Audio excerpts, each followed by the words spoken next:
Evan traversed into a world interwoven with elements of Marvel, DC, and magic, striving tirelessly to ascend to the pinnacle of this realm.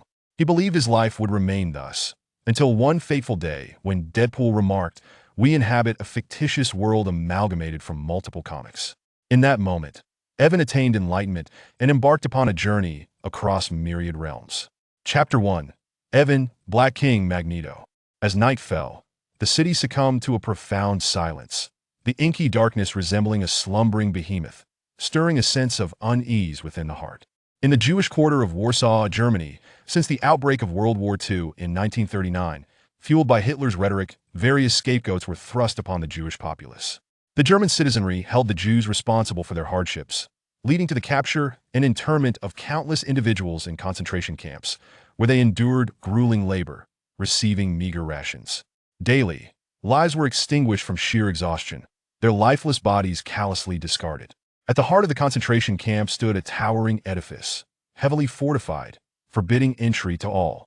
This was a laboratory, a venue for inhumane experiments conducted upon the living. At this moment, a young man, approximately 20 years of age, adorned with a small satchel, raced forward. He was strikingly handsome, standing over 6 feet, tall, a rarity indeed. Yet his countenance bore urgency. Suddenly, a gunshot echoed from the laboratory ahead, followed by tremors, the clash of metal, and the anguished cries of children intermingled with otherworldly screams. The young man felt the ring upon his finger threaten to slip away. Alas! Had he arrived too late? It seemed to be the will of fate. Yet he resolved to ensure his father did not meet the same grim fate as in the original timeline. He must devise a means to preserve his life. Even if enmity had already taken root later, he could find other ways to make amends. Evan slowed his pace, arriving before the laboratory door, poised to knock when it swung open. A middle-aged man emerged, accompanied by a tearful child of about 12, whose face was etched with sorrow and a flicker of profound hatred, which he endeavored to conceal but could not entirely suppress. The middle-aged man, upon seeing Evan, expressed mild surprise before quickly regaining his composure. "Evan, my son, what brings you here?" The young man named Evan did not respond immediately, but instead gazed at the child, contemplating. Could this be the future renowned Magneto? The leader of the Brotherhood of Mutants, a formidable figure feared by many. He then turned his attention to his father, who was equally formidable, Sebastian Shaw, the Black King of the Hellfire Club, a powerful mutant capable of absorbing energy, whose longevity was legendary, unmatched by few on Earth. "Father, I require a moment of your time," Evan stated, retracting his gaze. Upon hearing his son, Shaw nodded, clapped his hands, and soon 2 German soldiers approached, escorting the young boy who would one day become Magneto away. "Follow me," Shaw instructed as he led Evan into the chaos of the laboratory. Inside, disorder reigned. Metallic debris lay strewn about, twisted beyond recognition by an unseen force. Among the wreckage rested the bodies of 2 German soldiers, their heads grotesquely mangled, as if crushed by their own helmets. In addition to the soldiers, a middle-aged woman lay in a pool of blood at a desk, her faint breaths growing weaker, nearly imperceptible. She was unlikely to survive. "Well then, there is no one else here. What is it you wish to discuss?" Shaw casually poured 2 glasses of red wine, offering one to Evan, displaying no concern for the gruesome scene surrounding them, seemingly reveling in the brutality. "Father, the child we just saw is the one you mentioned in your letter, one with the ability to manipulate metal. What of this woman? Who killed those soldiers?" Though Evan was already aware, he feigned ignorance. Indeed, that child possesses the ability to control metal. However, his mastery is lacking, erratic at best. To spur his development, I eliminated his mother, compelling him to awaken his powers. It has proven quite effective. The soldiers met their end as their helmets crushed them under his command. Shaw replied nonchalantly. Evan's expression shifted to one of alarm. "Father, while pushing him to develop his abilities may be justifiable, there was no need to kill his mother. Surely, he will harbor an unquenchable thirst for vengeance against you." Shaw dismissed his son's concerns with a wave. "And what of it? What can he do against my strength? He will have no choice but to serve me, just as he does now. Although he harbors resentment, he can only endure it. No matter his efforts, he can never rival me." "What? Do you doubt my power?" Observing his father's unwavering confidence, Evan felt a bitter smile tug at his lips. He was acutely aware of Shaw's prowess, yet it was precisely this arrogance that would lead to his downfall at the hands of Professor X and Magneto. The helmet that would sever his mental connection would be stolen, allowing Professor X to seize control of his mind, culminating in Magneto's infamous execution of him with a coin to the skull. Alas, how could he articulate such foreboding to his father? I am well aware of your abilities. That child may not be your equal, but prior to my arrival, I analyzed the blood you sent, combined with your descriptions of his powers. I can affirm that his capabilities extend beyond mere metal manipulation. He commands magnetism, a force you cannot absorb. In certain respects, he is innately positioned to counter you. Should he hone his abilities to their fullest potential, he could very well defeat you. Shaw's expression darkened at his son's words, a glimmer of murderous intent flickering in his eyes, suggesting he contemplated eliminating the future Magneto without delay. In many ways, Shaw was a selfish man. Upon learning that someone posed a potential threat to his life, he would not hesitate to eradicate them, regardless of prior significance. Yet, as he cast his gaze upon the woman lying in a pool of blood, a hint of regret surfaced. Evan, perceiving Shaw's internal struggle, breathed a sigh of relief, hopeful that his subsequent actions would proceed unimpeded. He approached the lifeless woman, feigning surprise as he felt for a pulse at her neck. Ah, there is still a heartbeat. Perhaps she may yet be saved. Really? Then we must act swiftly. Previously, Shaw would have been indifferent to the plight of a woman, but now he genuinely wished for her survival. Evan sprang into action, swiftly retrieving a syringe from his satchel, administering an injection to the woman. He then produced a scalpel and began surgery, his movements displaying remarkable skill, honed through extensive practice. From incision to bullet extraction and final suturing, he completed the procedure within mere minutes, his talents rivaling those of world-class physicians of the 21st century. As Evan concluded the surgery, Shaw stepped forward, inquiring, "So, will she survive?" Evan shook his head. "I cannot guarantee anything, for your shot did not strike a vital point.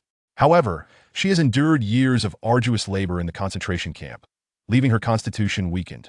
This surgery has severely drained her vitality, and given the inadequacy of the equipment here, I can only provide preliminary treatment. To fully restore her health, we would require more advanced apparatus and some rare medications." At that moment, a thought suddenly struck Avon, and his expression brightened. "Ah yes, Hydra has developed a unique technology that can freeze a person, preserving their life force in the process. This way, her injuries will not deteriorate. When we are prepared with the necessary equipment in the future, we can simply unfreeze her for treatment." "Freezing? Will that truly work? What if she freezes for too long and dies?" Shao expressed his doubts regarding this freezing technology, hesitating slightly. "Rest assured, there is absolutely no problem. It has undergone numerous experiments, confirming that the freezing process has no adverse effects. No matter how long it lasts, it will not exacerbate her injuries. In certain respects, this method can offer a form of longevity, though it is somewhat impractical, which is why the Frere does not place much importance on it. If you submit a request, it should be delivered promptly." Seeing Avon's unwavering confidence, Shao nodded. "Since you say so, I will go ahead and apply for it. By the way, since there are no issues with the duration of freezing, let's just keep her preserved indefinitely. That child still needs to develop his abilities further, and be pushed. It is only when his emotions are in turmoil that he can truly excel. Therefore, we cannot yet inform him that his mother is still alive." "Very well. If that is your decision, we shall proceed as you suggest. But do take care, do not overextend yourself, and end up sacrificing too much. Do not worry, I have everything under control." Shao held a strong confidence in his own abilities. Even though he had learned from Avon that Magneto's powers could counter his own, he still did not believe that the man could surpass him. The earlier murderous intent had merely been an instinctive reaction. Chapter 2. The Traveler. Avon, after engaging in conversation for a while, the father and son glanced at the clock, noting that it was nearly midnight. Both felt a sense of fatigue and retreated to their respective quarters to rest. Avon reflected on the events of the day with a hint of melancholy. Although the tragic incident involving Zhao's shooting of Magneto's mother had transpired, he had ultimately managed to save her. What consequences might this have for the future? All along, Avon harbored a secret he could not share with others. He was not originally from this world. He had met with an untimely death in an accident, and upon awakening, found himself in this new realm. Initially, he felt elated about living again, but soon he discovered an unsettling truth. His father was none other than the notorious Black King, the leader of the Hellfire Club, a quintessential supervillain. As for Avon's mother, she was merely an ordinary woman who tragically perished during childbirth. However, for Shao, who had countless romantic entanglements throughout his life, he held little emotional attachment to her death. Nevertheless, he doted on Avon with an almost obsessive affection. treating him as if he were a fragile treasure. Upon deeper contemplation, Zhao's affection for Avon seemed understandable. His power of energy absorption rendered him extraordinarily strong, and due to prolonged exposure to radiation, the chances of him fathering offspring were exceedingly slim. Despite his numerous encounters with women, he had never fathered a child until Avon, whose existence could be deemed miraculous. Naturally, Zhao lavished attention upon him. Yet, there was a source of disappointment for Zhao. Avon had not inherited his father's energy-absorbing superpower. Although Avon possessed a physique far superior to that of an average person, exhibiting exceptional health without ever falling ill, Zhao remained unsatisfied.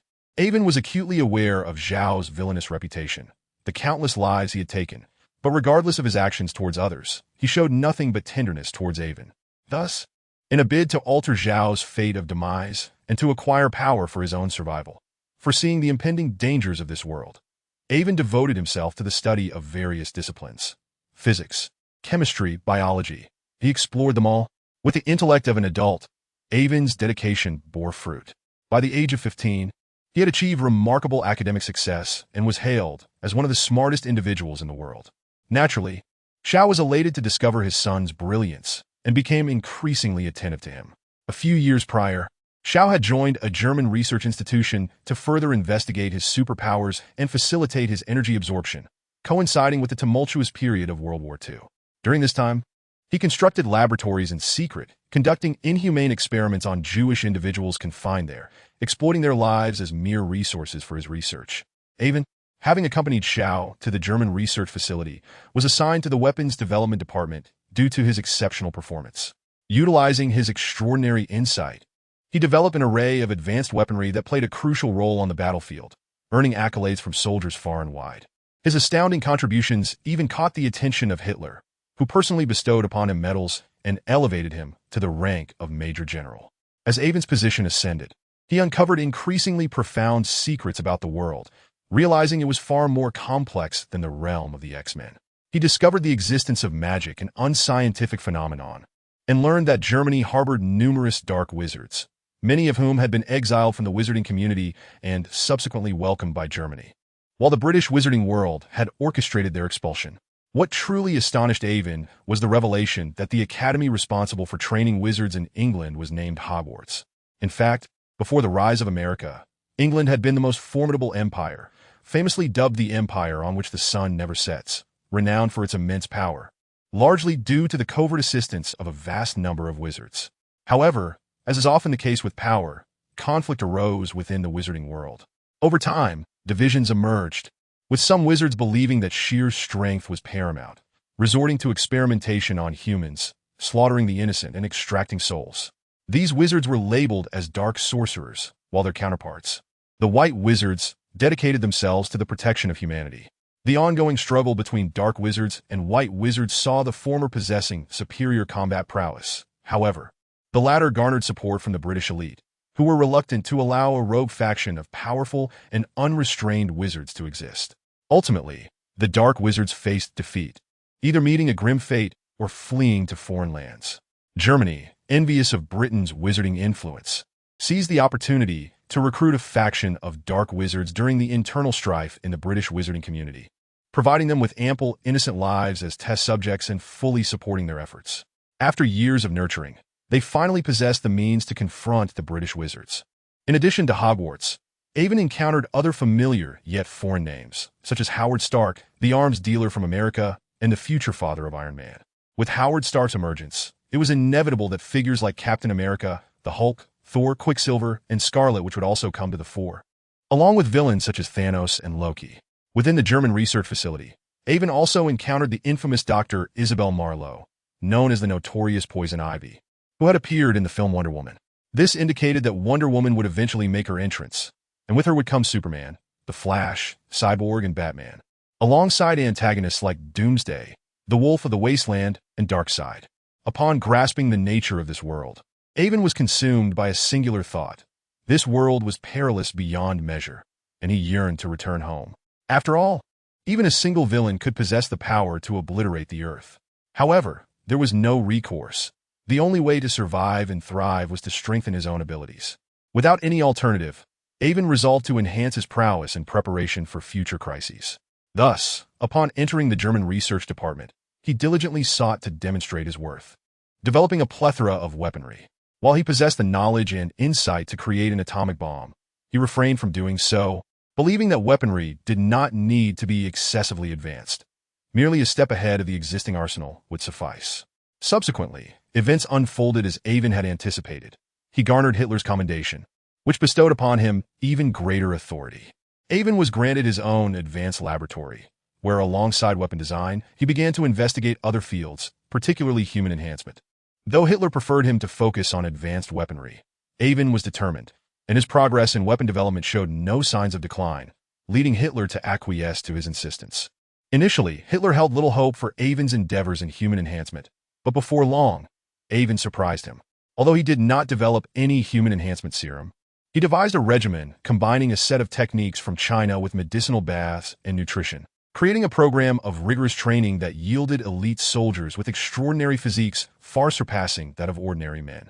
Coupled with Avon's unique combat strategies, these soldiers proved invaluable on the battlefield, excelling in assassination, subterfuge, and intelligence gathering. Unbeknownst to Hitler, Avon's methods were inspired by the training protocols of future special forces, tailored to fit the current context. Upon witnessing the effectiveness of Avon's approach, Hitler promptly increased his investment in the program, leading to Avon's elevated status and greater authority. It was only after acquiring sufficient power that Ivan truly commenced his grand scheme. He proposed that in order to cultivate genuine super soldiers, the training must begin at the very inception of pregnancy, administering substances to the mother immediately upon conception to ensure the birth of the healthiest infants. These children would then be subjected to various training methods from a tender age, ultimately evolving into formidable and terrifying super soldiers, proficient in an array of skills. Although Hitler deemed this approach excessively time-consuming, arguing that the resources required to cultivate each super soldier could be better allocated to training regular soldiers, Ivan remained steadfast in his conviction. After much negotiation, approval was granted to select pregnant women from the concentration camps and send them to Ivan for experimentation. Chapter 3. The Red Devil. Upon learning that his plan had been sanctioned, Ivan was nearly overcome with joy, as this meant he could finally embark on his true endeavor. From that moment onward, he dedicated himself wholly to his research, conducting myriad experiments on a group of pregnant women, earning a reputation as a workaholic consumed by his studies, spending the majority of his days ensconced in the laboratory. However, unbeknownst to all, Ivan took advantage of these experiments to secretly administer medications that stimulated the secretion of certain trace elements into pregnant women, which he then extracted and clandestinely preserved. Ivan's research facility was located in Berlin, hundreds of kilometers from the concentration camp where Shaw was situated. His visit to see his father, Shaw, was prompted by a recent correspondence in which Shaw had sent a blood sample for analysis, accompanied by a letter detailing the situation concerning the child capable of controlling metal. Upon receipt of the letter, Ivan immediately recognized that Magneto had emerged. Without hesitation, he abandoned his research to meet Shaw, intent on preventing Shaw from being reviled for the murder of Magneto's mother and averting the tragic fate of being conspired against by both Magneto and Professor X. Although Ivan rushed to his destination, he arrived a tad late. The sole consolation was that Magneto's mother was still alive, and he believed that the future would likewise shift. As long as Magneto learned of his mother's survival, he would harbor no excessive resentment toward Shaw. Moreover, from certain perspectives, Magneto aligned more closely with Shaw's viewpoint of mutant superiority, suggesting they would undoubtedly find common ground. Despite the late hour, Ivan found it difficult to sleep, reflecting on the events that had transpired since his arrival in this world. Upon contemplation, he felt a sense of satisfaction regarding his current circumstances. Although he had inexplicably transformed from a descendant of the black-haired, black-eyed dragon into a golden-haired, blue-eyed foreign youth, he was undeniably more handsome than before. Furthermore, for one who had previously met death, the opportunity to live again was, by any measure, a fortunate gain. As a former Chinese citizen, Ivan had naturally conducted research into the state of China. According to the information he had gathered, China too possessed supernatural forces. Yet this power had encountered numerous setbacks throughout its lineage. Legends of sorcerers, Qi practitioners, and immortals abounded since the Qin dynasty and remained vibrant well into the Han dynasty. Regrettably, these practitioners relied on the spiritual essence of the heavens and earth, and as time progressed, the number of practitioners grew, leading to a depletion of this vital energy. In desperation, a collective of practitioners convened to devise methods to reduce energy consumption. Pooling their wisdom, they devised various techniques. Some focused on honing the body while absorbing minimal spiritual energy. Others employed meditation to enhance mental prowess, and some even transformed their corporeal forms into that of the undead. Impervious to death, as these techniques spread, they inadvertently fell into the hands of the fated. Subsequently, the world witnessed the rise of numerous prodigious talents, especially during the Three Kingdoms period, characterized by formidable warriors such as Zhang Fei, Elbu, Zhao Yun, and Dian Wei, alongside brilliant strategists like Zhuge Liang, Gui Jia, and Zhou Yu. However, the transition of mysterious powers necessitated a prolonged process, especially as it was akin to crossing a river by feeling for stones, inevitably leading to unforeseen events. Following the Three Kingdoms, external forces seized the opportunity to invade amidst the turmoil of internal strife, resulting in the tragic chaos known as the Five Whose Disturbance of the Han. It was not until the Sui and Tang dynasties that the Central Plains developed a plethora of miraculous martial arts. Although these martial techniques could not match the aerial feats of the preaching sorcerers, they allowed practitioners to scale walls and traverse rooftops with ease, and the threshold for training was significantly lower, rendering it accessible to nearly everyone.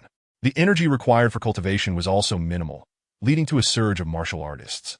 In time, the reigning emperor, with the assistance of countless martial experts, succeeded in stabilizing the Central Plains. The emergence of martial arts was expected to alleviate the excessive consumption of spiritual energy, ensuring the tranquility of the Central Plains. Yet, the creators of these diverse martial techniques overlooked a crucial issue.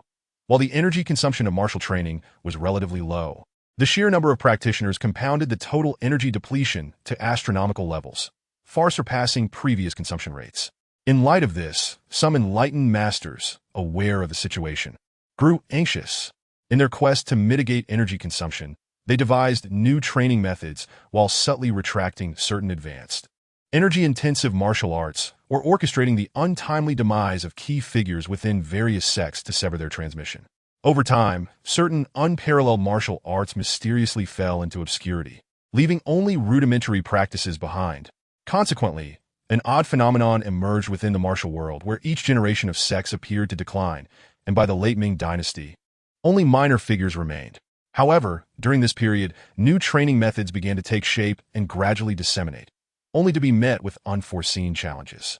The invasion by the Manchu Qing, being an external force, harbored deep-seated mistrust towards the Han populace and relentlessly suppressed martial factions. The newly devised training methods faced severe setbacks, forcing practitioners to retreat into the shadows. It was not until the latter part of the Qing dynasty, amidst foreign incursions, that the new training system finally gained traction. The modernized methods required negligible spiritual energy, focusing on internal cultivation to enhance bodily evolution, thus giving rise to what became known as internal martial arts, styles such as Baguazhang, Taijiquan, and Xingyiquan. Eminent figures like Hui Yuanjia, Han Muxia, Dong Haichuan, and Sun Lutang emerged, heralding a new era. Currently, China's mystical forces remain in a state of transition, with many practitioners concealed from the public eye. It is said that the most concentrated gathering of martial experts resides in a place known as Kunlun. Although Ivan has now become a foreigner, he retains a deep-seated affection for China. If the opportunity arises, he hopes to lend a hand to his homeland, albeit not at this moment. Rather, he will await a more opportune time. After a long and bumpy journey, Ivan was understandably fatigued and should have sought rest early.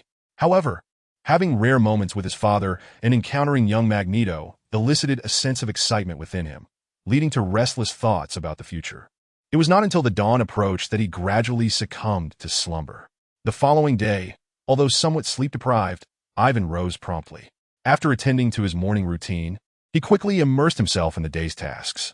Together with Shaw, they conducted tests and research on the young version of Magneto, who had yet to adopt the name Max Eisenhardt.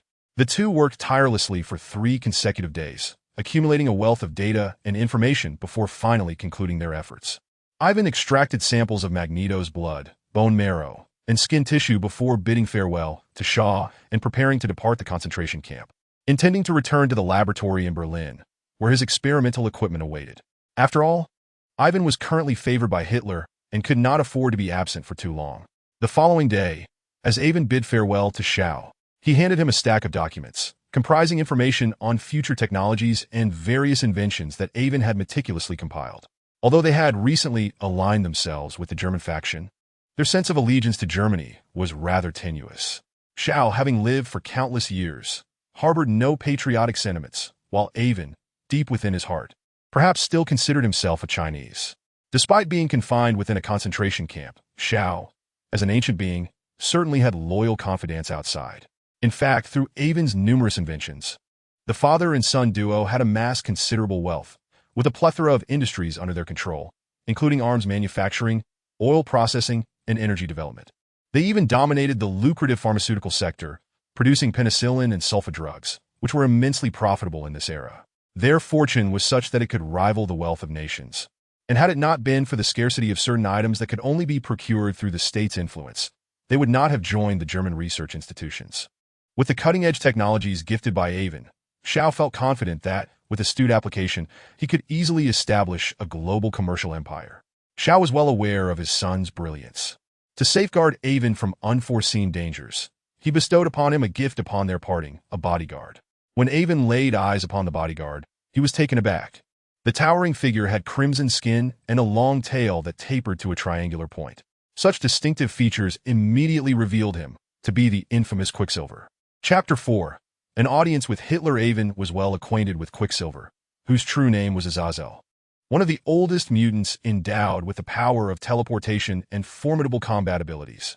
While Quicksilver's fighting prowess could not surpass that of Xiao, who possessed an extraordinary ability akin to a Black King's star absorption technique, his ability to evade danger was unparalleled among mutants.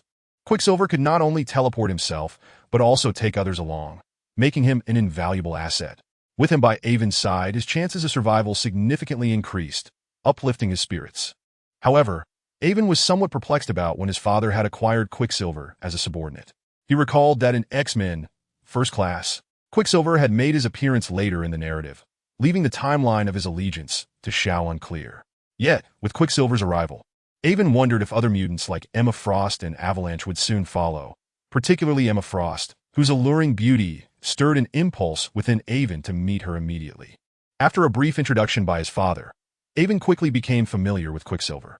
Rather than feeling fear at Quicksilver's unusual appearance, Avon felt an inexplicable affinity, which greatly endeared him to Quicksilver. As they exited the concentration camp, they were met by a contingent of German soldiers, each exuding vigor and moving with remarkable swiftness, clearly elite among their ranks. The leader of this unit radiated a menacing aura, instilling fear in those who dared to approach. These soldiers were specially trained based on Avon's methods, possessing physical capabilities far exceeding those of ordinary men. The leader, a seasoned warrior with countless battles under his belt, was dispatched by Hitler himself, underscoring the importance of Avon's role. Upon sighting Quicksilver's fearsome visage, the soldiers instinctively drew their weapons, ready for confrontation. Fortunately, Avon swiftly intervened, calming them and explaining that Quicksilver's appearance was a result of an unfortunate incident during an experiment, which led them to reluctantly lower their weapons, though their wariness lingered. Avon initially thought Quicksilver might be angered by the soldiers' reaction, but to his surprise, Quicksilver seemed unfazed. After discreetly inquiring, Avon learned that Quicksilver had faced similar situations countless times. Anyone who beheld his form was inclined to react with hostility. Avon boarded a designated vehicle, escorted by the soldiers towards Berlin. He had just received an urgent summons from Hitler, instructing him to return promptly for a significant research assignment. Given his current position working under Hitler, Avon wasted no time and set off immediately. The journey was swift, yet the rough terrain left him aching, prompting Avon to lament the deplorable road conditions compared to the smooth, paved roads of the future. Upon arriving at their destination, there was no time for respite as he was promptly ushered to meet Hitler, only to be halted at the entrance. Hitler was currently in a meeting, necessitating a brief wait. Seated on a nearby chair, Avon could hear the commotion from the meeting room, where Hitler was delivering a speech. It was undeniable that Adolf Hitler was a figure of immense controversy. As the Führer of the Third Reich, Prime Minister, head of the Nazi Party, an instigator of World War II, his hands were stained with the blood of countless victims. To many, he was an irredeemably wicked individual, yet within Germany, he garnered a significant following. In certain respects, he was perceived as a nationalist, his actions ostensibly aimed at securing the interests of Germany. which allowed him to rally a multitude of supporters around him. As Hitler passionately addressed his generals, his rhetoric was vibrant and emotionally charged. Though Avon perceived it more as a form of indoctrination, Hitler's oratory skills were exceptional, effortlessly persuading others to align themselves with him and willingly embrace the notion of sacrifice for his cause. His mistress, Eva Braun, demonstrated unwavering devotion, even undergoing sterilization to remain by his side, rendering Hitler a paradoxical figure. In the meeting room, Hitler gazed intently at the assembled generals, fervently declaring, "Nazi generals, tell all loyal Nazi soldiers that they have fought long enough. Today, it is our turn to fight for all warriors. We shall rise to create a new world, a world beneath the sun. Let us welcome the arrival of this new world." His fervor intensified as he raised his arms and roared, leaving no doubt about his sincerity and resolve. Listening to the enthusiastic applause emanating from the meeting room, Avon could not help but smirk, reflecting that no leader of a nation ascended to power without considerable cunning, especially someone like Hitler, who stood at the pinnacle. Given the tumultuous state of Germany, with internal power struggles and a rising tide of discontent among soldiers, Hitler's words would undoubtedly resonate with many. Even Avon, while aware of Hitler's manipulative nature, found himself stirred, feeling a surge of fervor. Shaking his head to regain composure, Avon recognized that Hitler adeptly played the role of a national leader, fostering camaraderie among the generals. However, one should not be deceived by Hitler's amiability. His ruthlessness could instill fear in anyone. Contemplating his subordinate organization, Hydra, one could only guess at the nefarious deeds it had committed, from assassinating political rivals to employing countless threats and coercions. Nevertheless, Avon remained unconcerned. His involvement with various national research departments was merely a means to harness Germany's resources for acquiring elusive, mysterious items, while simultaneously utilizing the state-of-the-art facilities for his research. Thus, Avon had always portrayed himself as a dedicated scientist solely focused on his research, disregarding any attempts at political entanglement. This approach had ultimately garnered Hitler's esteem. However, although Avon has developed various weapons for Germany, they do not significantly surpass those employed by other nations. They are merely slightly more advanced. It is not that he lacks the capability to create more formidable weapons, but rather that he chooses not to. On one hand, he does not wish for Germany to become excessively powerful. On the other, whenever Avon invents a new weapon, it does not take long for other countries to replicate it. One must concede that the Axis powers lag considerably behind the Allies in terms of national strength. Once the Allies seize the weapons developed by Avon on the battlefield, they immediately work to decipher them and hasten their own production, particularly the formidable industrial nations like Britain and the United States, which soon surpass Germany. Thus, an odd situation arises on the battlefield. Initially, German soldiers, armed with Avon's creations, inflict significant damage upon their enemies. However, it is not long before the adversaries, leveraging their numerical superiority and wielding the same weapons, turn the tide against the German troops. For instance, on one occasion, Avon manufactured a rocket projectile, enabling the soldiers of the Allied forces to breach enemy defenses and capture city after city. Yet, once the United States deciphered the principles behind the rocket and produced a vast quantity for battlefield deployment, Germany found itself in dire straits. It is well known that Germany excels in utilizing tanks for blitzkrieg tactics, relying on their high mobility to vanquish foes. However, rockets are the bane of tanks. After the Allies used rockets to destroy German tanks, the blitzkrieg strategy suffered a catastrophic blow. Not only were previously captured cities reclaimed, but original territories were also lost, resulting in significant losses. Upon reflection, Avon has developed nearly 100 weapons and various minor inventions over the years. If he were to apply for patents, it would suffice to make him the wealthiest person in the world, even granting him the power to influence national trajectories. Unfortunately, Avon has little interest in such pursuits, or perhaps he deliberately presents himself this way to assuage Hitler's concerns. A capable and talented individual devoid of ambition, it is precisely this characteristic that earns him Hitler's heightened regard, solidifying Avon's unique position. Even Hitler treats him with a degree of courtesy, while others must show him respect, referring to him as Dr. Avon. Chapter 5. Research Mission. Hitler's brainwashing speech persisted for quite some time, leaving Avon waiting for a full hour before it finally concluded. He was then escorted through a side door into Hitler's office by a soldier. Upon entering Hitler's private chamber and encountering the infamous F. Führer, Hitler looked up with a gentle smile and said, "My dear Dr. Avon, it is wonderful to see you again. I apologize for making you wait so long. I have been exceedingly busy with work." Avon, however, paid no heed to Hitler's warm demeanor and, with a displeased expression, retorted, "F. Rare. You are well aware of my pressing schedule. Why must you keep me waiting for so long? I have just returned from a lengthy journey and am utterly exhausted. I need to rest promptly to prepare for tomorrow's experiment. If you have something to discuss, please be quick about it." One of Hitler's unfamiliar bodyguards, incensed by Avon's apparent disrespect, drew his weapon, unable to tolerate such insolence towards their revered leader. Hitler intervened, raising a hand to halt his bodyguard's actions, and, with a hint of apology, addressed Avon, "I apologize. This is my newly appointed bodyguard, who is unaware of your circumstances. I extend my sincerest apologies." Hitler then turned to chastise the bodyguard sharply, instructing him to holster his weapon and to apologize to Avon, which he complied with.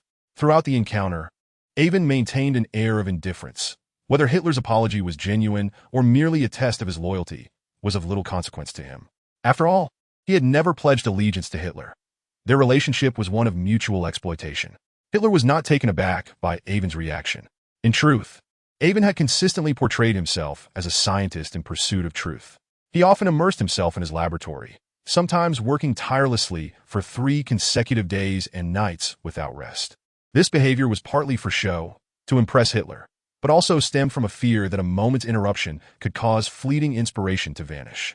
Consequently, Avon showed no deference to anyone, including Hitler. Initially, Hitler was irate. On one occasion, he had summoned Avon, only to be rebuffed under the pretext of being engrossed in experiments. Enraged, Hitler personally visited Avon's laboratory, where he found Avon with bloodshot eyes, intently observing a laboratory mouse.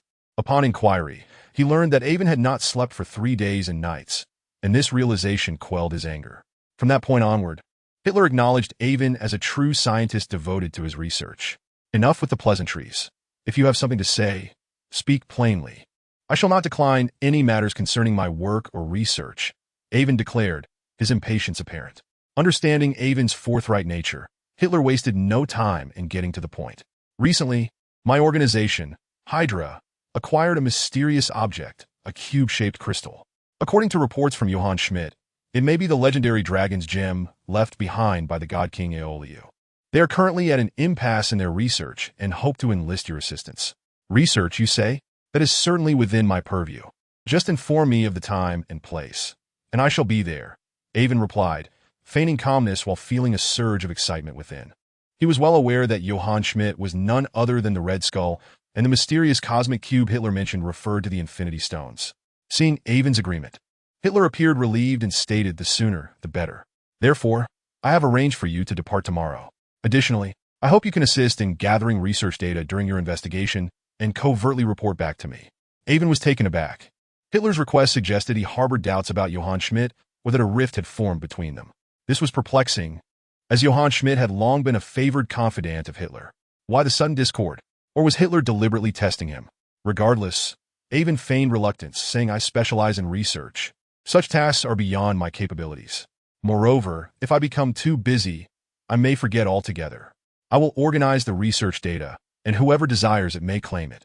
They can retrieve it themselves, whether a test or genuine concern." Avon's facade as a knowledge-seeking scientist was the most fitting response, ensuring no one could find fault with him. Hitler, somewhat disappointed, had anticipated Avon's reaction and, seeking a compromise, added, "In that case, I have arranged for several bodyguards to accompany you, ensuring your personal safety." Bodyguards? While their protection was certainly valid, it was likely that their primary function was covert surveillance and espionage. Nonetheless, Avon accepted the arrangement. With the Red Devil as his bodyguard, he felt secure. No level of scrutiny could impede him, and he could go wherever he wished. As for any potential conflict with the Red Skull, that was a matter for them to resolve among themselves. By the way, speaking of bodyguards, my father has assigned me one as well, known as the Red Devil. According to my father, he underwent an unexpected transformation during an experiment, appearing much like the legendary Devil. However, his physical capabilities far surpass those of ordinary individuals, and he is well versed in combat techniques. Please ensure he accompanies me on this journey. Having just concluded a meeting, Hitler was unaware of the Red Devil's existence and was somewhat taken aback by the sudden mention of a bodyguard. However, eager to foster goodwill with Avon, He contemplated briefly before nodding in agreement. Hitler appeared to be quite anxious regarding the research on the cosmic cube, as he arranged for a plane specifically for Ivan the very next day, dispatching a special operations team to escort him to Hydra.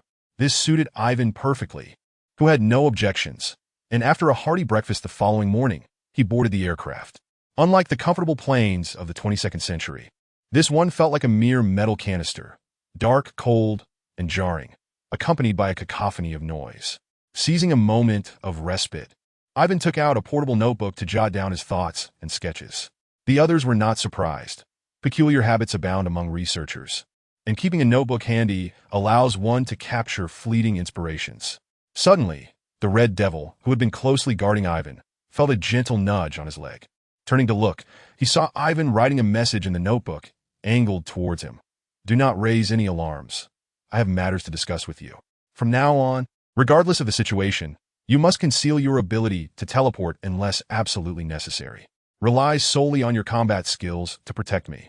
Upon reading this, the Red Devil was taken aback, yet he betrayed no sign of surprise, merely nodding imperceptibly. Ivan, catching this subtle acknowledgement from the Red Devil, internally praised him. Truly, he was an ancient mutant with countless years of experience, exhibiting no flaws in his demeanor. Once Ivan was assured that the Red Devil grasped his intentions, he continued to write, "Upon our arrival, it is likely that someone will provoke you. At that point, do not hesitate. Should anyone seek trouble, retaliate directly. You need only to focus on protecting me. If anyone attempts to draw your blood for research purposes, do not refuse. With current technological capabilities, deciphering the secrets of your body is an exercise in futility. However, if they insist on your non-cooperation, even if they wish for your compliance in their studies, as long as it does not consume too much time, you may indulge them." Ivan feigned engrossment in his notebook, discreetly imparting numerous instructions to the Red Devil. Once he was certain that the Red Devil had committed everything to memory, he finally stowed away the notebook. A weight lifted from Ivan's shoulders. He felt a wave of relief wash over him. Closing his eyes to rest, he reflected on the exhausting journey he had endured the previous day. Although he had managed to rest overnight, he still felt fatigued, and today's flight in the dark, frigid, and noisy aircraft left him feeling quite uncomfortable. Had he been aboard one of the future's comfortable, aesthetically pleasing, and luminous planes, he would have likely succumbed to slumber by now. Yet in this moment, he could only long for the warmth of his cozy bed, enduring the chill and the oppressive atmosphere of the dim aircraft, listening to the thunderous din of the engines, fervently hoping to reach their destination swiftly. Were it not for the pursuit of research on the cosmic cube, he would have preferred to avoid such discomfort. Chapter 6. Schmidt. Zola. Erskine, after an indeterminate period, as Ivan felt the aircraft jolt violently. He knew they must be nearing their destination. Once the plane came to a halt, he rose and made his way outside, followed closely by the Red Devil and several bodyguards assigned by Hitler. As Ivan and his entourage descended the aircraft, they were met by individuals awaiting their arrival. A general in German military attire, standing tall and exuding a commanding presence, was positioned at the forefront, flanked by several aides of varying appearances. "Greetings, Dr. Ivan. Welcome to the Hydra base. I am Johann Schmidt, the administrator of this facility. I have long heard of your esteemed reputation as the most accomplished and intelligent scientist, yet we have not had the pleasure of meeting until now. It is a profound honor to finally fulfill this wish." To Ivan's surprise, Johann Schmidt himself had come to greet him, a figure renowned as the Red Skull. Ivan observed Schmidt's facial expressions closely. Although somewhat cold, there was no facade present, indicating that he had not yet transformed into the terrifying skull visage of the future. This suggested that the super soldier serum had yet to be successfully developed. At this moment, Schmidt extended his hand for a handshake, which Ivan did not decline. After their brief exchange, Ivan decisively inquired, "Let us dispense with pleasantries. You are aware of the purpose for which the Führer has sent me. To be frank, I am exceedingly curious about the legendary dragon's gem and wish to witness for myself the artifact favored by Odin, the Allfather. Please make arrangements promptly. I am eager to commence my research." A fervor ignited in Ivan's eyes as he spoke, his impatience palpable. Schmidt smiled slightly, having heard of Ivan's dedication to scientific truth, recognizing his ability to immerse himself entirely in research. "However, Dr. Ivan, do take care of your health. After such a lengthy flight, you must be fatigued. There is no need to rush into the study of the dragon's gem. Why not rest this evening? Allow me to host a welcome dinner for you." and we can begin the research tomorrow. Ivan contemplated this for a moment and nodded in agreement. Very well, we shall commence the research tomorrow. By the way, this is my bodyguard, Azazel, known as the Red Devil. You may refer to him as such. Due to an experimental mishap, he has undergone a transformation that has left him in his current state, and he will ensure my safety. Please arrange for his quarters to be adjacent to mine. Consider it a trivial matter, Schmidt replied. In fact, the F-Rare has already communicated details regarding Mr. Azazel. Content with this arrangement. Ivan nodded approvingly, a hint of a smile gracing his face. Allow me to introduce you to my two companions, Schmidt said, stepping aside to gesture toward an elderly gentleman behind him. This is Dr. Abraham Erskine, an expert in human potential research, and currently my chief associate. Ivan regarded the elderly figure before him with keen interest. He was the very inventor of the super soldier serum, responsible for creating the eternal rivalry between Captain America and the Red Skull. Aware that Erskine would eventually betray Schmidt, Ivan scrutinized his expression closely. As the two shook hands, although Erskine endeavored to appear natural, Ivan detected a flicker of concern deep within his eyes, suggesting that his thoughts were already straying. After introducing Dr. Erskine, Schmidt directed attention to another individual of shorter stature. In truth, Ivan needed no introduction. The gnome-like figure unmistakably revealed his identity. Dr. Zola, a brilliant physicist. Reflecting upon Dr. Zola's prowess, Ivan recognized that he had extracted energy from the cosmic cube using the rudimentary technology of the 1840s, creating a formidable energy weapon. Yet, 70 years later, despite advancements in science and technology, progress on the cosmic cube remained stagnant, rendering Dr. Zola's genius all the more remarkable. While Erskine and Dr. Zola were astonished by Ivan's youth, they exhibited no outward signs of their surprise. Furthermore, their presence alongside Schmidt served another purpose: to evaluate Ivan's capabilities and determine whether his reputation was merely an empty boast, or if he possessed genuine talent. Dr. Zola seized the opportunity to engage Ivan in conversation, initially discussing topics related to physics. Their dialogue flowed seamlessly until Ivan articulated electromagnetic theories and principles pertaining to mobile communication, forecasting the future of telecommunications. This revelation left Dr. Zola astonished, his fervor suggesting he might be inclined to kneel in homage. Schmidt, taken aback by witnessing one of his brightest subordinates so easily bested, understood the necessity of maintaining balance. He discreetly signaled to Dr. Erskine, who, seizing the moment, interjected with insights pertaining to biological sciences as Ivan and Dr. Zola's exchange paused. The two individuals engaged in a fervent discussion, initially exchanging victories and defeats. However, when Dr. Erskine broached the subject of unlocking human potential, Ivan recounted findings from subsequent research that revealed in moments of extreme tension or peril, the kidneys secrete a hormone that significantly enhances human capabilities. An elderly man could lift a vehicle to rescue his granddaughter, and a woman could dash down 6 flights of stairs in mere seconds to catch her falling child. Yet, this adrenal hormone, while capable of awakening latent abilities, comes at the cost of one's life unless the body can withstand such a transformation. Upon hearing this theory, Dr. Erskine was struck as it transcended mere speculation. It was substantiated by facts and evidence, igniting a spark of inspiration within him, even leading to insights for the recently researched super serum. Consequently, Dr. Erskine, Dr. Zola, and Ivan grew increasingly animated in their discourse, sharing an exhilarating camaraderie, while Schmidt found himself sidelined. As the leader of Hydra, Schmidt felt a twinge of anger upon witnessing his most capable subordinates being swayed by Ivan. However, his cunning nature kept his displeasure concealed. Initially, he contemplated a future opportunity to reprimand Ivan and his two underlings. Yet when an attending researcher informed Schmidt that Ivan's theory could significantly expedite the super serum research, his ire transformed into elation. The super serum was, after all, his coveted aspiration. Observing Ivan and the others engrossed in conversation, Schmidt felt a sense of helplessness. Seizing the moment, he deliberately interjected, prompting a pause in their discussion, and welcomed Ivan into the base with an extravagant ceremony. After a night of rest, Ivan commenced his research the following day, diving into the bustling work environment where he finally encountered the Tesseract, also known as the Space Stone.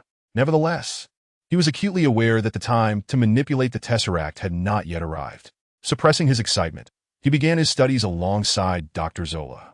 Initially, Ivan recognized that the Tesseract was the Space Stone, its true function being the opening of various dimensions. He quickly identified the right research direction, yielding promising results. Concurrently, his recent investigations elucidated why, in the original Marvel Universe, Dr. Zola could harness the Tesseract's energy using rudimentary equipment to create energy weapons, while 70 years later. Despite advancements in technology, the research on the Tesseract remained rudimentary. It became evident that extracting energy from the Tesseract was not inherently difficult. Simply heating it to 8,000 degrees Celsius would activate its energy, making it relatively easy to channel. The sole drawback lay in the potential for the excessively active energy to explode during extraction, resulting in catastrophic consequences for any living beings within a considerable radius. A rational individual would undoubtedly refrain from engaging in such perilous endeavors. However, Schmidt was undeterred. As the leader of Hydra and the future Red Skull, he was in fact a madman, covertly transporting the Tesseract to an isolated island for energy extraction using specialized equipment. Naturally, he did not place himself in danger, delegating the task to several researchers. Fortunately, their efforts did not culminate in an explosion, and the energy from the Tesseract was successfully harvested, resulting in the creation of numerous energy blocks. In Chapter 7, The Tesseract, Ivan and Zola continued their collaborative efforts to develop energy weapons capable of utilizing these energy blocks, which emitted blue beams that rendered anything struck by them instantly invisible, with no defense against their power. Ivan had achieved such significant breakthroughs within a mere few days of his arrival, leaving Schmidt elated, silently commending his own decision to have the F-Rare send Ivan to further his ambitions. Ivan, too, felt a surge of excitement, finally beginning to comprehend spatial energy. Although he could not yet master it, he envisioned using it to enhance his ally, Red Devil, whose teleportation abilities were also a manipulation of space. He pondered the extraordinary powers that might emerge should Red Devil absorb the crystallized spatial energy. While the research on the Tesseract yielded astonishing progress, Ivan recognized that this merely scratched the surface of its potential. Thus, he promptly submitted a request to intensify their research efforts. However, Schmidt's subsequent response doused Ivan's enthusiasm. Schmidt insisted that Ivan temporarily set aside his studies on the Tesseract to assist Dr. Erskine in developing the super serum that harnessed human potential. Alarmed, Ivan hastily drafted a report highlighting that the individuals or objects struck by the energy weapon vanished without a trace, suggesting they were neither decomposed nor vaporized, but rather transported elsewhere. The absence of a defined destination implied that those hit by the energy gun could be randomly teleported to any location in the universe. Conversely, deciphering the operational mechanisms of this spatial energy could enable one to leverage the Tesseract to reach any desired destination, indicating vast untapped potential. To persuade Schmidt, Ivan presented experimental data and provided examples, emphasizing that their current methods of energy extraction from the Tesseract were overly crude and singular in application.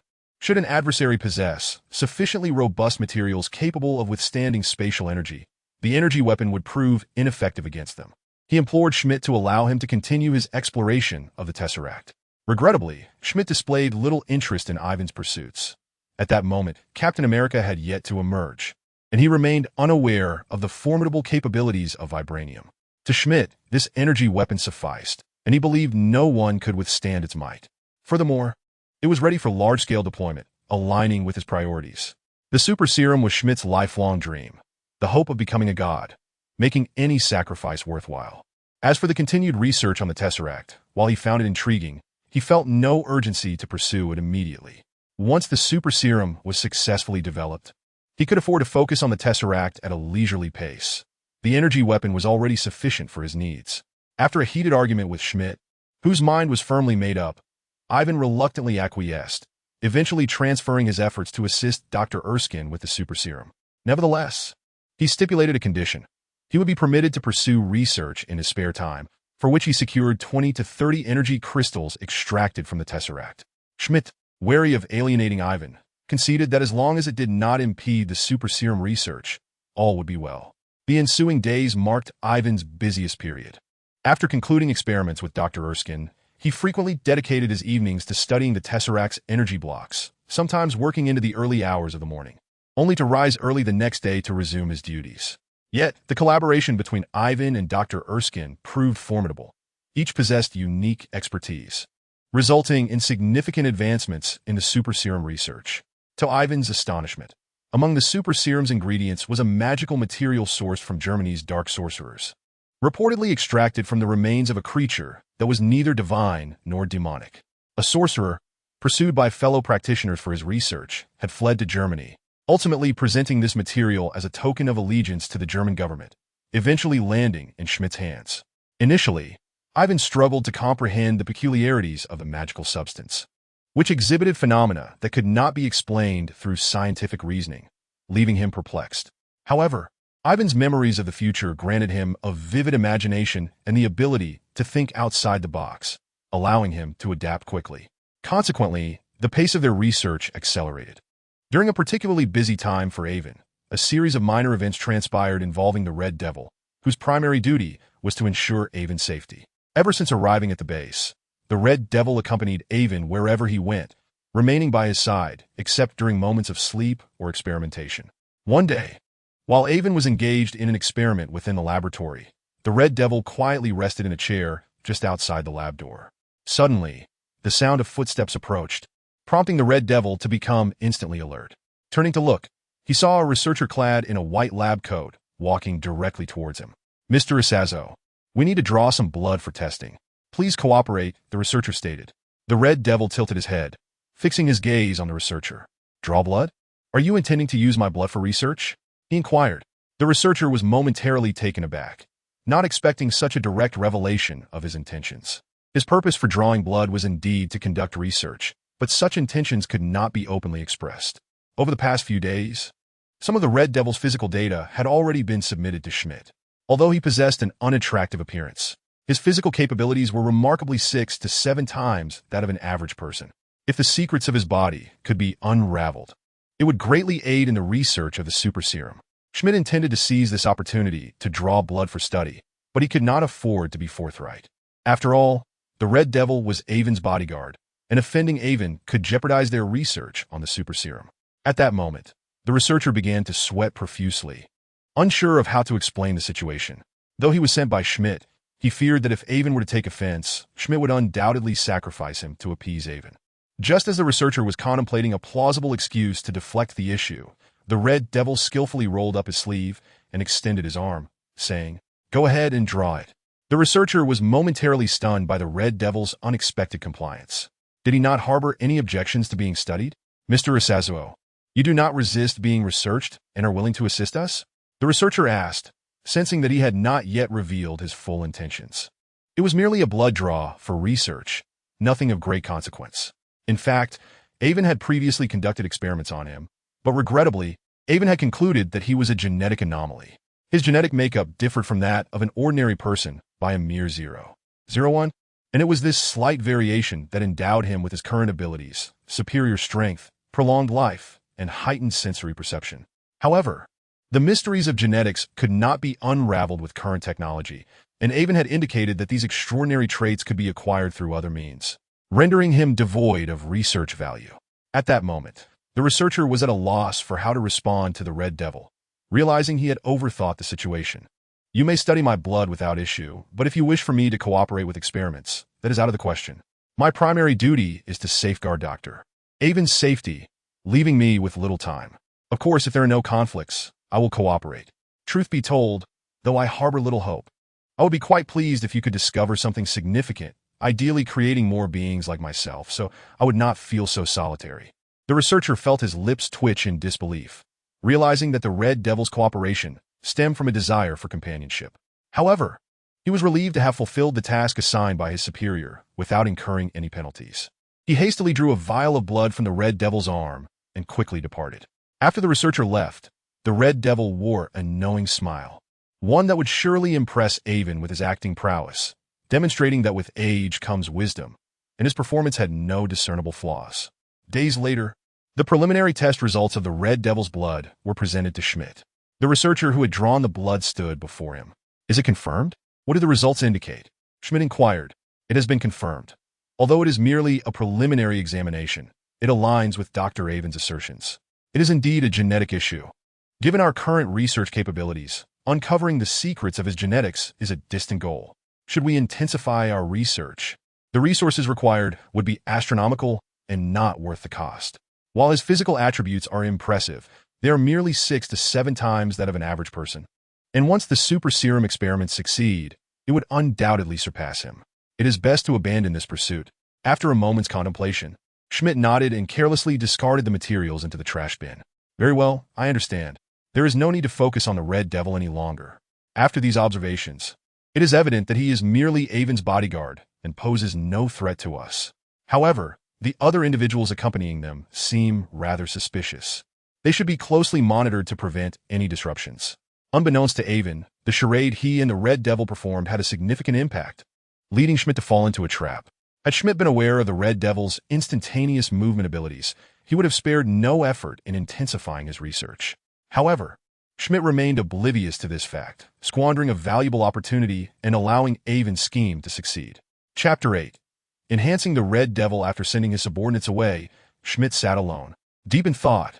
Ever since he encountered the mysterious substance brought by the Dark Sorcerer and witnessed the powers it contained, his repressed ambitions erupted forth. Previously, he had merely aspired to serve loyally under Hitler as the leader of the Hydra organization, positioned just beneath one and above thousands.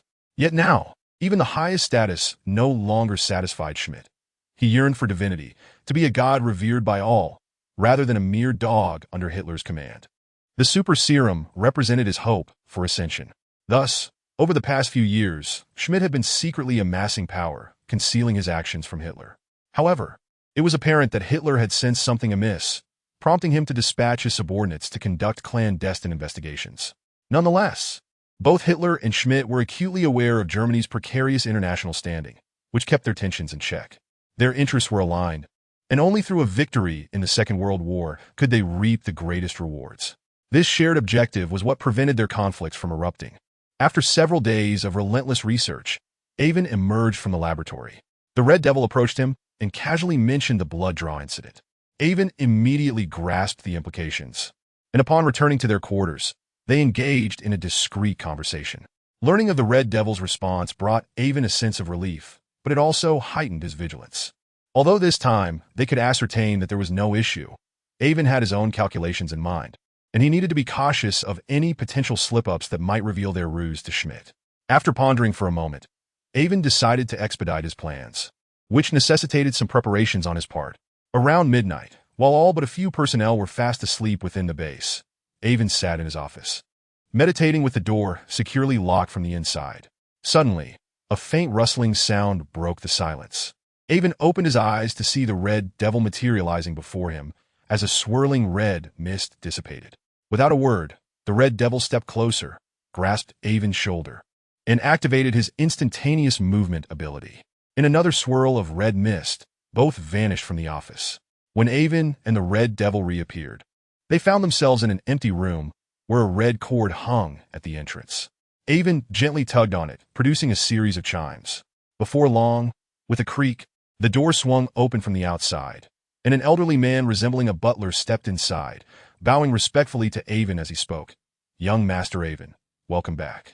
Avon rarely displayed a genuine smile, yet he nodded and replied, "Kelly, you need not be so formal. You may simply call me Avon. Such behavior is unacceptable. How could a servant speak so disrespectfully?" "Young Master Avon, please do not say such things," the butler, known as Kelly, responded with a serious expression. Avon sighed in resignation. This was not the first time such a conversation had occurred. He preferred to call him Uncle Kelly, but Kelly insisted on maintaining the distinction between master and servant. In truth, Kelly was more akin to family for Avon. Avon's father, Shao, a mutant who had lived for countless years, naturally possessed a personal sphere of influence, of which Kelly was a trusted confidant. After Avon's mother passed away shortly after his birth, and with Shao often preoccupied with managing his power, Kelly had been the one to care for Avon. In many respects, Kelly understood Avon better than Shao did. "Enough with the pleasantries. Have you brought the equipment I requested?" Avon inquired directly, as he had important matters to attend to without delay. Upon hearing Avon broach the subject, Kelly, sensing the gravity of the situation, promptly replied, "Rest assured, young Master Avon, I would not be negligent in fulfilling your orders. Everything is prepared, and to avoid detection, I have taken the precaution of placing it underground." Avon was greatly satisfied. They were situated on a remote island overseas, already concealed enough, yet Kelly had taken further measures by situating the laboratory underground. "Excellent. Let me there at once." Under Kelly's guidance, the three of them navigated through a series of twists and turns until they arrived at a large door. Upon opening it, They were greeted by a staircase leading downwards. After descending for 7 or 8 minutes along the winding passage, Avon estimated they were approximately 30 meters underground, arriving in a space the size of a basketball court, illuminated by bright white lights. There, an array of equipment hummed with activity, and over a dozen researchers clad in white lab coats and masks busily went about their tasks. At the center of this equipment stood a cultivation chamber, large enough for a person to lie within, divided into 2 levels with a complex network of conduits below, revealing its intended purpose without the need for explanation. To ensure safety, Avon personally inspected all the equipment, confirming its integrity before nodding in satisfaction. Turning to the Red Devil, he asked, "Oz, are you certain? While I currently estimate a 70% chance of success, there remains a significant risk of failure. Should that occur, you could be obliterated by the energy. It is not too late to reconsider." With unwavering determination, the Red Devil replied, "I am certain. Having lived for hundreds of years, I understand well the significance of strength. To attain such power, a little risk is inconsequential. Very well, as long as you do not regret your choice. Now, remove your clothing and lie down in the cultivation chamber. We shall commence immediately." The Red Devil complied, shedding his garments and lying within the chamber, which was promptly sealed by the staff. Under Avon's direction, the researchers activated a series of switches, illuminating rows of indicator lights as the hum of electrical currents filled the air. Avon approached a console equipped with several slots, from which he retrieved 7 crystalline energy gems extracted from the cosmic cube, placing them neatly into the slots. With one last glance at the cultivation chamber, and noting that the Red Devil did not signal to stop, Avon turned back to the assembly and declared, "Begin." Upon hearing Avon's command, the massed staff sprang into action, connecting the power supply as all equipment roared to life. Brilliant beams of light focused on the 7 energy crystals, which instantly radiated vibrant colors as pure spatial energy streamed through the conduits into the cultivation chamber and into the Red Devil's body. Watching the azure energy slowly infuse the Red Devil's form through the glass window of the chamber, Avon could not help but feel a twinge of worry. In his past life, he had perceived the Red Devil as a ruthless adversary. Yet after their recent interactions, he recognized the Red Devil's loyalty to friends and his unwavering commitment, devoid of any thoughts of rebellion. Thus, Avon found himself increasingly concerned for his fearsome-looking companion. As the energy began to enter his body, the Red Devil had steeled himself for intense pain. Yet to his astonishment, the anticipated agony did not materialize. Instead, he experienced a sensation of comfort, akin to being cradled once more in the womb. As the influx of spatial energy intensified, a blue glow gradually emanated from the Red Devil's body. However, this glow did not emerge chaotically. Rather, it suffused the patterns on his skin, patterns Avon had long mistaken for tattoos, seemingly coming to life and undulating as though animated. It was then that Avon discerned these patterns were composed of intricate, mysterious runes. Realizing the complexity of the Red Devil's spatial abilities was far beyond his initial assumptions, Avon swiftly pressed a button to activate a recording function he had specially integrated, intent on capturing the enigmatic runes for future study. Enveloped in this extraordinary sensation, the Red Devil lost track of time. As the spatial energy accumulated, the initial comfort transformed into a feeling of fullness, akin to being overfed. The Red Devil recognized his body was nearing its limit and intended to request Avon to halt the process. However, just then, the scenery before him shifted abruptly, morphing from a vibrant landscape into a realm composed of countless rippling waves, unstable in nature, alternating between colorful vistas and myriad wave-like phenomena. In that moment, an epiphany dawned upon the Red Devil. He understood he was at a critical juncture in unlocking his spatial abilities. If he could endure this moment, his powers would evolve and manifest anew. Thus, he grit his teeth and continued to absorb the energy. Something is amiss. All personnel prepare to cease energy transmission. Avon had noticed the Red Devil's discomfort and was preparing to halt the experiment. "No, do not stop. I can endure. Continue the energy transfer. I feel my abilities on the verge of a breakthrough. Do not stop." The Red Devil's fervent cry echoed from within the chamber. This left Avon in a dilemma, uncertain how to proceed.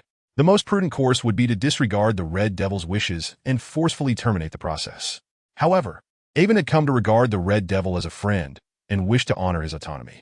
After a moment's contemplation, Avon urged, "Azaz, There is no need for such desperation. If this endeavor fails, there will be other opportunities. We can take our time. This is exceedingly perilous. Do not worry. I can withstand it. Trust me. The Red Devil was acutely aware of the risks involved, but remained unwilling to concede. Ultimately, Avon steeled himself, instructing the staff to continue the energy transfer. Since this was the Red Devil's own choice, he would allow him to pursue it, hoping for his success. Chapter 9. Enhanced Red Devil. As more spatial energy surged into the Red Devil, the strange runes on his skin glowed ever more brightly, enveloping his entire form in a radiant blue hue. The intense pain compelled the Red Devil to writhe, yet he gritted his teeth, determined to remain silent. At long last, when the energy reached a certain threshold, the blue glow swelled momentarily before gradually retracting into the form of the Red Devil. The agonized expression that had once marred the Red Devil's visage dissipated, replaced by one of sheer ecstasy. On let out a sigh of relief. It appeared that success had been achieved, albeit with some complications, yet the outcome was ultimately favorable. At this juncture, the 7 spatial energy crystals on the platform had completely exhausted their energy, vanishing without a trace. On felt no sense of loss. After all, as long as the cosmic cube existed, there would always be an abundance of such artifacts. Several researchers approached, opening the incubation chamber to assist the Red Devil out. At this moment, the only visible change in the Red Devil was a faint blue luminescence deep within his eyes. Superficially, he appeared largely unchanged. However, On sensed that, compared to before, the Red Devil had undergone a profound transformation. After being helped out, the Red Devil seemed somewhat disoriented, his gaze peculiar, as he inexplicably extended his hands to stroke the air in front of him, as if something of great interest lay before him. On approached the Red Devil, scrutinizing him closely. The runes that had captivated On's interest had reverted to their original form. Were it not for witnessing their transformation firsthand, he might have mistaken them for mere tattoos. Now, they exuded an air of mystery, possibly due to the recent absorption of a substantial amount of spatial energy, with tendrils of blue light occasionally visible. Suddenly, On recalled a character from the X-Men, a blue devil who would eventually appear, possessing similar spatial abilities. It seemed that the Red Devil was also exhibiting a tendency to shift from red to blue. Could it be that blue was the true color of spatial abilities? Moreover, the cosmic cube itself appeared to be blue. Shaking his head, On dismissed these whimsical thoughts, turning to the Red Devil. Azazel, what are you doing? Why are your hands flailing about aimlessly? Have you been rendered foolish by the overwhelming energy? The Red Devil finally regained his senses and stammered, I apologize. I'm not quite sure what is happening. My eyes can now perceive strange phenomena. It's as though there are countless ripples in front of me, densely packed, resembling. The Red Devil struggled to articulate the scenes before him, but his limited vocabulary hindered him, leaving him anxious as he gestured frantically. Ripples? On seemed to grasp something and quickly suggested, try moving your hands along those ripples and see if you can part them. Oh, I'll give it a try. With that, the Red Devil extended his hands, parting the air as though drawing aside curtains. Before the gathered crowd emerged a bizarre sight. An invisible space was torn asunder, revealing a void through which the night sea could be seen, shimmering under a canopy of countless stars above, while the ocean glimmered below. Cree, the butler, who had been trailing closely behind On, peered through the void and suddenly pointed to a lighthouse, exclaiming, That's a lighthouse built on a small island not far from here. I visited it once while surveying the surrounding area. I see. Azazel, it seems your abilities have indeed advanced. You can now directly tear through space. However, you already possess the power of teleportation, and this ability to rip space appears somewhat redundant and of limited utility. Let us see if you can discover any other capabilities. The Red Devil hesitated, knowing that the development of abilities was not something achieved overnight. It required extensive experimentation. Yet, he could feel that his teleportation had strengthened, not only increasing in frequency, but also in capacity. Previously, he could only transport a dozen individuals at most. Now, he could easily carry 100. This won't suffice. After all the effort I put into enhancing your abilities, if this is all you can do, it would be a tremendous waste. On insisted. Now, follow my instructions. Determined to assist the Red Devil in uncovering further applications of his spatial powers, On drew upon the knowledge he had acquired from the internet in his past life. Confident in his imaginative prowess, he first recalled the character Obito from Naruto, who utilized spatial abilities. Azazel, since you can perceive spatial ripples, try to arrange them in a pattern around yourself to create a unique dimensional space for your protection. Under An's guidance, the Red Devil began to manipulate the surrounding spatial ripples, encircling himself. Due to his inexperience, he struggled initially but managed to achieve it with great effort. At that moment, An suddenly retrieved an apple from his bag and tossed it over. Instinctively, the Red Devil reached out to catch it, but a peculiar occurrence unfolded. The apple passed through his hand and fell to the ground. The Red Devil, momentarily taken aback, stood frozen, while An's face lit up with excitement. "Indeed it works," he exclaimed, and proceeded to throw a variety of items: chairs, tables, cups of water, even a knife. Ultimately, still unsatisfied, he produced a submachine gun from an unknown source and began firing. Initially, this startled the Red Devil, but soon he realized that none of the attacks could harm him. Everything that struck him merely passed through, as if he were a mere illusion, utterly unaffected. This was the first time the Red Devil understood the playful potential of spatial abilities. The results of the experiment greatly pleased An. "Excellent. With this ability, as long as you don't encounter unfortunate circumstances involving those whose powers counter yours, you can ensure your invincibility. However, this is still insufficient. Let us continue to explore what other abilities can be developed." The Red Devil, having tasted success, was naturally eager to follow An's suggestion, and the two resumed their experiments. With An's assistance, the Red Devil established a personal storage space, equivalent to 3 football fields in size. An, brimming with enthusiasm, instructed him to store all the equipment within. Regrettably, that space could not accommodate living entities. Otherwise, An would have wished to reside there for a couple of days. In addition, An helped the Red Devil develop a ranged attack known as the Dimensional Blade, capable of slicing through space and cleaving enemies in twain. This method of attack, however, was highly taxing. Even if the Red Devil utilized it, he would find himself utterly exhausted. Thus, it was advisable to reserve its use for dire situations. As for other applications of his spatial abilities, An had many ideas, yet they encountered failure upon attempt. Perhaps these would only become viable once the Red Devil's powers advance further. Fortunately, Kree, gather everyone. It's time for us to depart. Today's experiment was a resounding success, and it's time to leave. Leave? Right now? But what about this base? Are we just going to abandon it? Kree inquired, perplexed by An's intentions. Exactly. We must leave immediately. We shall forego this base. Shortly, I will activate the self-destruct mechanism to obliterate everything here. Why? Although this base may not hold great significance for us, considerable effort went into establishing it. Abandoning it would be a waste. A hint of reluctance flickered in Kree's eyes. An understood Kree's sentiments, but had his own reasons for relinquishing the facility. He counseled, "This world is shrouded in mystery, teeming with extraordinary powers. Our recent experiment emitted intense spatial fluctuations. While ordinary individuals might not perceive much, those with unique abilities could easily take note. Who knows if they might discover us? Truth be told, I initially planned for the Red Devil to teleport us all to safety while we discarded the equipment. However, now that the Red Devil has stored the equipment, we have mitigated our losses. The remaining items hold little value. It is best to destroy them without leaving a trace."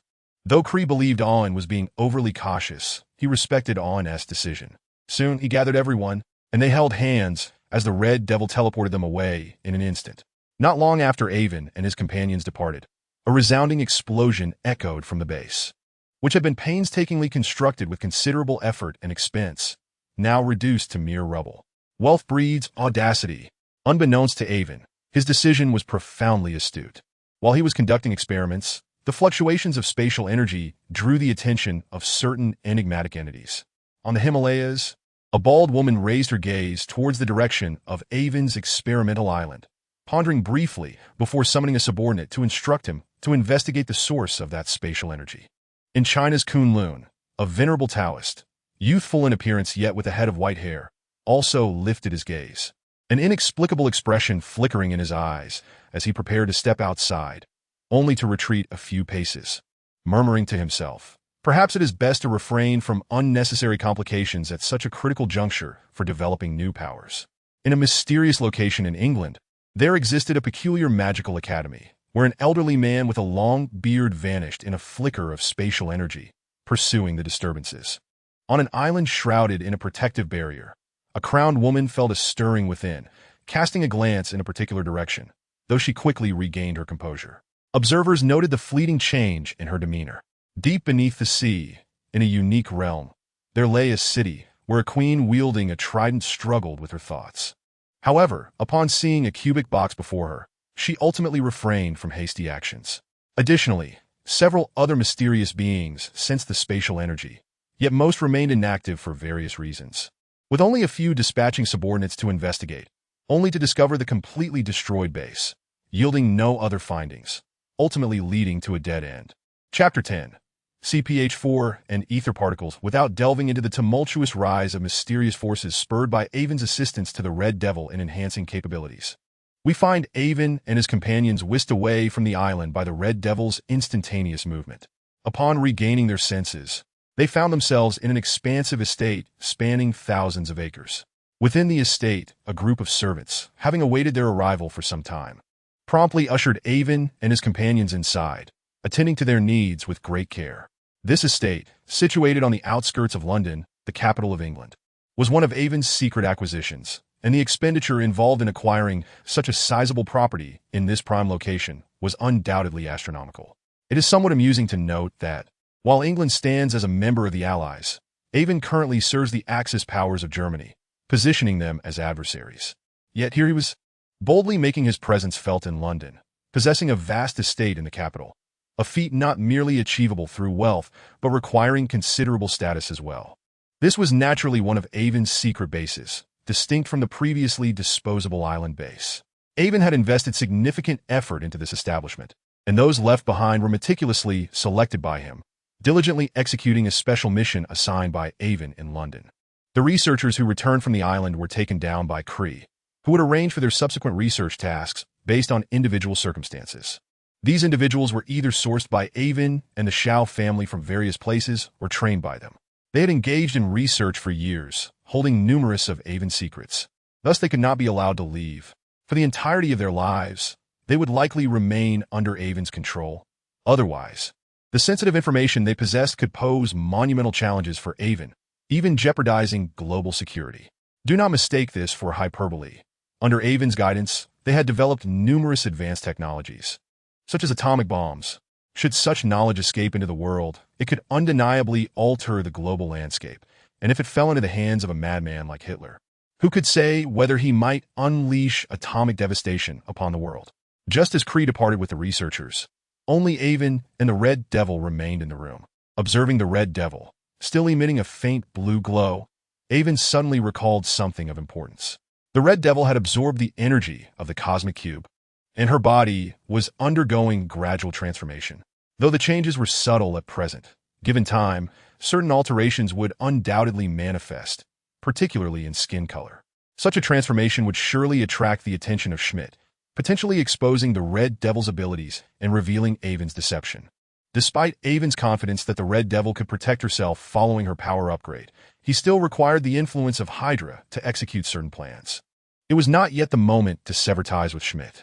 Avon found himself momentarily troubled, deep in thought as he sought a solution to this predicament. After some time, a spark of inspiration illuminated his mind, and he cast a mischievous glance at the Red Devil. The Red Devil, startled by Avon's gaze, instinctively retreated a few steps, crossing her arms defensively, appearing rather fearful. Avon was momentarily taken aback by her expression. "What is that demeanor? I hold no interest in you. I merely require you to perform a little charade." "A charade?" The Red Devil, realizing her overreaction, queried, "What sort of performance? For whom?" "After absorbing the spatial energy, you may exhibit certain changes in appearance. To prevent Schmidt from becoming suspicious, once we return, you shall." Avon meticulously outlined his plan, and the Red Devil quickly grasped the intent, nodding in agreement to follow the instructions. Meanwhile, Cree returned after arranging the researchers to report back to Avon on the progress of the tasks assigned. "Cree, how is the extraction of CPH-4 proceeding? This is of utmost importance." Cree responded promptly, "Young Master, as per your directives, we have established hundreds of hospitals worldwide, specifically setting up departments for training pregnant women. By stimulating the secretion of CPH-4 during prenatal checkups, we have been extracting it according to your specified methods. However, this is merely a trace element, and we must ensure that the extracted CPH4 does not adversely affect the development of the fetus. To avoid any unintended consequences, we have refrained from excessive stimulation, resulting in less than 20 grams of extracted CPH for thus far. Upon hearing the measly quantity, Avon felt a flicker of dissatisfaction. His minimum standard was 100 grams. After more than 2 years of effort, falling short by such a margin was frustrating. Avon was acutely aware of the historical trajectory of this world. In a few years, the Axis powers led by Germany would face defeat, and Hydra would be dismantled. He needed to grow formidable before that time, so he would possess sufficient strength to carry out specific plans, with CPH4 being the key to acquiring power. Avon's inspiration for this method of gaining strength stemmed from a film he had previously viewed, Lucy. CPH4 was, in fact, a fictional substance, purportedly a trace element secreted by the mother after 24 weeks of fetal development, promoting the growth of bones and brain. Initially, Avon merely sought to test the concept, never anticipating that such an implausible substance could indeed exist. Yet, he soon realized that this world was fundamentally irrational, and anything was possible. This unexpected discovery sparked Avon's ambition to utilize CPH4 to enhance his cognitive abilities. Thus, upon joining the German research institution under the guise of investigating supersoldiers, he gathered a group of pregnant women to study methods of extracting CPH4 from the mother. Admittedly, the resources expended in extracting such trace elements from the maternal body were astonishing, yet Avon understood that current technology could not synthesize it artificially as depicted in the film. Thus, he was left to employ rudimentary methods. Despite encountering countless challenges throughout the research process, success was ultimately achieved. Avon had even conducted experiments utilizing death row inmates, confirming the efficacy of cognitive enhancement. Upon receiving precise information, Iwan immediately sprang into action. He understood that the number of pregnant women sent from the German concentration camps was utterly insufficient, necessitating alternative measures. Leveraging his father's influence and the wealth he had amassed through various inventions over the years, he established numerous hospitals. Seizing the opportunity presented by the influx of pregnant women, he employed pharmaceuticals to stimulate the abundant secretion of CPH4, a trace element, which he then extracted. This extraction process posed no threat to the mother's lives, preserving the essential CPH4 required for infant development with minimal impact on the mothers who might only experience slight fatigue. Due to the meticulousness of the personnel responsible for the extraction, both mothers and fetuses remained unharmed, and thus, the secret was never uncovered. The extraction of CPH4 was of paramount importance, and I need not reiterate its significance. All resources must be directed towards this endeavor.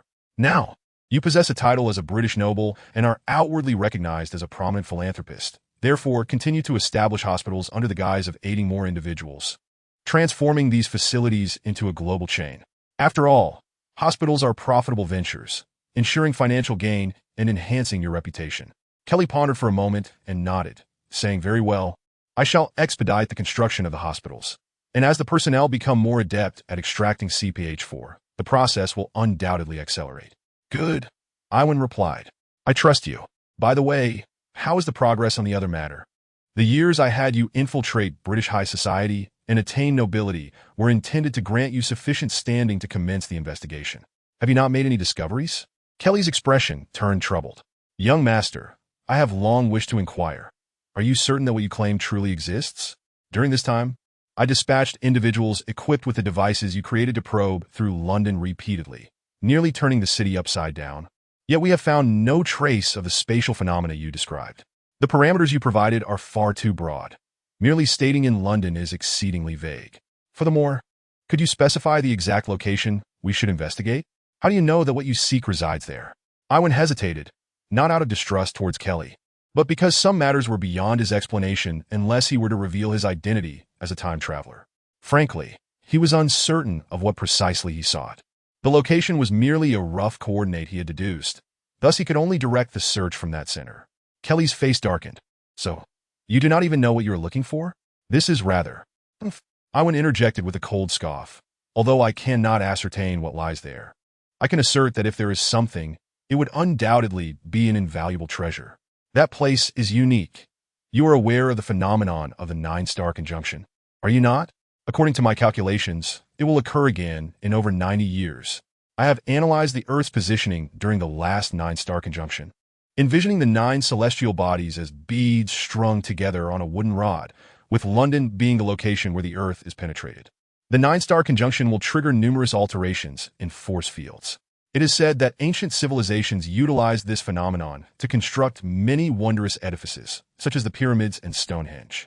Kelly still appeared bewildered, naively inquiring, "Do you intend to construct something during the 9-star conjunction? It seems rather premature." "Well," Iwan remarked, realizing they were not aligned in thought.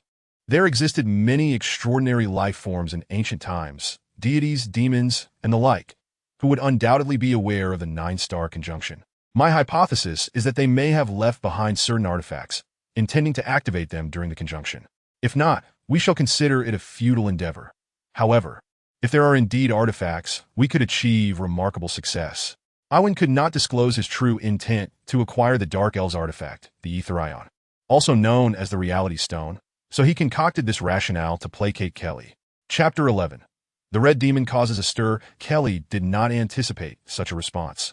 Realizing that Iwan himself was uncertain of what lay ahead, yet he expended considerable effort in the search. Doubting the reliability of this pursuit, he urged Iwan to abandon it. However, Iwan was resolute, well aware of the value of the concealed artifacts, rendering Kelly's persuasion futile. "I understand your concerns. Nonetheless, I am determined to uncover what lies there. Please continue the search as I instructed. Additionally, through my previous research on the cosmic cube's energy, I have been inspired anew. I will upgrade the detection equipment, ensuring we pinpoint the location." In truth, Iwan harbored some regret for not having observed more closely during his viewing of Thor, the Dark World. He only knew that the space where the Ether Ion was located connected to Earth through a parking lot. However, the present-day England was not yet adorned with towering edifices. Perhaps the area was still a barren wasteland, making it difficult to discern the precise location. With Iwan's assertions, Kelly found himself without grounds for rebuttal, resigning to his fate and dutifully continuing the search. Of course, he hoped for a fruitful outcome, having invested several years in the UK for this endeavor. If ultimately fruitless, his efforts would have been in vain. At the Hydra base, Iwan's private office was eerily quiet, devoid of any presence. Suddenly, a swirl of red mist appeared, interspersed with threads of blue light, as the Red Demon and Iwan materialized. Though they had thoroughly inspected every corner of the office to ensure no listening devices were present, Iwan and the Red Demon never discussed matters here to avoid any unforeseen risks. Iwan merely nodded, signaling the Red Demon, who understood the cue and instantly vanished, returning to their chamber. This time, the Red Demon and Iwan had been away for over 4 hours, and as dawn began to break, Iwan returned to his room for a brief rest. The morning's biological clock roused him at the usual hour, and after refreshing himself, he departed as per routine. The Red Demon awaited him outside, following closely behind as they made their way to the laboratory, where a plan was set to be executed. As per usual, Iwan entered the laboratory to commence work, while the Red Demon stood guard outside, awaiting summons. Although outwardly composed, the Red Demon was secretly seeking a target to implement their plan. Upon Iwan's arrival at the laboratory, others had already gathered and were diligently engaged, including Dr. Erskine. No one voiced complaints about Iwan's tardiness. His recent performance had earned him the respect of all, even Dr. Erskine, who did not dismiss Iwan due to his youth. Before long, Iwan and Erskine exchanged insights on practical issues they encountered, quickly immersing themselves in work. However, the day was destined to be anything but tranquil. Shortly thereafter, a sudden commotion erupted outside the laboratory as a Hydra member burst in. This startled the researchers within, particularly Dr. Erskine, for interruptions during experiments were highly undesirable. Unless it were a matter of utmost importance, one should never enter this space, which was critical to Schmidt's most prized supersoldier serum. The individual rushed directly to Iwan, exclaiming loudly, "Dr. Iwan, there's trouble. Your bodyguards have clashed with the organization's special operations personnel, and we cannot contain the chaos. It has turned into pandemonium. You must come and see how swift the Asazuo acted." Iwan mused internally, though he feigned an appearance of alarm, hastily donning his white lab coat and dashing out of the laboratory with the individual, heading towards the site of the commotion. Upon arrival, Iwan beheld a scene of utter chaos, with several Hydra members surrounding the Red Demon in the center of the fray. Despite facing numerous adversaries, the Red Demon held his ground, displaying exceptional combat skills and physical prowess as he fiercely retaliated, leaving several opponents incapacitated on the ground. though not in mortal danger. They were rendered unable to continue the fight. As Ivan observed that the Red Devil had not suffered any losses, he no longer felt anxious and deliberately slowed his pace, wishing to allow them to engage in combat a while longer. However, Ivan's intentions were evidently in vain, for at that moment, the figure of Schmidt appeared at the other end of the passage, clearly having rushed over upon receiving news. Upon witnessing the chaotic scene, Schmidt's fury erupted, and he bellowed, "To me!" As the leader of the Hydra, Schmidt traversed the shadows with a reputation for being ruthless and unyielding, enforcing a regime of iron discipline among his subordinates. A profound sense of dread enveloped all who served him. Upon hearing Schmidt's command, they trembled uncontrollably, freezing in place.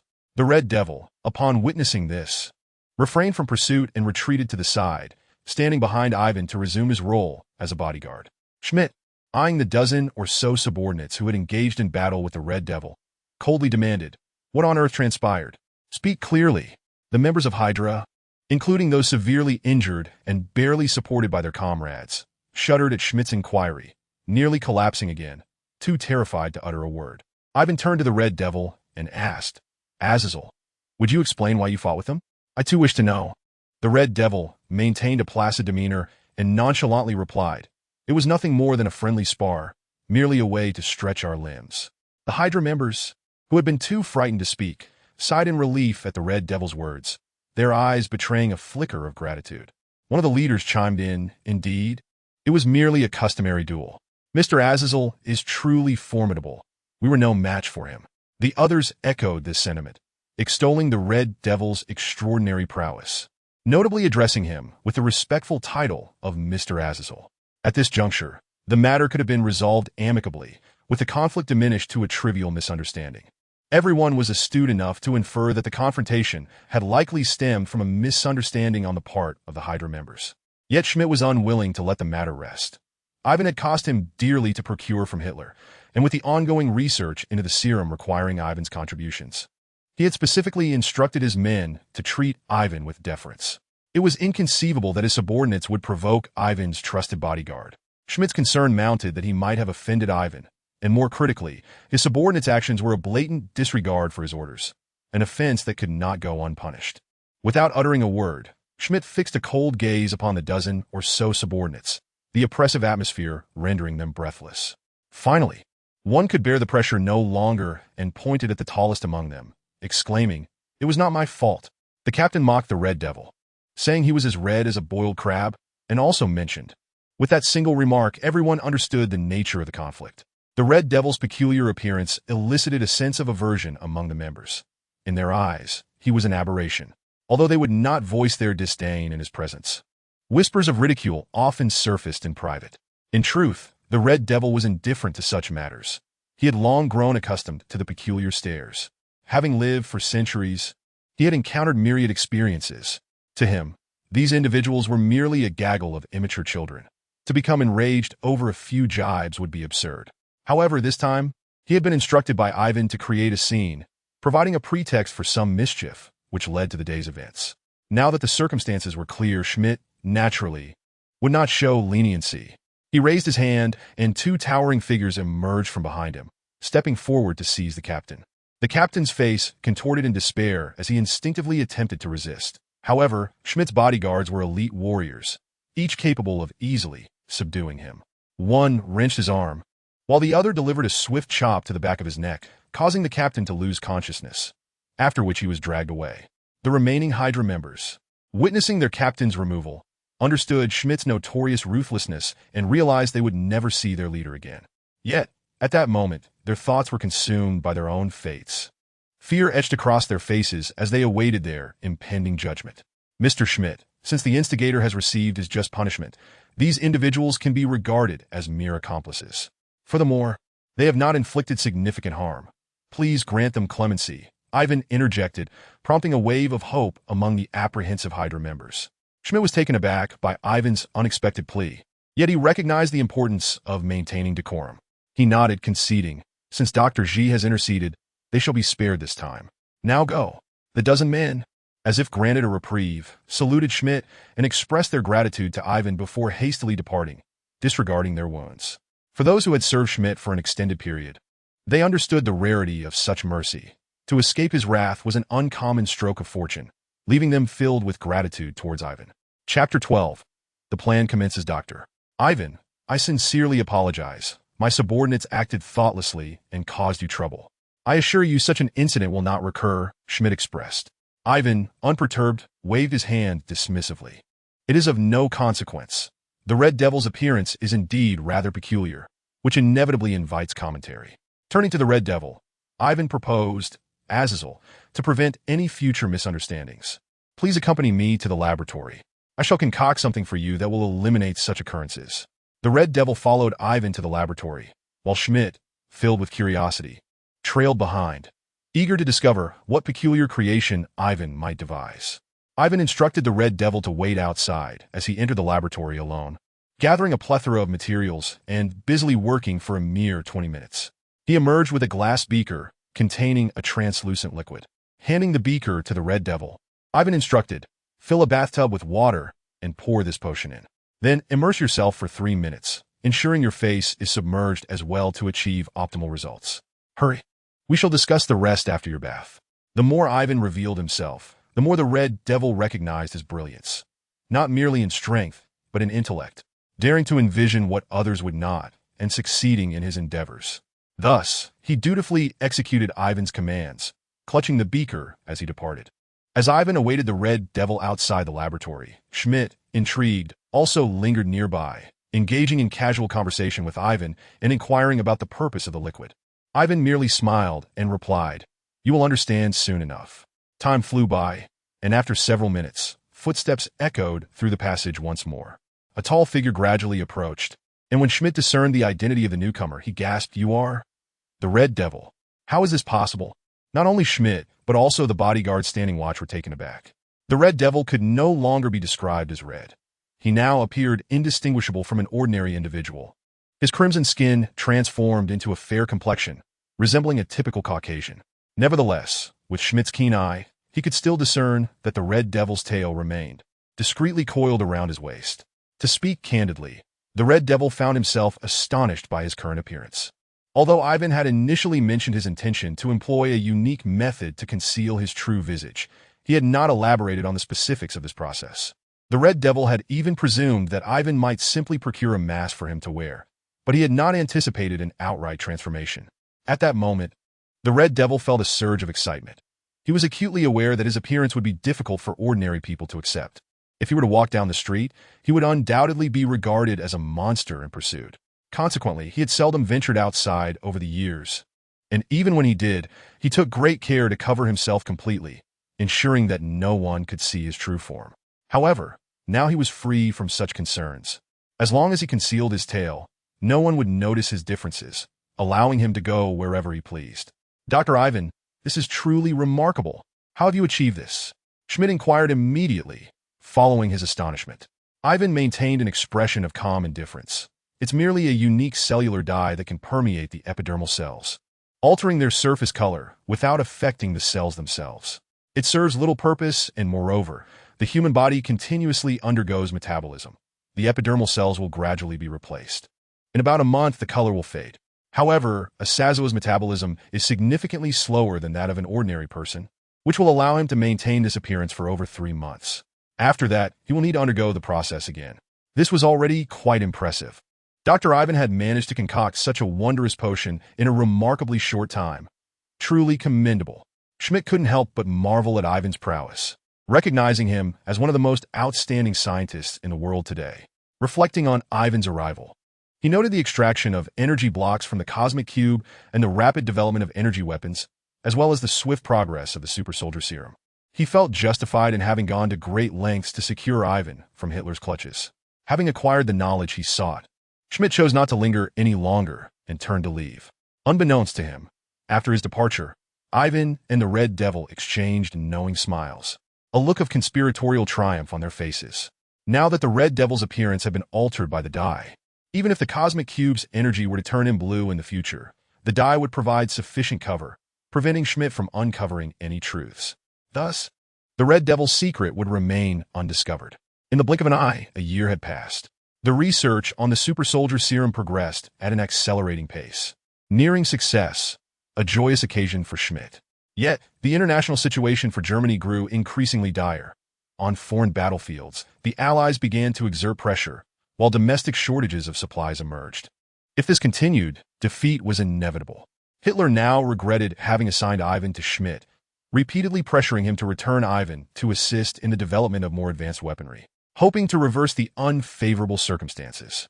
However, Schmidt was not easily swayed and, driven by an unwavering dedication to the super soldier serum, resisted all pressure. Determined to keep Ivan at the base and wishing for him to devote all his energy to the final research on the serum. One day, Ivan suddenly declared his intention to leave, citing a message from his father, who was facing difficulties in his research and required Ivan's assistance.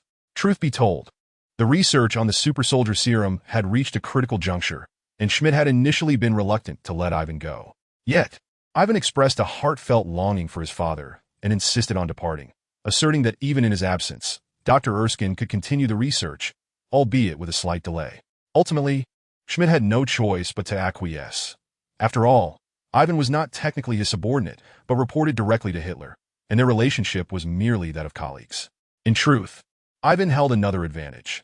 Over the years, he had developed countless advanced weapons and groundbreaking inventions, earning significant prestige in Germany and a formidable reputation worldwide. This was Ivan's leverage, and Schmidt often found himself accommodating him. Since preventing Ivan's departure was futile, Schmidt chose to grant him leave, albeit with preparations of his own. He dispatched an elite special operations team under the guise of ensuring Ivan's safety, while their true mission was to monitor Ivan's movements and, if necessary, forcibly bring him back. Days later, Ivan and his father, Shao, sat in an office at the concentration camp, the two of them alone, with even the Red Devil dispatched to stand guard outside. "Ivan, what on earth is going on? Is there some danger at the Hydra base? Or does that bastard Schmidt intend to eliminate you, requiring my cooperation to stage a ruse so you can slip away?" Although Shao was known for his ruthless demeanor and was a notorious villain among the X-Men, he was deeply concerned for his son's safety. Ivan, observing Zhao's tense expression, felt a swell of emotion. Regardless of how others perceived Shao, to Ivan, he was his father, his closest kin, and he could not allow him to meet the same tragic fate as in the original story at the hands of Magneto and Professor X. "Do not worry, father. The truth is, my departure is due to a significant advancement in my plan, which requires some time for focused research. If all goes well, my abilities should see considerable enhancement. I do not wish for Schmidt to discover this, and for my efforts to benefit another. I need your help to keep my movements concealed during this period, ensuring that everyone believes I am assisting you with experiments, especially those dispatched by Schmidt, who are ostensibly here to protect my safety." Truthfully, Ivan felt a measure of trepidation. He had to admit that Schmidt's agents were indeed elite, and he had no confidence in his ability to deceive them. Yet Shao, exuding confidence, waved dismissively and replied, "Rest assured, I have a plan. Recently, I encountered mutant, as you would say. She possesses two abilities, one of mind control and the other of transforming her body into diamond for defense. She can use her mind control to create illusions in the minds of those agents, ensuring they perceive you as conducting research in the laboratory, leaving no room for suspicion." Upon hearing this, Ivan immediately recognized that Shao was referring to the future White Queen, Emma Frost. With her presence, Ivan felt reassured. The most likely point of failure had been successfully mitigated. That evening, Ivan met with the future White Queen, who at that time was still a young girl. After a brief exchange, Ivan departed with the Red Devil for England, officially commencing his plan. Chapter 13. The Gamble of Life in a Towering Edifice in London, England. Ivan stood in an expansive area where various devices had been installed. The power was connected, and the indicator lights gleamed, ready for activation. Behind Ivan stood the Red Devil and his most trusted ally, Kree, who was reporting, "Master Ivan, we have utilized your upgraded equipment to conduct extensive investigations and have finally pinpointed this location. Just as you predicted, there are significant spatial anomalies here. As per your instructions, we have successfully acquired this site, and to prevent any disturbances during our operations, we have also purchased a considerable expanse of surrounding land to ensure we remain undetected." To be candid, every time Kree recalled the financial expenditure incurred in acquiring this site, he felt a pang of anguish. Originally, this was a residential area. While not inhabited by the wealthiest of British aristocrats, the population was significant. To secure this parcel of land, they had to pay double the market price. and compensating the residents for relocation added further to the costs. In total, it took 5 to 6 times the normal expenditure to acquire the property. Subsequently, transforming it under the pretense of constructing a hospital required yet another substantial outlay. All things considered, Cree believed they had incurred a significant loss. Upon observing the discontent etched upon Kelly's visage, Avon instinctively comprehended his thoughts. Nevertheless, for Avon, the rarity of the reality stone far surpassed mere monetary value. He would not hesitate to part with 5, 6, or even 10, 100, or 1,000 times the amount. After all, the wealth Avon had amassed was beyond numerical quantification. Any issue solvable by money was no issue at all. Wealth afforded one the luxury of caprice. Very well, money is a fickle mistress. We shall earn more after we spend. We have amassed a considerable fortune, so a minor loss is inconsequential. Moreover, the future promises escalating land values. Perhaps we shall even profit from this venture, Avon counseled. Were it anyone else, Avon would not have bothered with their sentiments. A mere command would suffice to ensure compliance. However, Kelly was different. Having cared for himself since childhood, he harbored unique feelings, and Avon wished to avoid creating any emotional rifts. Kelly, still wearing a sullen expression, thought to himself, "You know not the weight of expenses. While profits may be substantial, you cannot squander them so recklessly. Very well, prepare yourself. Await my command before activating the equipment. Let us uncover what secrets lie within," Avon asserted, eager to proceed without delay. Kelly hesitated once more, urging, "Master Avon, we know not what lies within, nor the dangers that may accompany it. I still believe we should first send others in to assess safety before you enter. No more persuasion is needed. My mind is resolute. I shall go in person," Avon declared with unwavering conviction.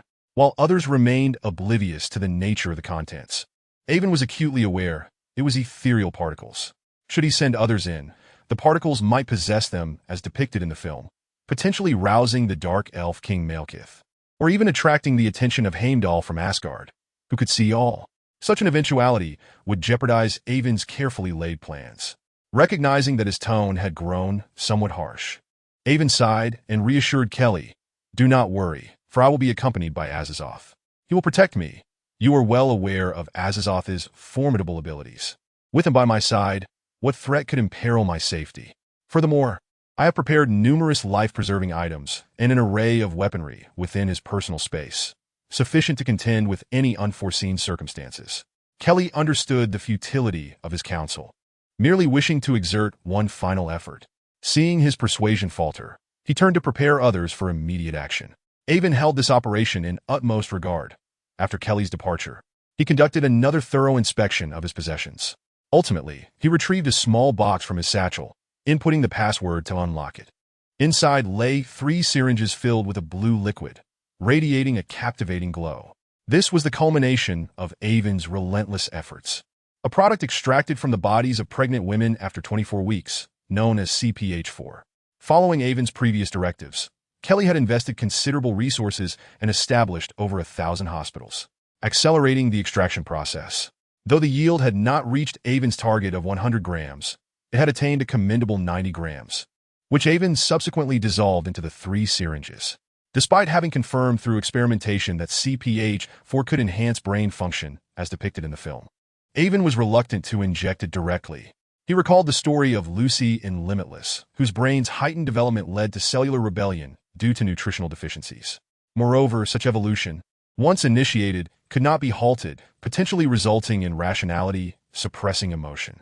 Avon had no desire to become devoid of feelings, akin to a mere machine.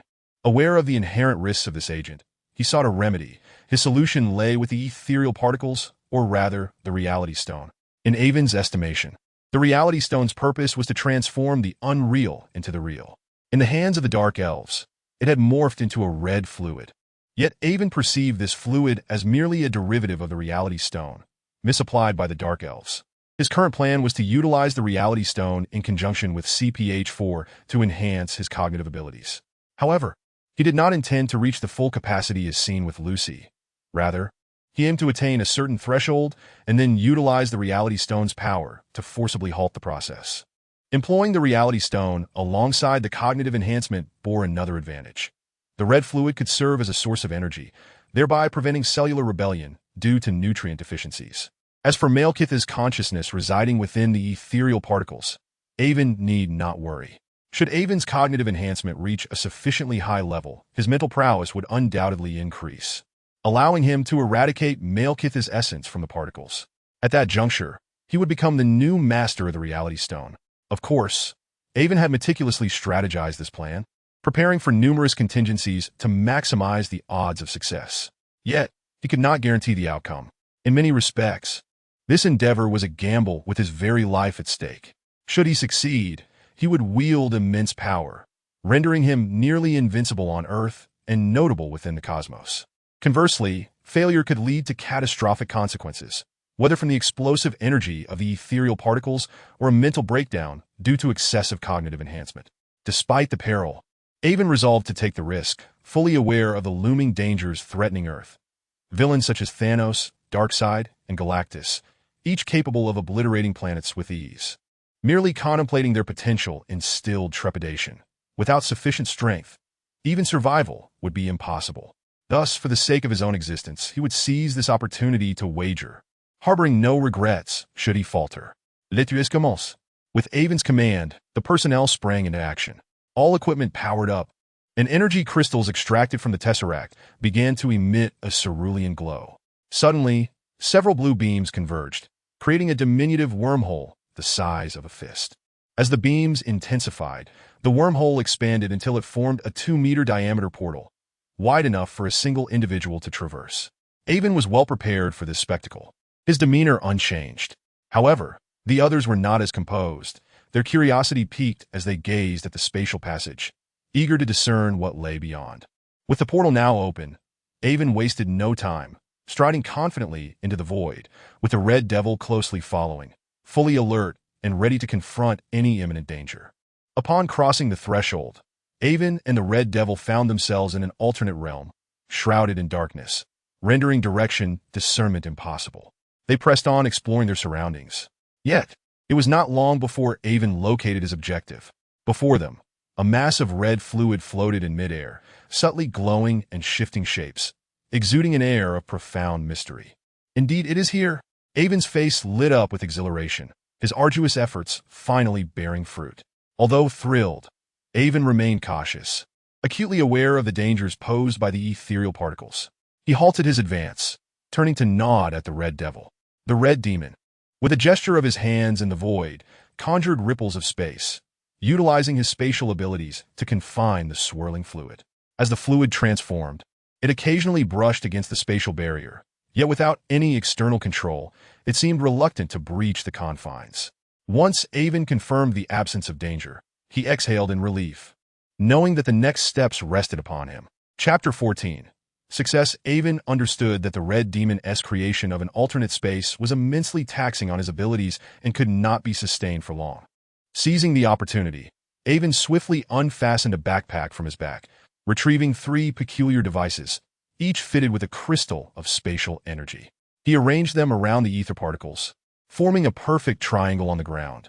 Next, Avon activated the devices, each emitting a beam of blue light that coalesced into a circular spatial barrier, enveloping the ether particles. In terms of energy level, the spatial energy crystals extracted from the cosmic cube were akin to the ether particles derived from the reality gems. However, the energy contained within the crystals was minuscule compared to that of the ether ions. Moreover, the ether ions harbored reality gems within them.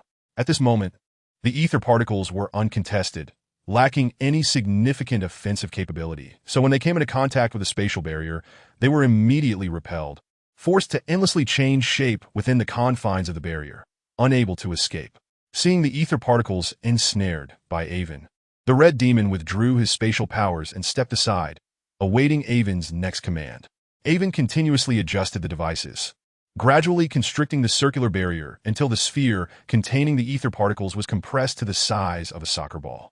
Observing the ever-changing ether particles within, Avon's eyes flickered with excitement, but he soon regained his composure. He donned an unusual metallic glove on his left hand, which bore a small aperture in its palm, emitting a faint blue glow akin to that of the spatial barrier. Subsequently, Avon opened the box containing CPH-4, gazing at the 3 blue syringes. After a moment of contemplation, He resolved to inject all three directly into his body. If it was a gamble, he would bet it all. The instant CPH4 coursed through his veins, Avon experienced an indescribable sensation of euphoria, every muscle in his body quaking as he gradually floated, as if gravity itself had relinquished its hold. The Red Demon, witnessing Avon's condition, instinctively moved closer, but he suppressed his anxiety, recalling Avon's earlier instructions. No matter the circumstances, he was not to act without Avon's command, lest they both find themselves in peril. Under the influence of CPH4, Avon unlocked the forbidden realms of cerebral evolution. His mind expanded at an astonishing rate, and he knew this was a pivotal moment. Forcing himself to endure the unease, he extended his gloved hand to the spatial barrier confining the ether particles. The aperture in the glove opened, granting the ether particles an escape route that led toward Avon's body. Avon had anticipated the ether particles' reaction, promptly adjusting the size of the aperture so that the particles could only pass through the narrowed opening. Meanwhile, as Avon's mind expanded, his mental energy surged, allowing him to discern a subtle consciousness embedded within the ether particles. He recognized this as the remnant of Malekith, the master of the ether ions, who had forcibly erased the consciousness from the ether particles with his formidable mental prowess, thus allowing them to be consumed as nourishment for Avon's evolution. With the integration of the ether particles and the synergy with EPH4, Avon need not worry about energy deficiencies, focusing entirely on developing his mind. 10, 11, 12, 13. As Avon's cerebral development reached 20, he seemed to shatter a barrier, and the world before him transformed. He finally comprehended the ripples the Red Demon had spoken of, seeing them in a far more intricate manner. Everything was laid bare. The distortions of the force field unfolded into infinite folds, extending endlessly. Each breath created waves, each heartbeat resonated throughout his body, and he could perceive the molecular structure of every stone. He could hear the sound of blood coursing through his veins and detect the scent of dust in the air. His mind appeared to enter a state of hyperfrequency, and everything was astonishingly vivid. 21, 22. Avon continued to harness the power of the ether particles to further develop his mind. At that moment, Avon sensed a powerful energy source within the ether particles drawing closer to his palm, and he immediately surmised it to be a reality gem. Concentrating his mind, he located the energy source and gently pressed a button within the metallic glove. The glove emitted a series of clicks as slender steel wires extended, culminating in a small claw that retrieved a red gem upon retraction. Could this be the reality gem? One of the 6 infinity gems? Avon found himself entranced, momentarily captivated, as the gem radiated a formidable power that surged into his being, accelerating his cerebral development. Yet, no ordinary person could withstand such overwhelming energy. Avon's body swelled as if it might burst at any moment. Logically, such a tremendous influx of energy would induce excruciating pain, and Avon should have been writhing in agony. Yet he felt nothing. His eyes dulled, growing vacant, as if he were utterly unaware of the perilous situation he was in. Avon, Dr. Avon, what has happened to you? Please stop, tell me what to do. How can I assist you? The frantic voice of the Red Demon echoed in Avon's ears, and gradually, a spark of awareness returned to Avon's vacant gaze. He sought to retract his hand, but just then, another unexpected occurrence transpired. Avon found himself unable to command his body. Every cell was in a state of hyperactivity, seizing control and instinctively absorbing the ether energy, an unstoppable force. In the hyperbody, Lucy had once faced cellular rebellion, requiring her to consume large quantities of CR4 to temporarily alleviate the situation. However, Avon's predicament was different. He was succumbing to the allure of the ether particles following his brain's rapid development, a far more troublesome scenario than Lucy's. Having reached this critical juncture, Avon resolved to gamble once more, hoping his hypothesis was correct. Closing his eyes, he envisioned the myriad stories he had encountered throughout his life, guiding his mental energy to collide fiercely with the reality gem. A peculiar wave manifested, and the poignant scenes from those tales materialized in his mind. As characters sprang to life, their emotions resonating within him. Although these figures were mere figments of imagination, they evoked profound feelings, and the intensity of emotions multiplied. Ultimately, under the weight of these overwhelming sentiments, Avon regained control of his body, retracting his hand while simultaneously severing the flow of energy from the reality gem with his formidable mental force. Exhaling in relief, Avon realized through this experience that his earlier assumptions were indeed correct.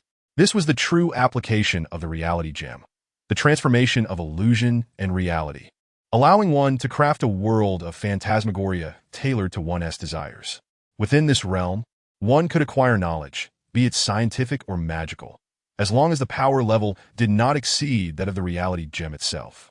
Contemplate, if we were to cultivate various combat skills within the realm of illusions, mastering the art of weaponry, and subsequently return to reality, although it may not be possible to immediately grasp the knowledge acquired in the dreamscape, at the very least, we would possess experience, allowing for a swifter relearning process. This methodology could forge erudite sages, formidable warriors, and a plethora of diverse talents, all produced en masse. With a tranquil mindset and gradual development, any race could ascend to become the most powerful force in the universe. To achieve this, emulating the Dark Elves' approach to ether particles is simply inadequate. Upon witnessing Avon's return to normalcy, the Red Devil finally relaxed his worried heart, taking a few steps forward to support Avon, who had genuinely frightened him moments ago. Doctor, Avon, your previous state was truly terrifying, as if your corporeal form was on the verge of dissolution. Avon, upon hearing this, wore a perplexed expression. Dissolution? Azizo, did my body undergo any transformation? Were you not aware? Just moments ago, I observed your hair appearing to disintegrate instantly, followed by your skin beginning to vanish. Fortunately, this transformation only lasted a brief moment. When I called your name, it ceased immediately, your skin returning to its original state, even your hair regrowing. Avon discreetly wiped away a cold sweat, internally reflecting, that was close. Thankfully, I reacted in time. Had I delayed even a moment longer, my cells would have completely betrayed me, resulting in my demise. Azizo, I sincerely thank you. If it weren't for your timely awakening, I would have been in grave danger. Avon felt an immense gratitude towards the Red Devil. Dr. Avon, you jest. I am your bodyguard, and ensuring your safety is my duty. Moreover, considering what you have done for me in the past, this is hardly a sacrifice. Just remember, I hope you do not put yourself in such peril again. I would not wish for you to experience that situation once more. Avon chuckled and shook his head. High risks yield high rewards. This time, I have gained immensely, not only acquiring a precious artifact, but also awakening my latent genetic abilities. Now, we are the same kind. Of the same kind? Latent genes? Are you implying? The Red Devil's face illuminated with surprise as he contemplated. Indeed, just as you surmised, I too have become a mutant. My abilities stem from my father's energy absorption, kinetic, thermal, electrical energy. I can absorb and release all forms of energy, even replacing metabolic functions, granting me prolonged life. Avon casually retrieved a handgun from his backpack. Bang, bang, bang. The 3 gunshots echoed as bullets struck his hand, yet the impact was absorbed, causing Avon no harm. The bullets fell to the ground. In truth, Avon's awakening of mutant abilities was quite natural, as he was a descendant of mutants, carrying the X gene. At this point, Avon's brain development had reached 27, enabling him to perform molecular recombination akin to cinematic portrayals, allowing for genetic modification on a microscopic level. Having absorbed the potent energy of ether particles, he had inadvertently activated his abilities. Although he was not yet as powerful as Shao, very few could harm him now. Chapter 15. The illusory world. The Red Devil was nearly ecstatic, unable to adequately express his elation. Although he had always held Avon in high regard, wholeheartedly ensuring his safety, a subtle barrier had existed between them due to Avon's non-mutant status. They belonged to different categories of beings.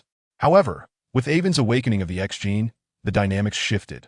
He officially became one of the mutants, now sharing a bond as kindred spirits, brothers, friends, and comrades united in the struggle for mutant kind. All right, prepare yourselves. It is time for us to depart. This has been a significant harvest, Avon declared, removing his metallic gloves. At that moment, the reality stone remained clutched within the gloves. Avon pressed a button on the back of the gloves, producing a series of clicking sounds as they transformed into a cube, enveloping the reality stone within. It must be noted that Avon's accomplishments over the years, owing to his extraordinary intellect, had led to the creation of many advanced devices, with the metallic gloves being an impressive example of cutting-edge technology. Avon quickly tidied his belongings, retrieved his backpack, and prepared to leave, disregarding the ether particles that had been compressed into a sphere, even abandoning the equipment. This left the Red Devil bewildered. Although Avon had absorbed a portion of the ether particles, it was but a fraction of the remaining quantity. To abandon such a resource seemed a grave oversight. Dr. Avon, shall we not keep this? The red devil inquired, gesturing toward the ether particle. We shall not. Avon glanced at the mass of ether particle fluid, tossing the metallic box containing the reality stone lightly in his hand. The most precious item is this gem. Those fluids are merely derivatives of the stone. As long as the gem remains, there is no limit to the quantity of fluid one can acquire. Yet, despite this, those fluids are still rare treasures. Is it not a pity to leave them here? The red devil still felt reluctant. The gem we have obtained is of an unimaginable value. If others were to discover its presence in my possession, they would undoubtedly go to great lengths to seize it. Hence, I leave this fluid here, allowing others to fight over it. This way, they may unwittingly bear the blame, leading everyone to believe that the treasure lies with them, ensuring my safety. The red devil's realization dawned upon him. Indeed, it was a brilliant strategy, reaping the benefits while allowing others to shoulder the repercussions. However, if we leave this device emitting spatial energy here, could it not reveal our ruse? Avon scoffed in discontent. Do you think I would overlook such a simple matter? All these devices are equipped with self-destruct mechanisms. Within 3 days, they will deplete their energy. At that point, the self-destruction will commence, releasing a highly corrosive liquid that will dissolve them, ensuring no trace remains. The red devil internally praised Avon, recognizing his thoroughness and cunning.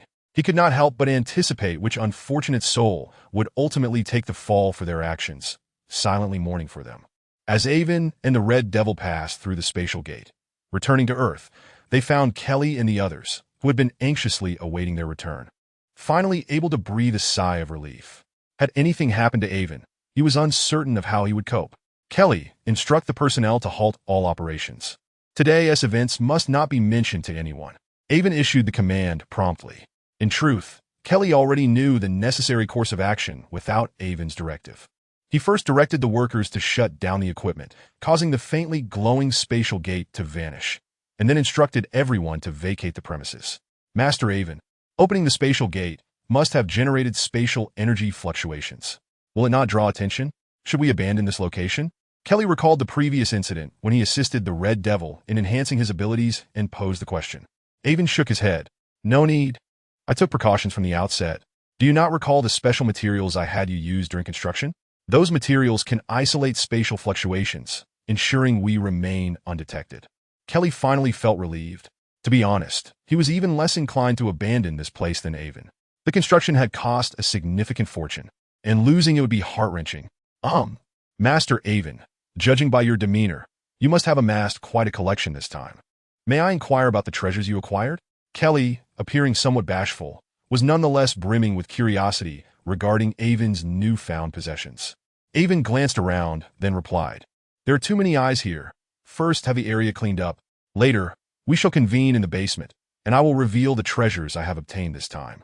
The Red Devil utilized his spatial abilities to transport Avon directly to a secluded underground laboratory in a manor on the outskirts of London. Avon opened the metallic box, retrieving the reality stone, and commenced preliminary testing with the laboratory equipment. Avon had been diligently occupied in the laboratory for nearly an hour when the door suddenly swung open, and Kelly stepped inside. Upon noticing the gemstones on the experimental table, which Avon was utilizing for his experiments, he was taken aback by the mesmerizing colors radiating from them. The gemstones possessed an inexplicable allure. Well, isn't it beautiful? Avon remarked. This gemstone is of the same caliber as the cosmic cube that the Hydra is currently researching. It merely serves a different purpose. However, I find myself more enamored with this gemstone, as it suits me better. Avon proceeded to elucidate the functions of the gemstone before stating, I will now retreat to study this gemstone in solitude. Please guard the entrance. No one is permitted to enter without my express permission, lest I be disturbed. As for food, Kelly, kindly bring it to me and leave it at the door. I shall take care of my hunger myself. The Red Devil naturally complied with Avon's command. Once everyone had departed, Avon made his way to the innermost chamber of the treasure room, which was furnished with a bed and a chair. He removed his shoes and sat cross-legged on the bed, glancing at the clock on the wall, which indicated it was midnight. Avon took the gemstone in his hand. With a gentle stimulation of his mental energy, the gemstone erupted in a burst of red light, enveloping Avon within its glow. He slowly closed his eyes. Avon found himself amidst somewhat antiquated buildings and a retro school. It was evident that he was in a secluded alley near the school, a place seldom frequented, ideal for students to settle personal grievances. Avon murmured, "Is this the illusionary world generated by the reality gemstone, based on my memories and the information of this reality? I hope it brings me some surprises." As Avon pondered, a cacophony of sounds broke his reverie. Screams, pleas for mercy, and furious roars, but soon faded, leaving only the sound of groans. Not far ahead, a group of over 10 children lay on the ground, all around their teenage years, groaning incessantly. Although they appeared injured, there was no visible blood, indicating no life-threatening danger. Among them, the only one standing, having knocked the others down, ran up to Avon, exclaiming, "Boss, I've taken them all down." Impressive, right?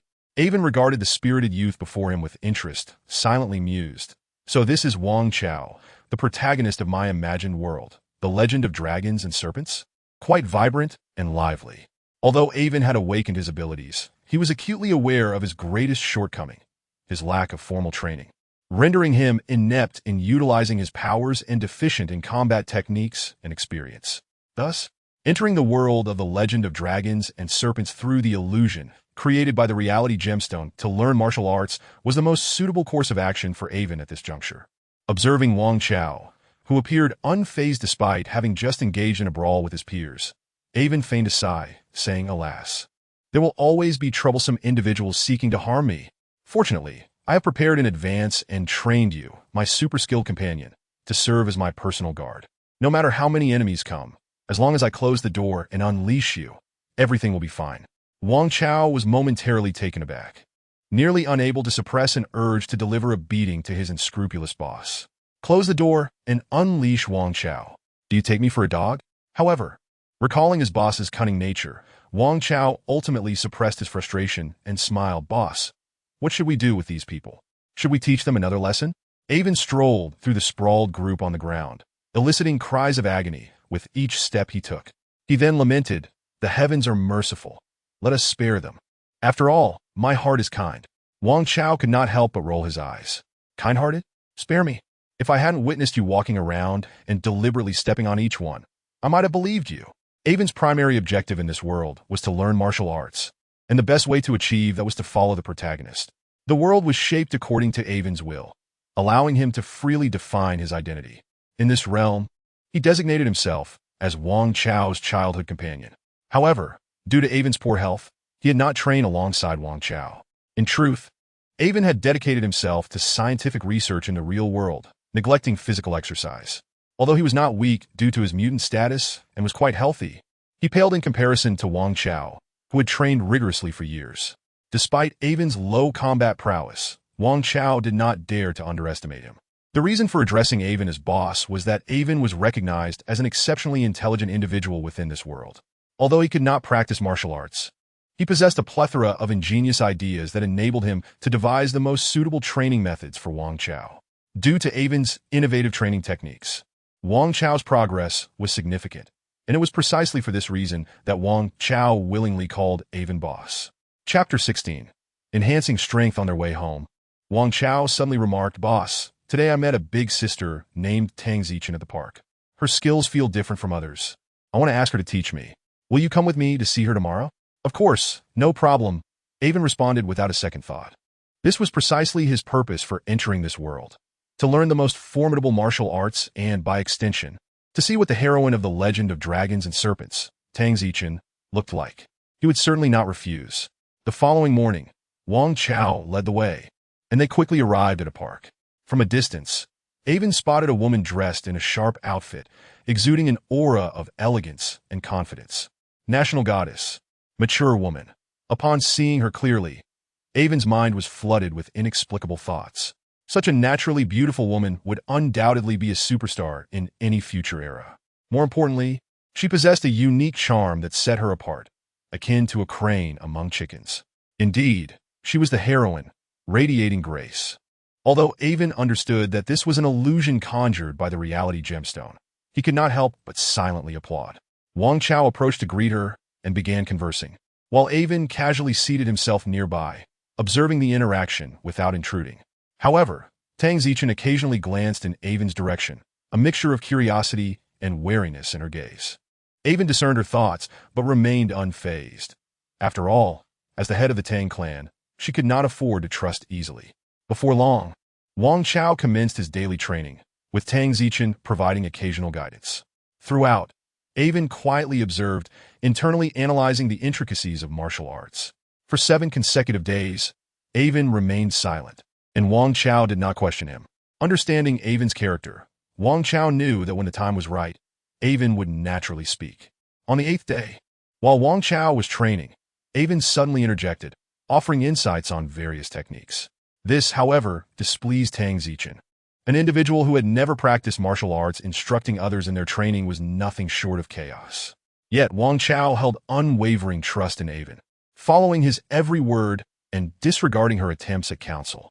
In her frustration, Tang Zichin decided to let them proceed with their folly, anticipating that Wang Chao would eventually realize Avon's methods were ineffective and return to her for guidance. However, the subsequent developments defied her expectations. Although Avon lacked knowledge of martial arts, he was well-versed in human physiology. By integrating his understanding of martial arts, he devised various scientific training methods. Wang Chao's training not only maintained its pace, but began to accelerate. This turn of events unsettled Tang Zichin, prompting her to observe Avon's training methods with increasing intensity. The more she watched, the more astonished she became, for Avon's approach clearly surpassed her own, even resolving some of her training dilemmas and granting her a sense of enlightenment. In the days that followed, Avon began to engage in discussions with Tang Zichin, exploring the intricacies of martial arts together. From her, Avon gradually acquired deeper knowledge of martial arts, which he then deconstructed, adapting it to share with Tang Zichin based on their evolving circumstances.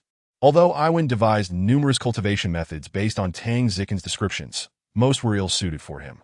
Nevertheless, the suitable techniques yielded substantial benefits for Tang Zichin, leading to a rapid enhancement of his strength, and even hinting at the legendary realm of transcending voids and achieving invulnerability. Initially, Tang Zichin regarded Iwan with disdain, curiosity, and astonishment, but eventually became somewhat desensitized to it all. However, the rewards were plentiful, each day bringing new surprises. Similarly, Iwan was exhilarated, as having Tang Zichin as a high-level experimental subject allowed him to test all his ideas on him, leading to an increasingly clear understanding of national martial arts. He even devised a cultivation method tailored specifically for himself, leveraging the extraordinary capabilities of his mind. 3 months swiftly passed, and when Wang Chao concluded a day of training under Tang Zichin's guidance, Iwan unexpectedly approached them, declaring, "I must take my leave." "Leave? Iwan, where are you going?" Wang Chao inquired, his face etched with confusion, unsure of Iwan's intentions. With a sigh, Iwan responded, "Though I am acutely aware that this is but an illusion, and everything is fictitious, I cannot shake the feeling of reluctance. If it were possible, I would prefer not to bid farewell so soon.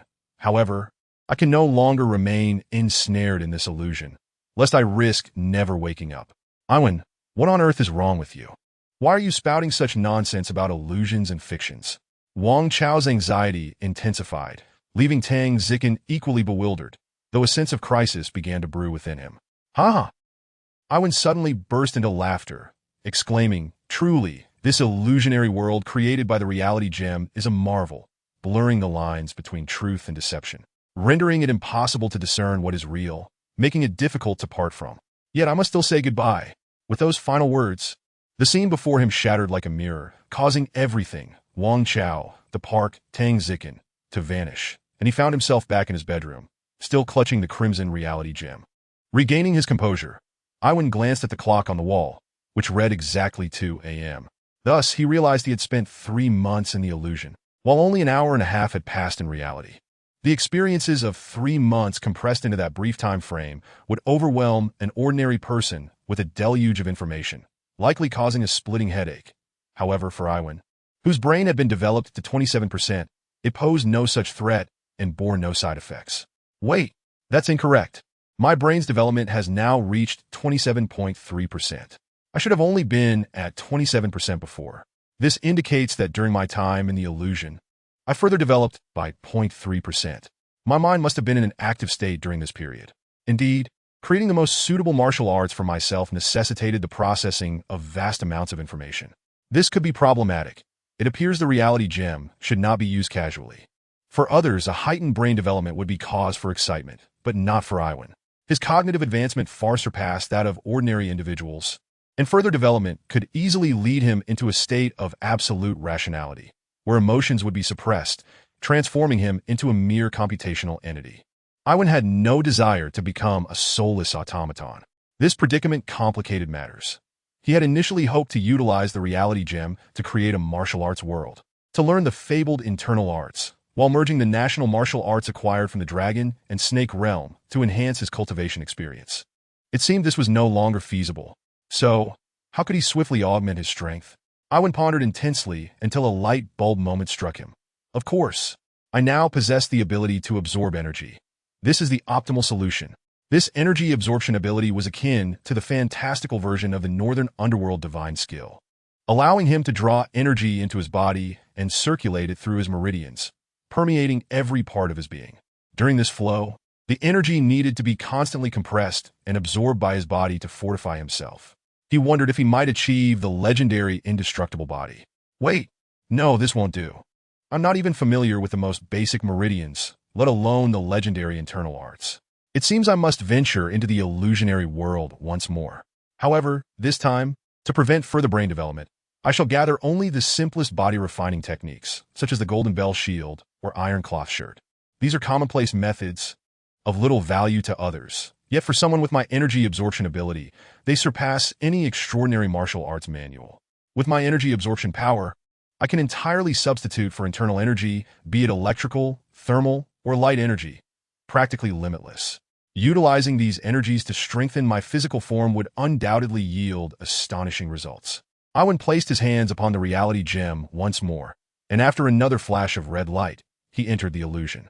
This time, he opened his eyes after approximately 7 minutes, his face clearly radiating excitement. As the master of the reality gem, everything witnessed within the illusion was a manifestation of the gem's power.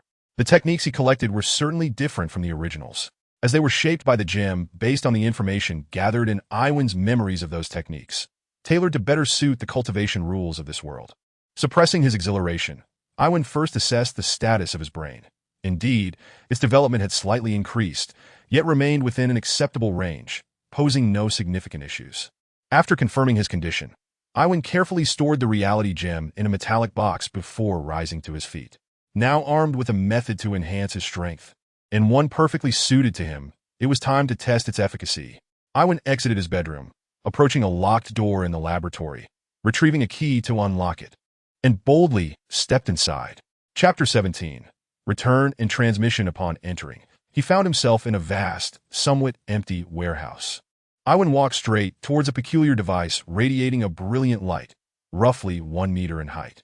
Should a time traveler be present, they would immediately recognize it as identical to the nuclear reactor used by the Black King in the first X-Men battle to absorb nuclear energy.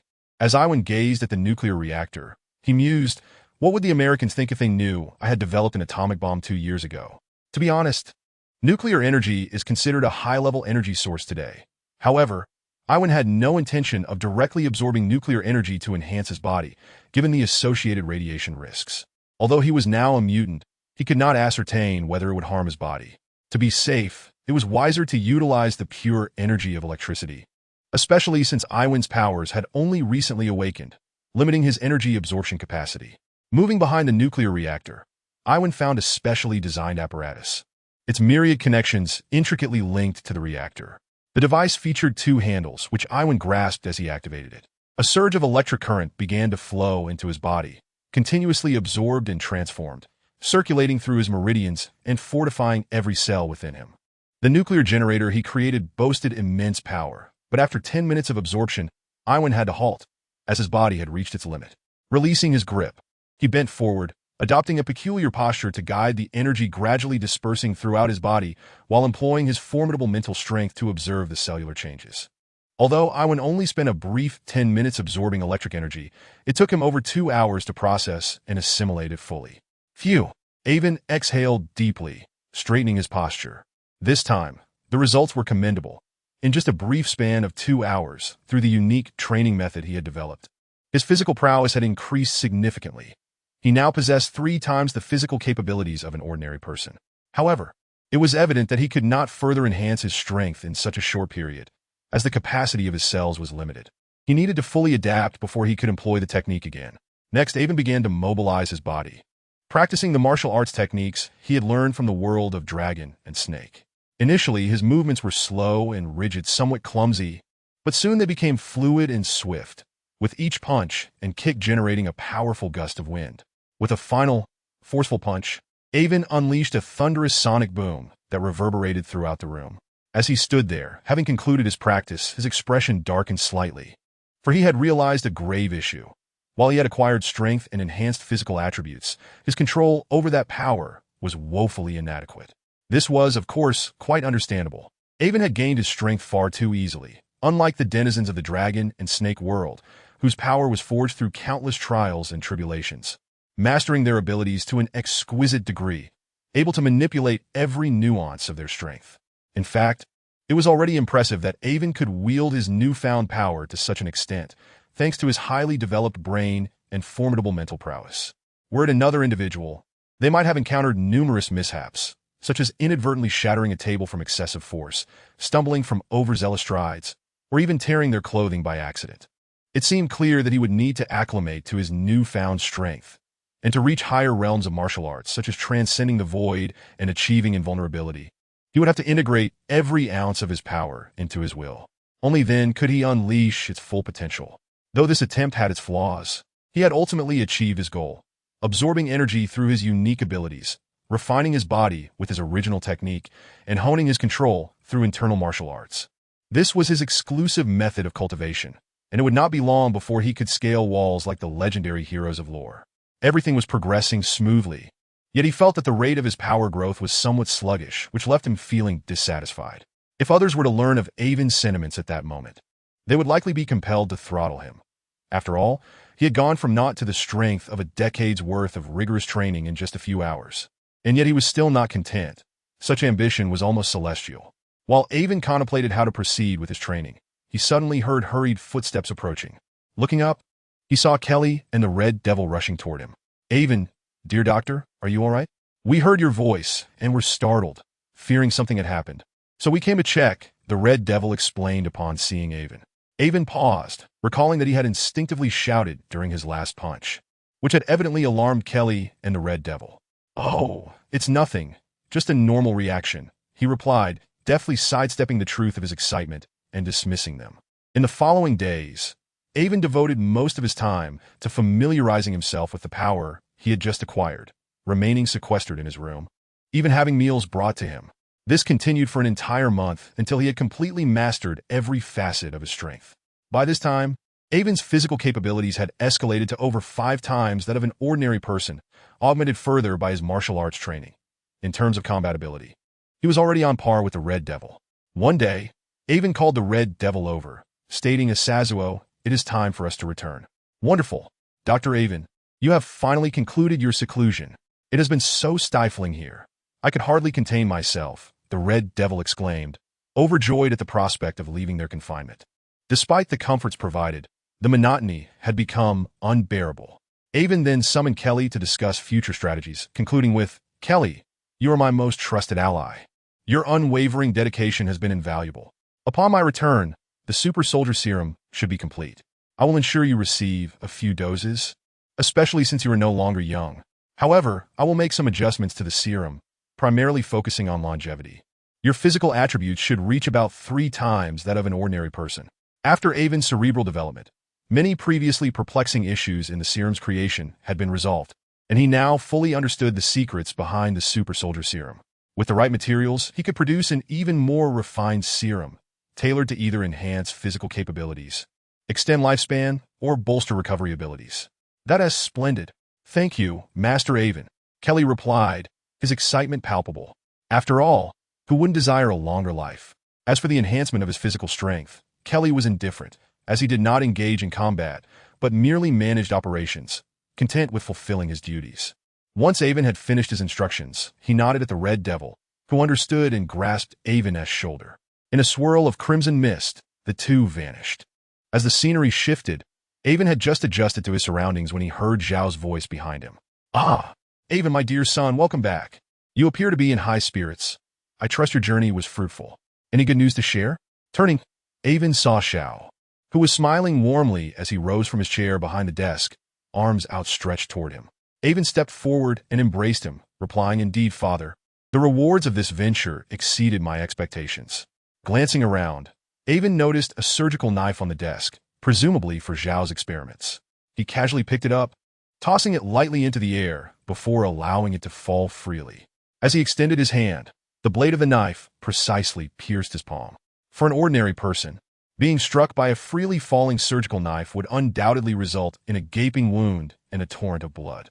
However, the moment the blade made contact with Avon's skin, his abilities activated, causing the knife to ricochet away. "Father, this is the energy absorption ability I inherited from you. What do you think? Did it meet your expectations?" "Of course, my son. You have never disappointed me," Xiao said, suppressing his excitement, his face glowing with joy. Yet this was not the entirety of Avon's discoveries. He had a gift for Xiao. "I have something for you, and I hope you will cherish it." As Avon extended his hands, positioning them at the sides of Zhao's head, he transmitted the technique he had recently devised for energy absorption and physical enhancement into Zhao's mind. Xiao was initially astonished that Avon possessed mental abilities, but his attention quickly shifted to the technique entering his consciousness, leaving him in a state of shock. Energy absorption, circulating through the meridians, delivering enhancement to every part of the body, every organ, every cell, an unending evolution. Xiao had never contemplated utilizing his abilities in such a manner. If he were to cultivate according to this technique, he pondered whether his physical strength might one day surpass that of steel, enabling him to vanquish all foes without needing to rely on his powers. As Avon withdrew his hands and observed Xiao lost in the depths of the technique, he mused, with this method, as long as his father diligently practices, when the first battle commences, Xiao's physical prowess would undoubtedly reach an extraordinary level. Even if he stood still and lost consciousness, Magneto would likely be unable to penetrate Zhao's mind. Avon found himself anticipating the first battle's arrival, eager to witness the expression on Magneto's face as he exerted all his strength, yet failed to harm Xiao in the slightest. Surely, it would be a sight to behold. Chapter 18. Red Skull. Half an hour passed before Xiao finally opened his eyes, the astonishment still evident on his face. "Avon, where did you learn this method of enhancement?" "This technique hails from ancient China, though I have made some modifications to better suit our cultivation needs." Yuan pondered for a moment, yet refrained from disclosing the matter of the Infinity Stones. He believed it prudent to keep this knowledge from Xiao. On one hand, such artifacts pertain to the entirety of the universe, and the less one knows, the better it is for safety. On the other hand, he was concerned that given his father's nature, once he learned about the Reality Stone, he might resort to actions that could lead to world destruction. Reminiscent of the first battle, when he had sought to exploit his powers to detonate a nuclear bomb in order to provoke the awakening of more mutants. As for the Red Devil and the Kree, although they possessed some understanding of the Reality Stone, they were unaware of its true power. Moreover, they were currently in Yuan's employ, and he trusted they would not disseminate information recklessly. China, indeed, is one of the oldest nations. Despite its current decline, its profound heritage remains intact, and it is certain to rise again in the future. However, you specifically mentioned using a computer to enhance the body. Does this method hold any particular significance? Wouldn't other forms of energy suffice? Yuan shook his head, asserting that other energies should also work, although he had not yet experimented with them. The reason he emphasized electrical energy was its higher purity and ease of acquisition. Furthermore, while electricity might appear chaotic, it possesses a stimulating aspect that promotes growth. A closer investigation would reveal that individuals struck by lightning often experience enhanced physical attributes, and even certain ailments may be healed. It is non-toxic, harmless, and devoid of radiation, alleviating any concerns regarding cellular damage, making it the most suitable option. Of course, if you wish to explore other higher-level energies, I could arrange for nuclear reaction equipment to be delivered to you for experimentation. I see. Then I shall utilize electrical energy as well. As for nuclear energy, perhaps I can explore that opportunity later. Father, has anything transpired during my absence?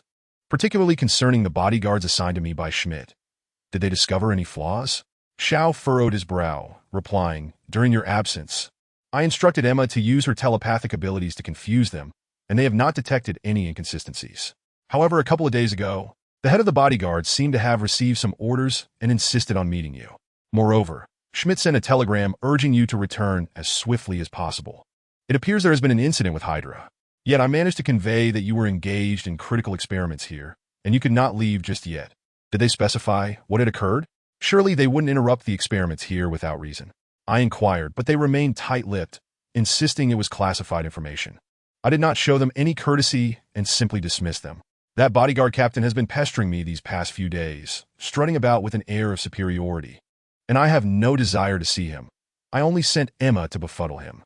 However, Emma is still quite young, and that bodyguard is resolute, which consumes a great deal of her energy. Xiao felt a twinge of anger, particularly towards the other party's condescending demeanor, which he found intolerable. Is Emma doing well? Yuan harbored mixed feelings towards Emma. Prior to meeting her, he envisioned her as an alluring enchantress. Yet regrettably, their encounter was premature, and she was still just a child, leading to a modicum of disappointment. Oh, it's nothing, just a bit fatigued. I merely need to rest for a while. I had originally planned for Emma to continue using her telepathic abilities to confound them tomorrow, but I did not expect your early return. Yuan fell into deep contemplation. It seemed Hydra had indeed encountered a problem, for Schmidt would not be so anxious for his return otherwise. But what could it be? Given Schmidt's urgency, could it be related to the super soldier serum? That seems unlikely, as Erskine's research pace would suggest at least another 3 months were required. Father, I had hoped to spend more time with you, but it appears it will not be possible. I am equally curious about the events at Schmidt's end, so I must hasten back. Go on, son. We can absorb energy using our abilities in lieu of metabolism. For me, time is currently the least valuable commodity, yet you must learn to enjoy it. Otherwise, the long stretch of life may become exceedingly dull. Rest assured, Father, I shall not find it tedious. This world holds countless secrets awaiting my exploration, and there shall always be an endless pursuit. I relish the process of research, uncovering the truths of existence. Upon encountering the captain of the bodyguards, the latter appeared as if he had encountered a savior, nearly kneeling. Dr. Yuan, you have finally consented to meet me. Please, return with me at once. The leader has issued an absolute command, and should I fail to bring you back, it would cost me my life. Yuan paid little heed to the captain's pitiful demeanor, responding coldly, You cannot whimsically demand my return. I have not completed my experiments here. I cannot simply abandon my work halfway. That would render my efforts futile, unless you provide a compelling reason to persuade me. Well, very well, Dr. Yuan. This is highly classified information, so please do not divulge it. The super soldier serum was successfully developed 7 days ago, and the leader has already utilized it. However, unforeseen complications arose, prompting his fury, which is why he requested your return to oversee the upcoming research on the super soldier serum. At that moment, the captain found himself under immense pressure, disregarding the need for confidentiality, and candidly divulging all he knew. A gleam of insight sparkled in Yuan's eyes. Indeed, the issue pertained to the super soldier serum.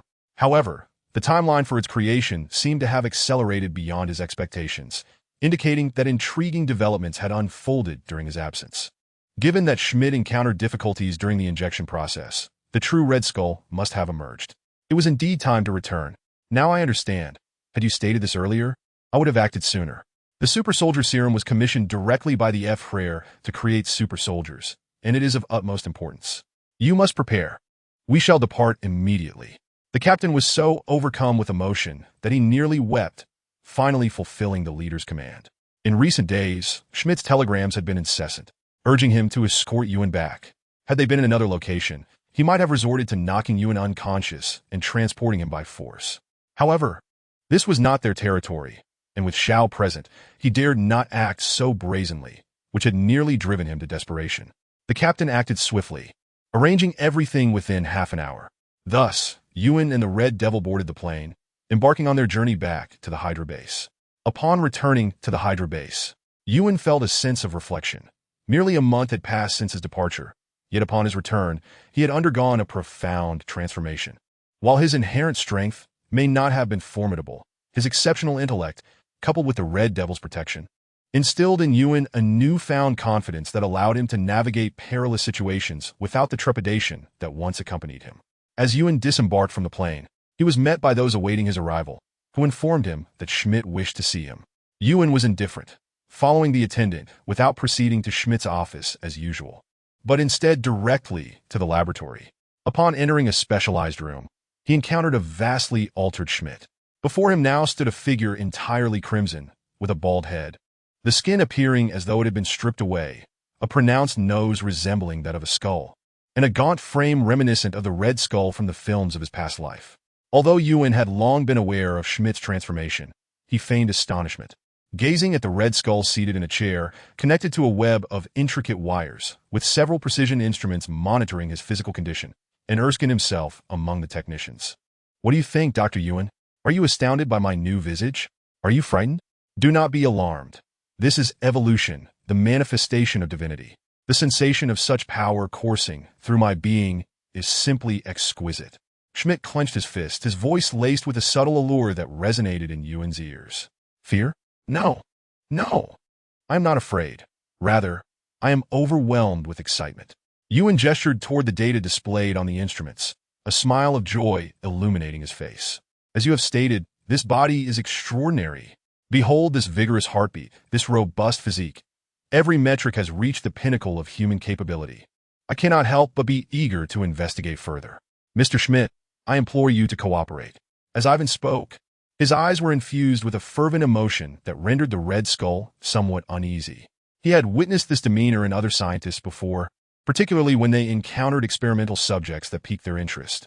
In that moment, he realized that he was merely a lab rat in Ivan's eyes. Suppressing his discontent, the Red Skull donned a slightly grim smile and remarked, "To be frank, Dr. Ivan, your reaction has taken me by surprise. It is entirely unlike that of others. You must understand that even the scientists in this laboratory exhibited fear upon first seeing me in my current form." Yet Ivan responded with a cheerful demeanor. "I understand your sentiment. Do not be astonished. Consider the previous Red Devil, and you will comprehend why. Truth be told, while you may appear somewhat peculiar now, you are undoubtedly more human-like than Azazoth, at least you lack a tail. His appearance even evokes the legendary devil. Does he not fear that I might be intimidated by your current guise?"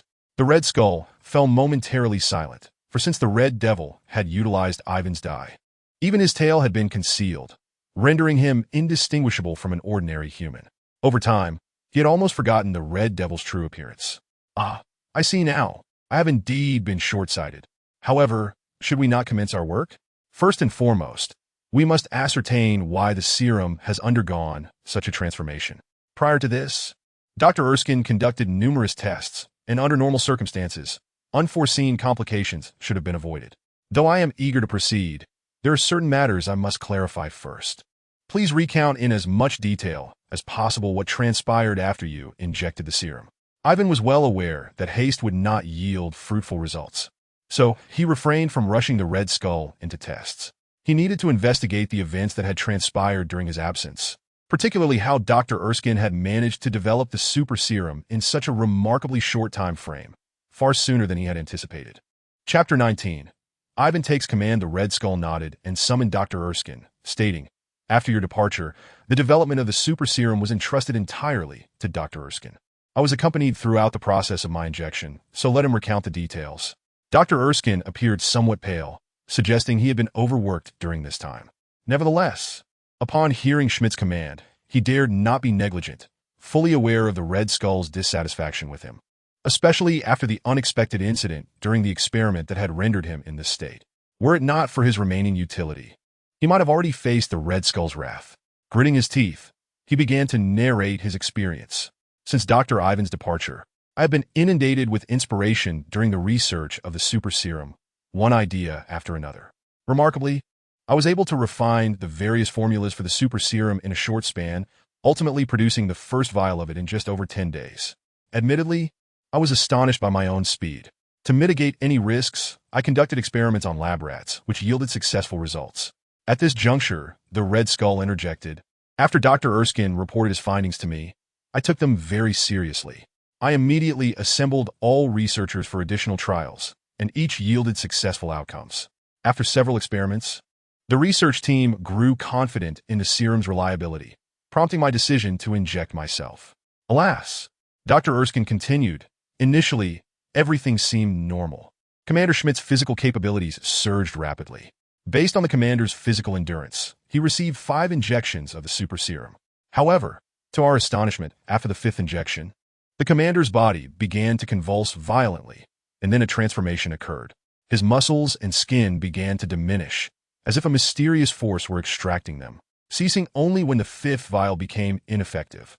The Red Skull's expression turned pensive, recalling, "That sensation is one I would never wish to endure again." During the initial 4 injections, I felt an inexhaustible surge of power coursing through me, a sensation utterly divine. Yet, upon the 5th injection, it was as though I plummeted from paradise into the depths of hell, engulfed by excruciating pain, each inch of my skin and muscle seemingly sliced by a searing blade. In comparison, death seemed trivial. Listening to the Red Skull and Dr. Erskine's accounts, Ivan fell into contemplation. It struck him that Erskine's inspiration had erupted precisely as he departed. And though the Red Skull had undergone multiple experiments, he should be acutely aware of the inherent dangers of serum injections. Was there truly such urgency? A sense of inexplicable force seemed to propel these developments. Could it be the will of the world? Or was there someone lurking in the shadows, scheming, akin to Dr. Poison Pill and the war god Ares behind her, crafting lethal weapons to fulfill their own ambitions? Or was it merely a fortuitous coincidence? Perhaps he was overthinking the situation? Ivan, are you listening? The Red Skull, noticing Ivan's distraction, could not help but feel a surge of irritation. "My apologies," Ivan replied. "I was lost in thought, but your words have sparked some conjectures in my mind. If all proceeds smoothly, I should be able to uncover the reasons behind this within 3 days." "Is that truly so?" "That would be splendid. Please expedite the process." Regardless of whether Ivan had inadvertently overlooked him as the leader of Hydra, Schmidt chose not to pursue it further, provided that answers were forthcoming within 3 days. Ivan promptly collected samples of skin, blood, and bone marrow from the Red Skull, respectfully escorting him from the laboratory.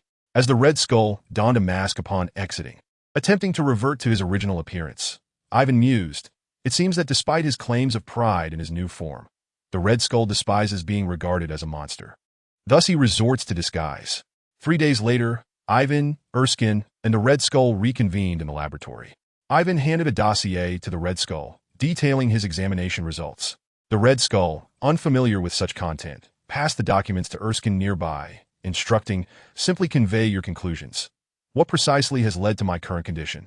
"Undoubtedly, Commander Schmidt. Your physical capabilities have nearly reached the limits of human potential, approaching 13 times that of an ordinary individual. Thus, the super serum itself is sound. However, during the injection process, you made a minor oversight.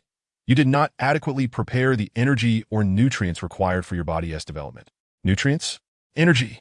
Erskine suddenly exclaimed, his face illuminating with realization. "I cannot believe I have committed such a fundamental error. Pray tell, what has transpired?" Observing Erskine's reaction, Schmidt grew impatient. Ivan gestured for Dr. Erskine to remain calm before continuing. "Regardless of the specifics, we must acknowledge a fundamental law: the conservation of energy. The reason Commander Schmidt has transformed into his current state is that the super serum necessitates a substantial amount of energy and nutrients to enhance your body, extracting the energy stored within your cells. Clearly, this was insufficient, leading to the forcible extraction of vitality from your muscle cells, resulting in their mass death, and consequently the muscular atrophy you now exhibit." "But why did the previous 4 injections not present any issues?" Schmidt inquired. "As I mentioned, each cell stores a portion of energy, and the super serum is enriched with high nutritional substances. The first 4 injections depleted the energy reserves within your cells, thereby rendering the 5th injection problematic." "Ah, I see now," Ivan remarked. "It is evident why you are our foremost scientist, unraveling the cause with such alacrity. Dr. Erskine, although your age surpasses that of Dr. Ivan, one should not judge solely by age. Strive to learn diligently." Schmidt's tone was imbued with palpable dissatisfaction towards Dr. Erskine, which increasingly unsettled the latter, who was acutely aware of Schmidt's temperament. Should he be displeased, the threat of death loomed ever present. Dr. Ivan, having discerned the cause, "Is there a remedy to be found?" "Indeed, there exists a solution, albeit a rather cumbersome one that necessitates the full cooperation of Mr. Schmidt." "What complications may arise?" "Speak freely. I assure you, I will not oppose anything within my capabilities." The Red Skull was resolute. "In my estimation, every individual's physique conceals a mysterious gateway, one that locks away the potential for human evolution. The role of the super serum is to unlock this portal. You have previously managed to open this gateway, Yet inadequate preparation and insufficient energy supply hindered the full realization of your physical limits. Thus, our task now is to devise a method to open this gateway once more. But this time, we must ensure ample energy supply in advance. Are you suggesting we simply administer the super serum again? Dr. Ivan, are you certain this is viable? Indeed, we shall administer the super serum once more, though with some distinctions. Your body is now perilously close to the limits of human capacity, rendering the previous serum less effective. We must formulate a serum with a more potent efficacy. Provided we have sufficient energy supply, not only can you restore your former appearance, but there is also a significant probability that you may transcend human limitations and ascend to a higher echelon of existence. Naturally, such an endeavor bears immense risk. The process of physical evolution entails excruciating agony, and should you falter under the strain, your body may indeed succumb to the excess energy. This is my proposed course of action. The decision rests with you. Why would I refrain? If there exists a chance to evolve into a higher state of being, the peril is well worth the reward. From this day forth, the laboratory shall be under your complete authority. Whatever materials and equipment you require, do not hesitate to express your needs. I shall procure them for you, with but one condition: expedite the creation of the second-generation super serum. Ivan nodded gravely. Rest assured, I shall exert every effort. However, I have two stipulations. State your conditions, Dr. Ivan. The Red Skull, now exceedingly eager to placate Ivan, was prepared to fulfill his every request. First, I require Dr. Erskine to serve as my assistant and to adhere to my directives. That is agreeable. Dr. Erskine, I trust you will not object? The Red Skull turned to the nearby Erskine, his eyes glinting with a hint of menace. Erskine hastily nodded. Of course. My prior negligence led to the leader's misfortune. Please afford me the opportunity to redeem myself. Secondly, the primary component of the super serum is derived from a substance extracted from an artifact gifted by the Dark Sorcerer. Until now, we have only studied the extracted substance. Yet we have never encountered the mysterious artifact itself.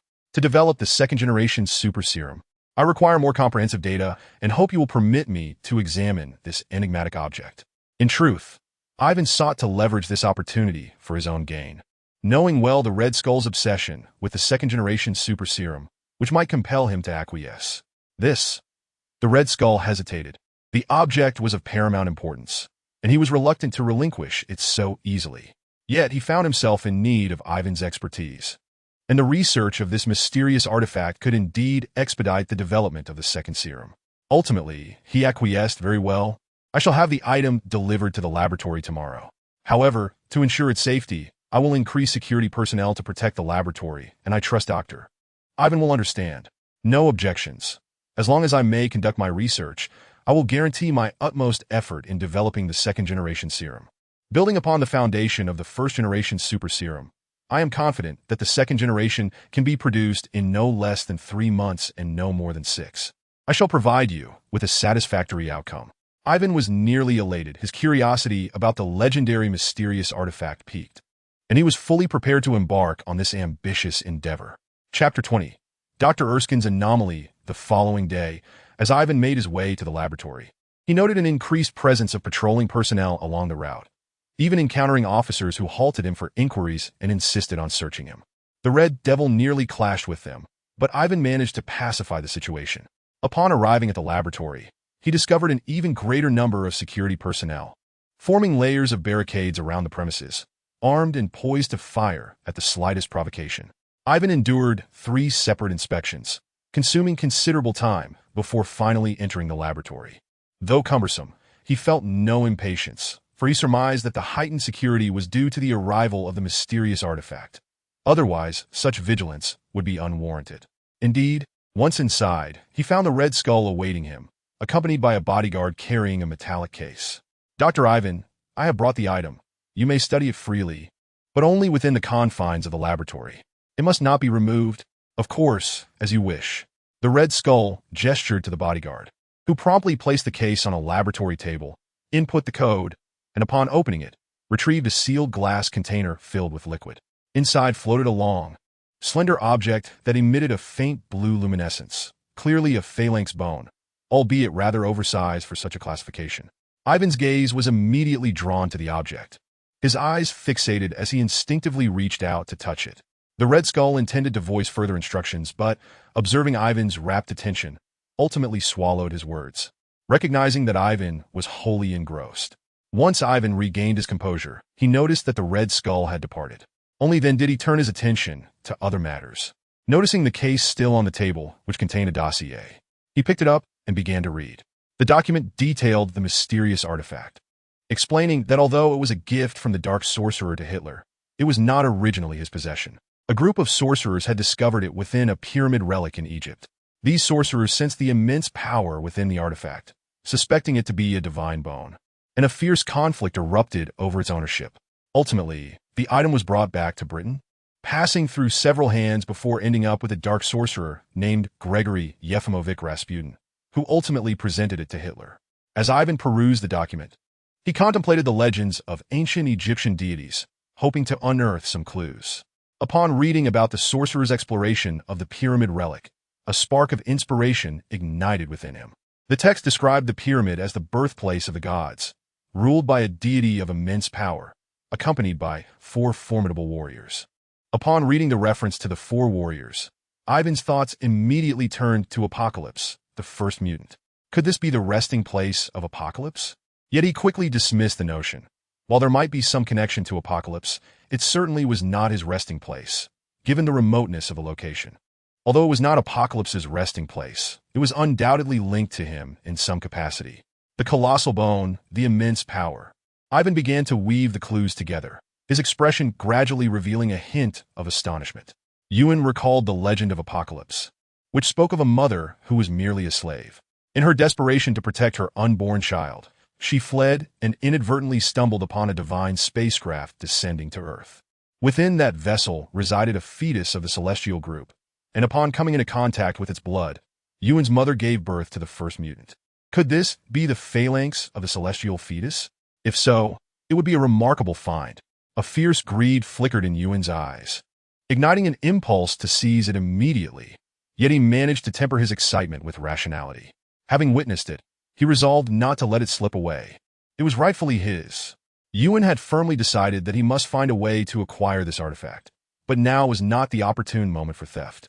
First, he needed to assist Red Skull with the second-generation bloodline of the Enhanced. While he was not overly concerned, he could at least prepare himself. As Ewan returned the materials to the box, he discreetly pricked his finger, allowing a drop of blood to fall into the case. That droplet seemed to possess a life of its own, dispersing and adhering to the interior of the suitcase without causing any disturbance. Ewan had previously discovered that his cells could survive for an extended period once separated from his body, and he could sense the location of his blood. As long as he did not change the suitcase, he could locate it at any time. Now it was time to get to work. He had to ensure that Red Skull did not grow displeased and reclaim this treasure. Ewan became engrossed in developing the second-generation super serum, wielding full authority in the laboratory, directing all researchers, including Dr. Erskine, with absolute command, and his orders were met with unwavering obedience. As time passed, 2 months went by, and the progress of the second-generation serum was promising. Ewan's mood was also buoyant. The serum was advancing well, and there were some breakthroughs in the study of the phalanx. It seemed that everything was unfolding favorably. However, Ewan recently noticed that Dr. Erskine's demeanor was somewhat off. Although he made an effort to appear normal, he would occasionally zone out, exhibiting a subtle hint of panic and anxiety. Ewan had long been aware of this situation, but chose to feign ignorance. For he knew that Erskine would ultimately defect to the Americans, a development Ewan secretly desired. When Erskine made his escape, it would present Ewan with the perfect opportunity to seize the phalanx, allowing the Americans to take the blame. One day, while Ewan was busy in the laboratory, Erskine approached him quietly, seizing a moment when no one else was around, and softly said, "Dr. Ewan, I wish to speak with you." Finally unable to contain himself, Ewan chuckled inwardly. It was a rare occasion for Dr. Erskine to express such interest. "Feel free to share whatever is on your mind. I'm all ears." Erskine hesitated before finally gritting his teeth and stating, "Dr. Ewan, have you noticed something amiss with Commander Schmidt?" His negative emotions appear to be magnified infinitely, becoming increasingly violent. "I suspect this is due to the super serum." "Quite normal," Ewan replied coolly, his tone rigid. "The super serum is comprehensive in its effects, not only enhancing physical attributes, but also cognitive abilities. You must have observed that Mr. Schmidt has likewise become increasingly astute with a sharper memory. It is only natural that his emotions would be amplified. Surely Mr. Schmidt is aware of his condition. If he chooses not to express it, he must have confidence in his ability to control himself. Do not dwell on unfounded fears. But this indicates a flaw in the super serum. We developed it to create super soldiers. Yet what if we end up producing a horde of mindless killers? As scientists, we should utilize our research to benefit humanity. Ewan's expression turned icy as he interjected, "Mind your words, Dr. Erskine. It appears you have mistaken yourself for a saint. Benefiting humanity? Huh. Automobiles were designed for the convenience of human transport, yet they led to the creation of tanks, machines of destruction. Airplanes were invented, only to give rise to bombers and explosives. Were the original inventors not aiming to benefit humanity? Yet now, look at their applications. The super serum is no different. It is intended to create super soldiers, deployed on the battlefield as instruments of death, no different from cannons and other weaponry. So do not be naive. We are scientists, and our duty is to fulfill our responsibilities. Scientists conduct research as mandated by our superiors, and we strive for perfection. As for how our inventions are employed, that is a matter for the nation's leaders to decide." Ewan's words struck Dr. Erskine like arrows, for deep down, he understood where the super serum would ultimately be used. Yet, he had seldom contemplated this reality until now, and the brutal truth was difficult for him to accept. Observing the struggle within Erskine, Ewan refrained from offering comfort. He never considered himself a good person, having witnessed many perish during human experimentation. This world revered the strong, and Ewan's only desire was to survive, along with his father and those he held dear, like Red Devil and Kree. Contemplating the villains that Earth would eventually face, such as Thanos, who could obliterate the planet with ease, Ewan was willing to go to great lengths for power. He respected someone like Dr. Erskine, yet he had no intention of emulating him. Dr. Erskine's expression shifted, uncertainty clouding his face for a moment before gradually solidifying into determination. A sigh of resignation escaped him. He realized that Dr. Erskine had likely resolved to defect. Pondering Erskine's fate, Ewan reflected on how the genius scientist might create Captain America, only to ultimately perish at the hands of Hydra spies. Ewan felt a tinge of regret for Erskine, but he neither sought to impede nor betray him, for this was Erskine's own decision. Watching Erskine's departing silhouette, Ewan caught a glimpse of a small protrusion at the bottom of a laboratory table, and a peculiar smile graced his face. Ewan's mind was now attuned to certain electromagnetic signals. He had long suspected that the laboratory was rigged with listening devices, undoubtedly the handiwork of Red Skull. However, Ewan had just isolated his conversation with Erskine, ensuring that Red Skull would uncover no discrepancies. Consider this a helping hand, Dr. Erskine. May your journey be smooth. Chapter 21. The plan succeeds. In the days that followed, Ewan discreetly monitored Dr. Erskine. While he endeavored to complete his tasks during experiments, Erskine would occasionally lose focus, indicating to Ewan that he had likely established contact with American spies. Ewan began preparing for his own plans, as Erskine's defection would signal the time for action. Within the base, the three individuals of highest rank, Ewan, Erskine, and Red Skull, appeared congenial on the surface, yet each harbored their own ulterior motives. Red Skull seemed to trust Ewan and Erskine implicitly, yet he had installed listening devices in the laboratory, revealing his wariness of the two. Ewan detected a glimmer of malice in Red Skull's gaze, albeit directed not at him, but at Erskine. It seemed that Red Skull's dissatisfaction stemmed from the recent mishap with the super serum. However, as long as Erskine remained useful, his life was spared. Perhaps once the second-generation super serum was completed, Erskine's time would be up. Ewan continued to feign diligence in assisting Red Skull with research, but in truth, he was merely exploiting the situation. Ewan desired the super serum for himself, even if he did not intend to use it. He could trade it or offer it to others, knowing that many would find it irresistible. As for whether the Red Skull would sever the bridge after crossing it and take lethal action against him, Ivan was not concerned. Ivan was not like Dr. Erskine. In fact, there was no hierarchical relationship between Ivan and the Red Skull. It was important to note that Ivan was directly under Hitler's command, merely on loan to this location, while the Red Skull was also a subordinate of Hitler, placing them on equal footing. Thus, Ivan consistently referred to the Red Skull as Mr. Schmidt, rather than addressing him as the leader as others did. Of course, this was contingent upon not crossing the Red Skull's bottom line. Should Ivan engage in any egregious behavior that breached that boundary, The Red Skull would not hesitate to eliminate him, even at the risk of offending Hitler. For instance, if the Red Skull were to discover that Ivan was scheming to obtain the crucial material for the super soldier serum, the mysterious phalanx, he would undoubtedly act swiftly to eliminate Ivan. Among the trio, the last, Erskine, was perhaps the least cunning. However, he was now grappling with thoughts of betrayal due to his ideals, which complicated the relationships among the three, with each harboring ulterior motives. Who would ultimately benefit from the external conflict? Who would emerge victorious in the end? That would depend on their respective strategies. On this day, Ivan had toiled in the laboratory for the entirety of the day, utterly exhausted. After finishing breakfast and dinner, he retreated to his bedroom and fell asleep. In the middle of the night, Ivan suddenly awoke, sensing that the cells contained in the mysterious phalanx box had begun to move rapidly. He immediately extended his mental energy, and to his astonishment, he spotted a man clad in Hydra attire approaching from several hundred meters away. However, Ivan could tell from his demeanor that he was certainly not a member of Hydra. This was undoubtedly an enemy infiltrating the base, as behind him trailed several soldiers armed with guns and wielding knives. With a cheerful wave to two guards, he ordered two soldiers to silence them by cutting their throats. Realizing they were heading towards his quarters, Ivan recognized he had become the target. Given that he had aided Germany in developing numerous advanced weapons over the past 2 years, causing significant trouble for the Allies, it was only natural for them to attempt his assassination. Although Ivan harbored concerns for the mysterious phalanx, his immediate priority was to ensure his own safety. He concentrated his mental energy into a singular point and transmitted a message to the Red Devil in the adjacent room. Asazuo, wake up. We are under attack. The Red Devil, abruptly awakened from slumber, sprang from his bed. As Ivan's bodyguard, even in sleep, the Red Devil remained dressed, and he instantly teleported to Ivan's room. Chill. Ivan placed a finger against his lips to signal silence, pressing his hand against the Red Devil's head to convey the external situation through his mental energy while simultaneously sharing a plan of action.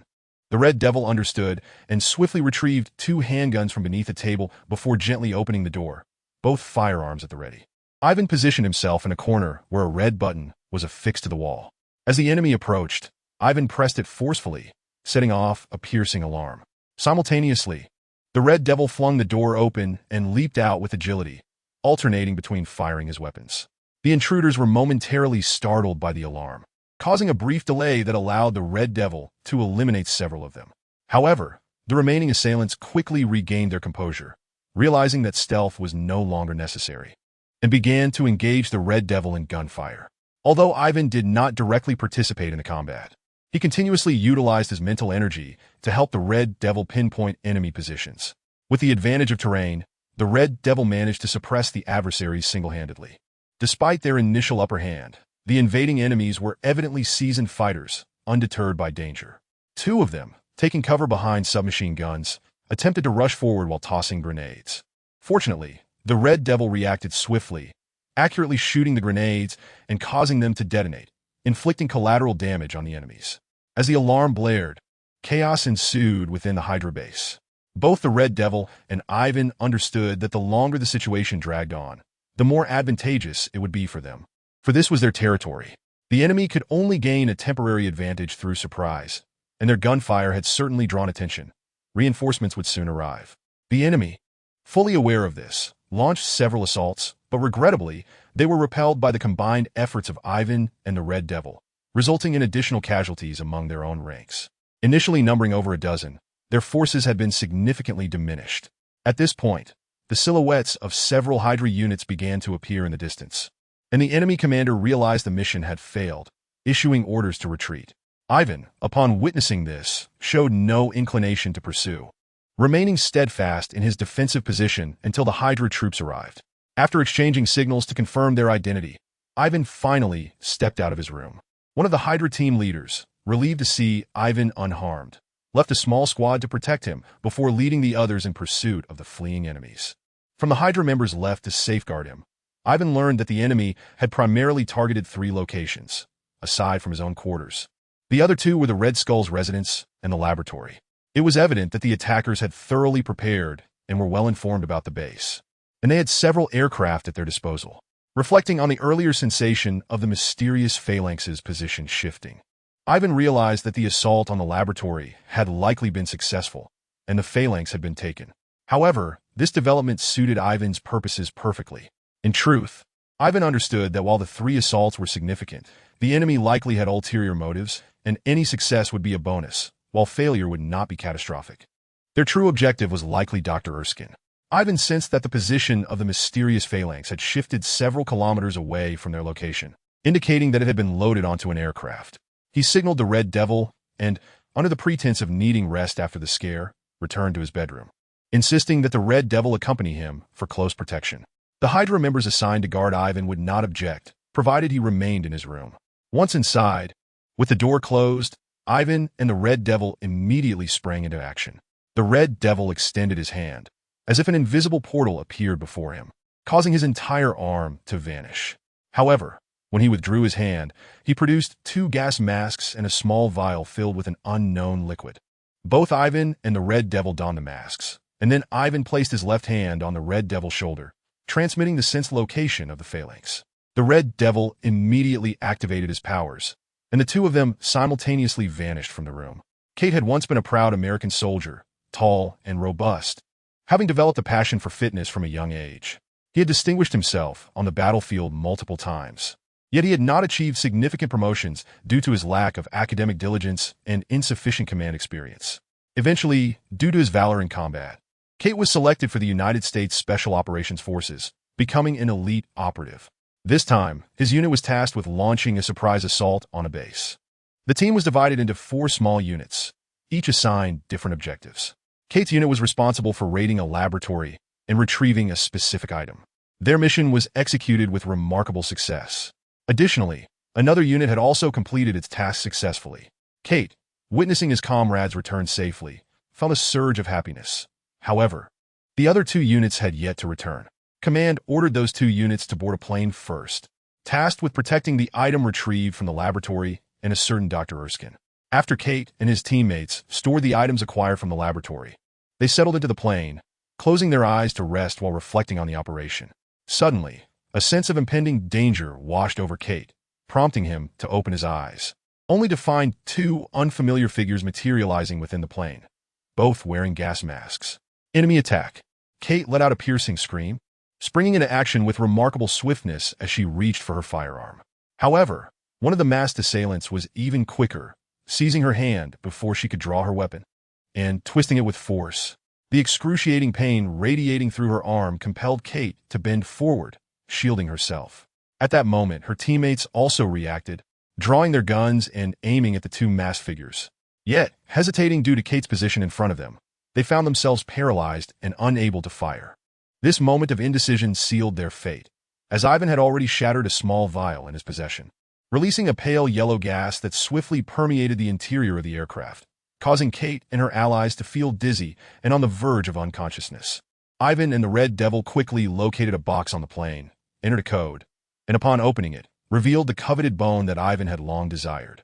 Nodding in satisfaction, he instructed the Red Devil to retrieve another box from his private space to store it, as he would never utilize the original box. Knowing it had been rigged with high explosives by the Red Skull, he had no intention of being blown to smithereens.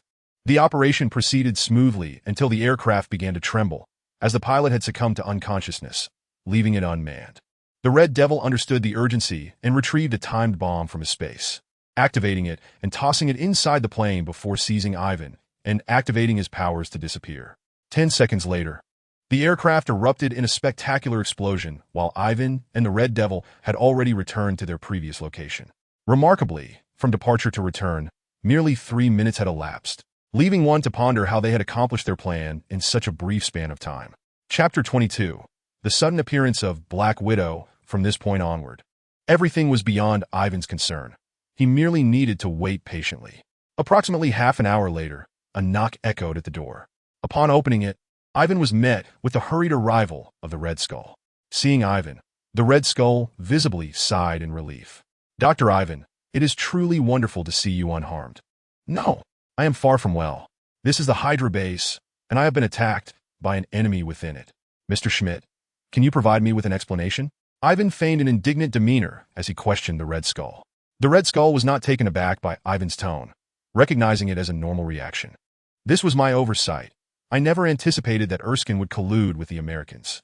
Not only did he defect, but he also stole the mysterious materials from the laboratory. With a traitor like Erskine aiding them, the Americans even sent operatives to assassinate you, Doctor, and I was not spared either. However, this is hardly surprising, considering your substantial contributions to the nation through the development of advanced weaponry, which has caused significant losses among our allies. The Americans view you as a thorn in their side and will undoubtedly take the opportunity to strike. Ivan displayed a look of dawning realization. So that is it? I never expected Erskine to betray us. That truly is unexpected. I wonder how the situation stands now? The Red Skull sighed. Not well. Erskine has already fled, and the mysterious materials in the laboratory were also taken. Ultimately, they detonated the facility, leaving nothing but ashes. What? The materials were stolen? The laboratory was destroyed? This is outrageous, Mr. Schmidt. You must dispatch someone to retrieve them immediately and eliminate that scoundrel Erskine. How dare he take everything and destroy our lab, which was the product of our hard work? Ivan's eyes blazed with fury, and his distressed expression earned the Red Devil's admiration. Had he not known the truth, he might have been deceived by Ivan's performance. The Red Skull hastily attempted to calm Ivan, stating, Dr. Ivan, please rest assured that I will not let Erskine go unpunished. I will find a way to recover the materials. However, I must inquire whether the second-generation super soldier serum can still be developed. Unbeknownst to the Red Skull, the materials were presently in Ivan's possession, hidden within the Red Devil's private space. The notion of retrieving them was nothing short of a pipe dream. Ivan feigned hesitation before responding, that is feasible. Although the materials have been taken, there is still a considerable stock of the mysterious substance that was previously extracted, which can barely support the development of the second-generation serum. However, this will require considerable time, as the laboratory has been destroyed, and many personnel lack the opportunity to back up their data, necessitating a restart of the experiments. I cannot guarantee when we will achieve success.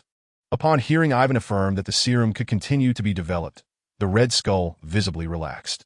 In that case, I entrust everything to you, Doctor. I hope you can produce the second-generation super soldier serum as soon as possible. You need not worry, even if you did not mention it. I would have endeavored to do so. Then that as well. Dr. Ivan, please take some time to rest. For the next few days, refrain from conducting any experiments. This place has been compromised by the enemy, and we cannot remain here. Prepare yourself. Tomorrow, we shall relocate to another base. Ivan naturally had no objections and nodded in agreement. After securing Ivan's assurances, the Red Skull departed, returning to his office. When his subordinates presented him with the report detailing the recent losses, he nearly choked with rage, vehemently berating his staff and personally addressing several negligent individuals. The losses were indeed catastrophic. While the fallen Hydra soldiers were of little concern, such warriors could be easily replaced. The significant loss lay in the research personnel, of whom more than half had perished. These were elite scientists that the Red Skull had meticulously gathered from across the globe through coercion or bribery. Although they may not have been as vital as Ivan and Dr. Erskine, they had played a crucial role in the development of the super soldier serum. Now, with only a scant few remaining, the Red Skull felt the weight of this tragedy profoundly.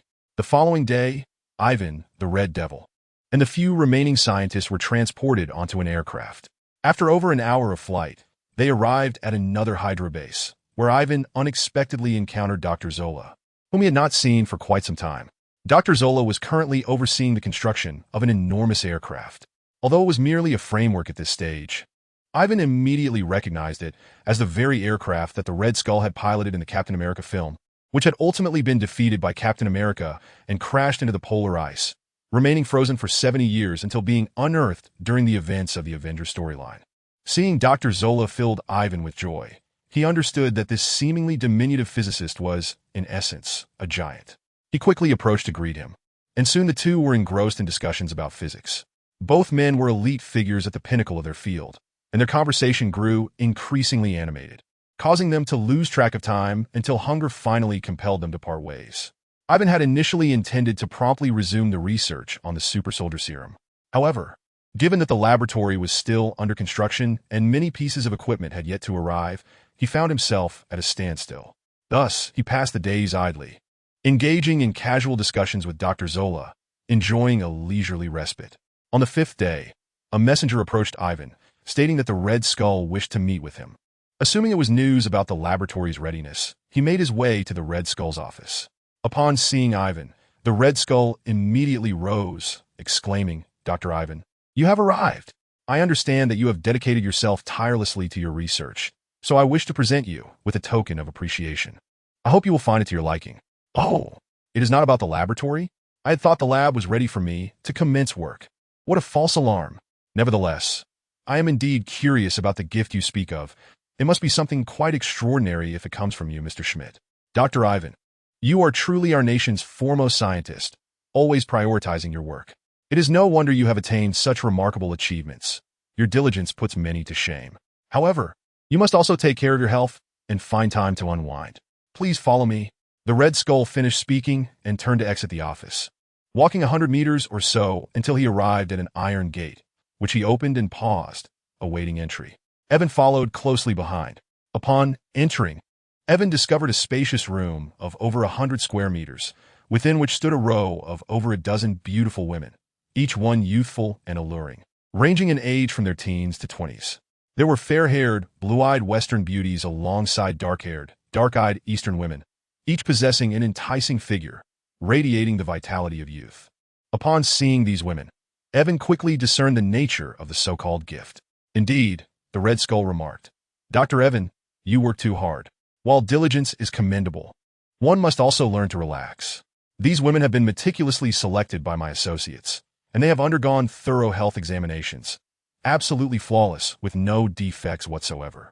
They have been specially trained and possess considerable experience in catering to men's needs.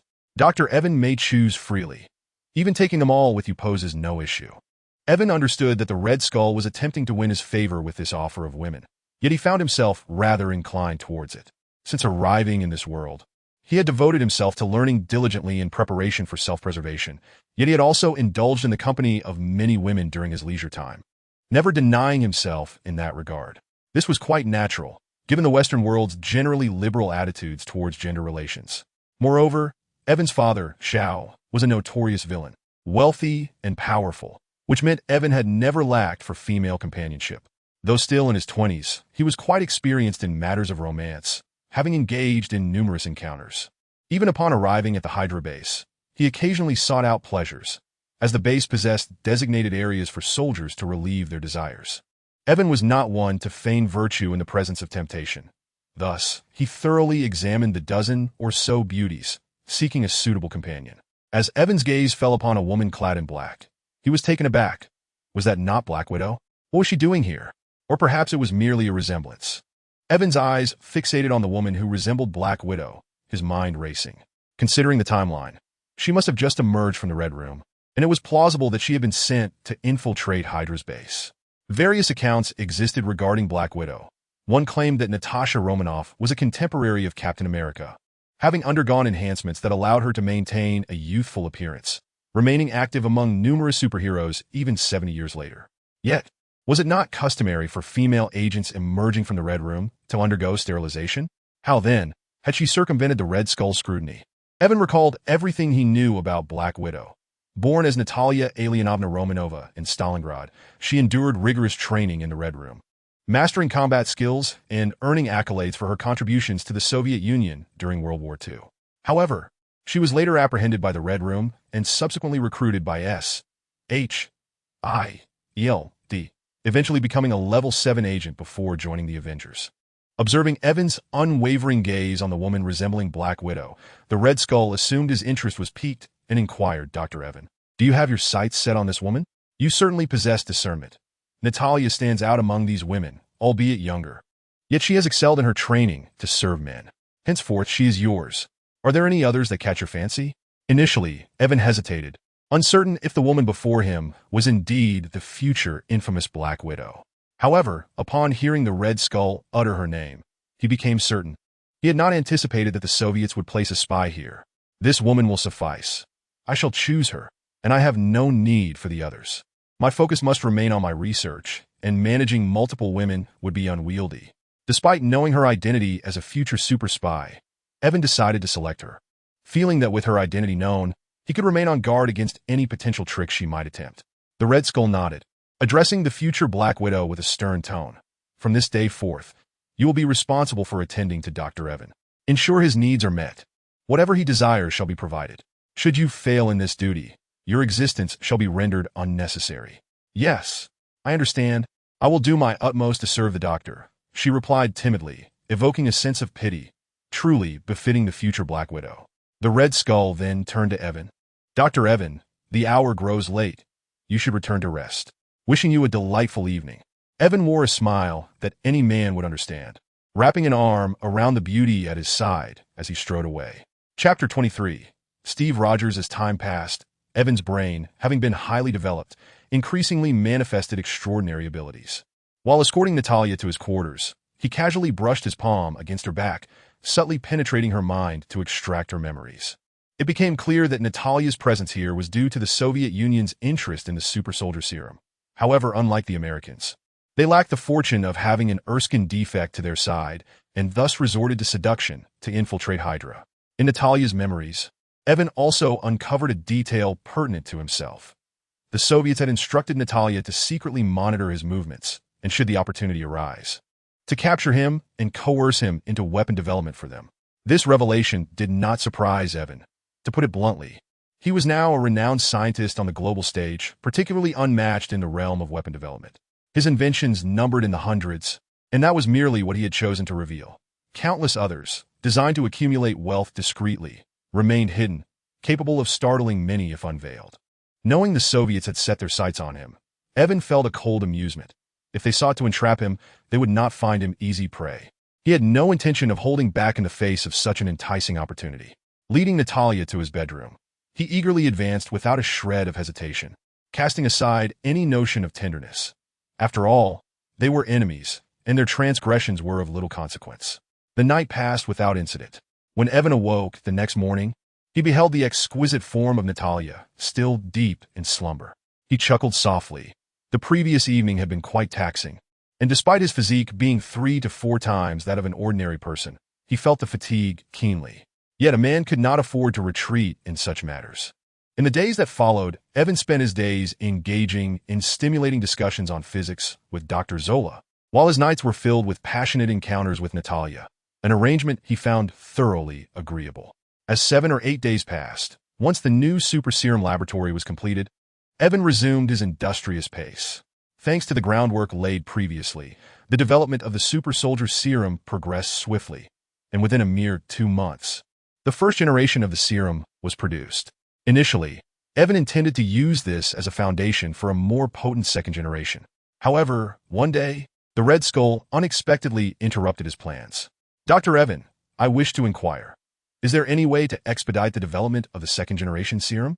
Evan was taken aback by the Red Skull's directness, having previously stated the need for time to proceed gradually. What had prompted the Red Skull's urgency?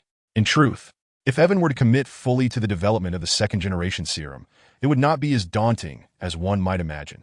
Should he choose to, he could produce it in no time. However, Evan had never sincerely intended to assist the Red Skull and thus had no intention of exerting himself. With a solemn expression, Ivan remarked, Mr. Schmidt, I must remind you that science is an exceedingly rigorous discipline, leaving no room for even the slightest error. An unrelenting pursuit of speed may lead to dire consequences, as evidenced by our previous encounter. Fortunately, the initial serum was not overly potent. It merely siphoned off a portion of your energy. Had it been any stronger, it could have drained you entirely. Therefore, we must exercise patience in this matter. Red Skull harbored no doubts regarding Ivan's words. He was acutely aware of the challenges associated with developing the super soldier serum. Ivan's current progress was commendable, though it was natural to feel some disappointment. Observing Red Skull's demeanor, Ivan inquired further, Mr. Schmidt, may I ask what has transpired to make you so eager for the second generation of the super soldier serum?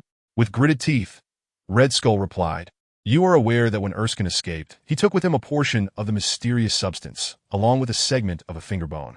However, it is rumored that the finger bone encountered an unfortunate incident during transport and never fell into American hands. I am still unaware of which faction currently possesses it. You certainly would be unaware, for the item lies in my possession. Even if you were to turn the earth upside down, it would be of no use. Ivan mused inwardly, stifling a smirk, yet feigning urgency. But if it is not in American hands, then where could it be? Furthermore, what connection does this have to the second generation serum? According to information relayed by my contacts in America, Erskine has utilized the portion of the mysterious substance he absconded with to restart the development of the super soldier serum. At the current pace, it won't be long before he successfully creates the serum. Given his previous experience, he is likely to produce super soldiers akin to myself. As you mentioned, my physical development has not truly reached its limit due to the initial energy deficiency. If I were to face off against the super soldiers he helps America create, I cannot guarantee victory.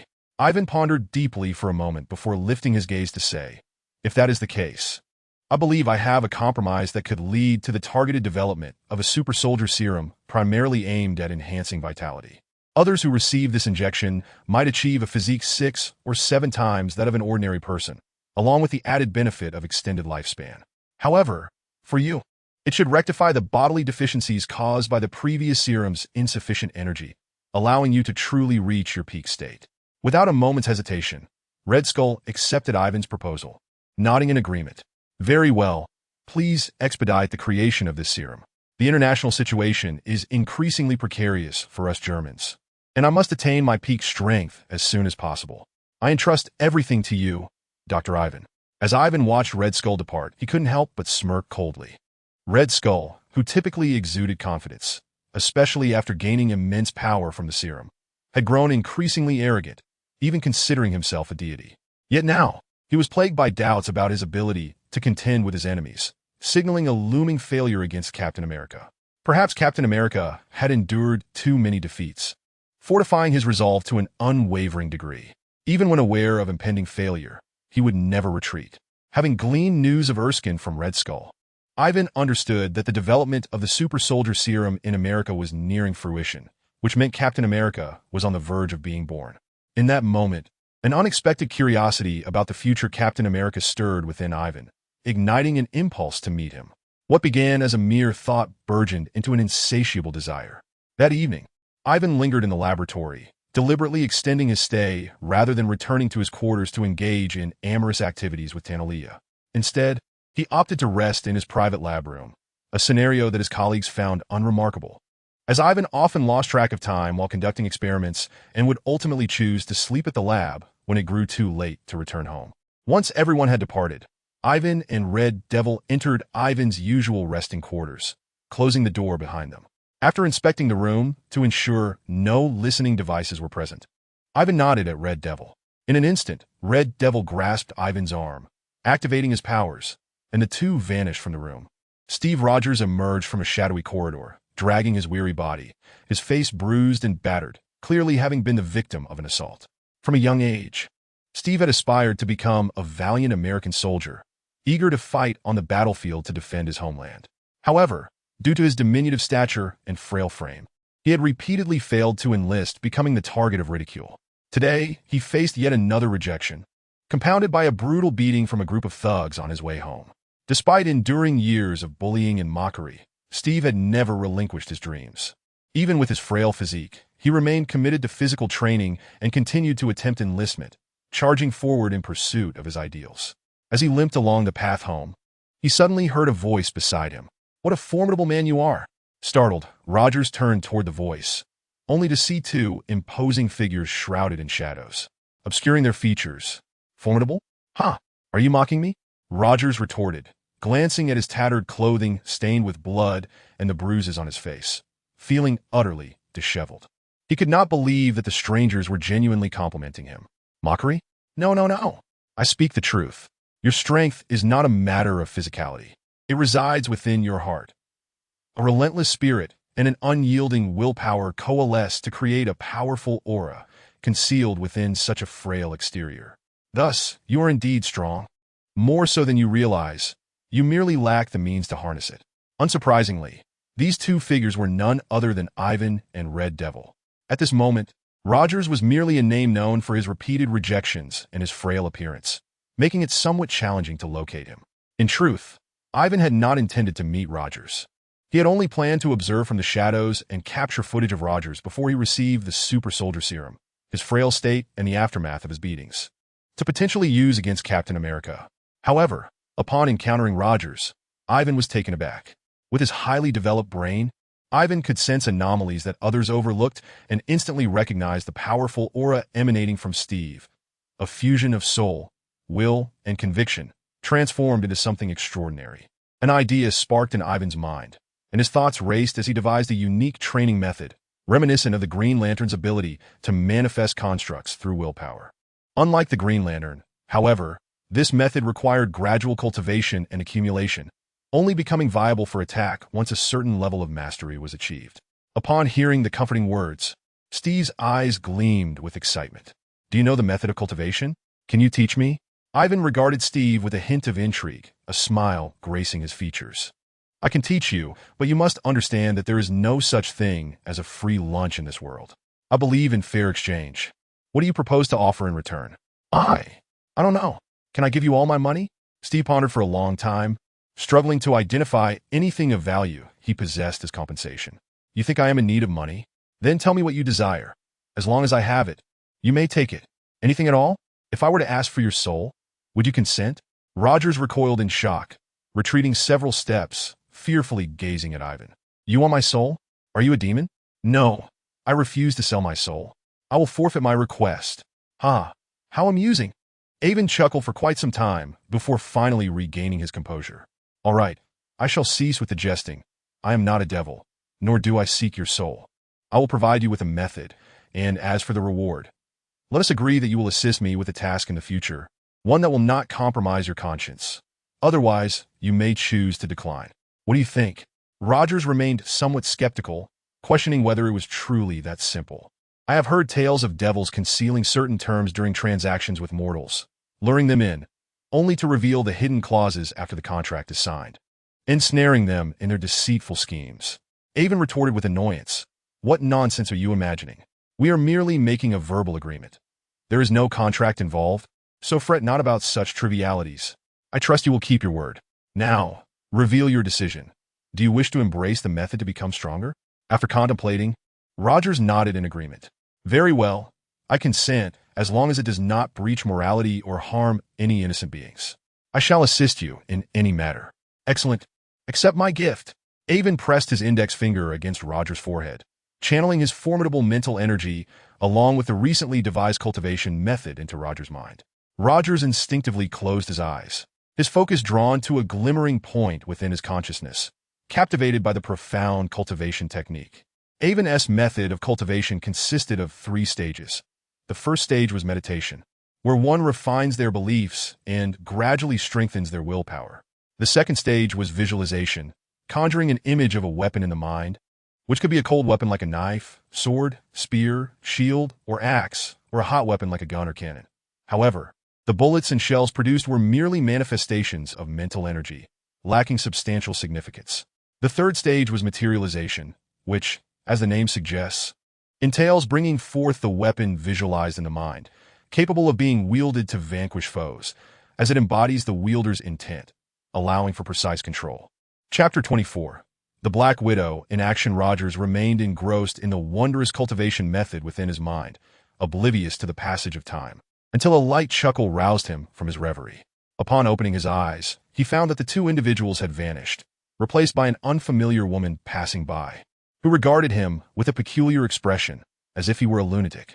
Under the scrutiny of the woman's odd gaze, Rogers felt his face flush, and he turned to leave, only to stumble slightly, realizing his legs were numb, and he struggled to maintain his balance. Suppressing his embarrassment, Rogers inquired of the woman, who informed him that 2 hours had elapsed, and she had been observing him for a good while. Concerned for Avon's well-being, she had sent the young researcher to check on him, unaware of the peculiar situation unfolding. Once Rogers regained feeling in his legs, he hastily made his way home, reflecting on the surreal events of the evening, feeling as though he were in a dream. Yet, the extraordinary technique embedded in his mind served as a reminder that this was no mere fantasy. Meanwhile, Avon and the Red Devil returned to the Hydra base. But before they could exchange words, a series of knocks echoed from the door, startling both of them. Could it be that someone had uncovered their secret? In a moment of urgency, the Red Devil felt an impulse to flee with Avon, for in his heart, Avon represented the future of their kind. His safety was paramount. Avon, after a moment's contemplation, gestured for the Red Devil to remain calm and to answer the door. Though the Red Devil felt this was somewhat perilous, he complied with Avon's command, enveloping himself in a spatial barrier for protection, ready to whisk Avon away if necessary. When the Red Devil opened the door, he was met by a laboratory researcher who had previously departed but returned for reasons unknown. With a stern countenance, the Red Devil questioned, "What is your business?" Avon requires tranquility for his thoughts. This is not the time for disturbances.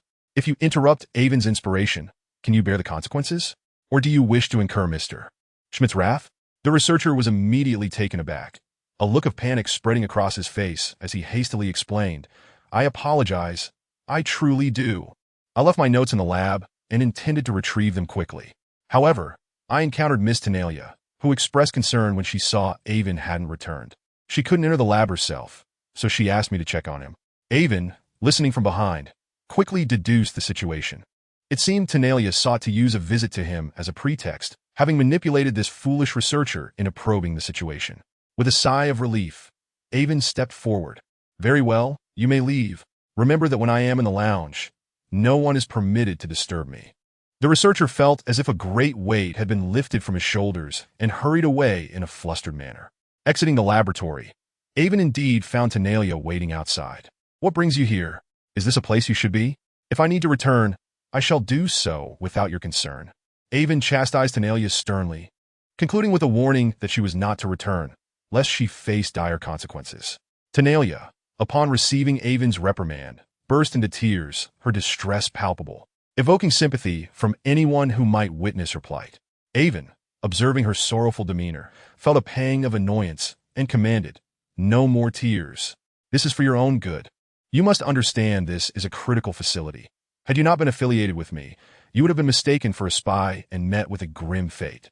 Tenalia's sobs ceased abruptly. Although tears still brimmed in her eyes, she dared not make a sound, turning to flee under Avon's fierce gaze. Back in the lounge, the Red Devil quietly inquired, "Do you think they might cause us trouble?" Avon reassured him, "Fear not. Tenalia believes she has hidden her intentions perfectly, yet she is unaware that her actions have already been exposed. Everything is as I anticipated. As for the researcher she manipulated, he is merely a fool enchanted by her charms. There is nothing to worry about. We shall proceed as planned, just as before." Though they had successfully navigated this predicament, it served as a cautionary tale. Upon reflection, they realized how narrowly they had escaped exposure. Had they returned even a moment later, the outcome could have been dire. Both felt a chill run down their spines, realizing they must devise a method to find a secluded place when leaving the base, accompanied by credible excuses. Avon temporarily set aside these concerns to assess his physical condition, discovering that his brain's development had reached 27.6. A bitter smile crept across his face as he recalled the high cognitive activity during his encounter with Rogers, further enhancing his mental capacity. If this continued, once his cerebral development reached 30, even the most extreme emotions generated by the reality stone might not suffice to suppress the state of absolute rationality. It was clear that alternative strategies were necessary. While he had some ideas, the specifics required careful consideration. Moreover, he needed to wait until Hydra was dismantled. At that time, Red Skull would be defeated by Captain America, and the scientists within Hydra's base would represent invaluable assets. Avon could enlist the Red Devil's spatial abilities to extract them, bolstering his research department. With the connections left by Red Skull, he could at least control a faction of Hydra, significantly benefiting future developments. Having fulfilled his wish of meeting Captain America, Avon redirected his focus toward the development of a new super soldier serum, which he dubbed the Life Super Soldier Serum. As this serum was specifically designed to replenish the life force missing from the Red Skull, it necessitated thorough examinations of his physique, along with intermittent meetings between him and Ivan. It was during these encounters that Ivan gleaned certain tidbits regarding Erskine's progress on the super soldier serum being developed in America, confirming that while the serum had indeed been produced, a candidate for the super soldier experiments had yet to be determined. The Red Skull had already infiltrated the American experimental division with spies, and should he so desire, he could easily eliminate Erskine. However, upon providing a solution for the life force serum, the Red Skull believed that once his body reached its peak condition, even the super soldiers created by the Americans would not stand a chance against him. Moreover, the mysterious substance that Dr. Erskine had stolen earlier, essential for the creation of the super soldier serum, was in limited supply, thus prompting the Red Skull to bide his time. He wished to first observe the efficacy of the new serum before taking any drastic actions. Although he had already issued a decree that the completion of the super soldier program would coincide with Erskine's demise. 2 months swiftly passed, And in the quest for the Life Force serum, the development of the second-generation super soldier serum had slowed considerably, leaving the Red Skull somewhat dissatisfied with the pace of progress on the life serum. Ivan expressed that there was little he could do, acknowledging that although there was a first-generation super soldier serum as a reference, the modifications required were extensive, making a lengthier timeline inevitable. Nevertheless, he assured the Red Skull that the success rate was guaranteed, promising completion within an additional 2 months at most.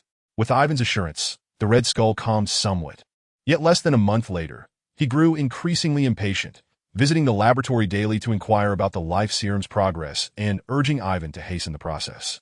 Observing the Red Skull's growing urgency, Ivan discreetly investigated and discovered that the super soldier had indeed been created in America, meaning Rogers had transformed into Captain America. This revelation elucidated the Red Skull's restlessness.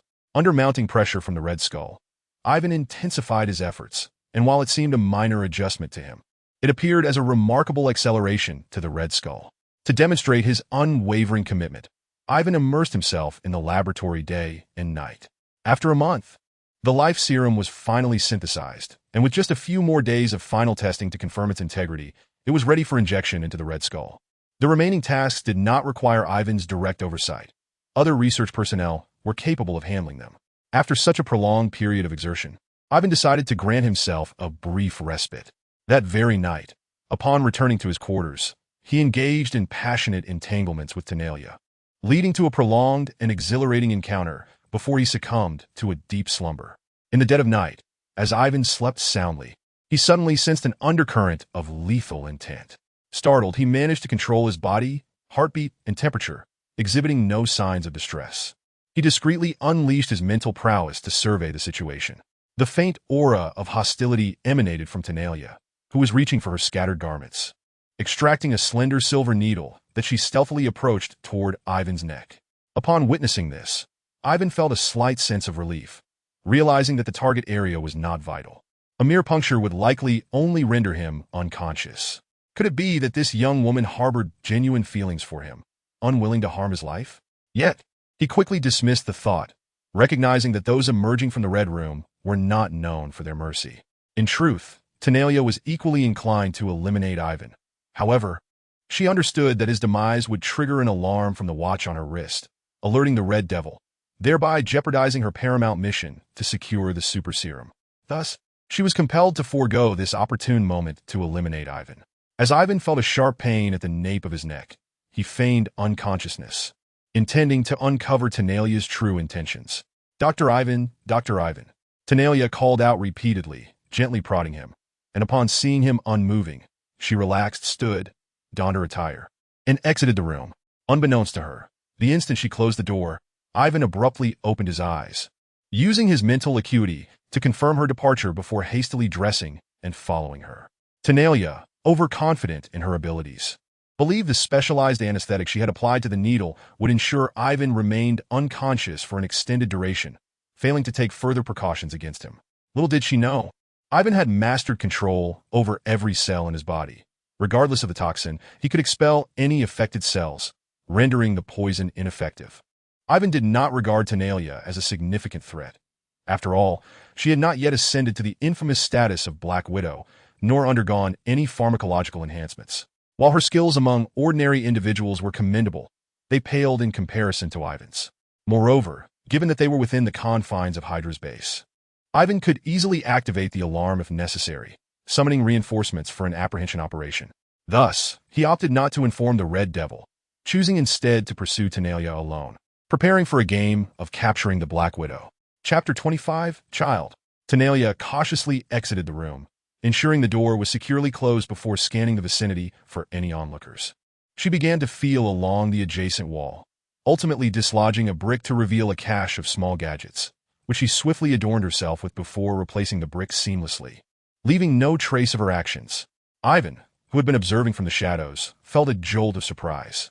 He had been unaware of when Tanalia had concealed these items, as he was not inclined to probe walls for hidden objects despite his formidable mental prowess. Equipped and emboldened, Tanalia stealthily made her way out. Following a prior incident in which the base had been compromised, the Red Skull had intensified security measures, leading to an increase in patrols, with Hydra members making rounds every hour.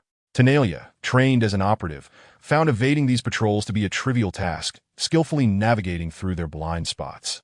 As for Ivan, with his mental abilities, he posed an even greater threat to detection. Tenalia continued her stealthy advance, occasionally scaling walls and leaping with agility, quickly arriving near the laboratory where Ivan conducted his research. Due to the Red Skull's keen interest in the super serum, the laboratory was under heightened security, with 4 elite Hydra operatives stationed at the entrance, armed and vigilant, scanning their surroundings. Tenalia recognized that the next phase of her infiltration would be far more challenging. Drawing a deep breath to steady herself, she emerged from her hiding place and cautiously approached the laboratory entrance. The 4 guards immediately noticed Tenalia, raising their weapons and barking. "Who goes there?" "It is I, Tenalia. Dr. Ivan sent me." He suddenly encountered a research-related conundrum and had a flash of inspiration. However, he realized he left his notebook behind in the laboratory and sent me to retrieve it, Tenalia explained, continuing her advance. The guards recognized Tenalia and, upon hearing her explanation, gradually lowered their weapons.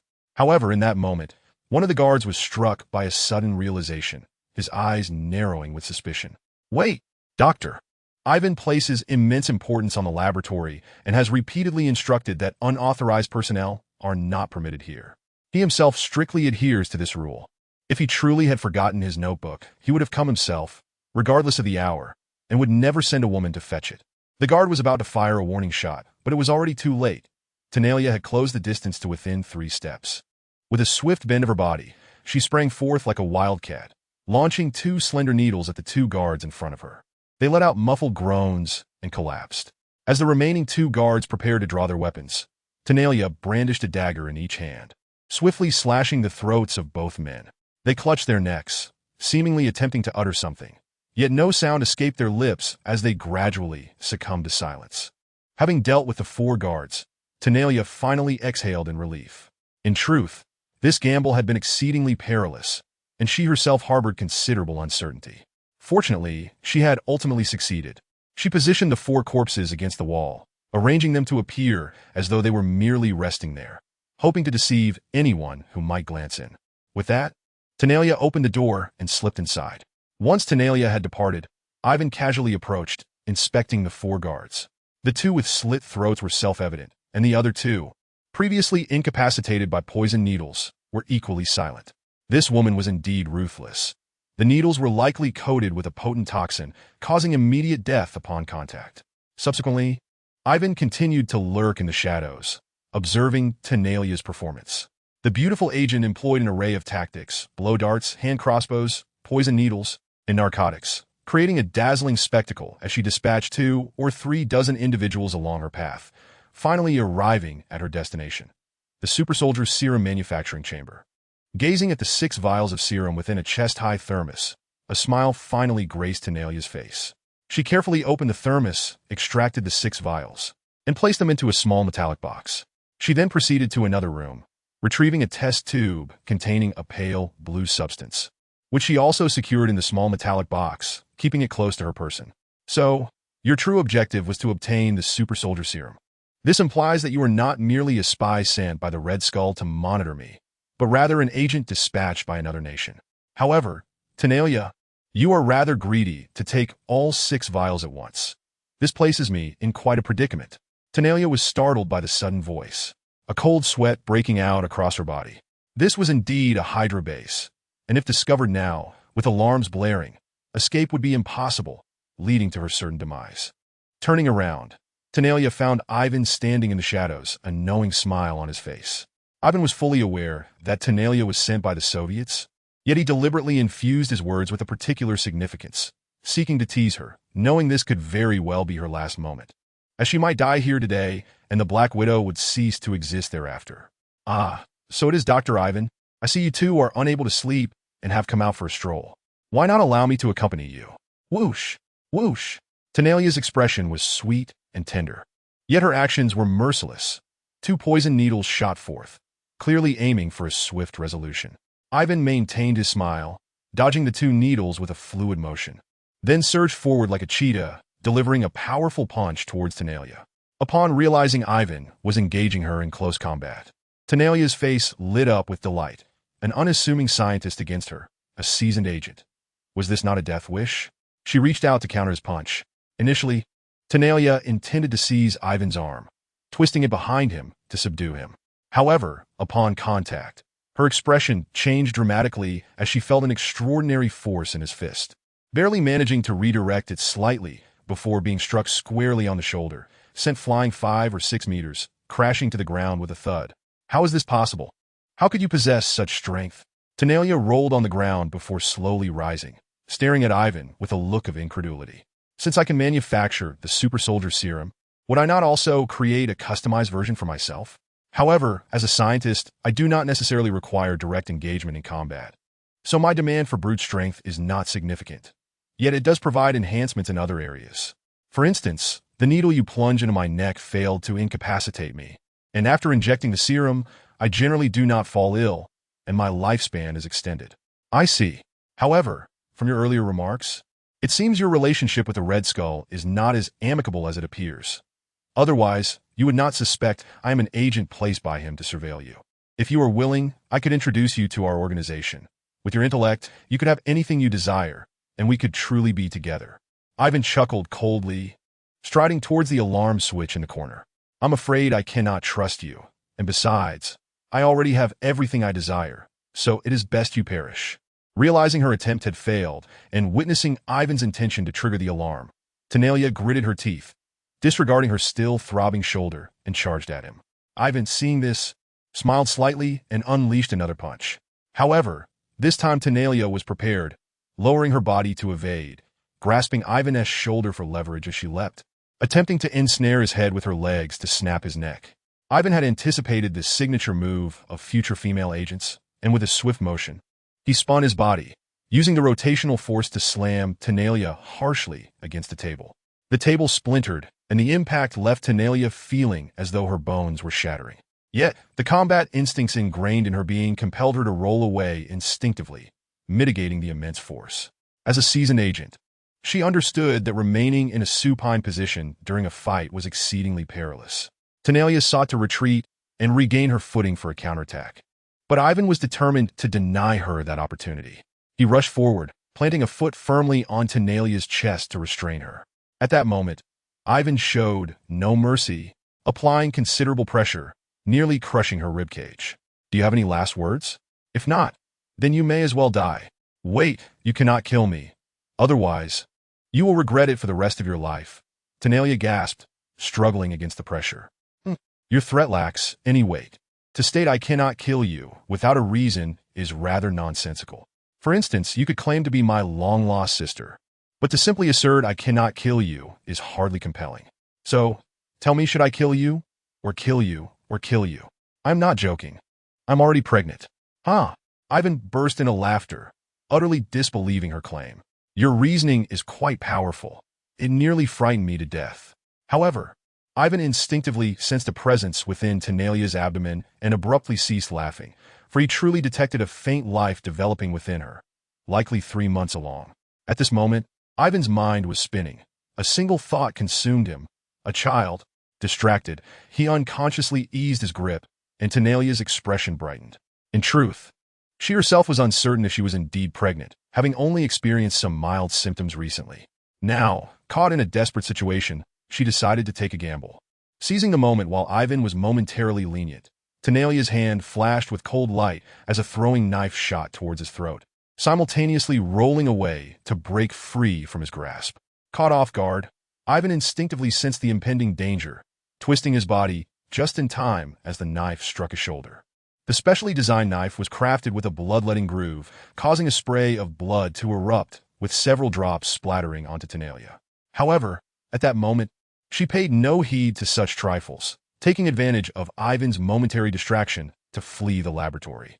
Watching Tanalia's retreating figure, Ivan found himself at a loss, torn between the choice to pursue or not. The two options echoed in his mind until he finally sighed in resignation, allowing her to escape without triggering the alarm. Ivan understood that should Tanalia fall into the clutches of the Red Skull, her fate would be sealed. It was better to let her go. As for whether she could escape the base, Ivan harbored no concerns. If she dared to run, there would surely be others outside to assist her. If she were captured under such circumstances, she would not be worthy of the title of the future infamous Black Widow. Chapter 26. The fetus after Tanalia departed. Avon first examined his wounds. Rather than using his powers to heal them, he tore his clothing into strips and hastily bandaged himself. Subsequently, Avon began contemplating how to explain the recent events to the Red Skull. Before long, he devised a plan. He projected his mental energy outward to locate the Red Devil's position and transmitted a message. Within 30 seconds, the Red Devil materialized in the laboratory, startled by Avon's appearance. "Dr. Avon, what happened to you? Who harmed you? I shall eliminate them. Do not act impulsively. Listen to me first," Avon urged, recounting the events as swiftly as possible before outlining the task at hand. He disguised the laboratory to appear as though a fierce battle had ensued. Minutes passed, and Avon calculated that Tanalia had escaped a considerable distance before he instructed the Red Devil to sound the alarm. The piercing siren echoed throughout the Hydra base, plunging it into chaos once again.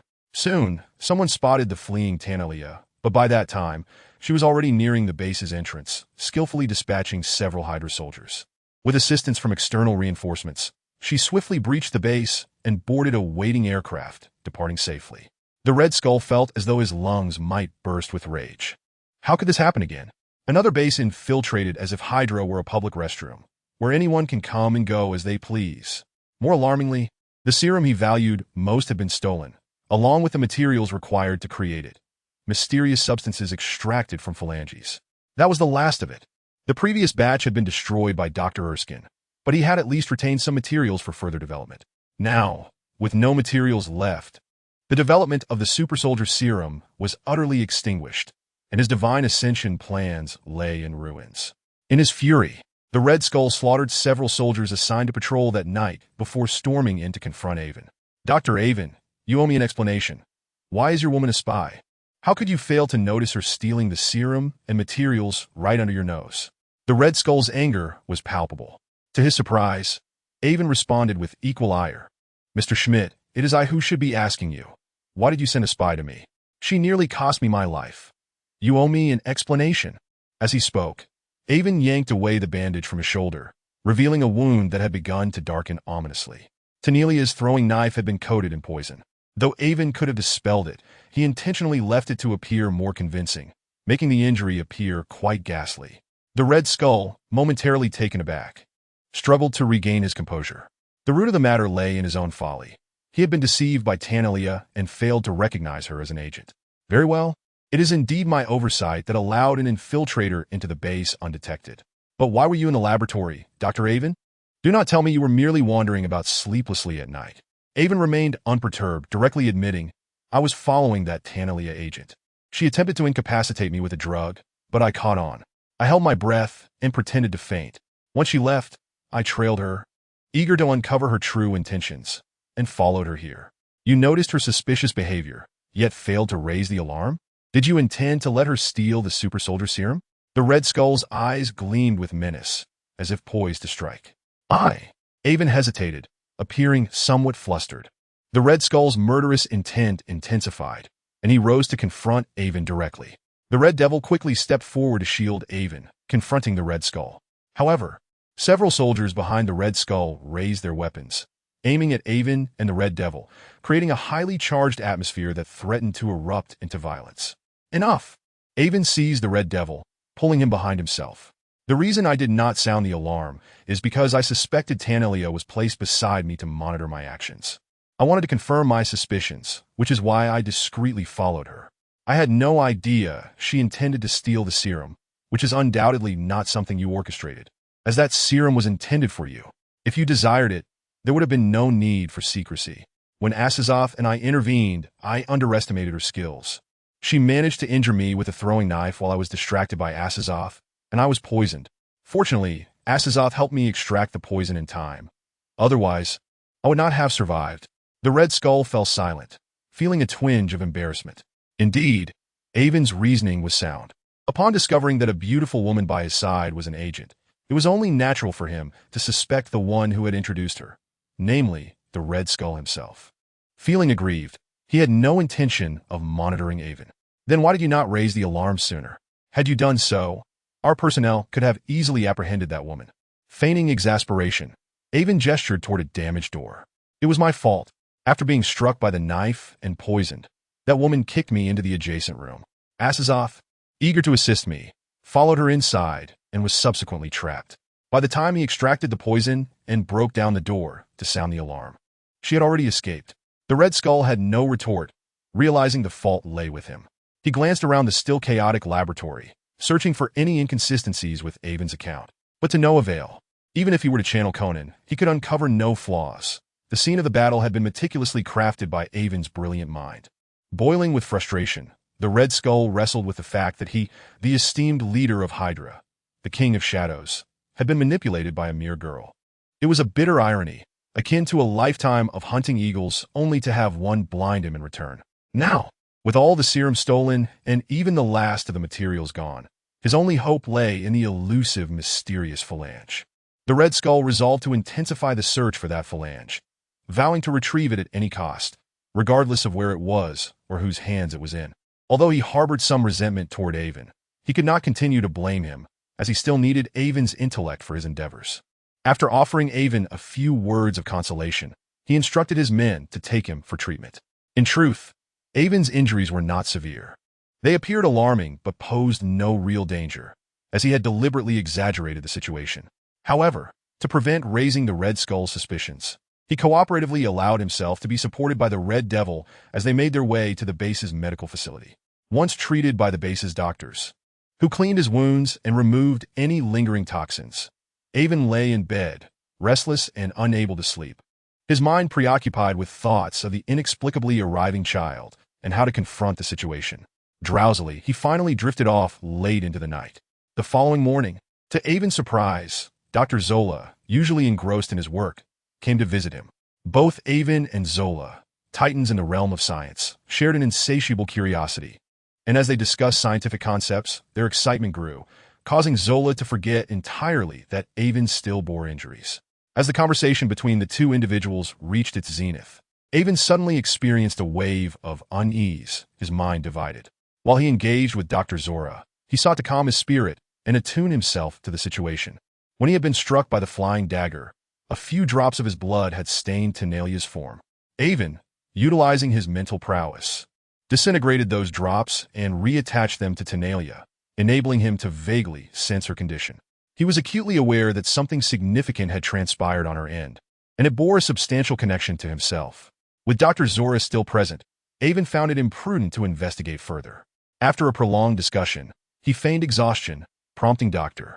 Zora to assume that Avon's fatigue stemmed from his injuries. The doctor promptly took his leave, urging Avon to rest properly. Once Dr. Zora departed, only the Red Devil remained, dutifully securing the door under the pretense of allowing Avon to recuperate, leaving him alone in the room for personal care. Unbeknownst to the outside world, Avon, despite his grievous wounds, rose from the bed after confirming that no one was watching. He donned the garments the Red Devil had procured from a private space.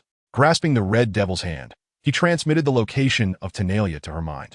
The Red Devil immediately activated her spatial abilities, and the two vanished from the infirmary. Avon couldn't help but feel a sense of gratitude for his elevated status. Even in a hospital, he was afforded the highest level of care. Otherwise, even with the Red Devil's spatial capabilities, they would not have evaded the scrutiny of others. As the scenery shifted, Avon and the Red Devil materialized in another location, discovering it to be a hospital, specifically an operating room, where several doctors and nurses stood in sheer astonishment at their sudden appearance. Avon exchanged a knowing glance with the Red Devil, and in unison, they acted swiftly, incapacitating the doctors and nurses before they could fully comprehend the situation. A minute later, Avon cradled a fist-sized fetus, still in the early stages of development, its life force waning. A tempest of emotions surged within him: anger, compassion, helplessness, each flickering through his mind before ultimately manifesting as a deep, resigned sigh. Avon had arrived too late. Tenalia had already undergone an abortion and the sterilization procedure that should have been performed long ago. Gritting his teeth, he placed his hand on the neck of the anesthetized Tenalia, knowing that a mere twist would end her life. Yet he refrained, instead pressing his palm to her forehead to access her memories. He discovered that apart from the few medical personnel involved in the procedure, only her immediate superior was privy to her pregnancy. Avon proceeded to alter the memories of Tenalia and the medical staff, arranging them back into their pre-incapacitation states. With a snap of his fingers, he and the Red Devil vanished once more, leaving the doctors and nurses to awaken with a vague sense of having been momentarily dazed. Believing they had merely been tasked with performing a sterilization procedure on the agent named Tenalia. In an instant, Avon and the Red Devil found themselves in an office, the workplace of Tenalia's superior, a middle-aged woman. Unlike the previous medical staff, her reaction was swift. She reached for her weapon. Unfortunately for her, she was confronted by Avon, who immobilized her with a mere snap of his fingers. Delving into her memories, Avon compelled her to retrieve Tenalia's file from a stack of documents and modify it accordingly. Once all arrangements were complete, Avon and the Red Devil vanished once more. Chapter 27. The Fury of Captain America. When Avon and the Red Devil reappeared, they found themselves in a room within a basement in England. Avon held a fetus in his hands, urgency coursing through him as he pressed a red button. Within 3 minutes, the butler, Clee, rushed in, visibly flustered. "Young master, you've returned. What has transpired? Why the urgent summons?" Clee's forehead glistened with sweat, and he gasped for breath, evidently having sprinted to Avon's side. Without a moment's hesitation, Avon replied, "Clee, prepare the zero cultivation chamber immediately." "Make haste." Clee was momentarily taken aback. He recognized the zero cultivation chamber, a device Avon had once used during cloning experiments to gestate fetuses. However, due to its inability to provide certain trace elements essential for fetal development, clones often exhibited various deficiencies. To address these shortcomings, Avon had engineered a specialized chamber, aptly named the Zero Cultivation Chamber. Unfortunately, it had been quickly rendered obsolete, as clones produced within it, though flawless, required an exponentially longer gestation period compared to natural births, rendering the resource expenditure impractical. After a brief trial, it had been relegated to storage. The Zero Cultivation Chamber? Wasn't that discarded? Clee queried, but Avon's sharp retort cut him off. "Enough! Just prepare it as instructed. Stop dawdling. And move quickly." Avon's anxiety escalated as the life force of the fetus in his hands dwindled. Clee's hesitance ignited Avon's fury, leading him to chastise someone he regarded as family for the first time. Startled, Clee recognized that he had never witnessed Avon so enraged. Though he was uncertain of the cause, he dared not question further and hurriedly exited to fulfill Avon's command. Before long, Clee returned with the Zero Cultivation Chamber ready. Avon shooed both Clee and the Red Devil from the room, immersing himself in a flurry of activity. He placed the almost lifeless fetus into the chamber and activated the device. Meanwhile, outside, the Red Devil and Clee conversed, with Clee inquiring about the situation, prompting the Red Devil to recount the events that had transpired. When Clee learned that the mass of flesh Avon had been holding was indeed his young master, he was taken aback, realizing the gravity of Avon's earlier anger. Internally, Clee vowed to safeguard his young master and silently cursed Tenalia for inflicting such harm upon an innocent child. After 2 hours of relentless work, Avon finally ensured that the fetus within the chamber had stabilized and posed no immediate danger, allowing a profound sigh of relief to escape his lips. He exited the room, meticulously instructing Clee to monitor the fetus closely before he and the Red Devil hurried back to the Hydra base, anxious about any unforeseen complications. Knowing he would have to wait until nightfall to return, perhaps out of a sense of guilt, Avon found himself visiting the chamber in England nightly, ensuring the safety of his unborn child and adjusting the equipment as necessary. Each time he gazed through the glass at that nascent life, a pang of heartache struck him. At times, he pondered whether his misdeeds had summoned this retribution upon his child. Despite having never experienced fatherhood in his past life, he now felt the weight of responsibility, his soul undergoing a transformation as he unwittingly embraced the role of a father. Though the emotional toll weighed heavily upon him, Avon had endured life-threatening pressure since birth, and years of relentless perseverance had forged an unyielding will within him, allowing him to recover swiftly. After a month, Avon was discharged from the hospital. In truth, had he complied with the treatment diligently, his stay would have been considerably shorter. However, due to his distress over the situation with the child, he had behaved petulantly, resisting injections and medication, leading the doctors to attribute his demeanor to Tenalia's actions. Even when the doctors noted Avon's rapid recovery, they adhered to their duty of care, ensuring he remained under observation for a full month before allowing him to leave. Due to the theft of the primary materials needed for the creation of the super soldier serum, Ivan naturally found himself unable to continue his research on it. Initially, he had intended to seize the opportunity to apply for the study of the Tesseract. However, Red Skull instructed Ivan to collaborate with Dr. Zola on the development of a super aircraft. Frankly, at that moment, Ivan felt an overwhelming urge to point an accusatory finger at Red Skull, berating him for his short-sightedness. The Tesseract is one of the Infinity Stones, a source of primal energy in the universe, and even a modest advancement in its study could yield boundless benefits. To have such a treasure at hand, yet squander it on the creation of an inconsequential flying machine, was infuriating. Unfortunately, despite his elevated status, Ivan was merely a scientist, a researcher rather than a decision-maker, and thus had no choice but to dutifully engage in the construction of the aircraft. From Red Skull's perspective, his decision was not without merit. The Axis powers were suffering repeated defeats on the battlefield, placing Germany in an increasingly precarious position. It was imperative to devise a strategy to reverse the tide swiftly. Hence, Red Skull planned to utilize the super aircraft to reach enemy territory and deploy bombs powered by the energy extracted from the Tesseract to instill fear in their adversaries. After all, as long as the Tesseract remained in their possession, achieving ultimate victory would allow for further research at a later stage. In the ensuing days, Ivan was consumed with work, rising early and returning late. He collaborated with Dr. Zola during the day to design the aircraft, while at night, he would carve out time to visit England and see his unborn child, which provided him with some solace. As time progressed, the construction of the aircraft accelerated. However, recently, Red Skull had been departing the base with increasing frequency. One day, he left with Zola to enlist his assistance in designing certain machinery. Upon Red Skull's return, Ivan noticed Zola was absent. After inquiring, he learned that they had been ambushed by Captain America and his Howling Commandos at another base, leading to Zola's capture. In this encounter, one could say that Red Skull suffered a minor setback. Zola's capture was a significant loss for Hydra, while Captain America continued to make a name for himself on the battlefield. It dawned on Ivan that the narrative had unwittingly progressed to this juncture, foreshadowing Red Skull's impending defeat and Captain America's fate of being frozen for 70 years. Ivan pondered, since I imparted the method of cultivation to Steve Rogers, I seem to have neglected to monitor his progress. After such a lengthy period, I wonder how he has fared? It is quite remiss of me to have overlooked such an exemplary subject. Perhaps I should pay him a visit. The camp beneath the night sky felt lifeless, akin to a monstrous predator.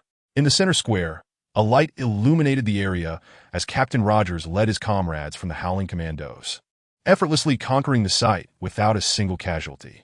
Yet, far from reveling in their victory, they were filled with righteous indignation, eager to confront their foes. This situation did not arise from their overwhelming strength, allowing them to defeat the enemy without a fight. Rather, the enemy had long since abandoned the place. If that were all, their anger would not have been so pronounced. The crucial factor was that the camp harbored thousands of captives, men and women, young and old, who had now become lifeless corpses. As Captain America surveyed the scene of fallen bodies strewn across the ground, his fists clenched in fury, his nails digging into his flesh, drawing blood without his notice, he was consumed by an intense hatred for Red Skull's cruelty. Through the trials of battle, Captain America had forged an unwavering resolve, recognizing that venting his anger was futile. What mattered most now was to ascertain if any survivors remained. Every life saved was a victory. He navigated through the sea of corpses, joining the rescue efforts alongside his comrades.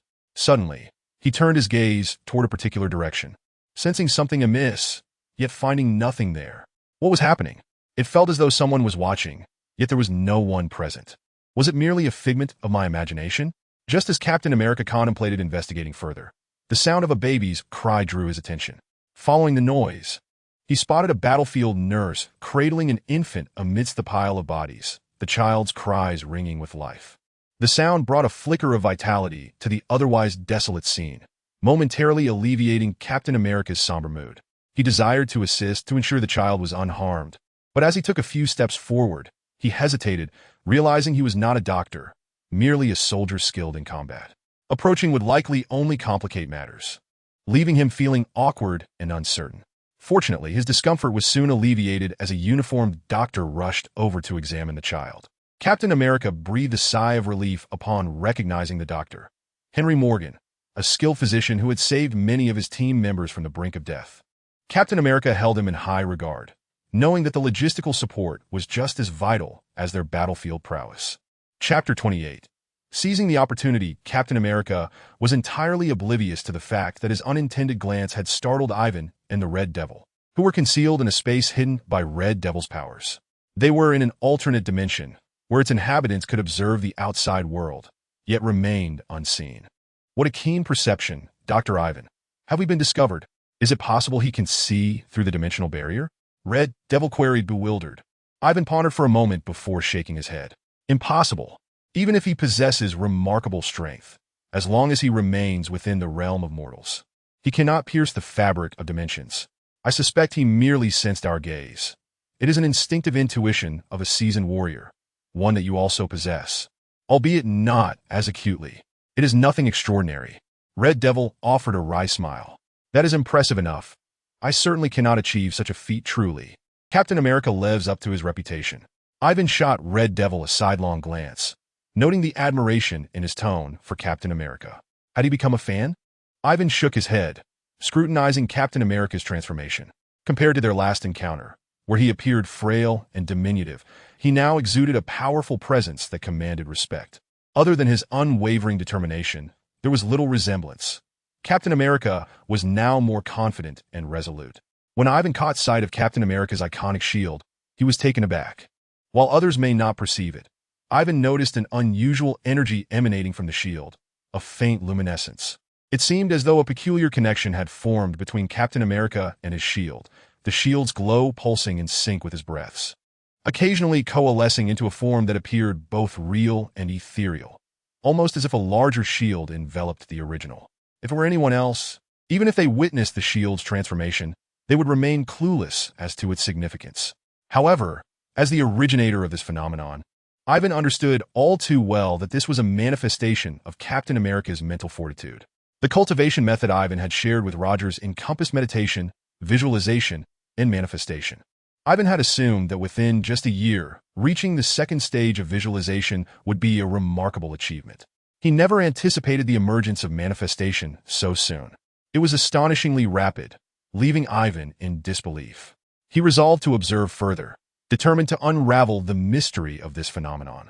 Before long, Ivan discerned an anomaly. Captain America's manifestation abilities appeared to be exclusively linked to his shield. Furthermore, beyond enhancing the shield's defensive capabilities, it seemed to augment his control over it, rendering it more agile. I see, if I am not mistaken, Captain America is currently still in the second stage of his visualization. Coincidentally, the weapon he envisions happens to be a shield, which has merged with the vibranium shield, resulting in the creation of something akin to a magical artifact. Faced with such a situation, Evan could not utter a word. He could only acknowledge that Captain America was indeed fortunate encountering such circumstances. Once Captain America reaches the third stage and completely merges the tangible shield with the vibranium shield, perhaps he could truly wield the shield like a flying sword, reminiscent of a scene where Captain America soars through the skies on a shield. Evan felt an urge to look away. Having grasped the situation, Evan breathed a sigh of relief. While it was astonishing that one could reach the visualization stage in such a short time, he could accept it, merely exclaiming that it was no wonder he was Captain America. Now that he was aware of Captain America's training progress, Evan's observation of the little white mouse came to an end, and he had no intention of lingering further. The fruit had yet to truly ripen. He could return to harvest it at a later time. He nodded in acknowledgement to the Red Devil, who promptly reached out to grasp Evan's shoulder. Evan cast one last glance at Captain America, who was currently engaged in conversation with a battlefield doctor and a nurse around an infant. For some reason, Evan felt that the doctor appeared somewhat extraordinary, though he could not pinpoint what exactly set him apart. It was merely an instinct. Just as Evan's curiosity about the doctor began to take root, the Red Devil's spatial abilities activated, and the scene before him shifted, returning him to the base. He dismissed his earlier thoughts, attributing them to mere fanciful musings. Upon returning to the base, Evan settled his mind. Aside from occasional visits to the UK, he devoted his time to the manufacture of aircraft, primarily under the guidance of Dr. Zola, serving merely as an assistant. After all, the main framework of the aircraft had already been constructed, personally designed by Dr. Zola. Despite Evan's superior knowledge, the Red Skull did not believe that Evan, who joined Midway, could surpass Zola's expertise. Evan's work mainly revolved around the details of the design. While the workload was substantial, it was not overly exhausting. He adhered to a routine of clocking in and out, feeling as though he was merely passing the time. In contrast, the Red Skull grew increasingly busy, leaving the base more frequently, only to occasionally check on the aircraft's construction and urge for its swift completion. Evan had originally intended to continue this leisurely existence, but that wish was soon dashed.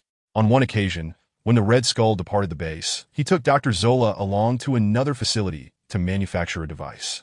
Unexpectedly, they encountered an assault led by Captain America and the Howling Commandos. The confrontation between the captain and the Red Skull ended in a stalemate, but unfortunately, Dr. Zola was captured. With Zola's abduction, the responsibility for constructing the super aircraft naturally fell to Evan, and under the Red Skull's orders, the construction pace was hastened. Fortunately, the super aircraft was nearing completion. Evan only needed to provide minor guidance, thus avoiding excessive fatigue. Nonetheless, Evan recognized that Zola's capture signified that Hydra was approaching its endgame, and the critical moment was imminent. In response, he began to make secret preparations, sending the Kree to a secluded overseas island base. Finally, the super aircraft was completed, and there was no longer any need for Evan, as a researcher, to worry about the remaining tasks. After so long of toil, he felt the need for a proper rest and informed the Red Skull before returning to his quarters. After testing the super aircraft and confirming its readiness, the Red Skull immediately began to equip it with bombs fueled by energy extracted from the cosmic cube, preparing to strike at the enemy as soon as the opportunity arose. That night, while Evan was enjoying a deep slumber, he was abruptly awakened by a resounding explosion. Rushing to the window, he beheld flames and heard the sounds of gunfire and anguished cries. The base was engulfed in chaos, surrounded by enemy forces. Had the moment finally arrived? It was time for him to take action. Observing the turmoil of the base, Evan displayed no sign of surprise. He understood that Captain America had led the Howling Commandos into battle, along with other American troops. The Red Skull was on the verge of facing his doom, and this was the moment for Evan to reap the rewards. Evan quickly joined forces with the Red Devil, and together they roused the researchers within the base, gathering them together. As a member of the scientific community, Evan's living quarters were in close proximity to the other researchers, and it took little effort to assemble everyone. Listen up, he addressed them. The base is under enemy attack. If you remain here, you may become collateral damage when they breach the defenses. Follow me to a safe location. We will emerge once the conflict has subsided. The cacophony of battle outside was palpable, and as the researchers, typically unaccustomed to such peril, trembled with fear and uncertainty, Evan's appearance was akin to that of a savior, providing them with direction. Without a hint of skepticism, they promptly followed Evan and the Red Devil. Soon, they arrived at a sealed iron door. After Evan opened the door and stepped inside, the others followed suit, entering a spacious area. However, upon their entrance, they noticed something amiss. Turning back, they discovered a blue portal forming a circular void behind them, previously concealed by the wall, now revealing itself. Given that they had attracted the attention of the Red Skull, who even resorted to kidnapping to acquire them, it was evident that these researchers possessed exceptional talents. It wasn't long before someone recognized the true nature of the blue void, exclaiming in shock, "It's a spatial portal. We are traversing through space. We are no longer at the base. Where on earth are we?" Upon hearing this, the crowd erupted in chaos, bombarding Evan with questions, some even attempting to return through the wormhole. However, just then, the Red Devil waved his hand lightly, and the spatial passage closed instantly. Evan looked upon the nearly 100 scientists from various fields with delight, silently praising his own cleverness in capturing Hydra's scientists in one fell swoop. What is most vital in this world? Talent. Securing such a pool of Hydra's scientists would significantly impact the future development of his own forces. At this moment, some of the more temperamental individuals began to vocally berate Evan for his unscrupulous actions. Yet, Evan paid little mind to their ire. After all, he had outwitted them so thoroughly. Did they not deserve to vent their frustrations? Without further ado, the Red Devil stepped forward, seizing Evan's arm and executing a spatial maneuver, disappearing from sight, leaving the group of scientists in a state of bewilderment. As they stood there, unsure of their next move, a voice rang out behind them. "Welcome to the island base, my fellow colleagues. From now on, we shall be comrades, and let us serve Master Evan together." Turning around, they beheld a middle-aged man dressed as a butler standing before them, flanked by a group of armed men in black. "Allow me to introduce myself. I am the overseer here, Kree. Due to your affiliation with Hydra, you have now become wanted criminals in America. Therefore, for the foreseeable future, You will remain here, continuing your scientific endeavors. Should you require anything, feel free to voice it, and I will do my utmost to assist you. However, I must emphasize that escape is not an option. At this juncture, the scientists realized they had narrowly escaped the jaws of a tiger only to fall into the den of a wolf. Some, driven by anger, attempted to rebel and charge at Cree, but they were swiftly subdued by a few burly men wielding rifle butts, dragged away for a severe reprimand. Meanwhile, a portion of the group, more cunning, feigned compliance, biding their time for an opportunity to flee. Unfortunately, they were destined for disappointment, as Evan chose this base not only for its isolation, but also because it was surrounded by treacherous waters. Rocks rendered the shore inaccessible to ships, making it impossible for them to approach or depart. Supplies could only be airlifted to the island. The notion that the scientists residing there could escape was nothing short of a delusion. Chapter 29. The Escape. Avon and the Red Devil returned to the base, surveying their surroundings to ensure no outsiders were present before finally relaxing. The Red Devil inquired, "Dr. Avon, what should we do next?" Avon's face broke into a smile as he whispered, "Robbery." This base housed not only scientists whom Avon coveted, but also an array of materials amassed by the Red Skull, many of which were priceless even with ample wealth. This was Avon's primary motivation for his return. The Red Devil relished the prospect of plundering, especially from the Red Skull, whom he found particularly irksome. As Avon initiated another spatial traversal, they soon arrived at an underground space, the Hydra's warehouse, where an abundance of supplies was tightly packed. Avon had little interest in firearms or equipment. He strode purposefully to the rear where more than a dozen sealed metal boxes awaited. Upon opening one, he discovered blue crystals the size of matchboxes, energy blocks extracted from the Tesseract. Each box contained 100 pieces, and with over a dozen boxes, he estimated there were more than 1,000. "Excellent, Asaza, gather them," Avon commanded with a flourish of his hand, feeling quite pleased. Upon receiving Avon's orders, the Red Devil sprang into action, conjuring a blue spatial wormhole several meters in diameter that seemed to devour the boxes whole. "Continue, collect the other materials as well. Leave not a single item behind. While the other supplies may not match the energy blocks in value, every little bit counted. After all, even the smallest mosquito is still meat." With the Red Devil's ample spatial capacity, stowing away these items was a trivial task. The warehouse soon lay barren, its defenses remarkably stringent. Any external intrusion would have to navigate a labyrinth of obstacles and hidden sentries, likely falling victim to gunfire before even approaching. Yet, Avon and the Red Devil executed their heist effortlessly from within, rendering the external defenses a mere farce. Content with their spoils, Avon and the Red Devil emerged from the warehouse, standing atop a platform overlooking the battlefield below. At that moment, the super aircraft had begun its engines, with a vehicle in hot pursuit. Avon's keen eyes discerned Captain America scaling the flying machine, accompanied by a stunning woman, presumably Peggy Carter, Captain America's girlfriend. In a voice only audible to himself, Avon murmured, "Steve Rogers, I trust we shall meet again. I hope that upon your awakening, we can become friends, and you will willingly serve as my test subject." Seizing the chaos, Avon and the Red Devil commandeered a nearby automobile, with Avon taking the wheel while the Red Devil produced 2 machine guns from his private space to mount on the vehicle. They sped off without delay. Ordinarily, the Red Skull would have dispatched personnel to protect Avon, but the unexpected American assault caught them off guard. With Captain America preoccupied, the Red Skull had little inclination to concern himself with Avon. Amidst the turmoil, the two drove unimpeded. Initially, their escape was smooth, but upon reaching the base's periphery, they encountered American troops and immediately exchanged fire. The base was now encircled, and Avon utilized his mental acuity to assess the situation, selecting a vulnerable point in the encirclement. Lowering the vehicle, he pressed forward, while the Red Devil unleashed a hail of bullets, felling American soldiers left and right. "Stop him. That's Avon Shaw, a target for capture specifically ordered by the government. Whoever apprehends him shall be promoted 3 ranks and rewarded handsomely." A major, recognizing Avon, shouted in alarm, disregarding his own safety as he dashed from behind a low wall, driven by the prospect of wealth and advancement. Seeing their superior's fervor, the other soldiers rallied, emboldened to engage. Avon, already on the American blacklist, had been marked for capture at all costs, not just by the United States, but by other nations as well. A genius like Avon would be an invaluable asset to any nation's technological sector, particularly in weaponry, as his innovations had often left the Allies at a disadvantage. Especially the Americans. The squad of over 40 American soldiers, now alerted to Avon's presence, swiftly converged, bullets ricocheting off their vehicle. Avon's mind raced, leveraging his extraordinary mental prowess to sense the incoming bullets, deftly maneuvering the car to evade most of them.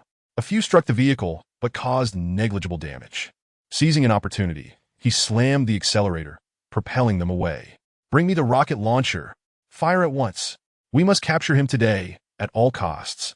The Major, witnessing the car's acceleration, abandoned any pretense of capture and opted for lethal force. Without hesitation, his soldiers hefted 4 rocket launchers, aiming at Avon's vehicle and firing simultaneously. Avon, ever vigilant, was aware of the incoming rockets. He had invented such weaponry, which had dealt severe blows to the Allies during the war. The Americans had eventually appropriated and replicated the technology, now turned against him. It irked Avon to be bombarded by his own creations. Calculating the trajectory of the rockets, he executed a deft drift, narrowly avoiding 3 of them, which detonated a safe distance away. The last rocket, however, missed entirely. With the barrage of rockets falling short, the American soldiers contemplated a second attempt, but Avon would not grant them that luxury. He pushed the vehicle to its limits, racing out of the base and swiftly out of the range of their firearms. "Chase them. We can't let them escape," the Major commanded, leading his men into a truck in pursuit of Avon, fueled by a burning desire to restore their pride after such an embarrassing failure. Avon glanced back to see 2 vehicles in hot pursuit, with over 20 soldiers among them. The notion that they could capture him was laughable. Steadying the car, the Red Devil repositioned the machine guns to the rear, returning fire at the relentless trucks. The American soldiers, undeterred, retaliated, but the Red Devil, with his boundless supply of ammunition from his private space, unleashed a torrent of fire without concern for depletion, while the Americans, constrained by their limited resources, struggled to match his relentless assault. After racing for several kilometers, the Red Devil had claimed the lives of numerous pursuers, yet the trucks remained undeterred, opting to hang back while one soldier frantically signaled for air support. "Asaza, hand me a rocket launcher," Avon commanded, recognizing the urgency of the situation. If air support were to arrive, Avon and the Red Devil would be forced to rely solely on their spatial abilities to flee, a prospect Avon wished to avoid for now. Thus, he resolved to take matters into his own hands.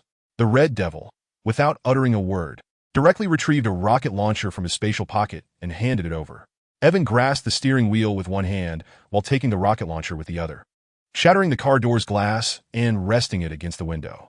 The 3 vehicles were in a fierce pursuit, and at that moment, they happened to pass by a towering mountain, its slopes cloaked in a thick blanket of white snow. A sudden surge of calculations raced through Avon's mind. With a firm pull of the trigger, he launched the rocket toward a specific target. With a thunderous roar, the impact caused the snow on the mountain to begin to collapse, triggering a minor avalanche.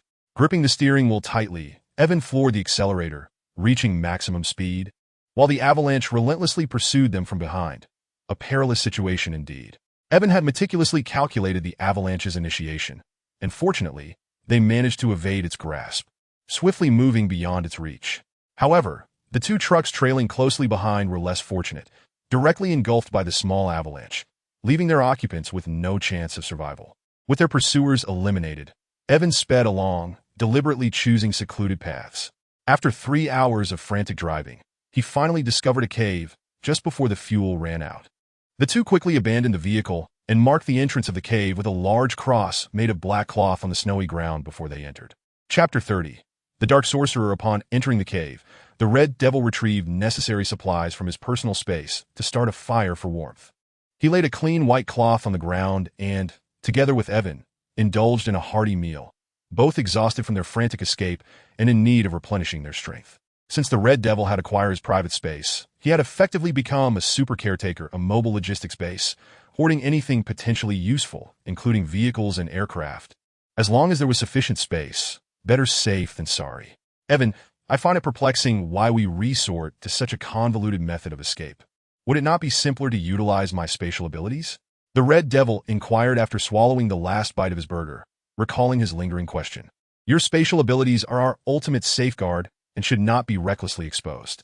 Moreover, my actions are intended to provide Hitler with a plausible explanation. Otherwise, it would raise suspicions that, Despite the base being surrounded and other researchers missing, I alone emerged unscathed. Now, with a bit of inquiry, it will be clear that we fought our way out of the base at the cost of our lives, leaving no room for doubt, Evan explained. The Red Devil nodded in realization. I see. But is there something specific that you seek from Hitler that warrants such a risk? Whether there is or not, I do not know. I have nothing else to do, so I might as well remain by Hitler's side and see what benefits may arise. Now, enough chatter. Hand me the transmitter. It is time to contact our dear Frere. In Germany, when Hitler received the telegram sent by Evan, he was both astonished and delighted. He had already received word that the Hydra base had been overtaken, with the Red Skull piloting a craft to bomb enemy territories, only to be pursued by Captain America, resulting in both of their disappearances and the failure of the bombing mission. Hitler had assumed that Evan, remaining at the base, would surely fall into American hands, losing the genius scientist for good. To his surprise, he suddenly received news that Evan had escaped and was seeking help.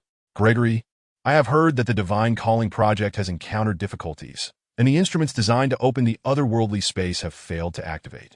Do you think Evan Shaw can resolve this issue? Hitler stated suddenly in the empty office. As soon as Hitler finished speaking, a tall, bald man slowly emerged from the dark corner of the office, as if he were stepping out from the shadows of the wall, exuding an eerie aura. He was a powerful dark sorcerer named Gregory Yefimovich Rasputin, who had previously submitted a plan to Hitler to open a dimensional space and release the deities trapped within, harnessing their power to assist Hitler in unifying the world. Initially, Hitler had dismissed the plan, as the Second World War had just begun and Germany was in a favorable position. There was no need to rely on so-called deities. However, as time passed and Germany began to falter, Hitler recalled the Divine Calling Project. With no path for retreat, he decided to take a gamble, providing Gregory with substantial resources to prepare for the project. The plan had been progressing smoothly. Gregory had the coordinates for the space and the conveniences provided by Hitler. In no time, everything was ready, but unexpectedly, a critical issue arose. Opening the otherworldly space required not only immense energy, but also the correct guiding method. Such powerful energy could not be controlled by an individual alone. Therefore, Gregory opted to combine technology with magic, utilizing technological devices to channel the energy. Though he was a powerful dark sorcerer, standing at the pinnacle of magic, he was less adept in the technological realm.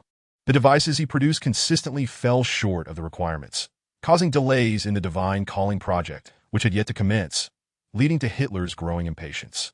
In fact, Hitler had considered sending Evan in the past, but at that time, the research on the super soldier serum was at a critical juncture, and the Red Skull had adamantly opposed letting Evan go, holding firm against the pressure.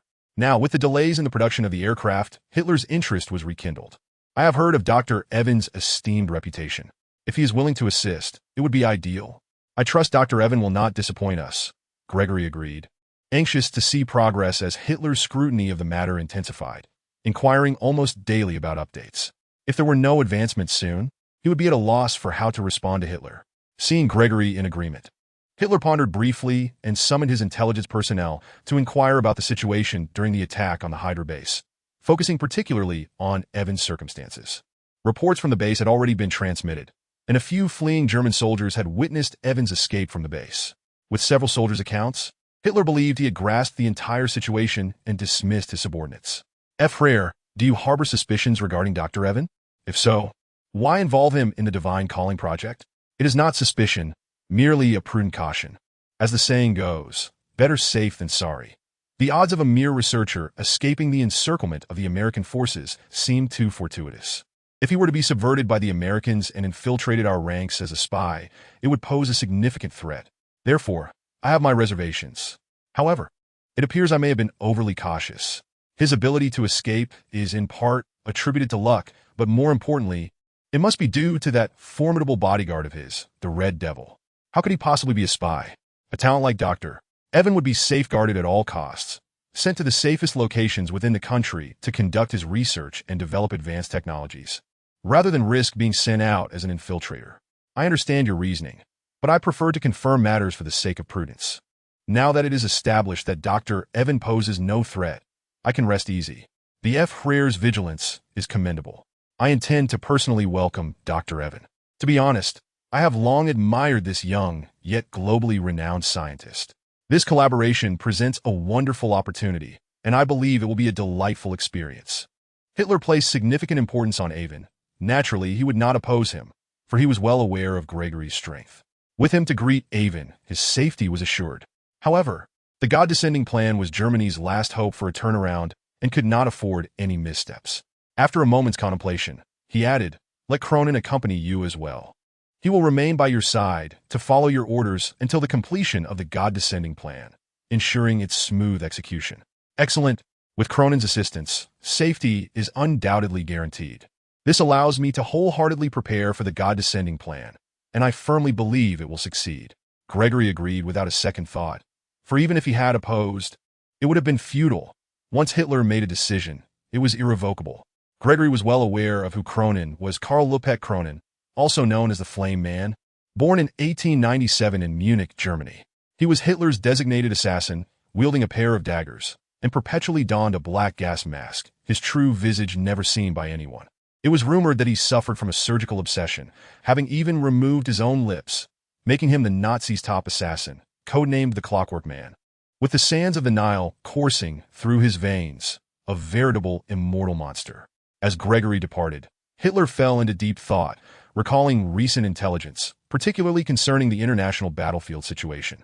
A troubled expression crossed his face, as he genuinely questioned whether Germany could ultimately achieve victory. Meanwhile, Avon and the Red Devil had feasted and completed their telegrams, but did not immediately relax, for there were still tasks at hand. When Avon had participated in the construction of the super aircraft, he had tampered with it, and now he sensed its location within his mind. It was currently situated in Antarctica, having remained stationary for an extended period. It was certain that Captain America had piloted the aircraft into a crash landing, becoming encased in ice. He promptly grasped the Red Devil's hand, and with a spatial shift, they arrived inside the aircraft. The aircraft had evidently sunk beneath the water, shrouded in darkness. The Red Devil retrieved a flashlight from his private space and began to search within the aircraft, first uncovering Captain America's shield. As a super shield forged from vibranium, it was undoubtedly precious. However, Avon had no intention of taking it.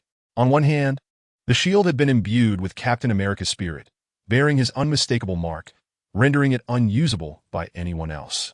On the other hand, Avon was aware of vibranium's origin, intending to commence large-scale procurement of it upon his return. After all, it was merely a backward nation at present, and with a few incentives, they would dutifully assist in its extraction. They had yet to fully comprehend the value of vibranium, and it was likely that he could acquire it at a mere pittance, an incredibly advantageous bargain. Soon, not far from the shield, Avon discovered the ice-encased Captain America. However, upon witnessing his condition, Avon was utterly astonished. Despite being frozen, Captain America was still practicing the mental cultivation method Avon had imparted to him. Through Avon's heightened perception, Captain America appeared as a radiant sun, emanating warmth, an embodiment of concentrated willpower. Under normal circumstances, when a person is frozen, all physiological activities cease, and consciousness is lost, thus rendering them incapable of continuing the cultivation method taught by Avon. Yet Captain America's situation was extraordinary. Having plunged into the ocean with a resolute determination to die, he had no regrets. Even in what he believed to be his final moments, he maintained an indomitable spirit, eventually losing consciousness. Little did he know that this very spirit of perseverance allowed his will to coalesce and transcend, enabling the mental secret technique to operate even in his unconscious state. Captain America's circumstance resembled that of someone who, while asleep, continued to cultivate. After all, although frozen, he was still alive, and upon being unsealed, he would remain a formidable hero. This development spoke volumes of the past. Chapter 31. New mission. Avon had not anticipated that his earlier inadvertent actions would lead to such a situation, and he found himself admiring Captain America's fortuitous fate. Gazing at the frozen Captain America, a twinge of jealousy struck him. If he continued to cultivate in this manner, how powerful would Captain America be upon awakening in 70 years? Then, Avon suddenly contemplated another issue. He now considered himself a villainous big boss. In many stories, villains either talk too much or are overly confident, repeatedly sparing the protagonist, only to be ultimately outmaneuvered. Would he be cast in such a misfortunate role as well? As these peculiar thoughts arose, Avon's gaze toward Captain America involuntarily reflected a glimmer of murderous intent. What was happening to him? Why was he becoming so insecure? Even if Captain America was exceptionally strong, Did he believe he would remain idle for 70 years without enhancing his own prowess? He refused to believe that Captain America could surpass him. Moreover, Captain America owed him a debt. The stronger he became, the more advantageous it would be for Avon. Such an exceptional specimen, if killed, would be an utter waste.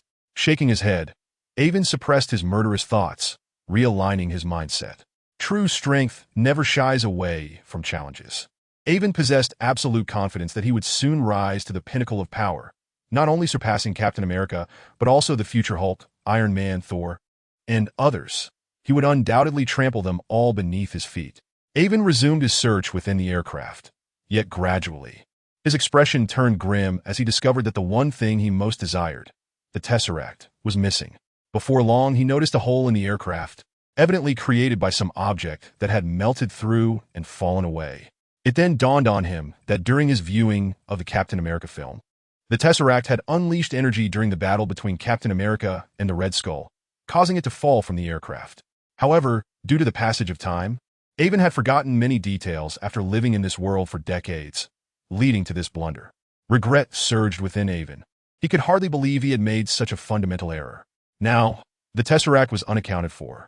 Although he knew it would eventually fall into the hands of the American government, they would deem it too dangerous and seal it away in a highly secretive location, only to be unsealed 70 years later. It seemed that acquiring the Tesseract would require many more years. Well, it matters not. I currently possess a substantial quantity of energy blocks extracted from the Tesseract, which is sufficient for my needs. In the short term, the Tesseract holds little significance for me. I shall consider it an opportunity for the future. Though he had not obtained what he desired, the journey had not been in vain. Adhering to the adage that one cannot leave empty-handed after a theft, Avon instructed the Red Devil to collect the numerous super bombs crafted from the Tesseract's energy aboard the aircraft. The energy blocks within could still be utilized. As for the bombs created by the Red Skull using the Tesseract's energy, Avon could only lament their gross misallocation. Such a spatial treasure was among the rarest in the universe. Yet it was treated so carelessly. It was akin to using the Emperor's jade seal as a mere stone to crack nuts, an utter waste. Before long, Avon and the Red Devil returned to the cave. Having failed to acquire what he sought, Avon's mood was decidedly less than cheerful. He sat silently before the fire in the cave, while the Red Devil was at a loss for how to console him. Ultimately, to lighten the atmosphere, he retrieved some snacks from his private space to share with Avon, passing the time. The waiting was dull. Both Avon and the Red Devil were exhausted from their day, and before long, they slipped into slumber. Uncertain of how much time had passed, the telegraph machine beside them suddenly sprang to life, rousing Avon from his sleep. He approached the machine, and upon establishing a connection, received news from the Germans. The aircraft had arrived within their designated area and was searching for Avon's whereabouts. Avon hastily summoned the Red Devil, and the two emerged from the cave. They poured out the remaining drops of gasoline from the vehicle, ignited it, and tossed a pile of dry branches into the flames, creating a thick plume of smoke to signal the aircraft. Before long, a thunderous roar filled the sky as the plane finally located Avon and the Red Devil, hovering above them. However, it was evident that this location was unsuitable for landing. The aircraft merely suspended in midair before lowering a rope ladder. Both Avon and the Red Devil, being agile individuals, found the task of climbing the rope ladder to be a trivial matter, swiftly ascending to the aircraft. This plane, dispatched to retrieve Avon, was clearly no ordinary vehicle.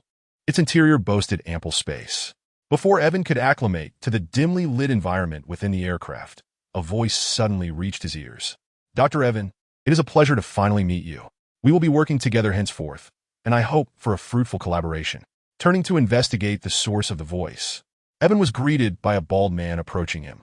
"Ah, you are." The bald man, perceiving Avon's confusion, clarified, "I am the Frere's chief magical advisor, Grigory Yefimovich Rasputin. It is a pleasure to make your acquaintance." Avon, noticing Rasputin extending his hand, reciprocated the gesture politely. Yet, for some inexplicable reason, Avon felt an unsettling sense of familiarity with this bald figure, despite being certain he had never encountered him before. This sensation was perplexing. Rasputin, in Avon's former world, was historically recognized as a notorious sorcerer, though Avon had never laid eyes on him. Thus, this familiarity must have some other explanation. "Ah, Rasputin the sorcerer. I have indeed heard of your illustrious name, though I had not the fortune to meet you until now." It is truly an honor to encounter you here. I have heard that the materials for the Superman serum were provided by you. I have greatly benefited from it. Evan continued, by the way, what did you mean by collaboration? Your presence here cannot merely be coincidental, can it? I am aware of my own significance, yet I hardly believe I am of such importance to warrant your direct involvement. At that moment, a blonde beauty emerged from behind Rasputin, handing a document to Evan with a smile. Dr. Evan, this is a transfer order personally signed by the F-Rare, requiring you to collaborate with Mr. Rasputin at a secret base to complete essential machinery. This matter is of utmost importance, and to prevent any leaks, you will not be allowed to leave until the task is accomplished. I hope you understand. Evan took the transfer order and scrutinized it, his mind swirling with confusion. What on earth was happening today? First a bald man, then a blonde beauty. Both felt strangely familiar, yet he was certain he had never met them. Since this was a directive from the F-Rare, he had no choice but to comply. Shall we depart now? Rasputin, pleased with Evan's promptness, rarely wore a smile, which only served to emphasize his unappealing demeanor. His smile was more disconcerting than a frown. Indeed, this mission is urgent. The sooner we commence, the better. Furthermore, the F-Rare places immense importance on this matter, which is why he has dispatched his most capable subordinate, Crony, to assist us. With a slight shift of his body, Rasputin revealed a figure concealed in the shadows behind him. Evan was surprised to discover another presence. Concerned that this dark sorcerer might possess some nefarious abilities, he refrained from probing with his mental energy. Nevertheless, anyone capable of eluding Evan's awareness was undoubtedly formidable. As he scrutinized the figure lurking in the darkness, recognition struck him. The individual donned a German officer's uniform, wore a black gas mask, and wielded two peculiar daggers. By the heavens, this must be the Clockwork Killer from Hell Baron, Evan thought, suddenly understanding why the bald man and the beauty seemed so familiar. They were indeed the notorious figures from Hell Baron I, with the bald sorcerer being the primary antagonist and the blonde beauty his lover. If he was not mistaken, his task would involve constructing a machine to access alternate dimensions. What a stroke of luck! He would be delving into marvelous research and, with any fortune, might even encounter the little Hell Baron. On board the aircraft, comprising 5 individuals plus 2 pilots, Evan and Rasputin represented 2 entirely distinct domains, technology and magic, making it challenging to find common topics of interest for conversation. They exchanged only cursory remarks regarding international battlefield dynamics to avoid an awkward silence. After several hours of continuous flight, they finally landed. Upon disembarking, they navigated the winding paths of the mountains until they finally beheld a modest, somewhat rudimentary base. Yet at the center of this humble facility stood a remarkably futuristic machine, accompanied by an eerie altar that exuded a strange aura. Evan found himself captivated by the machine and the bizarre altar, his gaze fixed upon them without a blink. Rasputin glanced at Evan and remarked, "What do you think? Quite spectacular, isn't it?" This base was constructed under the F-Rare's orders, utilizing vast resources and exerting considerable effort. The dedication that went into it. Evan hardly paid attention to Rasputin's words. His mental energy began to explore the premises of the base. While on the plane, Evan had discreetly tested the waters and discovered that the dark sorcerer remained oblivious to his mental probing, allowing him to investigate with confidence. As a scientist proficient in physics, it was only natural that his first inquiry would be the machine. Soon, he realized that the machine was nearing completion, yet its internal design presented minor issues preventing activation. Merely a slight adjustment was required. Of course, this so-called minor issue was a significant obstacle for those unfamiliar with the situation. Having identified the machine's problem, Evan turned his attention to the altar, which emanated a chilling and eerie energy. He could not discern the material from which the altar was constructed, but it radiated an unusual vibration. Perhaps it was indeed a magical substance. Additionally, the surface of the altar bore many peculiar patterns resembling some ancient script, seemingly connected to the altar's mysterious energy, suggesting an intricate and profound order. Evan, lacking expertise in magic, found the altar's oddity somewhat curious, but not particularly shocking. However, when his mental energy swept beneath the altar, he nearly gasped in horror. Beneath it lay a multitude of corpses, many of which had long since decayed into skeletons.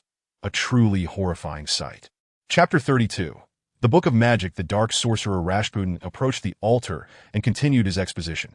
I have researched numerous ancient legends concerning deities, and based on ancient texts, I have finally uncovered the whereabouts of the legendary Chaos 7 gods, Adu Jihad.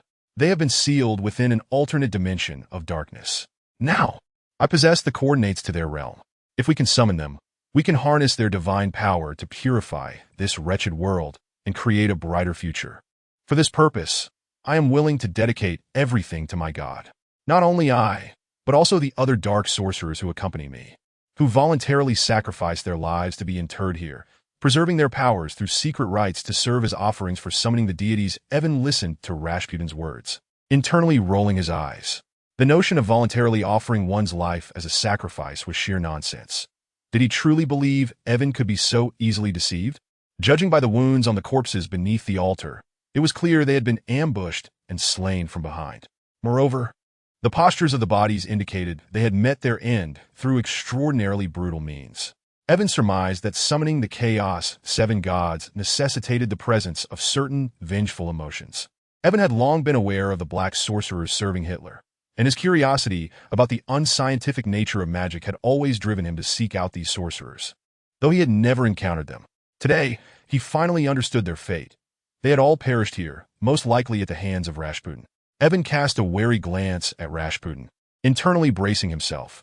This old rogue was no fool, and he needed to tread carefully to avoid being ensnared. TSK. How unfortunate for those deceased dark wizards. Doomed to unrest even in death, their corpses exploited. What could be more tragic than this? Evan had already grasped the operational principles of the machine. Its base was ensconced with a labyrinth of wires connected to an enigmatic magical array beneath the altar.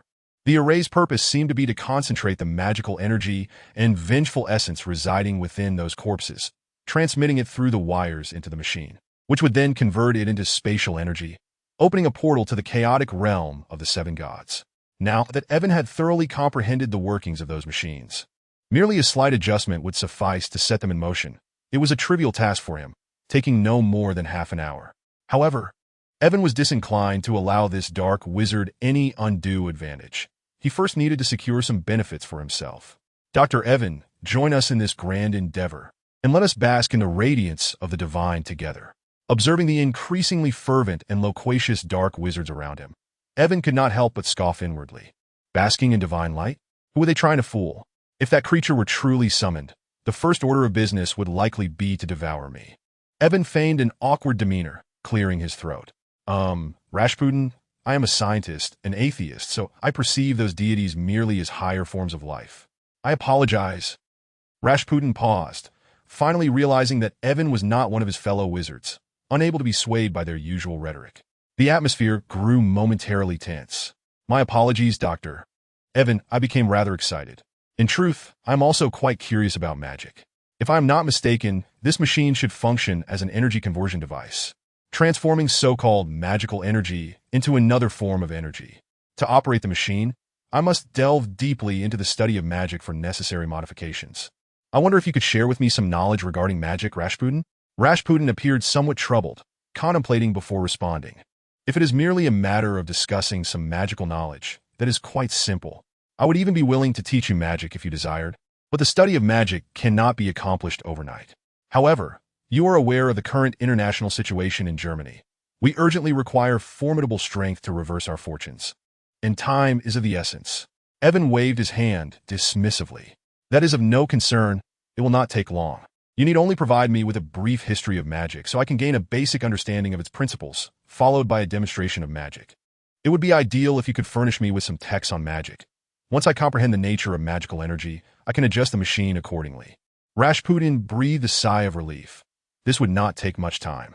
He had feared that Evan would insist on mastering magic before adjusting the machine, which would take an eternity. That is manageable. But can you comprehend the magical texts? You must know that magic has been passed down through the ages and involves ancient scripts that are not easily decipherable. Rest assured, I have no trouble at all. I am not only fluent in numerous languages, but have also specialized in ancient manuscripts.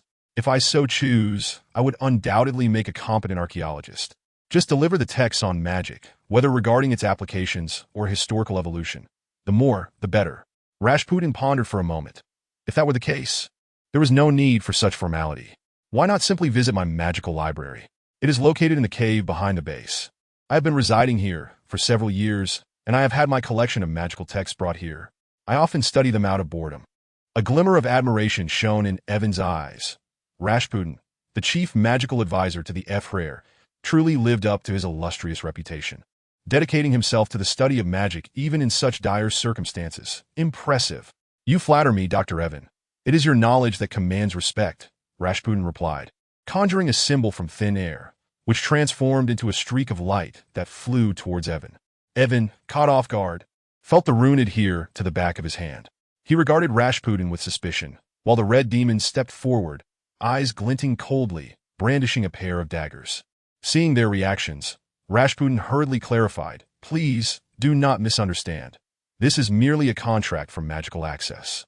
The magical texts are enchanted, and only one bearing this rune can perceive their contents. Anyone else who touches those texts will not only be unable to read them, but will also be cursed." Evan sensed the peculiar energy emanating from the symbol on his hand. While it exhibited a strange fluctuation, it posed no threat to his person. He felt a sense of relief, realizing that, with his formidable mental prowess, he could easily erase it if he wished. His expression shifted from apprehensive to cheerful. "Ah, I see. I was merely being overly cautious. Please do not take offense, Rasputin. None taken, none taken. I too was remiss. Are you ready to examine the magical text now?" "Certainly. I must expedite the operation of the machine. The sooner, the better." Rasputin promptly instructed his beautiful aide to escort Evan and the red demon to the rear of the base. In truth, Rasputin harbored some doubts about Evan's intentions to clandestinely learn magic. Nonetheless, he reiterated that the study of magic could not be accomplished swiftly, and the library housed only fundamental magical knowledge. The truly profound content was recorded in his personal magical notes. Given the urgency of the situation, he did not believe Evan could absorb much in a short time, so he was not particularly worried about Evan gleaning anything formidable from the library. Unfortunately for Rasputin, he miscalculated. For Evan, the unassuming foundational knowledge was precisely what he needed. It was the esoteric knowledge and various secrets that Rasputin considered treasures that held little value for Evan. Once he grasped the essence of magic with his highly developed brain, he could create any secret technique he desired. As for the urgency of time, that posed no obstacle for Evan. With his brain's heightened capabilities, he possessed an eidetic memory. His cognitive processing speed surpassed that of a computer, allowing him to memorize everything with a mere glance. Led by Rasputin's alluring assistant, who was also his lover, Evan arrived at a cave after walking several dozen paces, reaching the so-called magical library. After a brief introduction, she departed. Gazing at the densely packed shelves of texts, a smile crept onto Evan's face. He instructed the red demon to stand guard outside, ensuring no one intruded. Standing in the center, Evan's eyes suddenly gleamed with clarity, and his demeanor transformed as if he were a detached, omnipotent deity surveying the world. The tomes on the shelves appeared to be lifted by an invisible force, soaring before Evan, their pages turning autonomously. In a mere span of seconds, one book was fully read, returning to its original place, followed by the second, the third. By the time Evan completed his reading of the last book, a substantial 4 to 5 hours had passed. His previously emotionless visage began to return to normal, his eyes regaining their luster. He sighed. In such a brief span, he had transitioned from complete ignorance of magic to possessing profound theoretical knowledge. If tasked with teaching magic, he would undoubtedly surpass the capabilities of ordinary instructors by several magnitudes. It must be said that Rasputin's collection of magical texts was remarkably comprehensive, encompassing a variety of spells, techniques, detailed histories, and numerous intriguing anecdotes. This led Evan to ponder the corpses buried beneath the magical altar. It was likely that a significant portion of these books were remnants left behind by the deceased dark wizards. Through these tomes, Ivan has come to possess a profound understanding of magic. To put it succinctly, in Ivan's perspective, magical energy is akin to a universal remedy, capable of transforming into various forms of energy. However, this transformation hinges on a comprehensive understanding of the inherent nature of the energy being converted, such as flames, currents, and gales. To facilitate these conversions, an array of spells has been devised, including the fiery conjuration, the frost incantation, and the levitation charm. Yet, everything possesses its advantages and disadvantages. Magical energy can be multifaceted in its transformations, serving purposes of attack, healing, and assistance, thereby exhibiting an overly inclusive nature that detracts from its inherent characteristics. For instance, its potency in combat may be insufficient, and its application in healing could inadvertently drain vitality and shorten lifespan. In essence, it bears various shortcomings. Presently, Ivan no longer perceives magic as mysterious. Rather, he views it as a method of energy utilization, which even evokes comparisons to the operation of integrated circuits. A thought suddenly crossed Ivan's mind. Someone once remarked that the culmination of science is theology. What then constitutes divine energy? Chapter 33. Before the plan commences the following day. After breakfast under the protection of the Red Devil, Ivan emerged from the library to meet Rasputin. Upon seeing Ivan's arrival, Rasputin eagerly inquired, "How did it go? What insights did you gain, Dr. Ivan? Have you grasped the essence of magic? Can you repair this machine?" Ivan, feeling somewhat fatigued, yet still in good spirits, replied, "I have perused several introductions to the fundamental principles of magic, as well as the history of the magical realm, and I possess a general understanding of what magic entails. However, I still harbor some uncertainties. Could you kindly demonstrate some commonly used spells? This would aid me in further comprehending the nature of this energy." "Absolutely," Rasputin exclaimed, unexpectedly retrieving a small rod measuring less than a foot from his sleeve. Ivan speculated that Rasputin must have a pocket imbued with an infinite extension spell. Every magician essentially possesses their own wand, and I do as well. However, since I have grasped the essence of magic, the wand has become somewhat redundant for me. Allow me to demonstrate a few of the simplest spells, which I hope will prove beneficial to you." Rasputin casually picked up a cup from the side of the room and, with a flick of his wrist, let it fall to the ground, shattering into pieces. Then, with a light tap of his wand and a spoken incantation, he restored it to its original state. The shards of the cup levitated, coalescing back together swiftly. Next, he pointed his wand again, uttering the spell for ironclad protection, and released the cup once more. This time, however, it was safeguarded by a protective charm, sustaining no damage whatsoever. After a moment's thought, Rasputin directed his wand at the ground and proclaimed, "Impediments abound," before kicking the cup away. As it rolled, it seemed to encounter invisible barriers, producing a cacophony of clinking sounds. Finally, Rasputin summoned the cup back to his hand with an invocation, placing it back on the table. Ivan attentively observed Rasputin's performance, meticulously sensing each detail with his mental faculties. Every time Rasputin cast a spell, a distinct fluctuation emanated from him as the energy within surged into the wand, subsequently being transformed and unleashed to achieve remarkable effects, such as repairing objects and creating obstacles. Coupling this with the theoretical knowledge gleaned from the magical texts he had previously perused, Ivan's comprehension of magic grew increasingly lucid, filling him with exhilaration.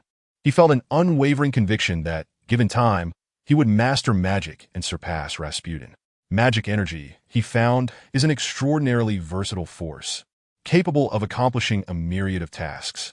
Summoning otherworldly deities naturally requires the conversion of magical energy into spatial energy. However, the sheer magnitude of energy necessary to open a rift into another dimension is simply too immense for the human body to bear. Even mere conversion is beyond its capacity, necessitating the aid of machinery for this transformation. Clapping his hands together, Rasputin exclaimed, "Bravo! Dr. Ivan, you are a first-rate scientist, arguably among the most brilliant minds on Earth. Just a cursory glance at the machine, and you grasp its principles. Impressive, truly impressive." "Too kind," Ivan replied. "However, I find myself puzzled. If you require such formidable spatial energy, why not petition the F-Rare for access to the cosmic cube? Why go through all this trouble and expend such great resources to convert magical energy?" "The cosmic cube?" Rasputin replied, his expression one of confusion. "What does that have to do with the cosmic cube? I have heard of it from the F-Rare, but it has always been in Schmidt's possession, and aside from extracting energy to create bombs, it has little utility, I would think. Why does Dr. Ivan bring it up?" Now it was Ivan's turn to feel perplexed. The energy contained within the cosmic cube is spatial energy, boundless and infinite. If utilized judiciously, it could facilitate the opening of vast spatial conduits without issue. I even authored 2 reports concerning the cosmic cube.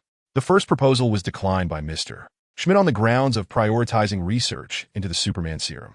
The second request, made after the Superman serum was stolen, resulted in my reassignment to aircraft production. The energy within the cosmic cube is spatial energy. Rasputin seethed internally, realizing what a splendid opportunity had slipped through his fingers. That scoundrel, the Red Skull, was so consumed by his own ambitions regarding the Superman serum that he allowed this golden chance to vanish. Rasputin was well acquainted with the Red Skull's character and knew of his obsession with the Superman serum. It was clear that Ivan's reports on spatial energy had likely been covertly suppressed to ensure Ivan focused solely on the Superman serum. Rasputin lamented the missed opportunity, regretting not having paid closer attention to the cosmic cube situation. In reality, his supposed plan to summon the 7 gods of chaos to assist Hitler in ruling the world was nothing more than a ruse. With his current accumulation of power, he lacked the capability to summon the 7 gods of chaos. At best, he could only open a small conduit to release the offspring of demons, nurturing them until they matured. Only then, with the aid of the demon's power, could he potentially create a sufficiently large spatial passage to release the 7 gods of chaos. However, this would take decades, and by that time Hitler would long be deceased. How could he possibly assist Hitler in world domination? It could be said that Rasputin had been manipulating Hitler from the very start. He was a devotee of demons, serving their interests. If he could release these demons from the dark void of another dimension, he would be hailed as a great benefactor, rewarded with unimaginable accolades, eternal life, and unfathomable power. From the very beginning, Rasputin had only been concerned with his own ambitions. Had he known of the cosmic cube's existence sooner, he would have done everything possible to acquire it. With the cosmic cube, he could directly open spatial conduits, eliminating the need to wait for decades. Alas, it was too late now. The cosmic cube had vanished, and searching for it was no simple task. Moreover, the plan had already progressed to this stage, leaving no room for retreat. Dr. Ivan, you have previously encountered the cosmic cube, and you are surely aware that it harbors spatial energy. You must possess considerable knowledge regarding spatial energy. Is there truly no way to wield this energy? Rasputin asked, clinging to a dwindling hope. There is no feasible way. Ivan replied, my understanding of the cosmic cube is merely superficial. I have not conducted in-depth research into how to harness such profound capabilities as spatial energy. In truth, Ivan still possessed a substantial quantity of energy blocks extracted from the cosmic cube. If he chose to utilize even a portion of these energy blocks, he could easily open a sufficiently large spatial conduit to summon the 7 gods of chaos. However, Ivan had no intention of assisting Rasputin. He was not foolish, and he certainly did not wish for this world to fall under demonic rule. Upon hearing Ivan's words, Rasputin could not help but feel somewhat dejected. However, being a person of steadfast character, he quickly regained his composure and, maintaining an untroubled demeanor, said, in that case, I trust Dr. Ivan to properly adjust this machine. Since you already possess some understanding of spatial energy, I assume fine-tuning this energy converter will be a trivial task for you. I hope you can expedite the process. Ivan nodded solemnly and assured him, rest assured, this is indeed my responsibility. I shall exert my utmost effort and guarantee a satisfactory response within no more than 7 days. That is splendid. I leave everything in your capable hands, Dr. Ivan. Should you require anything, do not hesitate to ask. I will do my utmost to accommodate your needs. Very well. I shall not be coy should the need arise. With that, Ivan casually responded and busied himself around the machine at the altar. Given Ivan's abilities, the energy converter merely required slight adjustments, which he could accomplish in less than half a day. Yet, he preferred not to appear overly exceptional, lest he alarm others. Additionally, he sought to extract further benefits from Rasputin, thus deliberately prolonging the process. While Rasputin was in need of his assistance, Ivan seized the opportunity to inquire about various aspects of magic. Rasputin, eager to oblige, was more than willing to answer every question, given his current dependence on Ivan.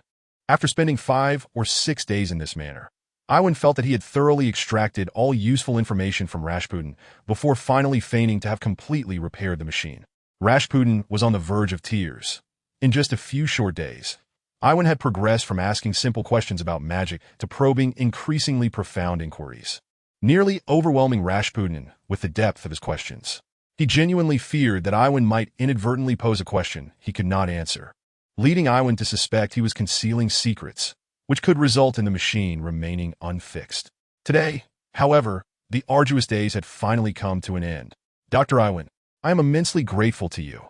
I did not expect you to have repaired the machine so swiftly. Rasputin's gratitude was sincere, for the machine held paramount importance to him. Without its operation, his plans would indeed come to ruin. There is no need for thanks. It is merely part of my duties. Now that the machine is operational, We are fully prepared for the summoning plan. When do you intend to commence? I have heard that Germany has encountered several defeats on the battlefield, and the Führer is desperate, having sent multiple telegrams urging us to proceed. The sooner, the better, of course. I shall make preparations today and begin tomorrow. After conferring with Iwan and testing the machine's operation, Rasputin hurriedly departed. For this plan, Rasputin had sacrificed nearly everything, even willing to sacrifice all his fellow dark wizards. Now that they had arrived at this critical juncture, failure was not an option. Therefore, he seized a rare opportunity to return to his quarters early to rest and prepare for the following day's endeavor. As for Iwan, he showed no inclination to rest. Instead, he discreetly utilized his formidable mental prowess to observe the surroundings of the base. In fact, a few days prior, Iwan had already detected the presence of individuals lurking nearby. Observing the sight, he recognized them as an elite squad of allied forces, likely aware of the situation and preparing for a decisive strike at the opportune moment. Although fully aware of the impending enemy assault, Iwan had no intention of alerting Rasputin. Despite their amicable interactions during this time, Iwan understood that Rasputin would not hesitate to eliminate him, especially given that Iwan had extracted considerable information from him. Moreover, Rasputin was evidently not a magnanimous individual. However, with the plan on the verge of commencing, he suppressed his desire to eliminate Iwan, opting instead to defer any such actions until a later date. Chapter 34. Wonder Woman. The following day, a torrential downpour commenced, and Iwan, along with the Red Devil, arrived early at the altar, taking refuge under a makeshift tent nearby to escape the rain. Rasputin had arrived even earlier than Iwan, and was currently engaged in conversation with his blonde-haired assistant and lover, handing her a black leather book. Though Iwan surmised that this tome contained crucial spells or secrets of Rasputin, he harbored no desire to seize it.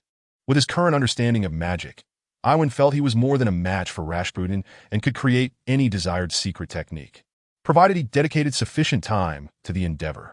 Observing that the time was ripe, Rasputin promptly removed his shirt, revealing a robust physique, and strode boldly towards the altar. Undeterred by the pouring rain, Iwan marveled at Rasputin's impressive form, noting that such a physique was seldom seen among ordinary wizards, indicating that he likely placed great emphasis on physical training. With muscles like that, his close combat prowess would undoubtedly rival that of elite soldiers.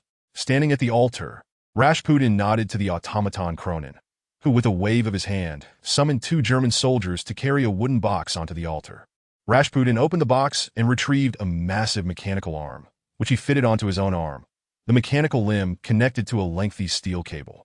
Iwan mused to himself that this mechanical arm resembled a replica key, capable of unlocking a small spatial passage. The true key, however, was the ominous arm of the Hell Baron. This replica key would only allow the release of a nascent Hell Baron. Only upon maturation would the true key be able to unleash the chaotic 7 gods, Ogdu Jihad. With all preparations complete, Rasputin signaled to Cronin, who immediately commanded the technicians to activate the machine. The energy conversion device before the altar whirred to life, accelerating until it slowly opened a spatial wormhole with a diameter of approximately 1 meter. Through Iwan's perceptive senses, he observed the magical energy emanating from countless skeletal remains being absorbed by the magical array atop the altar, surging into the energy converter. After undergoing transformation, this energy manifested as a colossal spatial energy, which the machine subsequently released, forming the spatial passage. As the passage materialized, a powerful suction was generated, drawing in nearby objects. Rasputin, positioned closest to the phenomenon, found himself directly in its path. His skin rippled as if caressed by a gentle breeze, creating concentric waves. Under such circumstances, resisting the pull of the spatial passage was no easy feat nevertheless. Rasputin gritted his teeth against the pain coursing through his body, refusing to retreat even an inch. With a shake of the steel cable attached to the mechanical arm, he hurled a light fixture connected to the other end into the spatial passage. The steel cable spiraled in, extending several hundred meters in mere seconds, and he pondered whether it would be long enough. While everyone's attention was captivated by the spatial passage's allure, Iwan discreetly reached into his pocket and produced a thumb-sized orb, its surface shimmering with a faint blue luminescence. With a flick of his finger, he sent the orb soaring into the spatial passage, unnoticed by anyone. This orb was a creation of Iwan's, crafted from a special metal, containing a fragment of a spatial energy crystal and bearing his imprint. Its sole purpose was to serve as a spatial coordinate, In the future, when Iwan's strength was sufficient, he might venture into the dark space for a brief respite or perhaps negotiate with Ogdejihad. As the suction intensified, Rasputin's eyes were inexplicably drawn into the wormhole. Yet, despite this, he remained resolute, clinging tenaciously to the mechanical arm. The length of the steel cable had now exceeded 1,000 meters, nearing its limit. Suddenly, amidst this critical moment, a series of explosions erupted. The German Nazi soldiers, taken by surprise, took a moment to react, only to turn and realize that their enemies had already arrived at their doorstep, clearly identifiable as the Allied forces. Enemy attack. A piercing scream reverberated throughout the base, startling every individual present, who swiftly brandished their firearms in retaliation. In an instant, the air was filled with a cacophony of gunfire, and smoke billowed around, casting the base into chaos. The Red Devil, serving as Ivan's bodyguard, instinctively prioritized Ivan's safety, enveloping them both with a protective barrier. As long as he maintained a shield, it was nearly impossible for anyone to inflict harm upon them. With the immediate threat averted, Ivan remained unperturbed, taking the opportunity to observe the unfolding battlefield. At that moment, the Clockwork Man, Cronin, serving as Hitler's personal assassin, demonstrated formidable prowess. As enemies advanced, rather than retreating, he withdrew a handgun from his waist. A rapid succession of gunshots rang out, and several Allied soldiers fell to the ground. However, the ammunition quickly ran dry, and the Allied troops soon recognized Cronin's predicament, charging at him once more. Yet, Cronin displayed no trace of fear. Even if he had, his gas mask concealed his expression. He swiftly unsheathed a pair of peculiar blades, spinning like a juggler, deftly evading incoming bullets. When dodging proved futile, he audaciously slashed through the projectiles. Upon closing in on his foes, he unleashed deadly strikes aimed at their vitals, leaving no survivors. Seeking death.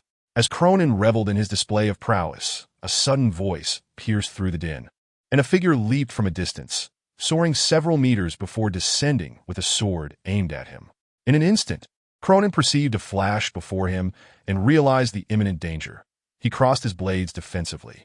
The clash echoed resoundingly as Cronin's twin blades met the sword. But the force behind the weapon was overwhelming, propelling him back until he crashed into a pillar, shattering it. Wonder Woman, Diana Prince. Despite being knocked back, Cronin, possessing an undead resilience, quickly regained his footing. He gazed at the woman who had struck him with newfound respect, rasping her name. Though his words were somewhat indistinct, only a keen ear could decipher his utterance. You again, thwarting our endeavors. This time, I shall ensure your demise. Diana wasted no time, raising her sword for a thrust. Cronin swung his blades in response, and the two engaged in a fierce exchange, their weapons clashing with metallic intensity. Ivan, who had been closely monitoring Cronin's situation, found it astonishing to hear him speak for the first time, having never witnessed such a phenomenon since their initial encounter. However, his attention was now wholly captivated by the stunningly beautiful woman battling Cronin.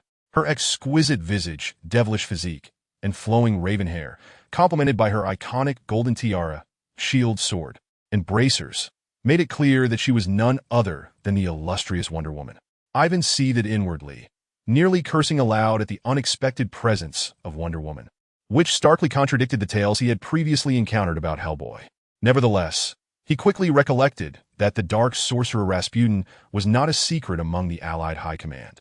It was evident that they had conducted thorough reconnaissance before launching their assault, aware of Rasputin's existence. To combat forces that defied scientific explanation, they would indeed require equivalent power. And Wonder Woman was undoubtedly their trump card. Summoning her for assistance was entirely plausible. As the chief scientist of the German research department, Ivan possessed insight into numerous secrets.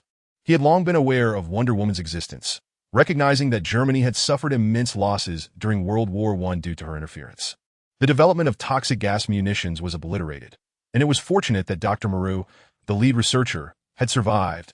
Otherwise, their prior efforts would have been rendered futile. Clearly, Cronin and Wonder Woman were acquainted, likely having crossed paths during the assassination of enemy officials. Even with his mask, Ivan could sense the palpable animosity Cronin harbored toward Wonder Woman, suggesting he had endured significant setbacks in their encounters. On the battlefield, Cronin and Wonder Woman clashed fiercely, their blades dancing in a deadly ballet. Cronin's dual blades sliced through the air with increasing velocity, each strike aimed at vital points, showcasing a lethal intent. In stark contrast, Wonder Woman's swordplay was characterized by sweeping, powerful strokes that, while appearing simple, forced Cronin to retreat repeatedly, with even his arms threatened by the overwhelming force. Had he not possessed his undead nature, he would have surely succumbed to her might long ago. For reasons unbeknownst to him, Ivan suddenly felt an odd sentiment swell within, a realization that this seemingly delicate and beautiful woman, wielding divine strength, was an embodiment of ferocity. Conversely, Cronin, donned in a mask that denoted him as a villain, was forced to rely on underhanded tactics to counter her onslaught, evoking a sense of pity for him, as if he were the victim being tormented by a ferocious female tyrant. Azazel intervened, observing the formidable prowess of Wonder Woman. Ivan felt a twinge of discomfort and resolved to have the Red Devil assist Cronin while simultaneously gauging Wonder Woman's true strength. Chapter 35. Ivan takes action. The Red Devil, who had always heeded Ivan's commands without question, hesitated for an unusual moment. After a brief contemplation, he responded, "Dr. Ivan, this situation is far too perilous. Let me escort you to safety before I assist him." The Red Devil had no qualms about his own safety. Although he might not match Wonder Woman's true combat prowess, nor even Cronin's, his ability to evade danger was unparalleled. His control over spatial manipulation had reached an extraordinary level, making him nearly untouchable. His primary forte lay in escape. Even if he were outmatched, a simple spatial shift could transport him to the farthest reaches of the earth. Who could possibly pursue him? Yet, the Red Devil was concerned for Ivan's well-being. He understood that should Ivan encounter danger while he was preoccupied with foes, he would be left regretting his inaction. Having protected Ivan for an extended period, the Red Devil recognized Ivan's significance to their kind. A mere utterance from Ivan could herald the future of mutants. Should Ivan sustain harm, the Red Devil would be perceived as a traitor to all mutants. Ivan, discerning the Red Devil's worried gaze, grasped his intentions. "Do not fret. Do not underestimate my capabilities. My physique now surpasses that of an ordinary human fivefold, and coupled with my abilities, do you truly believe any of these individuals can harm me?" The Red Devil acknowledged the truth in Ivan's words, yet unease lingered. "Better safe than sorry. Dr. Ivan, allow me to secure your safety first before I assist." Seeing the Red Devil's resolute demeanor, Ivan recognized his steadfast nature. With a reluctant nod, he acquiesced. "Very well. Let us depart." Initially, the Red Devil intended to transport Ivan to a concealed location via spatial movement. However, plans often falter in the face of unforeseen events. Just then, an unexpected occurrence transpired. Although the Allied assault team had been engaged in a fierce gunfight with the Nazis, they remained vigilant about their surroundings. One scholar, sporting glasses and dressed in a gentlemanly fashion, suddenly recognized Ivan. His eyes lit up, and he exclaimed, "Miss Prince, Ivan Shaw is over there. We must find a way to eliminate him. He is Germany's chief scientist, responsible for the development of countless lethal weapons. If we neutralize him, it will undoubtedly deal a severe blow to the Nazi regime." At this moment, Wonder Woman had driven the mechanized adversary, Cronin, into a retreat, inflicting numerous wounds upon him with her enchanted sword, from which a cascade of yellow sand poured forth. Initially intent on decisively vanquishing this notorious assassin for Hitler, she hesitated upon hearing a shout. Were it anyone else, Wonder Woman would not have cared, but this time it was Professor Bloom who called out, making her reluctant to refuse. Not only was Professor Bloom the commander of this operation, but her understanding of him over the past days revealed a man truly devoted to his country, earning her admiration and reminding her of her first love, Steve. Wonder Woman was aware that, despite her formidable powers, her strategic acumen was lacking. Her previous impulsiveness had led to significant troubles, and it was Steve who had come to her aid, ultimately paying the price with his life. Thus, she bore no resentment towards following orders. Yet she found it hard to relinquish the opportunity to eliminate the infamous Nazi assassin Cronin. After a brief moment of hesitation, Wonder Woman resolved to obey the command, delivering a powerful kick that sent Cronin flying, then grasping a steel rebar at her feet and hurling it with great force. Though Cronin was virtually immortal, the myriad wounds he sustained severely weakened him. After being kicked into a wall, he was subsequently impaled by the rebar, rendered immobile. Having completed her task, Wonder Woman turned to charge towards Avon, her demeanor fierce and imposing. The Red Devil and Avon were taken aback, having witnessed Wonder Woman's incredible combat prowess. They doubted their ability to contend with her and hastily fled. However, Their speed was no match for Wonder Woman's. With a leap spanning several meters and a series of agile jumps, she was rapidly closing in on Avon and the Red Devil. During their frantic escape, the Red Devil glanced back at Avon, his eyes questioning whether they should utilize their spatial traversal abilities to flee. Avon shook his head resolutely. Their ability to traverse space was their last resort and should only be revealed in the direst of circumstances. Left with no choice, the Red Devil concealed his hands within his sleeves, discreetly retrieving several grenades from his private space and throwing them behind him. The sound of explosions echoed as a series of detonations erupted. Wonder Woman, timely removing her circular shield for defense, was propelled back by the blast but emerged unscathed, allowing Avon and the Red Devil to gain some distance. Momentarily caught off guard by this minor setback, Wonder Woman's anger flared, and she was perplexed by the origin of the grenades, having not seen them before. Yet, there was no time for contemplation. As Avon continued to widen the gap, she scanned her surroundings and spotted a half-destroyed armored vehicle not far ahead. She sheathed her sword and shield, sprinting towards the vehicle, lifting it with both hands, and hurled it towards the fleeing Avon. Avon, using his psychic abilities to survey the area, quickly noticed the armored vehicle hurtling towards him and cursed inwardly. Do they take me for a frail cat just because I don't show my claws? Very well. They shall not complain of my retaliation.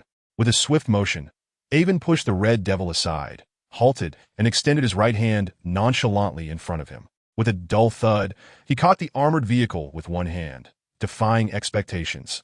Rather than being crushed, the vehicle appeared to have lost all momentum, coming to a standstill. Wonder Woman was momentarily stunned.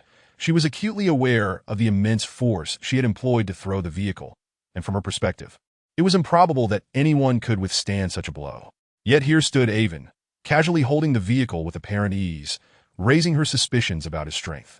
In truth, while Avon's physical strength was considerably less than that of Wonder Woman, even with the energy he had absorbed and the martial arts he had practiced, he was still merely 5 times the strength of an ordinary human, far inferior to her. Typically, it would be inconceivable for Avon to catch an armored vehicle.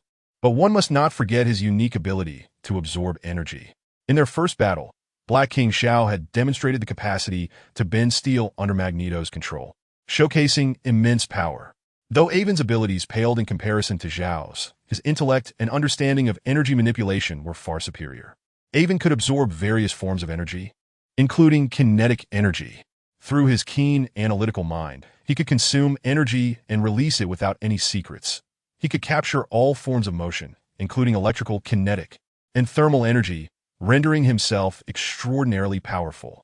This capability was why Avon chose to train in martial arts, not only to master his physical strength, but also to facilitate close combat techniques.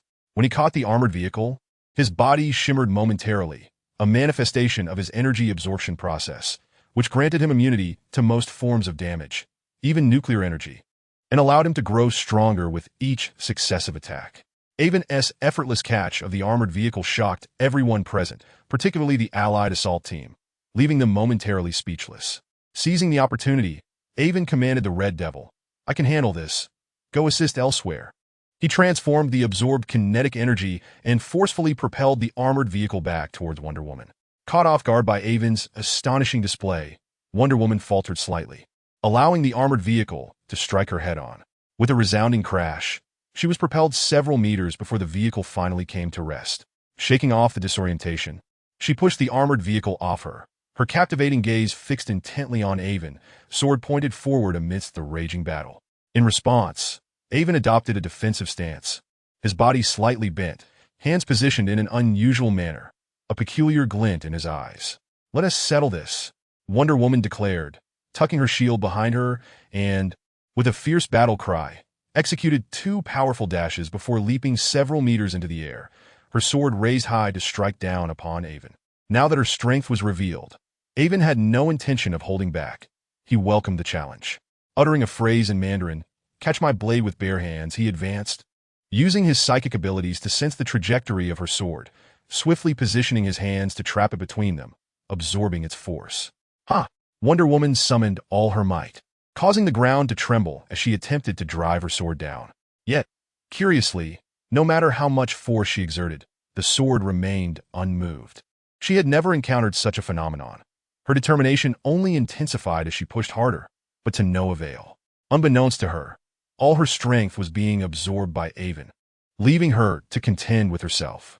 Unless her strength surpassed Avon's absorption limit in an instant, her efforts were futile, an exercise in vain. With a hint of amusement, Avon quipped, "As a woman, especially a beautiful one, it's better to be a little gentler. Perhaps it's best not to engage in ruthless combat on the battlefield. Otherwise, who would want a fierce woman?" Wonder Woman, unfazed, curled her body like an agitated little wildcat and emitted another low growl. "I shall kill you." Aventon felt the power of the sword he grasped intensify, instinctively accelerating his energy absorption. Fortunately, the current incarnation of the heroine was not yet as formidable as she would become when contending with Superman or Doomsday. Otherwise, given Aventon's rate of energy absorption, he would truly struggle to keep pace. Nevertheless, Aventon dared not prolong the confrontation. With all his might, he released the absorbed energy, forcefully pushing Wonder Woman, who was once again knocked back by the hilt of the sword. Wonder Woman fell to the ground, rolling twice before coming to a stop. She rose to her feet, appearing quite disheveled yet relatively unscathed, for she was, after all, the daughter of Zeus, a demigod, even more formidable than some divine weapons. Although her body bore little harm, the emotional injury was profound. The fury within her was boundless. Since her battle with the god of war, Ares, she had never suffered such a defeat. Today, being flung back twice by a mere mortal was a humiliation she could not abide. As the Amazonian queen, daughter of Zeus, and future heir of Paradise Island, she had never been so disgraced. This affront must be avenged with blood. Amazonian warriors had never known fear. Regardless of the adversary, they charged forward with unwavering courage, growing ever bolder in battle. Though she had tasted defeat, there was no hint of retreat in her demeanor. With shield in one hand and sword in the other, she charged once more, this time having learned from her earlier missteps. Instead of engaging directly, she began to circle Aventon with rapidity, unleashing a flurry of slashes with her sword. Truly, she was a seasoned Amazonian warrior, swiftly recognizing her own vulnerabilities. Indeed, Aventon had previously withstood Wonder Woman's onslaught and had caused her considerable distress, but that was entirely predicated on his ability to absorb energy. In truth, while Aventon's physical prowess was somewhat superior to that of an ordinary human, it paled in comparison to Wonder Woman's demigod strength. He could compensate for his lack of raw power with energy absorption, yet matching her speed proved far more challenging. Under the relentless barrage of Wonder Woman's attacks, Aventon found himself in a position of passive defense, entirely unable to retaliate. Fortunately, his mental fortitude was substantial, allowing him to sense the trajectory of Wonder Woman's strikes and prepare accordingly. Otherwise, he would have succumbed long ago. A cacophony of clashing sounds ensued as Aventon's arms moved to shield himself.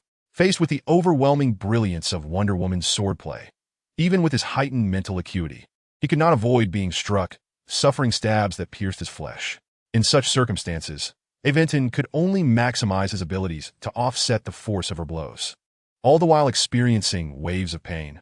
Though Aventon remained uninjured, he was acutely aware that this method of utilizing his powers could not be sustained indefinitely.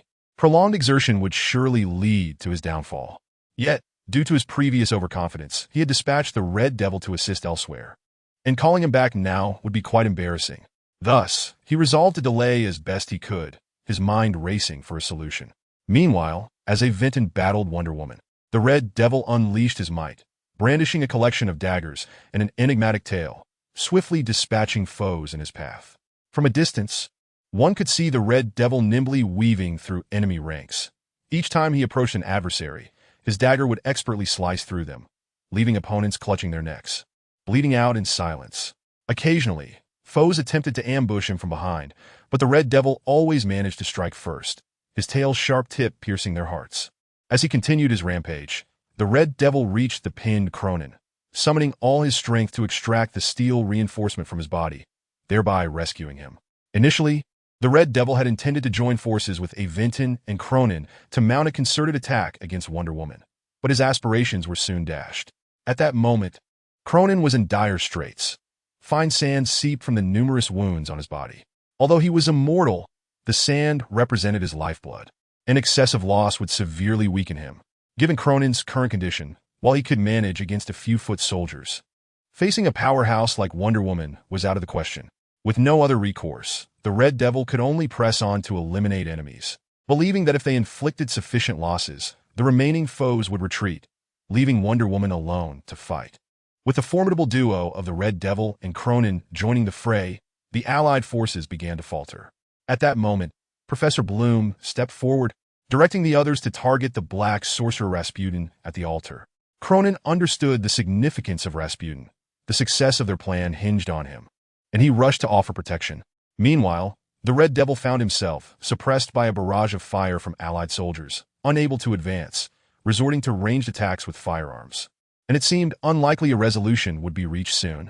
In the midst of the fierce battle, no one noticed a small red creature emerging from the spatial rift above. Adorned with horns and a tail, its grotesque arms signaling its youth. Had Aventon seen it, he would have instantly recognized it as the infamous Baron of Hell. Yet it was merely a juvenile, decades away from maturity. Although Rasputin's eyes had been drawn into the spatial wormhole, he sensed the presence of the creature. The instant the Baron of Hell appeared, he realized his plan had succeeded. Relaxing his body, he was involuntarily drawn into the wormhole. A chilling scream pierced the air as Rasputin's body was gradually torn apart by the constricting space, unable to accommodate an adult. Simultaneously, the energy conversion device, hindered by the sudden influx of energy, began to tremble violently, ultimately reaching its limit and exploding with a resounding crash. Shrapnel flew in all directions, and Cronin, standing nearest, bore the brunt of the blast, sustaining further wounds as yellow sand spilled forth, compounding his injuries. Now, with Rasputin consumed, the Nazis presumed their plan had utterly failed and began to flee. Struggling to his feet, Cronin, supported by his golden-haired lover, joined the retreat. Seeing Cronin escape, the Red Devil turned back, eager to regroup with Aventon to confront Wonder Woman together. However, upon nearing the battlefield, he found himself at a loss, only able to witness Aventon standing firmly in place, throwing punches and kicks, while Wonder Woman flickered in and out of sight around him, leaving the Devil feeling utterly helpless. As Aventon and Wonder Woman's battle intensified, Aventon found himself increasingly on the defensive. Yet under the immense pressure, he seemed to have acquired a unique skill, able to precognitively anticipate her attacks. At times, Wonder Woman would retract her sword mid-strike, realizing that continuing would result in her blow landing squarely on Aventon's fist, as if she were willingly offering herself up for a beating, a sensation that left her deeply unsettled. After a brief stalemate, Wonder Woman could no longer contain herself. With a leap, she sheathed her sword and shield behind her back, unfastening a golden lasso from her waist, which she then hurled towards Aventon. Aventon twisted his body, initially poised to evade the lasso, yet it seemed to possess a will of its own, deftly looping around him and binding his arms. With a powerful tug, Wonder Woman sought to draw Aventon closer, but he reacted swiftly, bending his legs and establishing a strong stance, utilizing his energy absorption ability to resist the pull. Wonder Woman, endowed with immense strength, had repeatedly intensified her power, yet when faced with Avon's energy absorption, her efforts proved futile, resulting in a stalemate. Who on earth are you? Or rather, what are you? A mere mortal cannot possess such formidable power, she inquired abruptly. I am Avon Shaw, the chief scientist of the German research department, Avon replied, caught off guard by his own honesty, having initially intended to jest. To his astonishment, as he spoke, he felt a peculiar force emanating from the lasso, compelling him to utter the truth. It dawned on him that he was ensnared by the lasso of truth, a legendary artifact gifted to the Amazonian queen by the gods, which compelled anyone caught within its grasp to speak naught but the truth. Panic surged within Avon.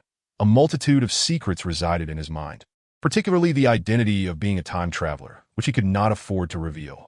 Thinking swiftly, Avon stimulated the reality gem hanging around his neck, conjuring a false persona that concealed his true consciousness, his expression devoid of emotion, his gaze vacant. Reveal all your secrets, Wonder Woman commanded, believing she had Avon cornered and sought to extract valuable information from him. However, what followed left her utterly flabbergasted. You are an ugly man. Water flows uphill. Fire is cold. The lasso of truth is defective. Avon began to spout nonsensical declarations, seemingly impervious to the lasso's influence. Wonder Woman struggled to comprehend the situation. Avon had fabricated a persona so convincingly that he believed his own fabrications to be truth, thus eluding the lasso's power. This is impossible, Wonder Woman exclaimed incredulously. To be ensnared by the lasso of truth, yet utter such absurdities was unfathomable. Her shock surpassed even the moment she had been struck by Avon's punch. Not even Ares, the god of war, could deceive the lasso. Yet here was Avon, a mere mortal, accomplishing the unimaginable. Avon, observing her expression, reveled in her astonishment. As he sensed the lasso's grip weakening, he seized the moment to exert force and break free. Taken aback by her own surprise, Wonder Woman inadvertently lost her grip, allowing Avon to escape the lasso's confines, subsequently dispelling the false persona conjured by the reality gem. Rising from the ground, Wonder Woman glared at Avon, feeling more overwhelmed than ever before. Nonetheless, as the most distinguished Amazonian warrior, she had learned from her kin the invaluable trait of perseverance. Drawing a deep breath, she charged at Avon once more. Armed with her prior experience, Avon recognized the potency of the lasso and opted to grasp one end, preparing for a contest of strength. However, Wonder Woman had no intention of engaging in a battle of brute force. She advanced towards him and swung a punch aimed directly at his face. Sensing the trajectory of her strike, Avon raised his other hand to shield himself. Wonder Woman threw her punch without altering her approach, and Avon caught her fist. The force behind her strike was monumental, as she had exerted her full power. Yet Avon's energy absorption ability came to his aid, allowing him to convert her strength and evade injury. A sinister smile crept across Avon's face. He had long held suspicions regarding his powers and had devised unique applications for them, but had yet to test them.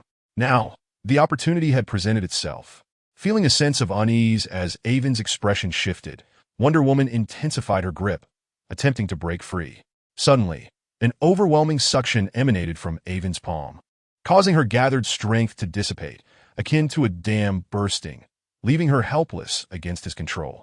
The more she struggled, the faster her strength waned, leaving her feeling increasingly feeble. Avon appeared to possess an invisible vortex within him, devouring any power it encountered: bioelectricity, chemical energy, body heat. Even her very blood seemed to be siphoned away. In that moment, Wonder Woman truly felt the specter of death looming over her, even during her fierce battles with Ares. She had never experienced such terror. Her consciousness began to blur as Avon transformed into a black hole of insatiable darkness, distant, silent, and profound, engulfing all matter like an endless universe. At that moment, Wonder Woman clutched the lasso of truth with one hand while the other remained ensnared. Realizing the perilousness of her situation, she relinquished her grip on the lasso, then clashed her guardian bracelet with the silver bracelet on her wrist, unleashing a bolt of lightning that struck Avon. "Ah!" he cried, propelled backward and crashing to the ground, mud splattering around him. Avon sensed that this lightning was unlike any ordinary strike.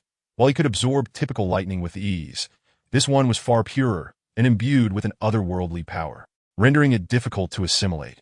Despite exerting all his strength, he could only absorb a fraction of it, suffering significant damage. "What is this?" Avon pondered, blood spilling from his mouth as he realized his injuries were severe. Yet he knew this was not the time to assess his wounds. The battle raged on, and remaining stationary would leave him vulnerable to exploitation. Ignoring the pain, he rolled in the mud, regaining his footing and preparing for the next confrontation.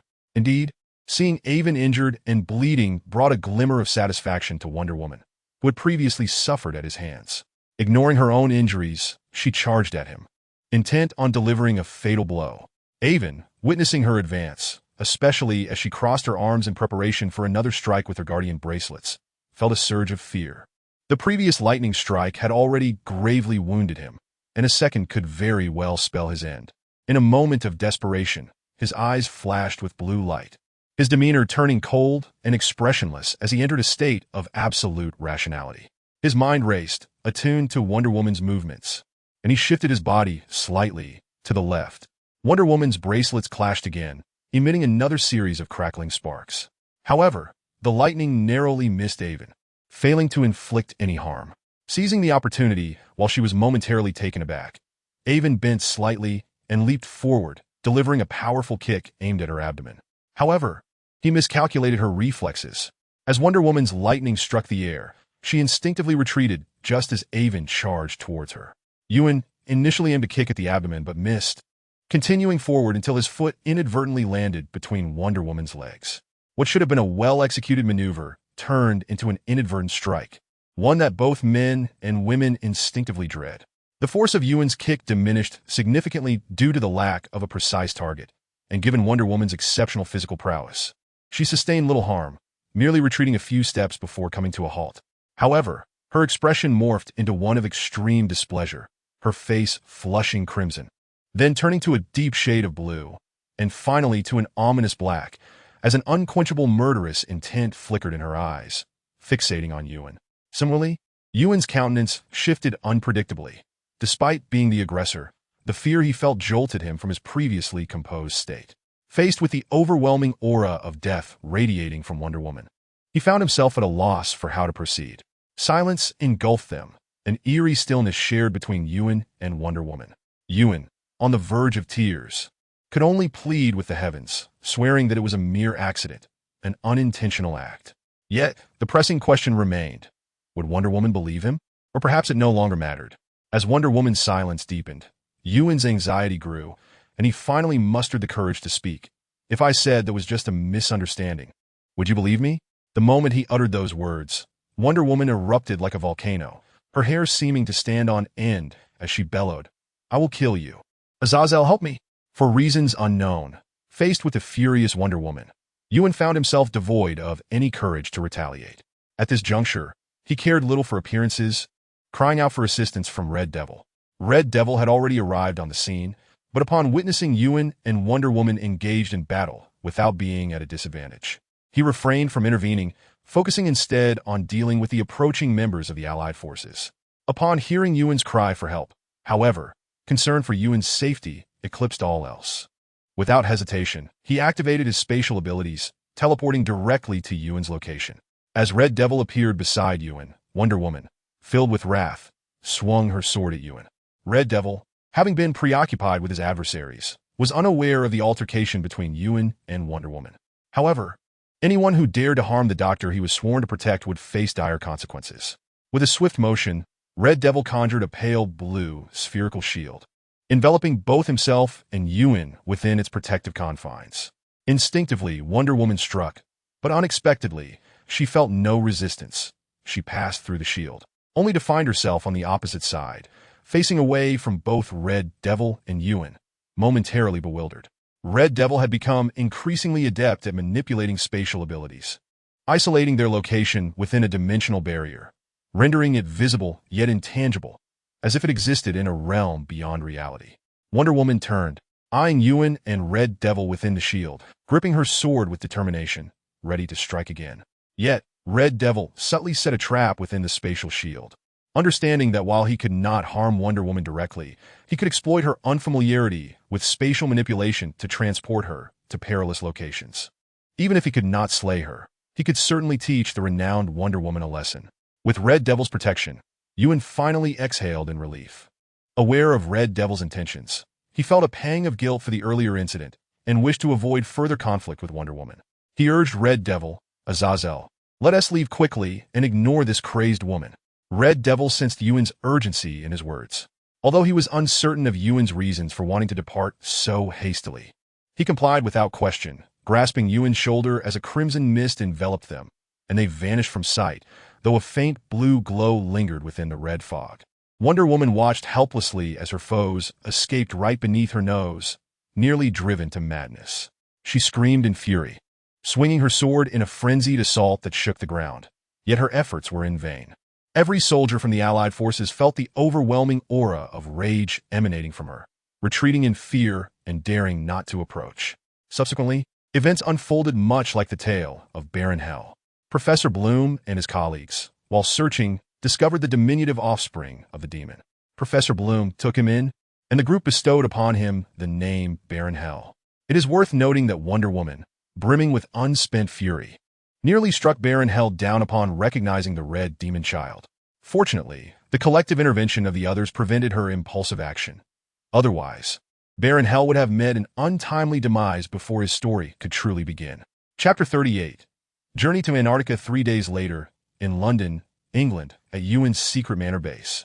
Red Devil stood guard at the entrance as Kree reported to Yuan about his recent endeavors. Young Master Yuan, the scientists we captured from Hydra have been successfully assigned according to their areas of expertise to various research teams. I must say, Red Skull's capabilities are indeed impressive. These scientists, gathered from all corners of the globe by various means, each possess unique talents. Their contributions have noticeably accelerated our scientific progress, and I am confident they will provide us with satisfactory results in the future. Excellent. Let us maintain this momentum, Ewan replied, nodding in satisfaction. However, we must prioritize security. Each of these scientists is on a blacklist. Should their whereabouts be discovered, it could lead back to us. Rest assured, young Master Ewan, there will be no issues. Most of them have been placed on a deserted island base, completely isolated from any shipping routes, with supplies delivered directly by air. Even those few exceptional individuals assigned elsewhere are under heightened security measures to prevent any contact with the outside world, ensuring their secrets remain protected.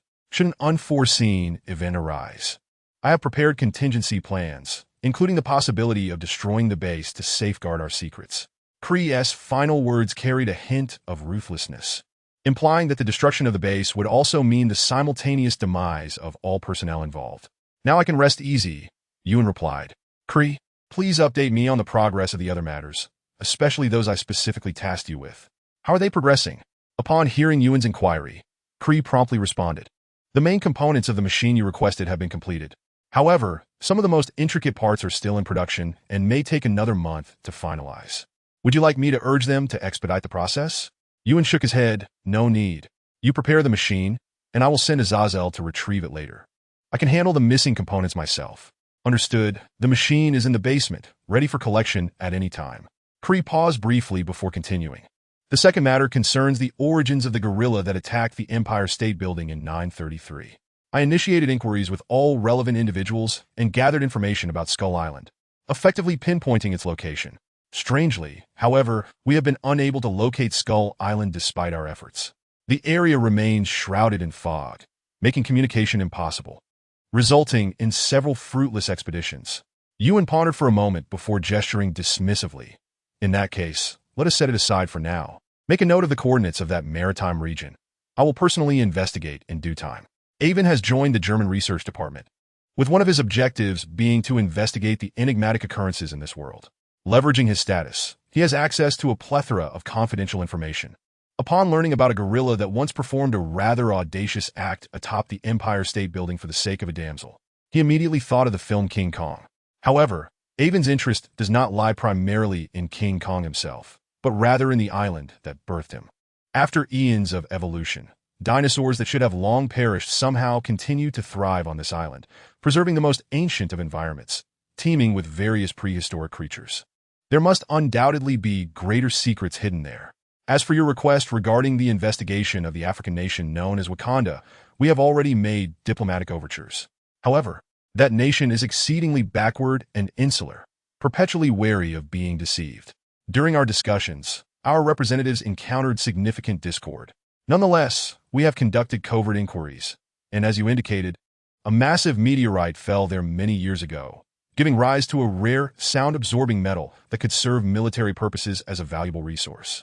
In fact, we could easily seize it through force or even establish dominion over Wakanda.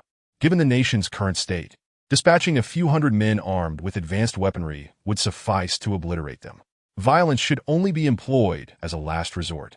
During negotiations, we must strive for gentleness. We should accommodate their demands as long as they are not excessively unreasonable. Of course, should they overreach, we must teach them a lesson, yet we must never resort to slaughter in our quest for acquisition. With the expansion of his cognitive abilities, Avon senses an immense, unfathomable will at play.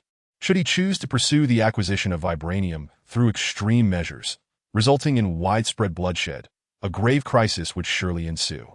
Avon is adamant about his intuition regarding this matter. He speculates that this may be the will of the world. Wakanda is the homeland of the future superhero Black Panther. And if Avon's reckless actions were to annihilate the very existence of Black Panther, it would drastically impact the evolution of this world, potentially leading to the worlds while rejecting Avon. Although Kree harbors some resentment towards Avon's decisions, he concedes to Avon's resolution and resumes his updates on their ongoing work. Antarctica, arguably the most desolate place on Earth, is not a locale where many would choose to reside. Yet at this moment, two figures emerge in this barren expanse. They survey their surroundings, walking into an open area where they remove their fur hats, revealing two familiar faces, Avon and the Red Devil. "Here will do," Avon declares. "Bring out the equipment. I will first assess the situation around us." At Avon's command, the Red Devil swiftly complies, gesturing with his hand to conjure a spatial wormhole, from which a multitude of mechanical devices descends. As the equipment threatens to crash upon the icy ground, Avon extends his right hand, and the machines appear to lose their weight, floating in midair. Guided by Avon, they begin to assemble themselves into a cohesive mechanical unit.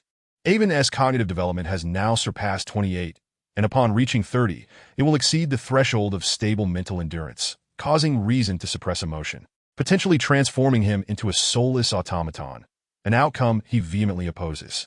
He must urgently devise a solution.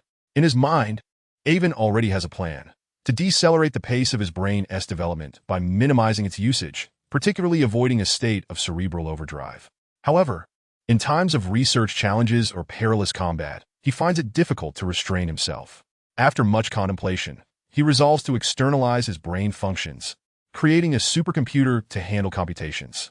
Despite the merit of Avon's idea, a pressing dilemma arises. Humanity's current scientific prowess falls woefully short of producing the computer Avon envisions. From materials to manufacturing, even if he were to devote his every waking moment solely to this endeavor, it would require considerable time to realize. By then, Avon's cognitive capacity would likely have soared beyond 30. Fortunately, in this world where Marvel and DC intertwine, Avon is keenly aware of the alien relics and technological artifacts scattered across Earth. Having previously encountered Wonder Woman, he speculates that Superman must also exist, and thus, there is likely an exploration vessel from the Kryptonians hidden within Antarctica. This is the objective of Avon's current mission. Under Avon's meticulous control, the apparatus fully assembles, with antennas stretching skyward in a display of futuristic grandeur, forming a brainwave amplifier of his own design. This device differs from Professor X's brainwave amplifier, which primarily seeks out mutants on Earth by instantly connecting to all forms of life. In contrast, Avon's amplifier conducts a thorough search for inanimate objects, albeit over a considerably smaller range, only several dozen miles. Prior to his arrival in Antarctica, Avon delineated the area into 30 sectors, planning to search one each day, with the objective of completing the entire mission within 30 days. Of course, if fortune favors him, he might discover the Kryptonian vessel on the very first day, which would be a fortuitous outcome. Once Avon has assembled the machine, he tests its functionality, stepping inside and seating himself in a chair connected by multiple wires. Upon activating the device, he embarks on a comprehensive search. The Red Devil, witnessing Avon at work, busies himself by setting up a tent in his personal space. In this desolate Antarctic wilderness, the absence of civilization alleviates concerns for Avon's safety, allowing him to prepare provisions while Avon is preoccupied. With the aid of the brainwave amplifier, Avon's mental acuity surges as he begins his methodical search. Although his mental power has greatly increased, the task of scanning every inch of the area, particularly beneath the ice, demands immense concentration and energy, impeding rapid progress. Hours slip by unnoticed, and Avon finds himself at a standstill, massaging his aching temples. "Avon, how are you faring? Would you like to take a break, have some food, and replenish your strength before continuing?" At some point, the Red Devil appears at Avon's side, inquiring. Avon nods in agreement. "That sounds reasonable. I've already searched most of this area. I can finish the remainder in an hour or two. If I don't find anything, I shall shift to a different sector tomorrow." Upon entering the tent, Avon discovers it outfitted with advanced heating devices, providing a warm respite from the frigid conditions outside, along with an abundance of sustenance. Without hesitation, he digs in, feeling grateful for the Red Devil's spatial abilities, which afford him delicious meals even in this icy expanse. After lunch, Avon resumes his work, but regrettably, despite thoroughly scouring the entire area, he fails to locate the desired Kryptonian vessel and must ultimately cease his efforts. Although Antarctica presents no immediate dangers and offers a cozy tent, Avon's inclination to camp in such a desolate locale prompts the Red Devil to deactivate the brainwave amplifier and use his spatial abilities to transport them back to the manor. They enjoy a hearty dinner and a bottle of red wine before retiring for the night. The following day, Avon resumes his search in a new location. Chapter 39. The Kryptonian Vessel. In the ensuing days, Avon and the Red Devil return to Antarctica daily, completing their tasks and returning to the manor each night. maintaining a steady rhythm of work and rest. As the days passed, on the 17th day, Avon's mental capacity suddenly detected a remarkable location, a glacial cliff.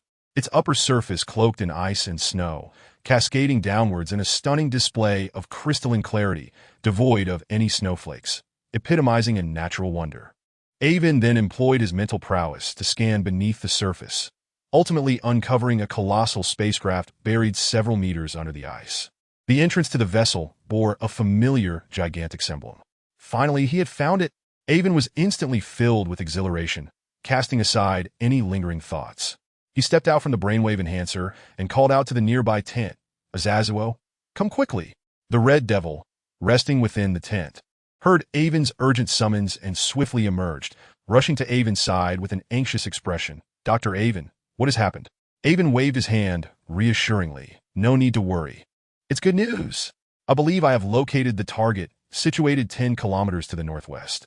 Hurry, pack up the brainwave enhancer. We must set off immediately." Upon hearing this, the Red Devil felt a wave of relief wash over him.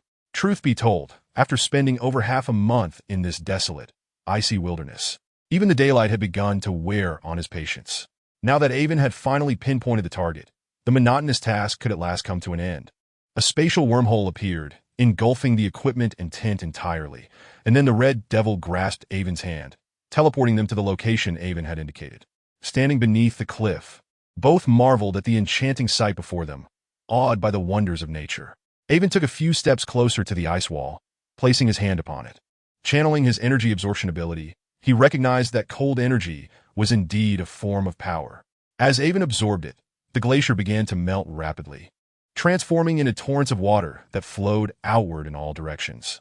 Yet, as the water approached Avon and the Red Devil, it was halted by an invisible barrier, an effect of Avon's mental force, allowing the water to flow past them. Within a mere 10 minutes, the ice within a 100-meter radius had melted away, finally revealing the extraordinary alien spacecraft. Even though Avon had mentally prepared himself, he was nonetheless taken aback by the size of the vessel, not to mention the Red Devil, who stood speechless, gaping at the ship in astonishment. Observing the intricate patterns on the surface of the spacecraft, Avon placed his hand upon it, attempting to sense the molecular structure of the metal. He discovered that, while this metal was somewhat advanced for Earth, it would not be overly difficult to manufacture in the future. Circling the spacecraft, Avon eventually arrived at the entrance, gazing at the enormous symbol emblazoned upon the door. He couldn't help but feel a surge of nostalgia and excitement. This was Superman's ship, one of his childhood idols. He recalled how he even skipped classes to watch Superman's tales. Now, standing here, he couldn't help but marvel at the capricious nature of fate. Quickly recalling the important tasks at hand, Avon shook off his scattered thoughts, placing his hand upon the door. His mind became alert as he commanded the metal molecules to decompose and rearrange, gradually forming a passageway just wide enough for one person to enter. Avon strode confidently inside.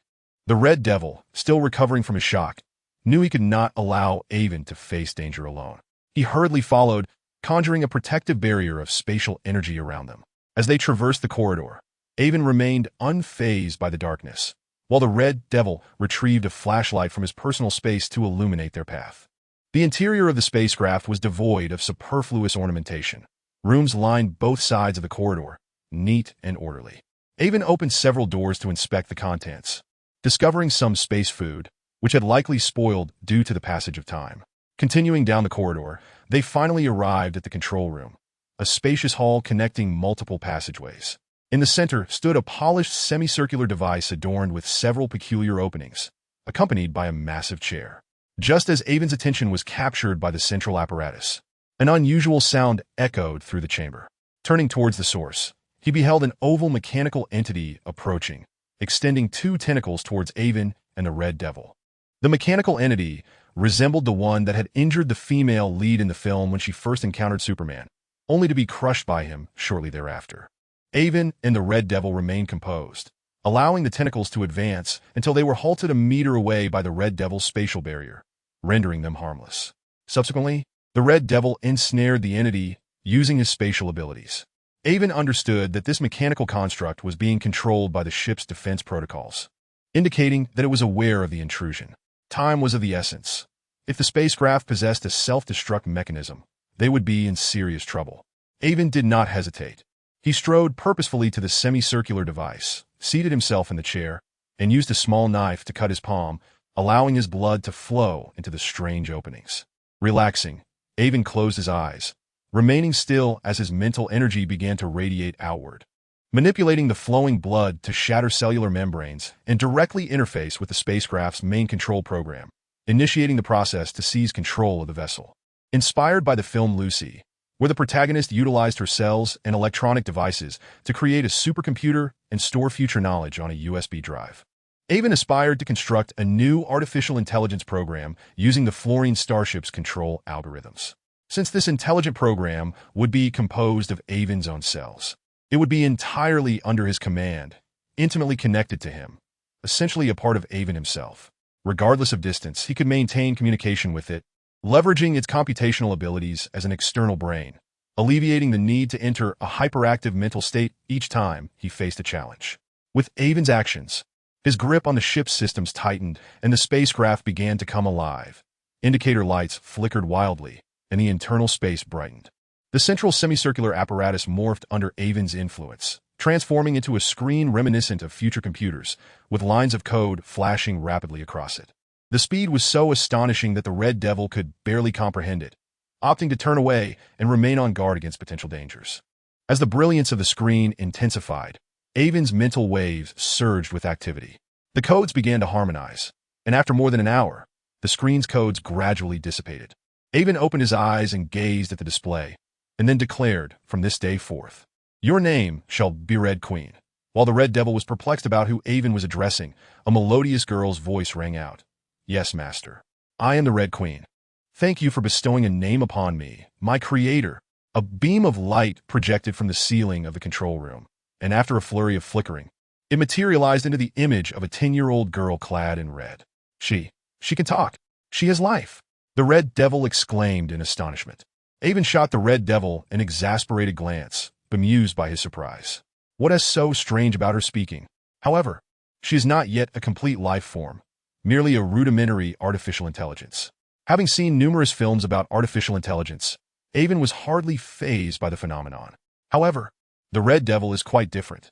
The technology of Earth is still rather primitive, and there is no concrete conception of artificial intelligence. In the eyes of the Red Devil, the creation of an artificial intelligence program by Ivan is akin to the act of God in bestowing life. Ivan, dismissing the Red Devil, turned his gaze towards the Red Queen and said, "Red Queen, from now on, do not refer to me as Master. Call me Dr. Ivan. You now have complete control of the spacecraft. Please provide me with information about this vessel." "At your command, Dr. Ivan." This spacecraft is a Flu Star exploration vessel, measuring 30 meters in length and 18 meters in width, equipped with comprehensive internal facilities. It landed on Earth over 10,000 years ago and contains living quarters, control areas, material zones, and gene cultivation zones. As Ivan listened to the Red Queen's description, he could not help but marvel at the formidable technology of the Flu Star civilization. To have constructed such an advanced spacecraft over 10 millennia ago raised questions about their current capabilities. He recalled the narrative from the film, which stated that the Flu Star civilization had met its demise due to overexploitation of their own planet. However, this presented a conundrum. How could the leaders of such a technologically advanced civilization have failed to recognize the impending crisis of their world? Having transcended the interstellar age, could they not have developed a few colonial planets?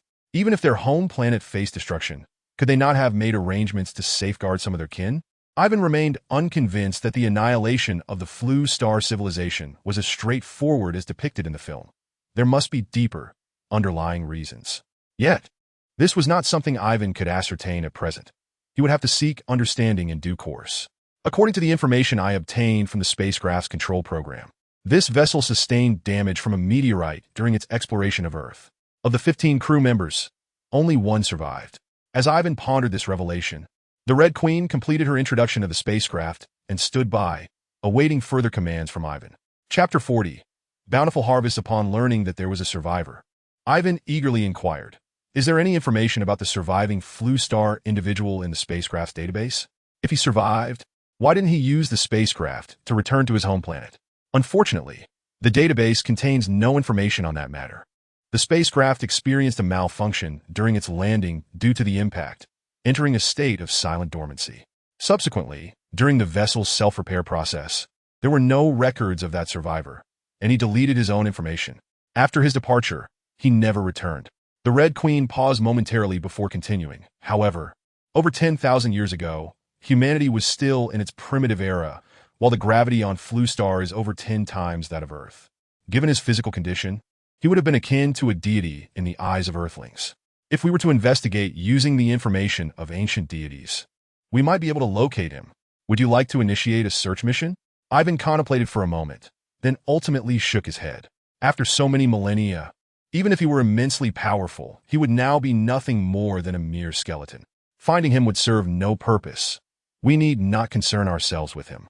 Red Queen, you mentioned earlier that the spacecraft contains gene cultivation devices for nurturing embryos. Are they still operational?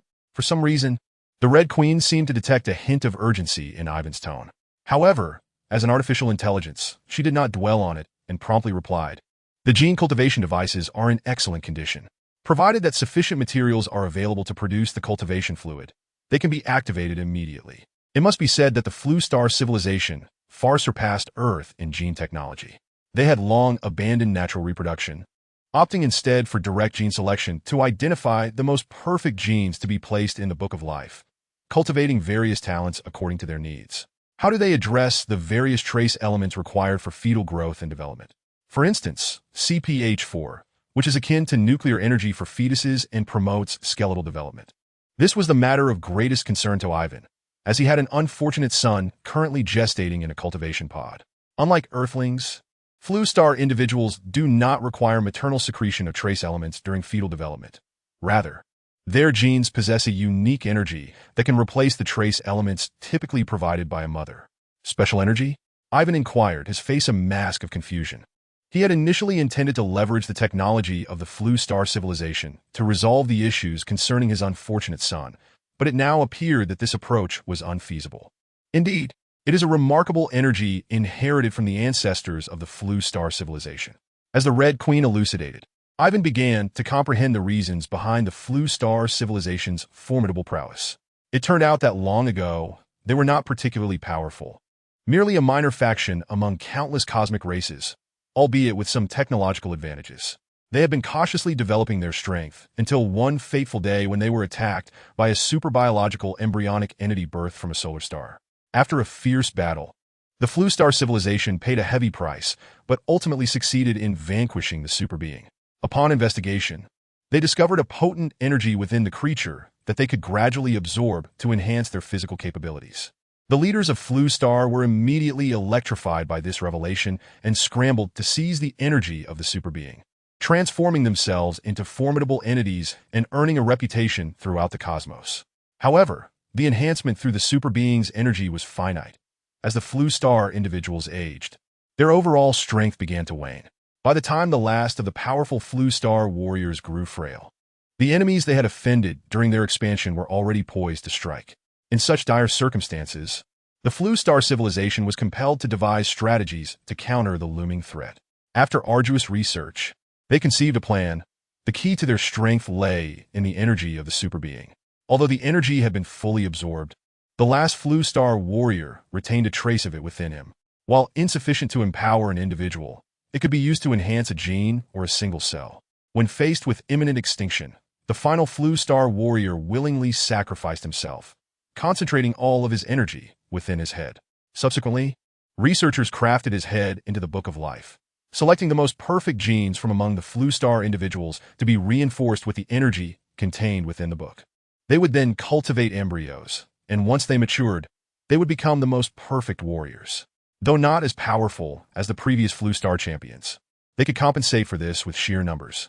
Indeed, the embryos enhanced by the energy from the Book of Life exhibited astonishing talents from an early age. Over the course of more than a decade, they matured into adulthood, during which the Flustar civilization valiantly fended off enemy assaults. Just as the enemy threatened to breach their defenses, the first wave of new Flustar warriors, numbering in the tens of thousands, struck simultaneously, annihilating the foes and securing the illustrious reputation of the Flustar civilization. From that moment onward, The Flu Star civilization reveled in the advantages of cultivating new life through the Book of Life, abandoning natural conception entirely. They began to collect the genes of all Flu Star individuals, utilizing the Book of Life to enhance them and cultivate various talents as needed. Ivan could not help but recall that in the film Man of Steel, the Book of Life indeed resembled a skull, which was ultimately derived from the head of their ancestor. The energy contained within that skull had strengthened their genes, compensating for the trace elements normally secreted by a mother during fetal development. However, this method likely severed their future pathways for enhancement, as well as their immediate avenues for advancement. The remaining survivors of the Flu Star civilization were fortunate, particularly Superman. In the original film, when he was sent to Earth by his father, all the genes contained within the Book of Life were infused into the cells of the young Superman. Thus, the energy embedded within those genes likely flowed into Superman's body as well, effectively conducting a comprehensive energy enhancement. This would explain why Superman later exhibited extraordinary power, capable of freezing the sun with a mere breath. However, the other survivors from Krypton were not as fortunate as Superman. Even General Zod, hailed as the strongest of Krypton, found himself ultimately defeated by Superman, whose strength continuously surpassed his own. Although Ivan had uncovered the formidable secret of the Kryptonians, his initial plan to utilize their advanced technology to resolve his son's issues was irrevocably dashed. He was left to ponder alternative solutions, and if all else failed, he would have to allow his son to develop gradually within a gestation pod. Ivan was resolute in his desire to prevent any defects or deformities from manifesting in his child. Red Queen, you are now in control of the spacecraft in outer space. From now on, remain stationed there, with the United States as your focal point. Monitor the situation across half the globe, and if any significant events transpire, contact me immediately. Moreover, it is imperative that you conceal your presence to avoid detection. Can you manage that? Rest assured, Doctor, the Antarctic region is inherently remote, and with the spacecraft's cloaking technology, we will remain undetected. That's good to hear. Let us commence our operation. By the way, is there sufficient power remaining on the spacecraft? We cannot afford to fall from the sky due to energy depletion. You need not worry about the energy levels. Thanks to the previous encounter with that super creature, Kryptonian technology has reached an apex in harnessing solar energy. The spacecraft operates entirely on solar power. Since my arrival in Antarctica, the ship has remained in a state of silence, but its instinct to collect energy has remained active. For half the year, Antarctica is bathed in sunlight, and over the course of 10,000 years, it has accumulated enough solar energy to sustain flight for centuries. Reassured, Ivan watched as the spacecraft ignited and ascended with a resounding roar, a burst of sparks shooting toward the heavens. At a height of several hundred meters, the cloaking system activated, causing the surface of the ship to shimmer and gradually become transparent until the entire vessel vanished from sight. Equipped with high-tech warp engines, the spacecraft reached outer space in mere minutes, halting above American territory as per Ivan's instructions. He understood that the future would see the United States become a hotspot for various events, with an array of superheroes and supervillains stepping into the limelight. Thus, he intended to monitor this location closely. In the darkness of outer space, Ivan and the Red Devil gazed upon the breathtaking azure sphere of Earth, captivated by its beauty, and felt a deep sense of awe. Although Ivan was already among the most renowned scientists on Earth and had long been familiar with its appearance from countless images and videos, this was the first time he had witnessed the planet from the vantage point of a spacecraft. The beauty was indescribable.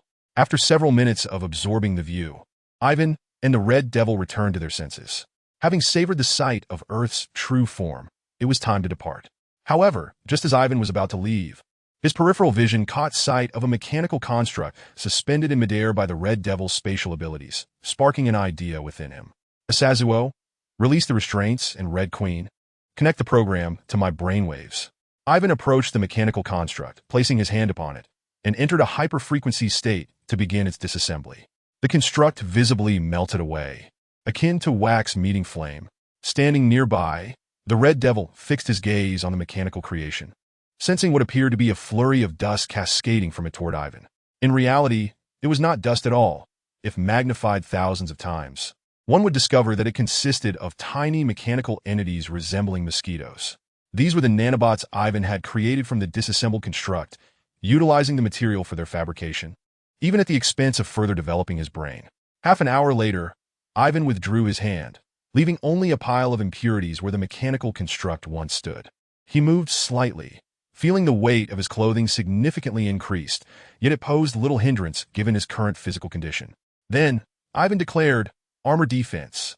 Suddenly, his attire transformed from ordinary clothing into a full-body metallic suit of armor, gleaming in a silver hue with a distinctly sci-fi aesthetic. Testing the armor's defensive capabilities, he found that ordinary bullets were rendered inconsequential, while armor-piercing rounds caused a slight sting but no real harm. However, he would need to avoid artillery fire, as the violent explosions could inflict severe damage. Close combat weaponry. Ivan extended his right hand, watching as the armor softened and morphed, fingers elongating into claw-like blades. Ranged weaponry. A device resembling a cannon barrel emerged from his left wrist, emitting a crimson glow. Upon magnification, one would see that it was a cluster of nanobots converging to form a concentrated weapon, the red light emanating from within. Having confirmed the capabilities of his nanotechnology suit, Ivan reverted it back to its clothing form and assessed his brain development, now at 29. However, he felt no concern, with the Red Queen as his auxiliary brain. Future mental exertion would be less taxing. He could gradually enhance his mental fortitude, and continued brain development would remain manageable without the risk of succumbing to absolute rationality. Ivan nodded to the Red Devil, who acknowledged the gesture and promptly grasped Ivan's hand, activating his powers to return to their estate in England. This expedition to Antarctica had proven exceptionally fruitful for Ivan. Not only had he addressed the pressing issue of his brain's overdevelopment, but he had also acquired an advanced extraterrestrial vessel and crafted a suit of nanotechnology armor. As for the troubles concerning his unfortunate child, that matter would have to be set aside for the time being. Chapter 41. Landing on Skull Island, the azure sea stretched endlessly, with the wind whipping across the surface, creating waves that occasionally revealed a massive whale breaching, spouting a plume of water. In this expanse of ocean, a steel vessel measuring over 30 meters navigated the waters, the waves crashing against it without causing any discernible disturbance. At this moment, Ivan stood on the deck, resting his hand on the ship's railing as he admired the seascape, while his most trusted bodyguard, the Red Devil, stood behind him. How had Ivan come to be here? Initially, after concluding his journey to Antarctica, he had intended to rest for a time, all the while keeping a watchful eye on international affairs.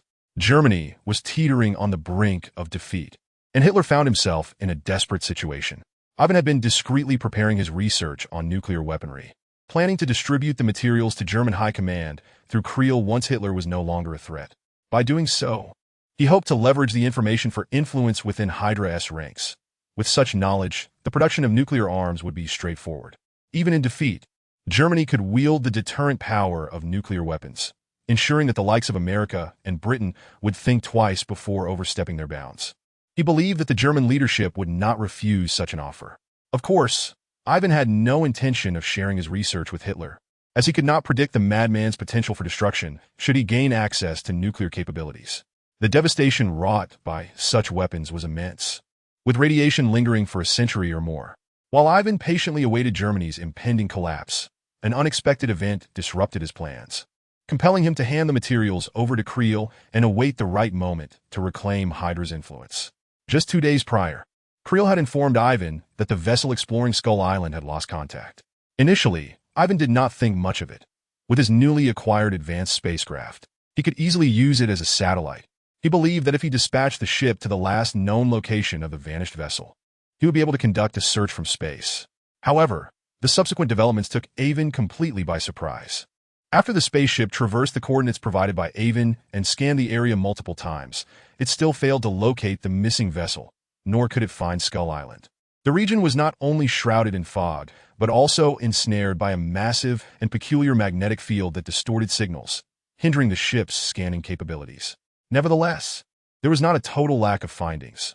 According to the results from Hong Ho, the magnetic field might emanate from some form of life. Moreover, the fog itself appeared to be a creation of this entity. At this revelation, Ivan's composure faltered. Such a formidable magnetic field, capable of generating vast quantities of fog that enveloped the surrounding waters for nearly 100 miles. Just how powerful could this being be? Ivan had obtained proof of his identity from Kelly and, along with the Red Devil, boarded a plane that day, heading straight to the designated location. Before departing, Ivan utilized a nanorobot to disguise his appearance, and the Red Devil did likewise. as Avon was reluctant to reveal his identity and aimed to keep the Red Devil's spatial abilities concealed as well. The two of them took a private aircraft, hastening to a ship tasked with searching for the location of Skull Island. After verifying his identity to the captain, they disregarded the fact that the vessel had only just departed from the foggy region and was preparing for rest, eagerly advancing towards the misty area. At that point, they were still several dozen miles away from the fog, and Avon stood on the deck, his gaze fixed on the sea, though his eyes seemed unfocused, clearly lost in thought. Suddenly, a sound of footsteps approached from behind, pulling him from his reverie. Turning to see a man of medium stature in his 40s, fair-skinned and somewhat effeminate in his demeanor. "Boss, it's lunchtime. You should have something to eat," the man said with a respectful tone. Avon observed the middle-aged man, a slight twitch at the corner of his eye, suppressing the urge to kick him overboard. Living aboard a ship, exposed to the elements, yet maintaining such a pristine appearance, was indeed peculiar. This somewhat effeminate individual was the captain of the ship. Initially, Avon had dismissed his mannerisms, but when the man introduced himself as Jack Sparrow, an uncomfortable feeling stirred within Avon. Had it not been for the ship being named the Black Shark instead of the Black Pearl, Avon might have believed this man to be the infamous Captain Jack. With a cold demeanor, Avon exchanged a few words with the captain before turning towards the cabin. As the boss, Avon naturally expected the best provisions, though the ship's fare was hardly exquisite.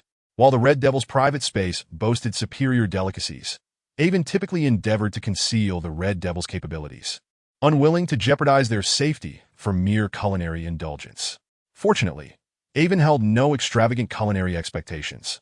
He could relish either gourmet dishes or simple sustenance, as long as it satisfied his hunger. The Black Shark sailed for over an hour before finally reaching the edge of the foggy waters. Avon gave no pause, commanding the crew to navigate directly into the mist.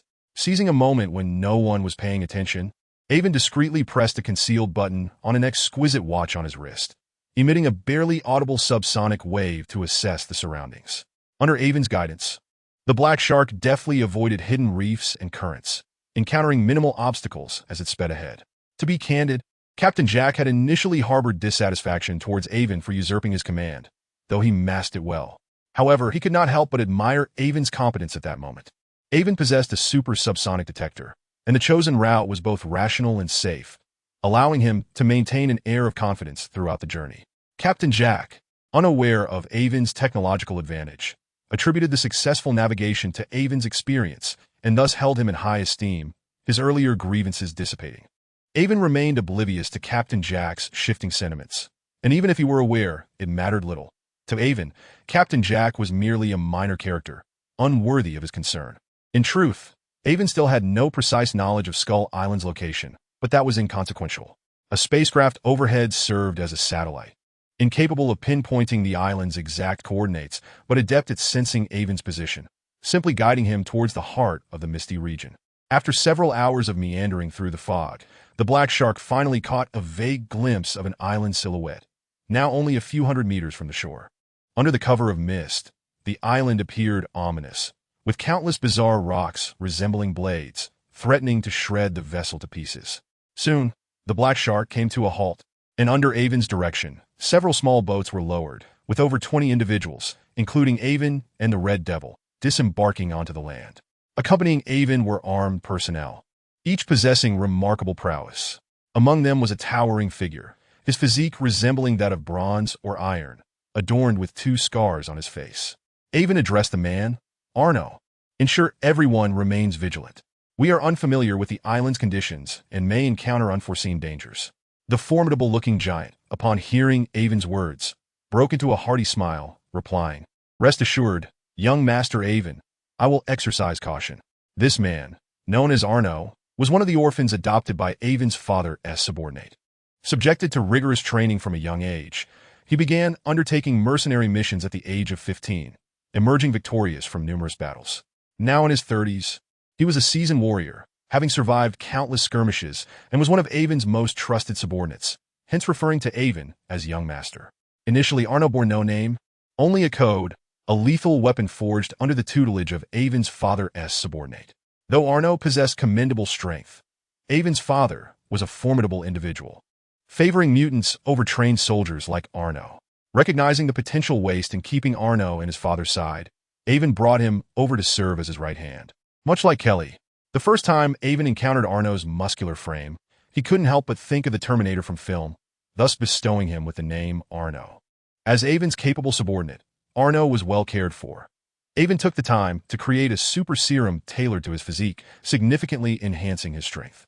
In truth, not only Arno but Kelly also received the serum, albeit with different focuses. Arno's aimed at augmenting physical prowess and combat capabilities, while Kelly's concentrated on prolonging life. Currently, Arno's strength was exponentially greater than before. Although his willpower did not match that of Captain America or Red Skull, his physical capabilities reached 9 times that of an ordinary human. Coupled with his honed combat skills and expertise with firearms and weapons, he could potentially stand toe-to-toe with Captain America. Aside from Arno, the others were also trained from childhood, capable of taking on 10 or even 100 foes on the battlefield.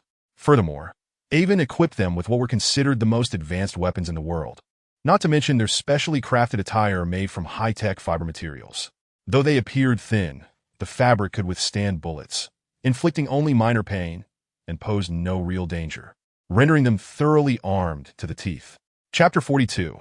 The Assault on the Primitive Tribe. After landing, Avon and his companions began to gradually explore the island. The dense jungle revealed an evident ecosystem, suggesting an abundance of food, which in turn would likely give rise to a variety of ferocious beasts. As they progressed, Avon discovered that his mental acuity was somewhat suppressed on this island, limiting his range of perception to a mere 50 or 60 meters, prompting him to exercise greater caution. Soon, they stumbled upon some ruins, houses constructed in an ancient style, indicating that the island was inhabited. However, it appeared that the inhabitants were still entrenched in a primitive, uncivilized era. Along the way, Avon intermittently paused to collect stones or plant specimens. While attempting to gather leaves from an unusual plant once more, he sensed a distant wave of danger approaching. "Be careful," Arnold shouted, instinctively positioning himself protectively behind Avon, his gaze fixed ahead, weapon raised, mirrored by the other warriors. Looking up, they spotted a shadow hurtling towards them from afar, prompting an almost instinctive response as they opened fire. The rapid succession of gunfire rang out. Tat tat tat tat. The shadow hesitated mid-flight, emitting a chilling cry before frantically flapping its wings and retreating in haste. Though they had narrowly escaped danger, no one felt any relief.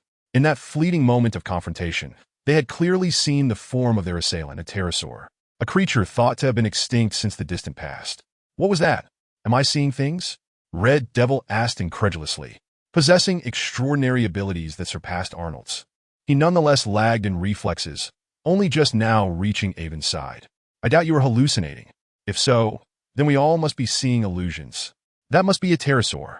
Are we somehow transported back to the Jurassic period? How is that even possible?" Arnold echoed, his expression equally astonished as he continued to gaze in the direction of the creature's flight. "There is nothing impossible about it. That was indeed a pterosaur.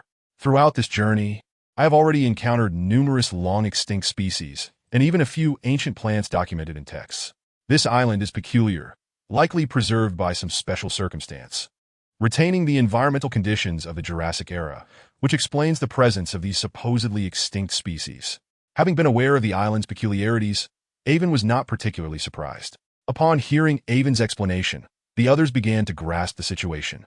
Arnold turned to Avon, his expression grave.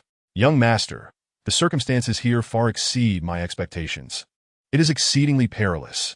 Perhaps we should temporarily withdraw and return with more personnel to thoroughly investigate the island's conditions.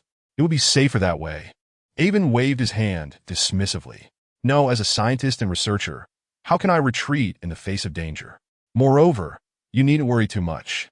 I am not as feeble as you might think. I possess the means to protect myself. Continuing our expedition is essential for a scientist. Exploring the unknown is the greatest joy, and I will not let this opportunity slip away." Seeing Avon's steadfastness, Arnold had no choice but to lead the team onward, albeit with heightened vigilance in protecting Avon, resolute in his determination to ensure Avon's safety, even at the cost of his own life, should the need arise. As they proceeded, Avon and his companions encountered multiple attacks from various creatures, several meter long, fanged insects, enormous lizards, spiders towering at 7 or 8 meters, and colossal serpents measuring over 20 meters in length. Despite the array of monsters they faced, The weapons in the hands of Arnold and his elite warriors were far from ineffectual, ultimately vanquishing these threats. As night fell, the group managed to find a makeshift resting place. Arnold divided his elite team of 20 into 3 shifts to keep watch. That night, Avon and his companions slept uneasily, suffering 2 surprise assaults. Although they successfully eliminated the attacking creatures, 2 members of their team sustained minor injuries. The following morning, after hastily consuming some provisions and packing their gear, they set forth once more. A few miles into their journey, a sharp whistle erupted from the thicket nearby as a flurry of spears flew towards them. The elite warriors instinctively demonstrated their capabilities, rolling to evade the onslaught of projectiles. Unfortunately, one unfortunate soul was struck in the leg, while the others quickly sought cover and returned fire.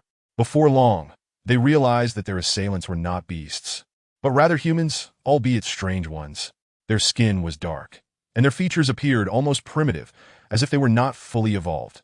Thick body hair adorned their forms. With pronounced brow ridges and jutting jaws, their noses flattened and eyes deeply set, resembling a species not entirely evolved into modern humanity. The wild men emitted guttural sounds, the meaning of which was lost on Avon and his team. However, their fierce expressions suggested nothing benevolent. Armed primarily with stone spears, these primitive beings were no match for Avon and his companions, who began to retreat under the onslaught. Just then, a spear hurtled accurately towards Avon, who deftly twisted, grasping it mid-flight. The force behind it was considerable, indicating that these primitives likely possessed 2 to 3 times the physical strength of an ordinary human. Use heavy firepower. Do not conserve ammunition, and show no mercy. We must resolve this conflict swiftly, Avon commanded, sensing the formidable strength of the enemy. He promptly shifted his strategy, abandoning any thoughts of capturing them alive, unwilling to risk his subordinate safety. Arnold immediately ordered the procurement of rocket launchers and explosives, unleashing a barrage of fire and detonations. In the ensuing cacophony, the primitives suffered significant losses, their fear palpable as they turned to flee, abandoning the fight. Arnold attempted to pursue, but Avon halted him. Suddenly, from Avon's sleeve, a massive liquid began to coalesce, morphing into a dozen metallic-hued mosquitoes that took flight, trailing after the retreating primitives. Avon, attuned to their positions, led his companions stealthily in pursuit. With the primitive humans as their guides, Avon and his party navigated through the perilous terrain with surprising ease. Although they passed near various monster nests, the primitives exhibited considerable expertise in evasion. Avon and his team adopted their tactics, moving leisurely. In fact, while traversing a dinosaur nest, Avon even instructed Red Devil to stealthily procure a dinosaur egg for further research. Before long, they located the dwelling of the primitive tribe, nestled along the coastline. The tribe had ingeniously utilized towering rock formations as a barrier against the relentless waves and winds, while being encircled by lofty peaks, leaving only a narrow passageway that effectively deterred monstrous assaults. Surveying the tribe's surroundings, Avon recognized that this location was ideally suited for establishing a base, and an idea began to take shape in his mind. Having confirmed the site, Avon decided to pause their exploration of the island and retrace their steps. Returning to the ship in just half a day's time, Avon personally issued several commands to Kelly, instructing him to await their return on the vessel. 3 days later, a grand ship arrived as promised, transporting 300 armed elite soldiers, prepared to assault the primitive tribe and establish a foothold on the island. As the 2 ships entered the fog-laden waters, they swiftly landed near the primitive tribe's coastal territory. Once ashore, the soldiers advanced cautiously, with Avon concealed among them.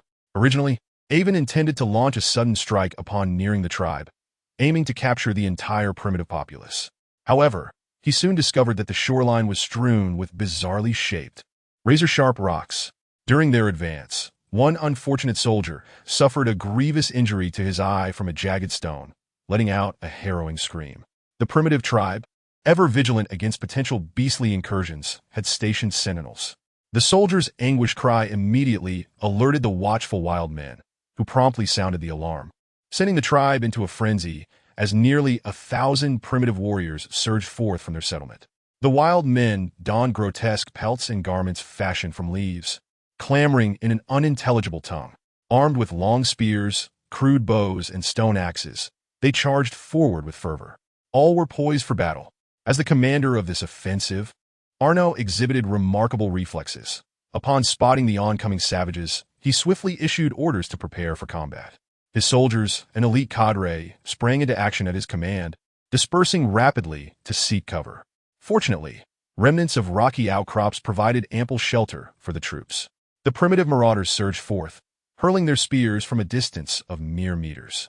A flurry of javelins soared through the air, striking the rocks with a shower of sparks, their power undeniable. A few unfortunate soldiers were wounded by the spears, yet their bulletproof vests spared them from fatality. In response, Arno and his men began to retaliate. The crack of gunfire erupted as 300 elite warriors unleashed a barrage from their machine guns, and the wild men fell in droves, the scene unfolding in horrific brutality. With the exception of their initial spear assault, the primitives were left defenseless, overwhelmed by a relentless onslaught that sent them scattering in terror, their cries echoing through the air. "Attack!" Arno commanded, and the soldiers emerged from their cover, advancing while firing their weapons. As nearly half of the savages fell in battle, fear took hold, compelling them to flee, with Arno's forces in hot pursuit. Eventually, the primitives retreated to their encampment, fortified by rudimentary wooden and stone walls. From their elevated position, they rained arrows down upon Arno and his men, momentarily halting their advance. A rocket artillery team pressed forward, focusing their fire on the gates. With a decisive command from Arno, a dozen soldiers hoisted the rocket launchers and aimed at the gate, unleashing a thunderous explosion that shattered the wooden barrier.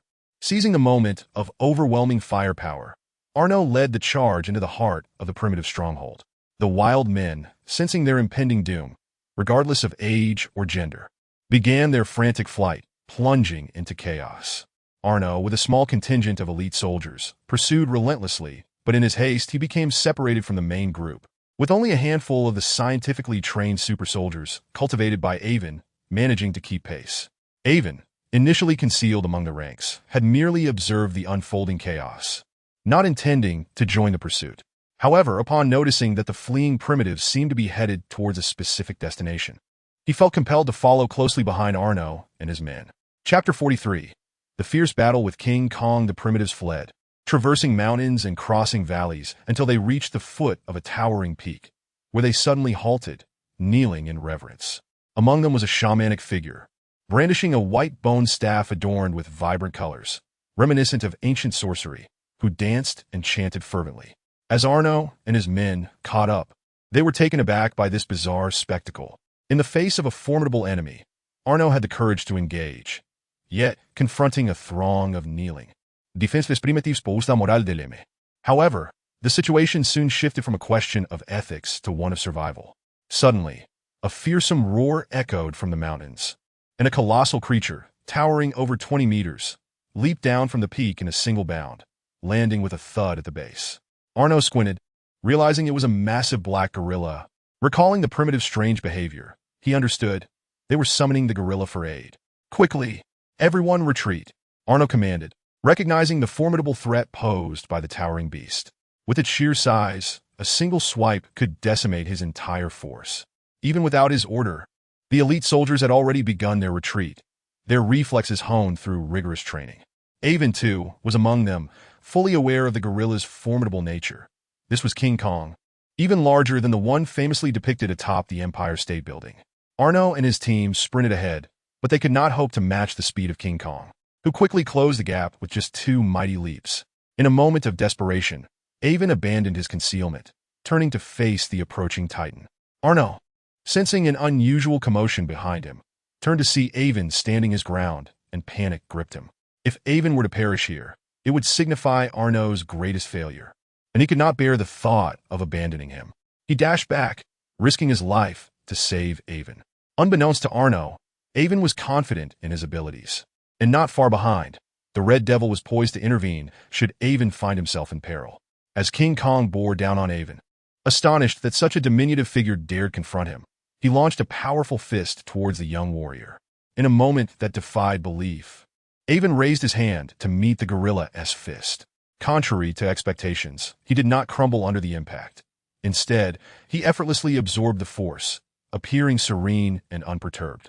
Arno and his fellow soldiers could scarcely believe their eyes, having never witnessed such strength before. Even the distant primitives stood in awe, bewildered that a mere human could withstand their revered deity. Panic ensued among the primitives as they shouted frantically, perhaps invoking curses or demons. King Kong, equally astonished, withdrew his fist only to strike again multiple times, yet each blow met with the same result. His tremendous strength dissipated upon contact with Avon, as if it were drawn away. When King Kong swung one last time, Avon, having absorbed enough power, countered with a punch of his own, channeling the energy he had gathered. The two fists collided, one small and one massive, with unexpected consequences. The gargantuan gorilla let out a howl of pain as it was sent staggering back, crashing into the mountainside and kicking up a cloud of dust that obscured the view. Surviving warriors, witnessing Avon's extraordinary prowess, gazed at him with reverence, their expressions akin to those of worshippers before a deity, momentarily forgetting they were amidst a battlefield. Avon, noticing their admiration, felt a surge of irritation and shouted, "What are you staring at? Are you all dead? Return fire!" Only then did the soldiers snap back to reality, unleashing a torrent of gunfire. Machine guns, rockets, and grenades rained down upon the bewildered King Kong, who, despite being the undisputed ruler of the island, bore the brunt of the assault with only superficial wounds. Though the pain was excruciating, his booming roars betrayed no sign of imminent mortality. Initially dazed by the onslaught, King Kong quickly regained his composure, leaping and bounding to evade the barrage while hurling massive boulders at Avon and his comrades. Evan, without a hint of fear towards the colossal boulders hurtling his way, remained undaunted. However, his comrades were not endowed with his remarkable abilities. They hastily took refuge behind him. Evan continuously waved his arms, catching each boulder that descended, even retaliating by hurling some back, causing the giant to emit anguished roars. As the warriors sought to evade the onslaught of falling stones, their artillery fire naturally diminished. The giant, seemingly aware of this shift, began to throw stones with even greater fervor, nimbly leaping about to avoid Evan's counterattacks aimed at his allies. This predicament left Evan in a challenging position, necessitating constant repositioning to shield his soldiers, a scenario reminiscent of the game Eagle Catching Chicks, where the giant played the role of the eagle, while Evan became the protective hand for the vulnerable chicks. This reversal of roles left the warriors feeling somewhat ashamed, as they were meant to safeguard their leader, yet now found themselves relying on him for protection. The primitive tribesmen, having witnessed their guardian being flung away and subsequently seeing the giant gain the upper hand, erupted into cheers. A few even recklessly brandished their spears, attempting to join the fray, only to be swiftly repelled by a volley of bullets. Despite their lack of prowess against the giant, the warriors wielded sophisticated weaponry, leading one to wonder how they could struggle against a group of primitive individuals. Realizing that the giant's presence rendered a complete victory over the tribesmen impossible, Evan promptly ordered a retreat. However, the giant maintained its distance, relentlessly bombarding them with boulders from afar. In that moment, Evan recognized a significant flaw in his strategy: the absence of effective long-range attack capabilities. He could only absorb power through physical contact. In his earlier encounter with Wonder Woman, their similar physiques masked this deficiency, but facing the giant now magnified his shortcoming, leaving him hesitant and cautious. It became evident that he needed to devise some means of developing long-range offensive capabilities in the future. Leading his men several miles away, Evan regrouped with the remaining troops. Hundreds of soldiers opened fire simultaneously, unleashing a barrage of cannon fire far more intense than before, finally forcing the giant to retreat, dissuading it from pursuit, thus allowing Evan and his comrades to return safely to the primitive tribe's encampment. Upon their return, utilizing supplies sent from the ship, they erected numerous tents in the open area. After leaving a portion of the group to guard, everyone else retired to rest. Along the way, the elite warriors who had fought alongside Evan regarded him with a mix of admiration, respect, and a hint of fear. Nevertheless, their gratitude towards Evan was genuine, for he had indeed saved their lives. They were subsequently warned by Evan to keep today's events confidential, to which they all agreed. Regardless of the circumstances, having driven the primitive tribesmen away and seized their territory, they could now gradually commence the construction of a base to serve as a foothold for exploring the island. That night, Evan treated everyone generously, providing an abundance of delicious dishes, albeit forbidding alcohol, until the gathering dispersed. Finally, Arno approached Evan, hesitantly inquiring, "Young Master Evan, the power you exhibited today." Evan sighed. Arno had always harbored a significant flaw an obsession with strength, a trait influenced by his upbringing as an orphan. From a young age, he had roamed the streets, engaging in fights and seizing territory, adhering to the belief that might equated to right. Even after being adopted and trained as a warrior, he was often commanded to undertake various tasks. It was this fixation on power that had enabled his survival. And witnessing Evan's formidable strength today stirred a longing within him. I utilized a form of extraordinary power today, derived from genetic enhancements, which cannot be learned or imparted. It is an innate ability, Evan explained, pausing as he recalled how Colonel Strick had managed to concentrate various abilities in one individual. At present, I am unable to bestow such power upon you. However, in the future, who knows? Perhaps I will uncover a method to transfer abilities to others. Arno, though somewhat disappointed by this revelation, responded with a flicker of hope. If you ever acquire the ability to bestow extraordinary powers upon others, please do assist me. Evan nodded in agreement, as Arno was one of his most trusted allies, and such a request was certainly reasonable. They then shifted their conversation to the giant they had encountered. Young Master Evan, it is rather peculiar that those primitive tribesmen can command that great gorilla to fight on their behalf. I wonder how they manage such a feat? Arno mused. Evan shook his head, dismissively. Control? It is likely the other way around. To them, that gorilla is a deity, their master, while they exist as mere ants in its presence. The giant must view the tribesmen as its possessions, thus protecting them. Possessions? Does that gorilla consume humans? Aren't gorillas supposed to be herbivorous? Arno asked, a hint of horror in his voice. Evan chuckled. Do not perceive this gorilla through the lens of an ordinary one. It may not adhere strictly to a vegetarian diet. However, I doubt it consumes humans. Otherwise, the tribesmen would not hold it in such reverence. Perhaps the giant gained some benefits from them, engaging in a mutually beneficial relationship. And what benefits might those be? Arno pondered. Who can say? Nonetheless, that giant is certainly intelligent. During our battle, when I initially struck it down, it quickly adjusted its strategy, opting for ranged attacks. Upon realizing it could not harm me, it redirected its efforts towards the other warriors to buy itself time. Its tactical acumen is commendable. Indeed, if it is so astute, could it be that the tribesmen are reaping the rewards of this intelligence? Might this be their mutualistic arrangement? Arno speculated. That seems unlikely. This is not something that can be taught. I also do not believe those primitive tribesmen possess much intelligence, Evan replied. The two engaged in further discussion, yet remained perplexed by the underlying reasons. Ultimately, they decided to set aside the matter for later investigation when opportunities arose. In the ensuing days, supplies were continuously transported from the outside world. Evan ordered the dismantling and reconstruction of the primitive tribe structures, transforming it into a modern military base. Among the various buildings, he repurposed a spacious cave, commanding it to be excavated and expanded into his personal laboratory. To facilitate this, he enlisted the assistance of Red Devil, who used spatial abilities to transport advanced technological equipment for renovations. Many of the items within were crafted with the advanced technology of the Flu Star spacecraft, undoubtedly surpassing the technological advancements of Earth by nearly a century, a true manifestation of black technology. While the base remained rudimentary, it had begun functioning at a preliminary level.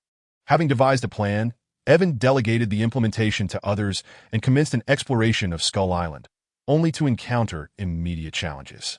Employing nanobots for a comprehensive search of the island, Evan soon discovered the presence of a unique magnetic field on Skull Island, which impeded signal transmission. Signals would be interrupted beyond 2,000 meters. This predicament frustrated Evan and intensified his curiosity regarding the island's secrets. The island not only obscured cosmic vessels' exploration with its mists, but also blocked transmission signals. Coupled with the bizarre creatures inhabiting the island, Evan felt an unsettling sense of unrest that would not allow him to sleep soundly until he unraveled the mysteries at hand. After much contemplation, Evan finally devised a solution. By studying the Flu Star's technology and applying insights gleaned from his previous research on the cosmic cube, he crushed certain energy crystals extracted from the cube and installed a minuscule spatial energy crystal in each nanobot. This enabled them to convey information across spatial dimensions. Theoretically, this advancement allowed for information transmission beyond spatial constraints, enabling communication even across different planets and galaxies through the creation of miniature wormholes. In this manner, a swarm of nearly imperceptible, mosquito-like nanobots flapped their wings and dispersed across the island, embarking on a comprehensive exploration of Skull Island, gradually advancing from their coastal base into the island's interior. The first thing Iwang discovered was the whereabouts of a group of primitive people. To her surprise, after being driven away, they had migrated to a location just a few miles away, where they commenced the establishment of a new tribe. The terrain there, though inferior to Iwang's current location, was still satisfactory enough to provide them with shelter. Within the primitive tribe, Iwang also observed numerous carcasses of wild beasts and the heavily wounded forms of the colossal beings known as King Kongs. Clearly, these wild beasts had been vanquished by the King Kongs, ensuring the safety of the primitive people. It was uncertain what exactly the wild men possessed that warranted such devoted efforts from the King Kongs.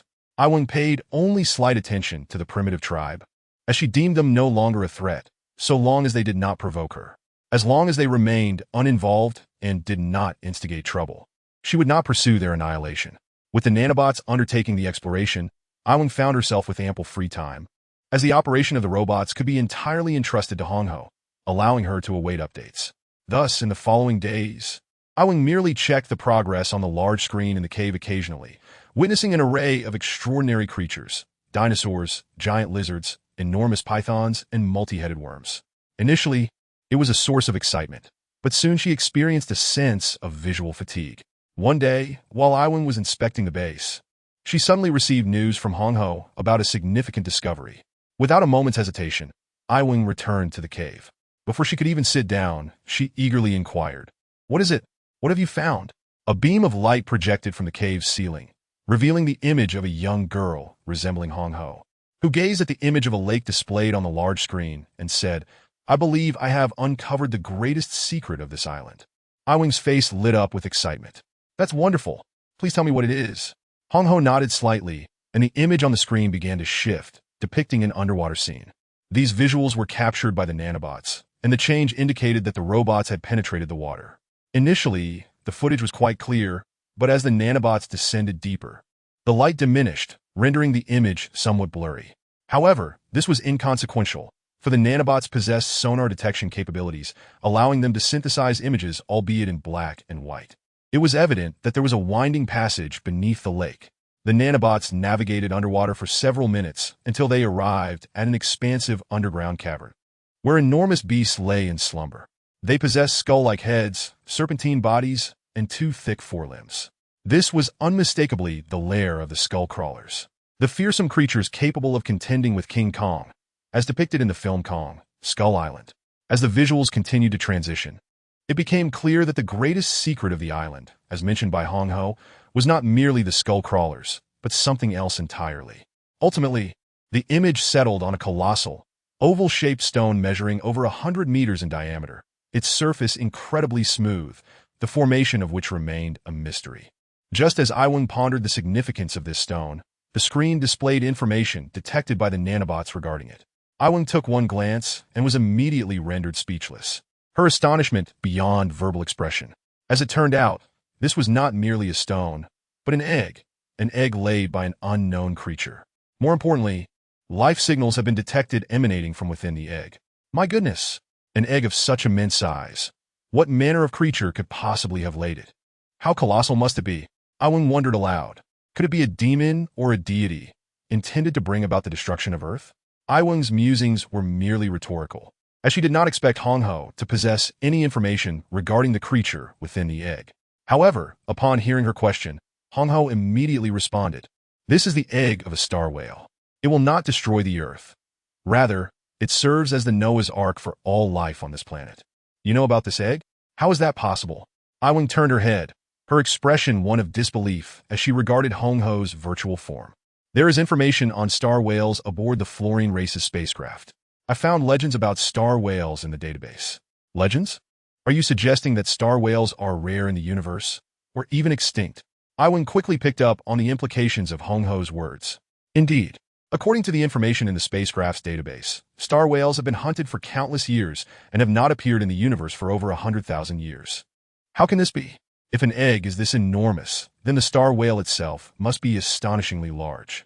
Who could possibly hunt such a colossal creature? Iwang expressed her skepticism. Although it seemed unfathomable, the reality was indeed so. Despite their immense power, star whales possessed a fatal weakness. Once this weakness was exploited, killing a star whale was not overly difficult.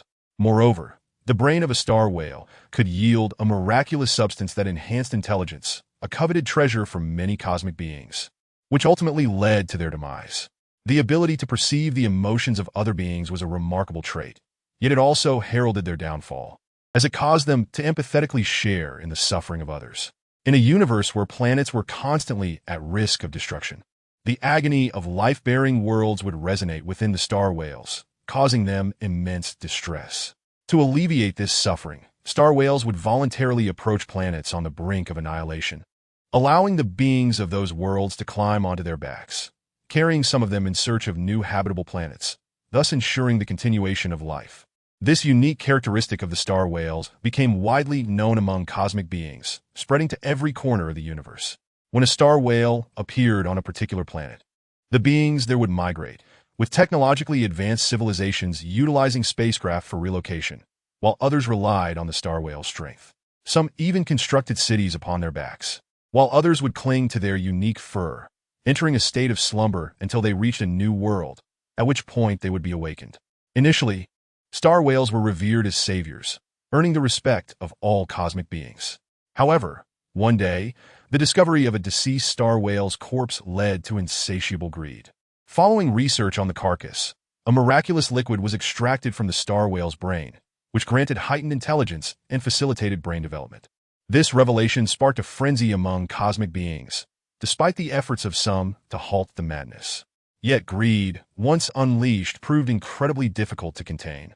Some began covertly researching methods to hunt star whales, and soon enough, results were achieved. Recognizing that star whales could sense the emotions of others, hunters devised a cruel scheme. They kidnapped ordinary individuals and brought them near the star whales, subjecting them to unimaginable torment before ultimately killing them. The anguish inflicted upon these victims would resonate within the star whale's mind, leading to a relentless cycle of suffering until the creature's brain ultimately succumbed to collapse. The hunters, while using some of the extracted substances for themselves, would sell the rest on the black market, amassing wealth and leading to an uncontrollable surge in the hunting of star whales. Even though many beings in the universe unite their efforts to protect the star whales and impose the harshest punishments on those who hunt and trade them, the liquid extracted from the brains of these magnificent creatures is simply too extraordinary. Many individuals clandestinely purchase it at exorbitant prices, driven by the staggering profits involved, leading to an ever-increasing number of whalers, ultimately culminating in the complete extinction of the star whales. In Chapter 45, The Whale Rescue Operation. Upon hearing the Red Queen recount the legend of the star whales, Evan could not help but feel a pang of sorrow. This being, which could even be deemed a savior, lacked the ability to defend itself. It could not retaliate against those who sought to kill it. For if it were to strike back, it would also endure the pain inflicted upon its adversaries. Such a wondrous species was driven to extinction by the avarice of other cosmic beings, which is indeed a lamentable fate. According to the Red Queen, despite their immense size, star whales do not require vast amounts of food. They primarily absorb light as their source of energy. As they traverse the cosmos, they even capture cosmic rays, converting light into energy and generating a protective shield on their skin that simulates various environments, allowing life forms on their backs to thrive. Likewise, the hatching of star whale eggs necessitates light. This particular star whale egg likely fell to Earth during the age of dinosaurs, on the verge of hatching, only to be buried underground in the absence of light, unable to break free and succumbing to a long slumber. Although it could not emerge from its shell, the star whale within had already taken shape, possessing certain instincts inherent to its kind. When the dinosaurs faced the cataclysm of extinction, it instinctively sought to aid them. Yet still trapped within its egg, it could only envelop a piece of land with its magnetic field to sustain the environment necessary for the dinosaur survival. After countless years of change, this resulted in the formation of the island. If Evan were to offer an assessment of this star whale egg, he would liken it to Noah's Ark for Earth. Should humanity ever face annihilation, this unhatched star whale would represent their last glimmer of hope. While Evan does not consider himself a virtuous individual, when it comes to matters concerning the survival of humanity on Earth, he is willing to contribute his efforts. Thus, he resolves to rescue this yet-to-be-born star whale. Red Queen, what is the current condition of the star whale egg? Is it still alive? Not well, she replied. In order to maintain the environment of this island and support the ancient creatures residing here, it has been continuously emitting its magnetic field, enveloping the island. However, without light to nurture it, its endurance is at its limit, and its vitality has waned significantly. If you wish to save it, you must act swiftly. This revelation alarmed Evan, for the task was far from simple. The star whale egg lay within the lair of the skeletal lizard python, and dealing with them would be far more troublesome than confronting a gorilla. The largest of the skeletal lizard pythons was comparable in size to a gorilla, and with dozens of smaller ones accompanying it, the situation seemed dire. Unless he resorted to overwhelming firepower to bombard them, he risked harming the star whale egg in the process, leaving Evan in a quandary. Before he could devise a plan to extract the star whale egg, the Red Queen delivered another blow to his morale. I must also remind you that this island is, in fact, floating. This is also due to the star whale's influence. It possesses a form of anti-gravity ability that enables it to support a city as it glides through the cosmos. However, this unhatched star whale is evidently incapable of lifting the island, though its anti-gravity capabilities do contribute to buoyancy, allowing the island to float. If you were to remove the star whale egg from this island, it would immediately sink to the depths of the ocean, dooming all but those few creatures capable of surviving underwater, who would drown in their last moments of despair. The agony experienced by those creatures would undoubtedly resonate within the mind of the little one in the egg, potentially leading to its demise. All right, Evan sighed, feeling exasperated and even contemplating giving up. Yet, before surrendering, he decided to make one last effort. After days of deep contemplation, he finally developed a line of thought. First, addressing the island's predicament, Evan planned to create an anti-gravity device to stabilize the island. This was not an insurmountable challenge. During the Future Technology Expo in the United States, Howard Stark had already showcased a rudimentary form of anti-gravity technology, impressing a crowd that included Captain America. Additionally, the spacecraft from Fluorstar contained relevant technological knowledge, allowing Evan to fabricate the necessary anti-gravity device. As for whether it could support the entire island, Evan was unconcerned. In the second Avengers film, Ultron had utilized an anti-gravity device to lift an entire city into the sky, intending to drop it to annihilate the life forms on Earth. Evan did not require such an immense power. He merely needed to stabilize Skull Island with the buoyancy of seawater. He was confident that, with his intellect and the Red Queen's assistance, he could surpass Ultron. Next, he needed to devise a strategy to confront the skeletal lizards and extract the star whale egg from the underground cavern. The smallest of the skeletal lizards measured over 20 meters in length, while the largest approached 50 meters. Their strength was undoubtedly on par with that of a gorilla. Additionally, with no fewer than 40 or 50 of them present, they would be far more challenging to handle. Given the formidable nature of the skeletal lizards, it was likely that their power was influenced by the magnetic field of the star whale egg. Should he attempt to seize the egg directly, the skeletal lizards would undoubtedly fight fiercely. Evan considered several methods and ultimately decided to utilize nanobots to collect tissue samples from the skeletal lizards' bodies, then synthesize a specialized anesthetic based on those samples. He would deploy the nanobots to inject the tranquilizer into the lizards, incapacitating them long enough to steal the star whale egg. Originally, Evan had planned to use a potent toxin to eliminate the skeletal lizards, but upon further reflection, he realized that the island harbored a unique ecosystem. Exterminating the skeletal lizards might disrupt this balance and lead to unforeseen crises. Moreover, the skeletal lizards were rare, ancient creatures, and it seemed a pity to slaughter them. Thus, he ultimately opted for the anesthetic. The final challenge lay in how to transport the star whale egg from the underground cavern. Although the lair of the skeletal lizards featured a passageway approximately 40 to 50 meters wide, it was insufficient for transporting an egg with a diameter of 100 meters. Digging a passage of such width on an island fraught with peril was no trivial task. After much contemplation, Evan finally resolved to expend several spatial energy crystals to create a sufficiently large spatial wormhole to transport the star whale egg. Though it pained him to waste such resources, he deemed it worth it for the sake of the star whale. Evan then plunged into a flurry of activity. Each day, he awoke early and immersed himself in the laboratory, studying the skeletal lizard's tissue, constructing the anti-gravity device, and assembling the apparatus to open the spatial wormhole, meticulously scheduling his time. After a month of diligent work, he finally completed the necessary preparations. He personally led a team aboard a ship to circle Skull Island, installing the anti-gravity device at the island's base to ensure it would not sink even without the star whale egg's magnetic field. Once all preparations were in place, Evan swiftly mobilized his team, rallying 100 elite soldiers equipped with substantial firepower, particularly an abundance of rocket launchers.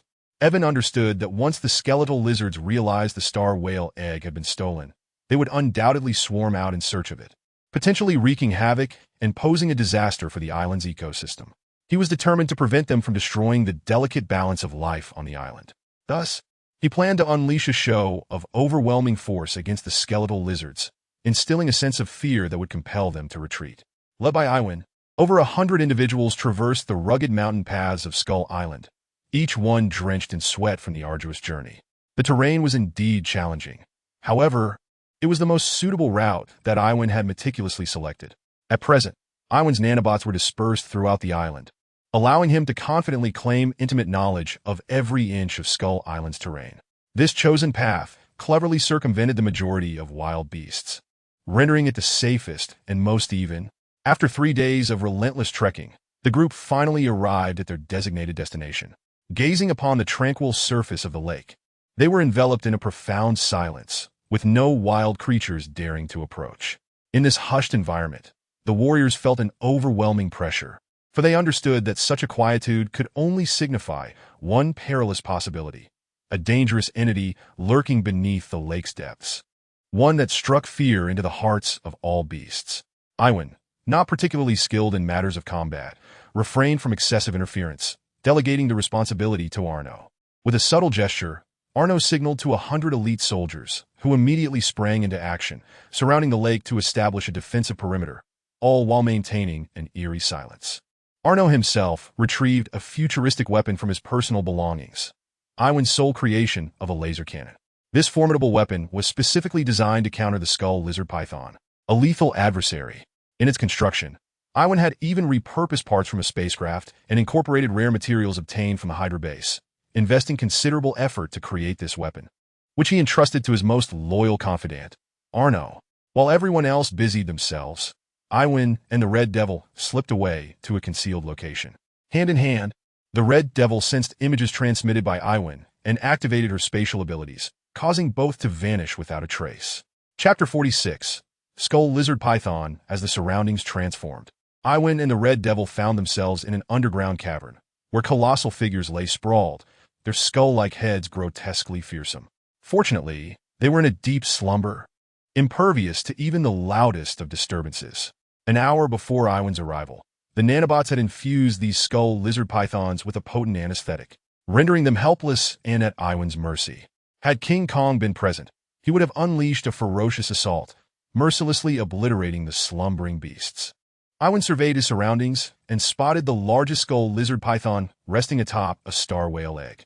Undoubtedly, this creature was the king of its kind, occupying the most advantageous position, having evolved through the magnetic field of the star whale, thus becoming the mightiest of the skull lizards. With a wave of his hand, the python appeared to lose all gravity, gently floating aside.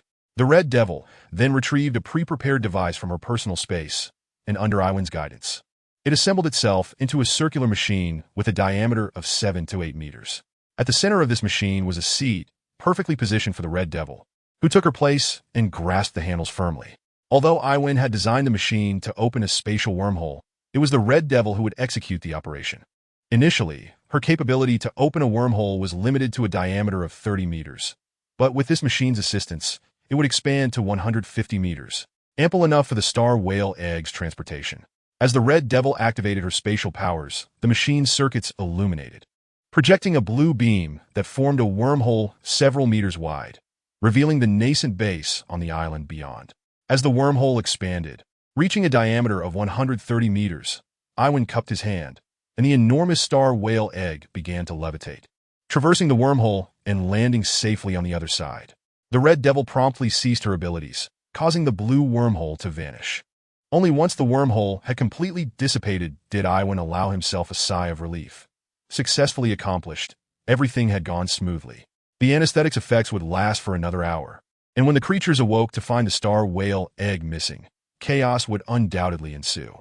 It was time for them to return and prepare.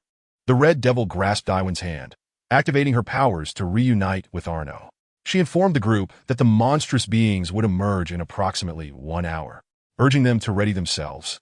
Upon hearing this, everyone immediately tensed, concealing themselves in pre-established positions, gripping their weapons tightly, poised for an ambush against the impending monstrosities.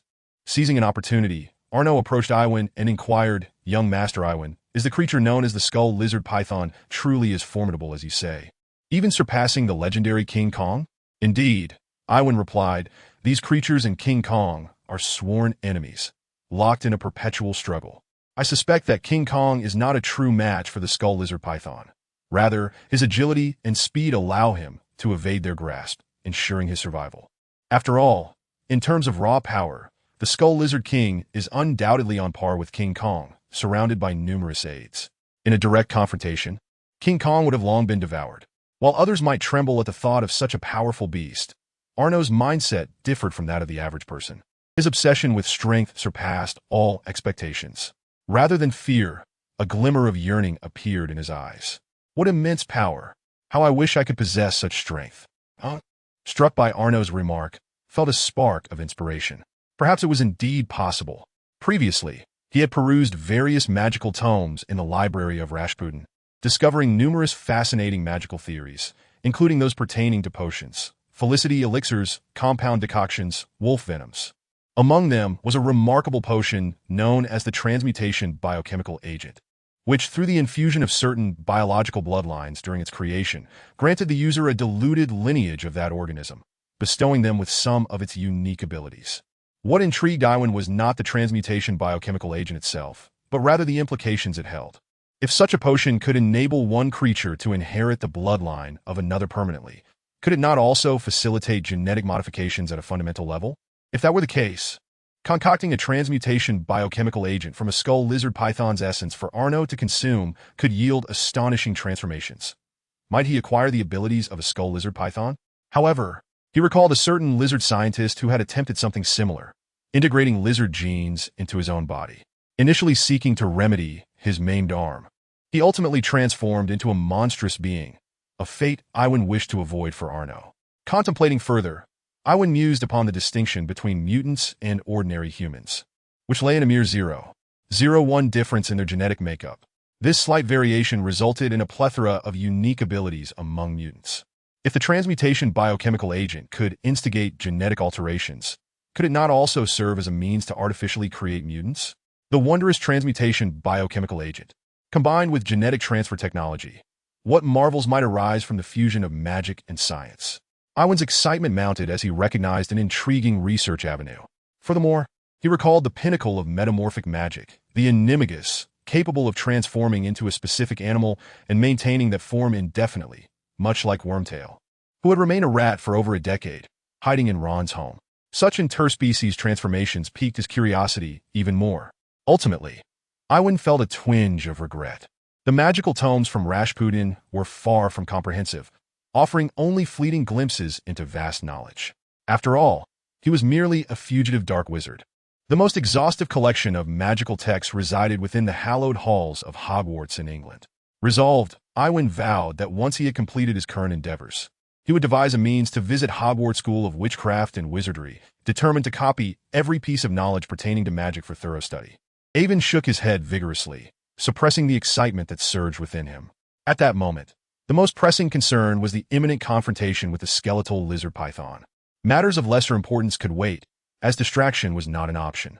The anticipation was tedious, yet the warriors brought by Jiwin were the cream of the crop, exhibiting remarkable patience as they concealed their forms, remaining utterly silent.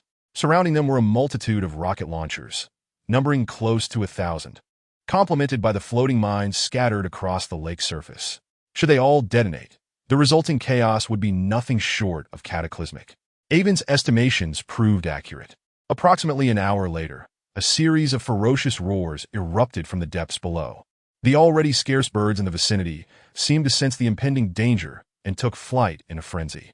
Before long, the lake began to boil, waves soaring skyward as an enormous skeletal head emerged from the water, followed by 2 massive forelimbs and an elongated body adorned with a tail. The 60-meter-long form unequivocally identified it as the skeletal lizard python king. With a torrent of rage, the skeletal lizard python king burst forth from the water, seeking the thief that had dared to pilfer its treasures. Its entrance was nothing short of formidable. Alas, in its haste, it failed to notice the perilous situation above the water, leading to its misfortune as it collided with one of the mines.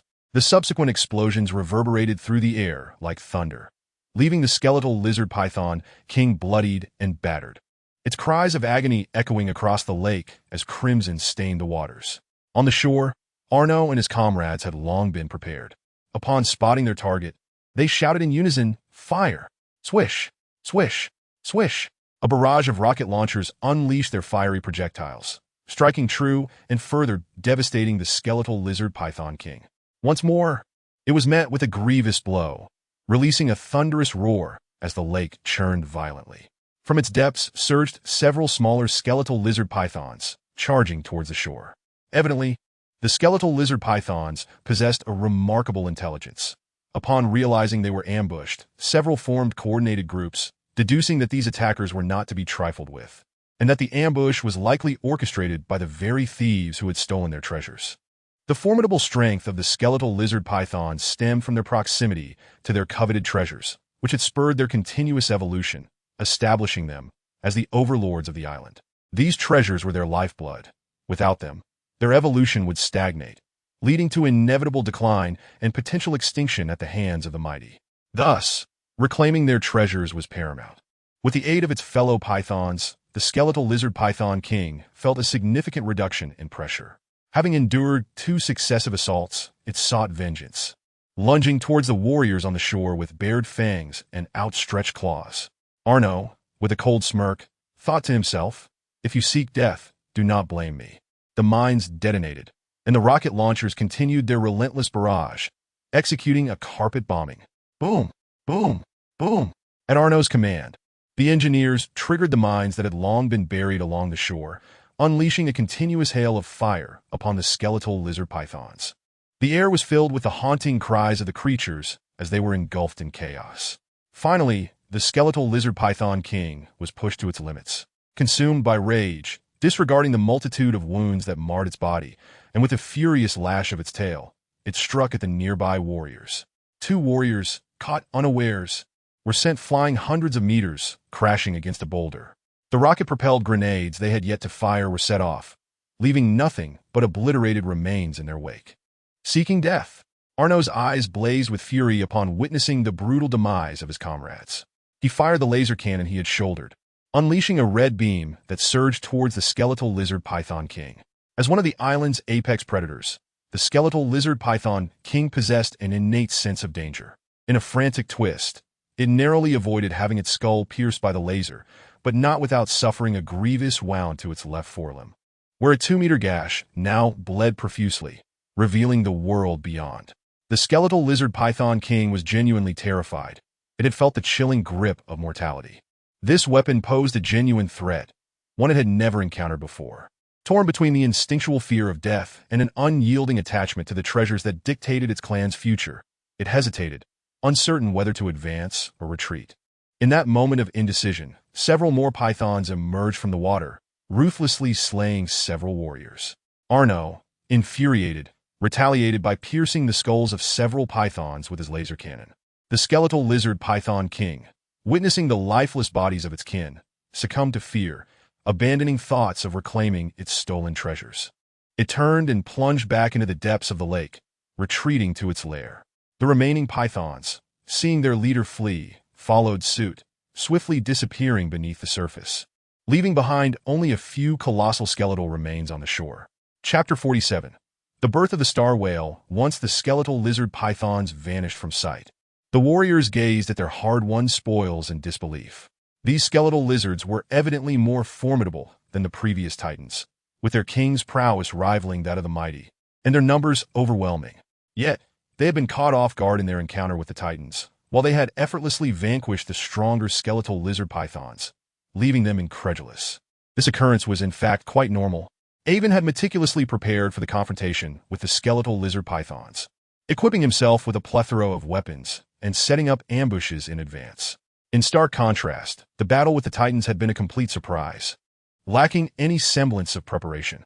Initially, they had been left bewildered by the Titan's sudden appearance, and merely escaping had been a stroke of luck. This underscored the paramount importance of intelligence. The disparity between being prepared and unprepared was monumental. Having obtained the star whale egg and successfully repelled the skeletal lizard pythons, Avon considered his mission accomplished. Remaining there served little purpose, and he promptly ordered a retreat. As for the massive corpses of the skeletal lizard pythons, their sheer size rendered them impractical for transport. Avon feigned indifference, suggesting they be left for other beasts to consume. However, on the journey back, he seized an opportunity to discreetly send the Red Devil to retrieve the remains, storing them in a private space to be delivered to Kelly for preservation in ice. With hopes of future study, Avon's thoughts were consumed by the star whale egg, prompting him to hasten his return.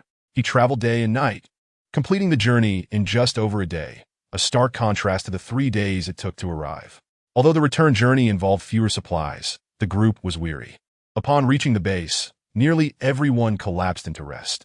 Avon, although equally exhausted, was invigorated by anticipation. He ventured alone to an isolated area within the base, commanding strict vigilance from those outside to prevent any disturbances. At last, he turned his attention to his prized possession, the star whale egg. Though he had glimpsed it in the subterranean caverns, the hurried circumstances had prevented a thorough examination. Now he scrutinized it closely, marveling at the star whale as a remarkable creature. Initially, the star whale egg, having languished in the depths for years without sunlight, bore a dull, grayish-white hue reminiscent of rock. Now, having been exposed to daylight for merely a day, it began to glisten with a newfound luster, its surface becoming smooth, a promising sign that the life within was thriving with vigor. Avon stepped closer, placing his hand upon the shell, and using his mental energy to sense the internal conditions.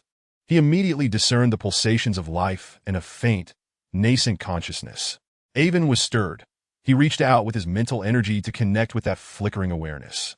He understood that the unhatched star whale could not engage in meaningful communication, but he felt compelled to make the attempt. Avon intended to establish a subtle spiritual connection with the little creature, so that upon its birth, it would naturally harbor a fondness for him. Moreover, this spiritual bond could be utilized to exert control over it. The advantage of such a connection was profound. The greatest vulnerability of the star whale lay in its ability to perceive the emotions of other beings and empathize with them, rendering it susceptible to manipulation through emotional traps.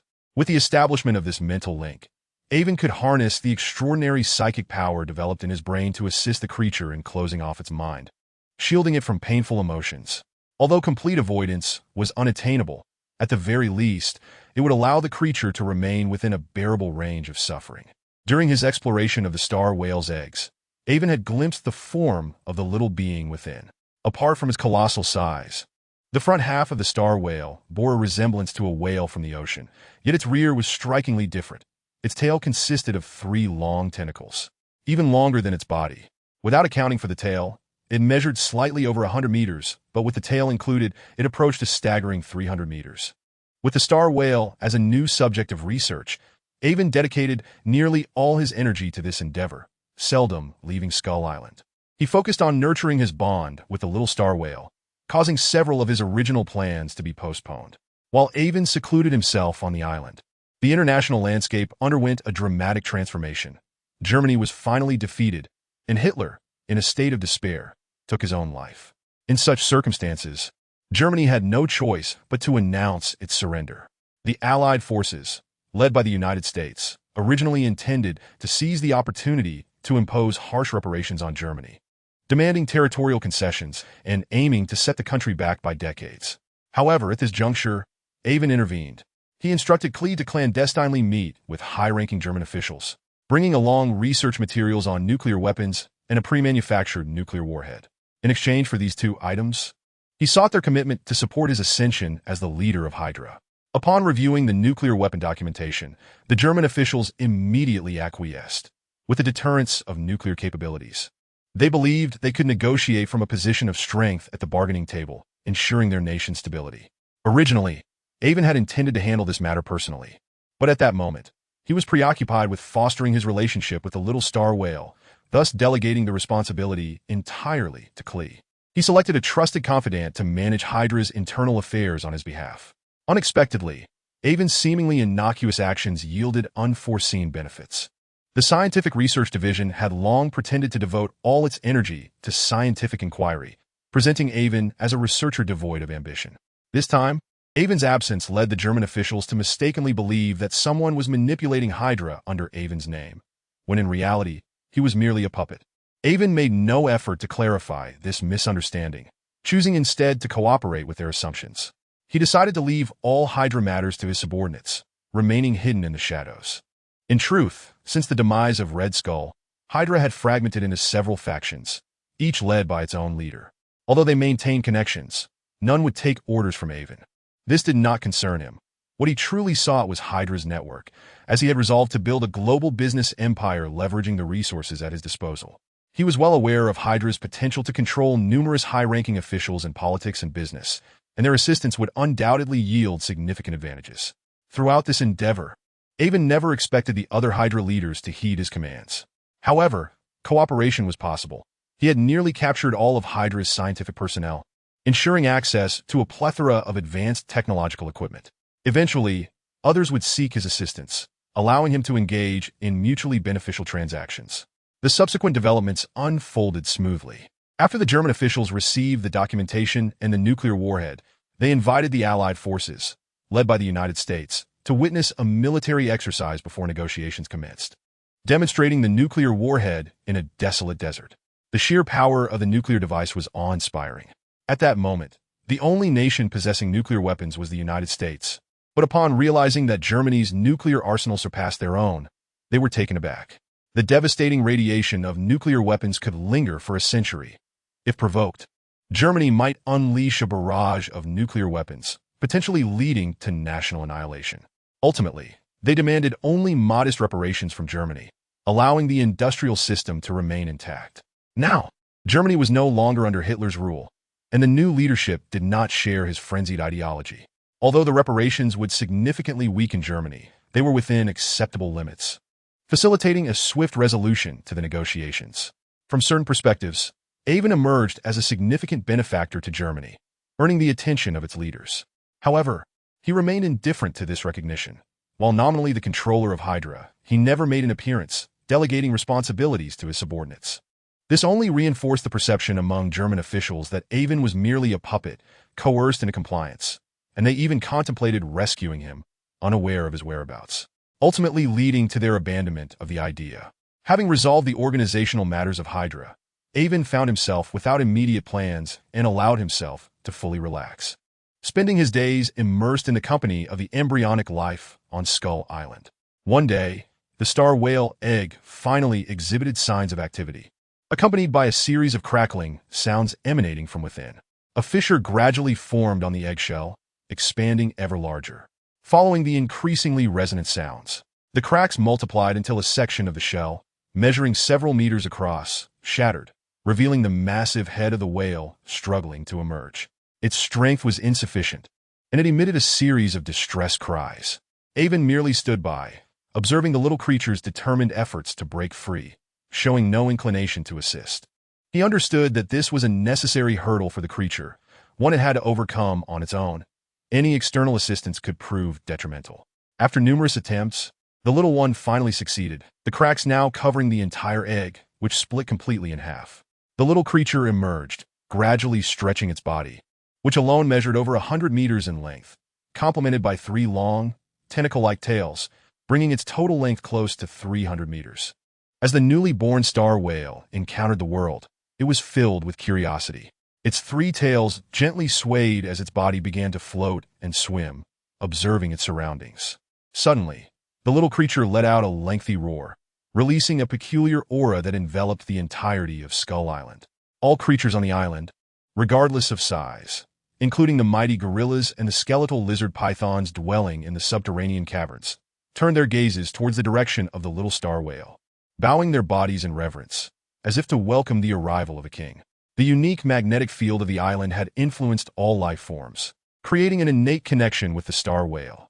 Instinctively, they sensed its presence, prompting a deep-seated reverence within them. Chapter 48. The next research target, Magic Little One. Please be quiet. Avon conveyed his thoughts directly into the mind of the little star whale through his psychic abilities. At that moment, It became evident that Avon's mental communication had borne fruit. The little star whale, though unable to comprehend the words, grasped the essence of Avon's message and ceased its roaring. Turning to gaze at him, the newly born creature, still in a state of bewilderment, felt an inexplicable sense of familiarity upon first laying its eyes on Avon, fixating on him with keen interest. Even though the star whale has only just been born, its massive form, spanning hundreds of meters, is undeniably a behemoth. In comparison, Avon is truly dwarfed, even less than one of its eyes. However, this colossal creature presents itself before Avon with the demeanor of a child, blinking its adorably large eyes and tilting its head in a display of sheer delight, as if it wishes to nuzzle Avon. Avon finds himself at a loss for words in the presence of such a gargantuan being, although its recent antics were undeniably endearing. The sheer scale of its size instills a sense of unease. If it were to nudge him, he might very well lose half his life, prompting him to swiftly curtail its playful gestures. Avon has perused the information aboard the spacecraft and has garnered some understanding of the star whale. When the star whale is still an egg, it absorbs a substantial amount of light, which it stores for later use. Upon hatching, its growth accelerates, enabling it to reach lengths exceeding 10,000 meters within a few decades, after which its growth rate gradually decelerates, entering what is termed the juvenile phase. During the period of hallucination years, the star whale will once again absorb energy from light sources, a process that requires tens of thousands of years. Only upon reaching its limit will it undergo a second phase of growth and maturation, ultimately achieving a length exceeding 20,000 meters, maintaining this size for an extensive duration, possibly hundreds of thousands or even millions of years, before transitioning into old age and gradually succumbing to death. Despite Avon possessing the extraordinary ability to absorb energy, which theoretically allows for eternal life, he does not believe he can survive for tens of thousands of years. Thus, it is highly improbable that he will ever witness a mature star whale in his lifetime. Under Avon's guidance, the little star whale engages in a variety of actions, displaying an exuberance that is infectious. Newly born, it is filled with curiosity about its surroundings, instinctively controlling gravity to float gently. At that moment, the little star whale seems to detect something, its body twisting slightly, and Avon's formidable mental acuity immediately senses a subtle shift in the magnetic field surrounding the creature, causing the dense fog enveloping Skull Island to thicken dramatically. Intrigued, Avon contemplates the star whale's reliance on light as its energy source. The island is already shrouded in mist, obstructing sunlight, yet the fog has intensified. Could it be that the star whale dislikes sunlight? Soon, Avon comprehends the situation. Through his mental perception, he realizes that this fog is not merely an impediment to sunlight, but actively absorbs it. After filtration, the light transforms into the purest source of energy, which the star whale consumes. It turns out this little creature possesses such remarkable capabilities. Moreover, the star whale surprises Avon further when the voice of the Red Queen suddenly resonates in his ears. Dr. Avon, there has been a change in the foggy sea area. I can no longer observe it. The fog was camouflaging itself like a chameleon, which is truly fascinating. Without our unique connection, I would not have been able to locate you. Avon's face lights up with astonishment. The ship is equipped with state-of-the-art technology that could function as a satellite, and a super satellite at that. If even a spacecraft cannot detect Skull Island, then it is unlikely that satellites developed by various nations on Earth would fare any better. Avon can rest easy knowing that Skull Island will remain concealed, allowing him to develop it into the most secretive of bases. More importantly, Skull Island floats, and as the star whale grows, it can effortlessly tow the island, transforming it into a colossal aircraft carrier, an invisible one at that. Avon is acutely aware of the significance of the star whale. For the next 6 months, apart from occasional visits to see his dear old father, he devotes himself to playing and bonding with the little star whale. It is worth noting that Avon has also relocated his unfortunate child, still in fetal form and reliant on a nurturing pod for survival, to the island for easier care. At this juncture, the Skull Island base has been developed to an impressive standard, boasting defenses that could be likened to an impregnable fortress. Not to mention various advanced weaponry. The Soul Laser Cannon has been installed atop a tower within the base. Furthermore, Avon has even instructed the Red Queen to create a subsidiary program to achieve comprehensive control over the base. Avon's efforts bear fruit. After 6 months of interaction and training, the little star whale has become remarkably obedient to Avon's commands. Observing the creature, now exceeding 500 meters in length. Executing an array of maneuvers under his direction fills Avon with an inexplicable sense of satisfaction, positioning him as an exemplary animal trainer. One day, Klee arrives at the island to report on work progress. Avon, content to remain on the island without venturing elsewhere, leaves Klee to handle the matters at hand. Avon reflects on Klee's arduous efforts. While he merely speaks, Klee works tirelessly. Thankfully, with the Red Devil's spatial powers, Avon's safety on the island is assured, allowing the Red Devil to assist Klee, sparing him the fatigue of travel. Young Master Avon, the acquisition of vibranium from Wakanda is progressing well. We have established preliminary trust. However, recently, the King of Wakanda made a request, hoping to procure some technology from us. This king is quite astute, isn't he? Excellent. I do enjoy collaborating with intelligent individuals. Agree to his request. Avon replies readily. Klee, however, appears somewhat reluctant. Young Master, why did you agree so easily? Shouldn't we take a firmer stance with this king? If he tastes success, he may become increasingly demanding, making it hard for us to manage. Avon counters. Why should I seek to control him? Our relationship is merely one of cooperation and trade, grounded in principles of fairness and justice. They are extracting vibranium, and in exchange, they receive what they desire. There is no harm in this arrangement. But the significance of vibranium is well known. It can be considered a strategic resource. Should we really allow it to remain in the hands of such a backward nation as Wakanda? Wouldn't it be better to seize it outright? Avon lets out a sigh. Klee is indeed quite clever, yet he fails to grasp certain nuances due to his proximity to the situation, which limits his perspective. You are aware of vibranium's extraordinary properties, so you should understand that it is only a matter of time before other nations recognize its value.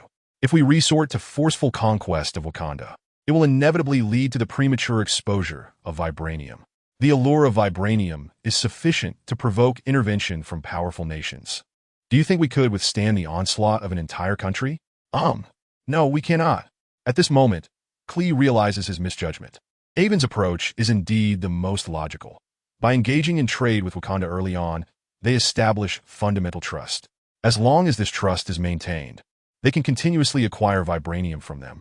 For Avon, any issue that can be resolved with money is not an issue at all. Since they desire certain technologies, it is an opportune moment to exchange additional vibranium. For even without us, Wakanda can procure it from other factions. It is not that they lack wealth. In fact, vibranium is their most significant resource. With vibranium, they will inevitably ascend to become one of the most developed nations. Klee finally comprehends, realizing he had previously oversimplified matters. Focusing solely on immediate benefits without considering the consequences, nearly jeopardizing the entire endeavor. Young Master Avon, I understand now. Thank you for your guidance. I will not repeat the same mistakes in the future. That's good to hear. Please be mindful in the future. Is there anything else to report? Klee is one of Avon's most trusted individuals, and he does not wish to be overly harsh, allowing this matter to pass lightly. Klee ponders for a moment before continuing.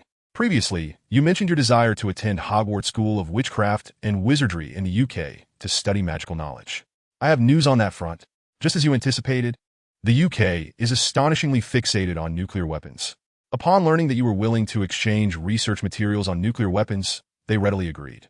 However, are we not at a disadvantage here? Nuclear weapons are currently the most potent weapons in the world. Avon chuckled softly, shaking his head in amusement. There was no loss in this scenario. It was precisely because nuclear weapons represent the most formidable arsenal known to mankind that their role is confined to deterrence, never to be unleashed in the theater of war. The consequences are far too grave. Radiation can render vast expanses desolate, leaving them barren and void of life for centuries. Furthermore, it is inevitable that the United Kingdom will eventually develop this capability. I merely expedited the timeline slightly, while also securing some advantages for myself. What's not to relish in that?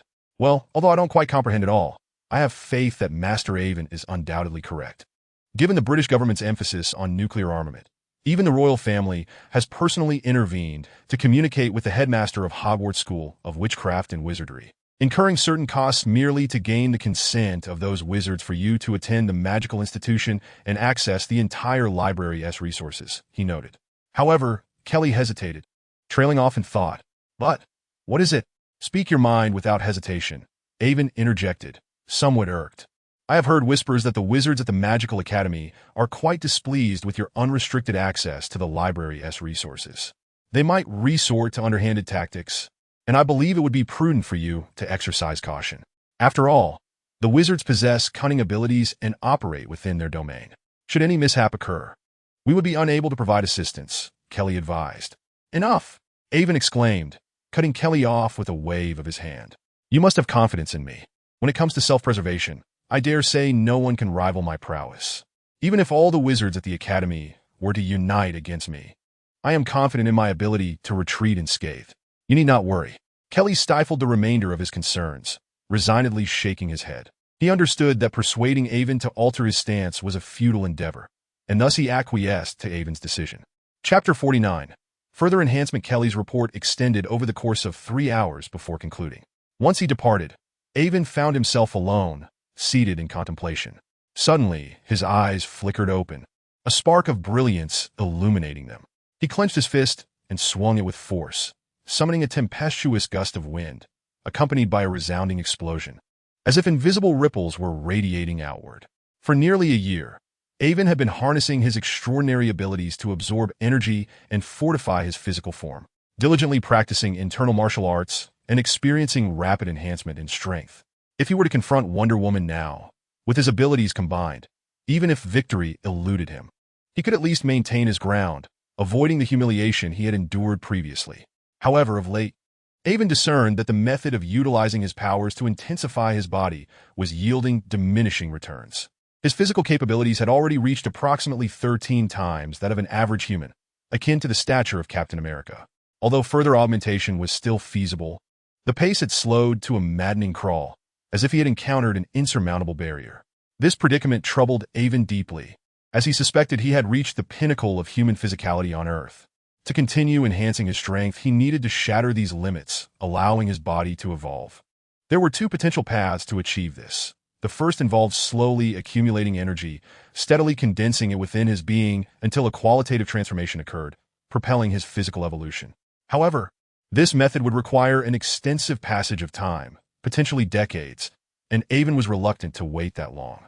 The second method was considerably simpler: to seek out a more advanced source of energy that, upon absorption, could forcibly stimulate his body's evolution. The challenge lay in locating a higher-tier energy source compatible with Avon's physique. Red, how is the analysis of the second-tier body enhancement task progressing? Are there any leads? Avon inquired casually, not truly expecting a resolution from Red. However, to his surprise, she provided an unexpected response. Indeed, Dr. Avon, I have identified the most suitable energy for enhancing your physique. What? You found it? Quickly, tell me where it is. I shall retrieve it at once. There is no need for such haste. It is right here. Based on your genetic profile, the most compatible energy is this, she replied. Avon's eyes flickered between excitement and disbelief as a myriad of letters danced before him, ultimately coalescing into the image of a phalanx bone submerged in a glass container, emanating a soft blue luminescence. This phalanx, albeit larger than normal, was instantly recognizable to Avon, for it was the primary ingredient in the creation of the super soldier serum, a prize he had once painstakingly acquired.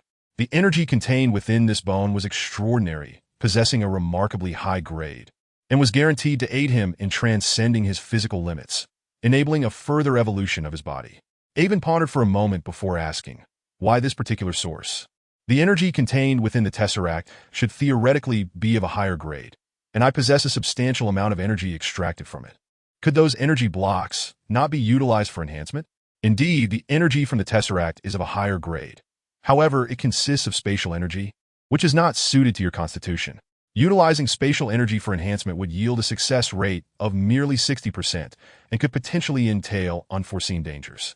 Furthermore, even if successful, the enhancement effect on your body would be minimal, albeit it might grant you mastery over spatial abilities. Would you care to pursue spatial energy for enhancement? Avon shook his head, resolutely declining. With Red, the super-intelligent AI, at his side, he did not feel an urgent need for spatial abilities. Moreover, Avon had already contemplated studying magic in the near future, where he could learn spells related to spatial manipulation. Thus, the prospect of spatial abilities seemed increasingly redundant. While spatial energy is indeed superior, the energy contained within this phalanx is far more suitable for you. Moreover, according to my calculations, This energy can significantly enhance your physical prowess and even amplify your energy absorption abilities. I suspect there may be a connection between this phalanx and mutants, possibly even the very origin of mutation itself. Avon's interest piqued. He had previously speculated that this phalanx might have belonged to a member of the celestial group. If that were true, it would explain everything. Apocalypse became the first mutant on Earth due to the infusion of celestial blood, gradually leading to the proliferation of mutants. Avon's eyes glimmered with delight upon realizing that the high-grade energy he had sought so diligently was, in fact, within arm's reach. He felt a surge of gratitude for his earlier decision to steal the phalanx. Had he missed that opportunity, he would have forfeited his greatest chance.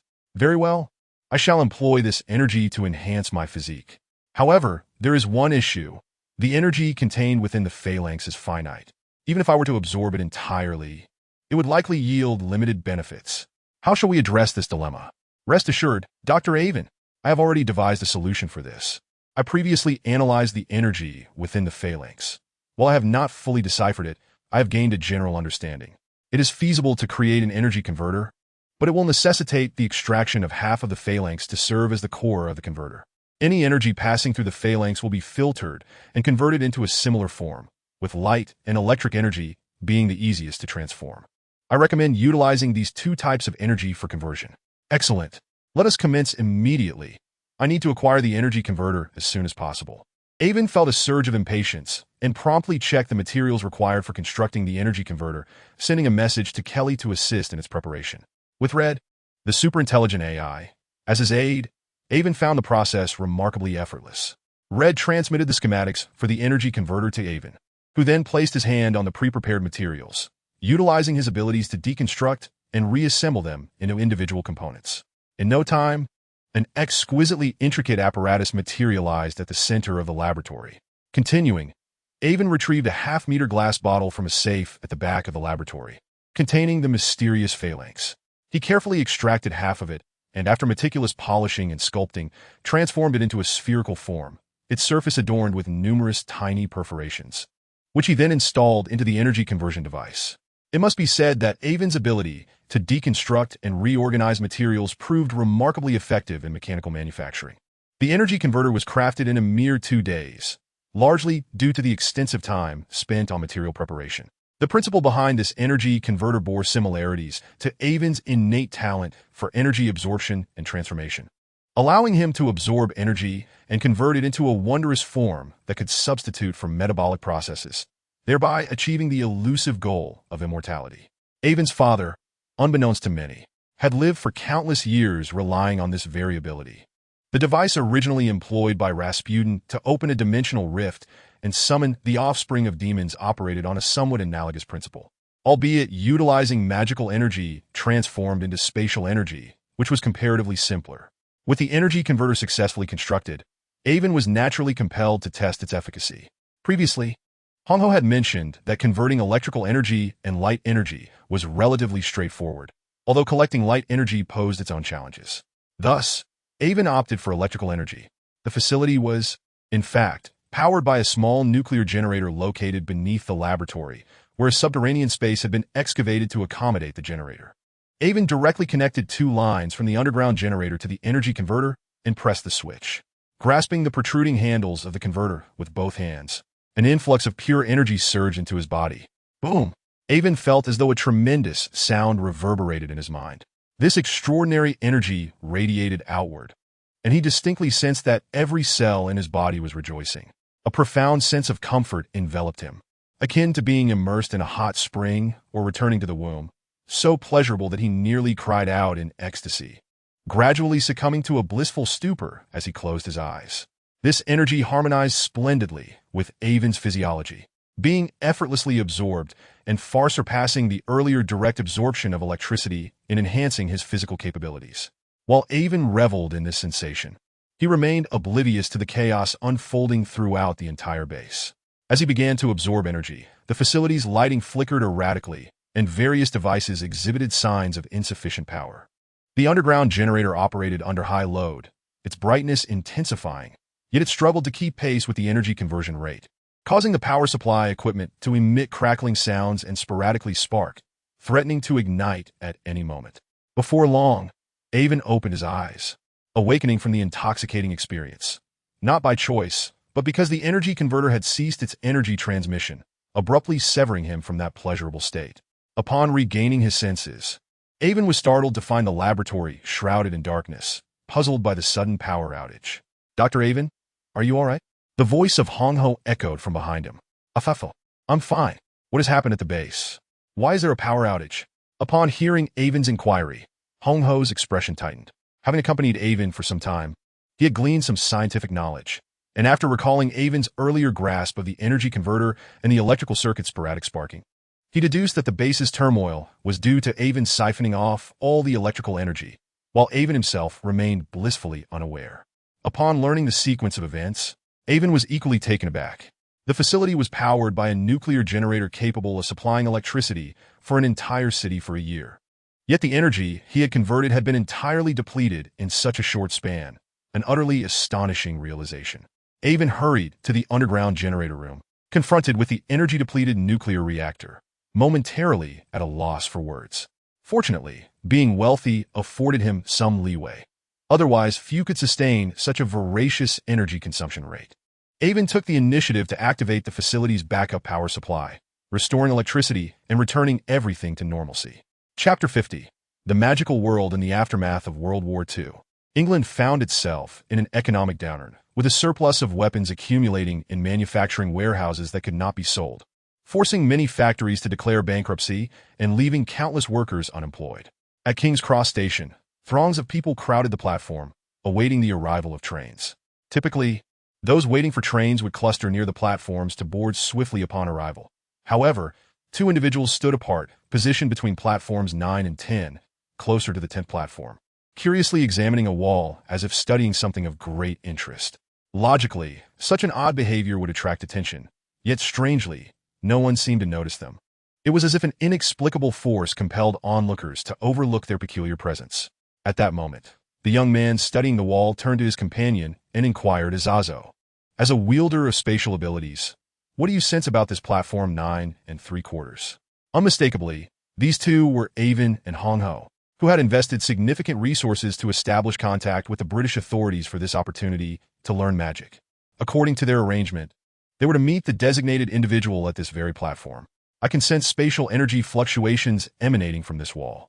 It appears to be a spatial node capable of connecting to another location. In truth, we need not wait for anyone. With my abilities, I could easily trace this energy and teleport directly." In response to Avon's question, Hong Ho provided an honest answer. No. Fateful. You must understand that I am here to acquire knowledge of magic. To put it bluntly, I am at their mercy. We must maintain the respect due to them and avoid provoking any disdain from the wizards. Do you comprehend?" "Understood." As the agreed-upon time approached, yet no one appeared to greet them, Hong Ho felt a flicker of indignation, perceiving it as a sign of disrespect. In contrast, Avon remained unperturbed, exuding an air of calmness devoid of urgency. Prior to their arrival, Avon had heard from Klee that the British were eager to acquire nuclear weapon research data, even exerting pressure on the magical community, with the Queen herself intervening in the matter. Such actions would inevitably incite resentment among the wizards, who could not express their anger towards the British authorities and would likely redirect it towards Avon, seeking to make his experience difficult in various ways. Finally, when only a minute remained before the appointed time, an unusual wave of energy emanated from the wall. Avon promptly focused his mental acuity to sense and memorize this extraordinary force. A figure gradually emerged from the wall, adorned with flowing silver hair and a long beard, both now snow-white. Wearing a pointed hat and clutching an ancient wand, he epitomized the archetype of a wizard, approaching Avon with a warm smile. "You must be Dr. Avon. While I've yet to meet you, your reputation precedes you, the world's foremost expert in weapon manufacturing. As per our agreement, I am here to escort you to the Hogwarts School of Witchcraft and Wizardry. My sincere apologies for the delay. School affairs have kept me preoccupied." Whether Dumbledore's words held true or not, he at least presented a facade of affability.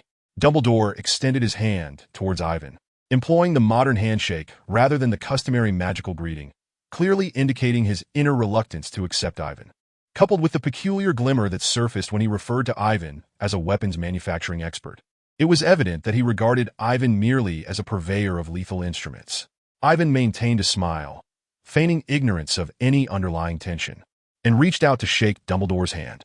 The esteemed Professor Dumbledore had not arrived late. In fact, it was I who had arrived early. Moreover, it was a privilege to be personally welcomed by the illustrious Headmaster Dumbledore. Upon hearing Ivan's words, a flicker of insight flashed in Dumbledore's eyes. It appeared that Dr. Ivan possessed a notable understanding of our magical realm, even recognizing this old man. Yet it was not an extensive knowledge. During my research, I had perused various materials concerning the magical world, and I had garnered some familiarity with the most celebrated white wizard of modern times. I hope this would not lead to any misunderstandings. Of course not. Please follow me, Dumbledore replied, pivoting to walk towards the wall. With a tap of his wand against the surface, he cast a spell that transformed the wall, initially accessible only to wizards, into a passageway for ordinary folk as well. He then strode forward, and once again, the astonishing spectacle unfolded. His entire being seemed to meld into the wall, vanishing from sight. Ivan and the Red Devil swiftly followed suit, encountering no obstruction as they entered the wall, plunging into darkness, until brightness emerged once more.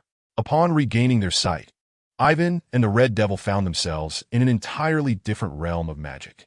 The first sight that greeted Ivan was an antiquated steam locomotive, its chimney continuously belching black smoke while emitting periodic whistling sounds. Under Dumbledore's guidance, the trio boarded the train and proceeded directly into a prearranged compartment, where an array of peculiar delicacies from the magical world awaited them. Upon discerning the contents of one small jar, the Red Devil's expression shifted dramatically, fury boiling within him, as he struggled to contain his indignation. However, Ivan, perceiving the Red Devil's agitation, swiftly grasped his arm and, maintaining an impassive demeanor, sat at the table. He reached into the jar to retrieve a writhing cockroach, casually tossing it into his mouth and chewing it a couple of times before swallowing. This cockroach candy was surprisingly delectable. Azaz, would you care to try some? Ivan inquired, offering a handful of cockroaches to the Red Devil. The Red Devil hastily waved his hands in refusal, exclaiming, "Are you joking? Though you claim it to be candy, it bears an uncanny resemblance to a real cockroach. And it still moves? I cannot possibly consume that. Dr. Ivan, is this truly candy? How can it move about as if it were alive? It is merely a simple activation spell. The magical realm is filled with wonders. You must learn to adapt." Despite Ivan's repeated offers, the Red Devil remained steadfast in his refusal of the so-called cockroach candy, finding it utterly repulsive. Meanwhile, Ivan exhibited no signs of distaste, continually popping the candy into his mouth and discovering it to be unexpectedly delightful. Observing Ivan's reaction, Dumbledore became convinced of Ivan's substantial familiarity with the magical world, realizing that his earlier plans had likely unraveled.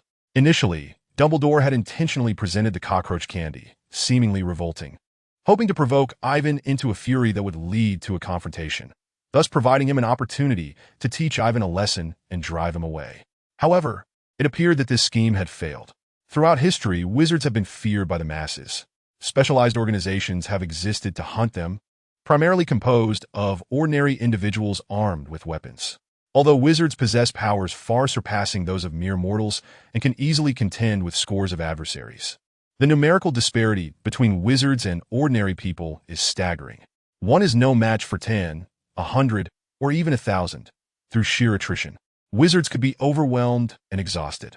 Thus, while wizards may boast of their noble lineage, in truth, they merely cling to existence within the realm of ordinary folk.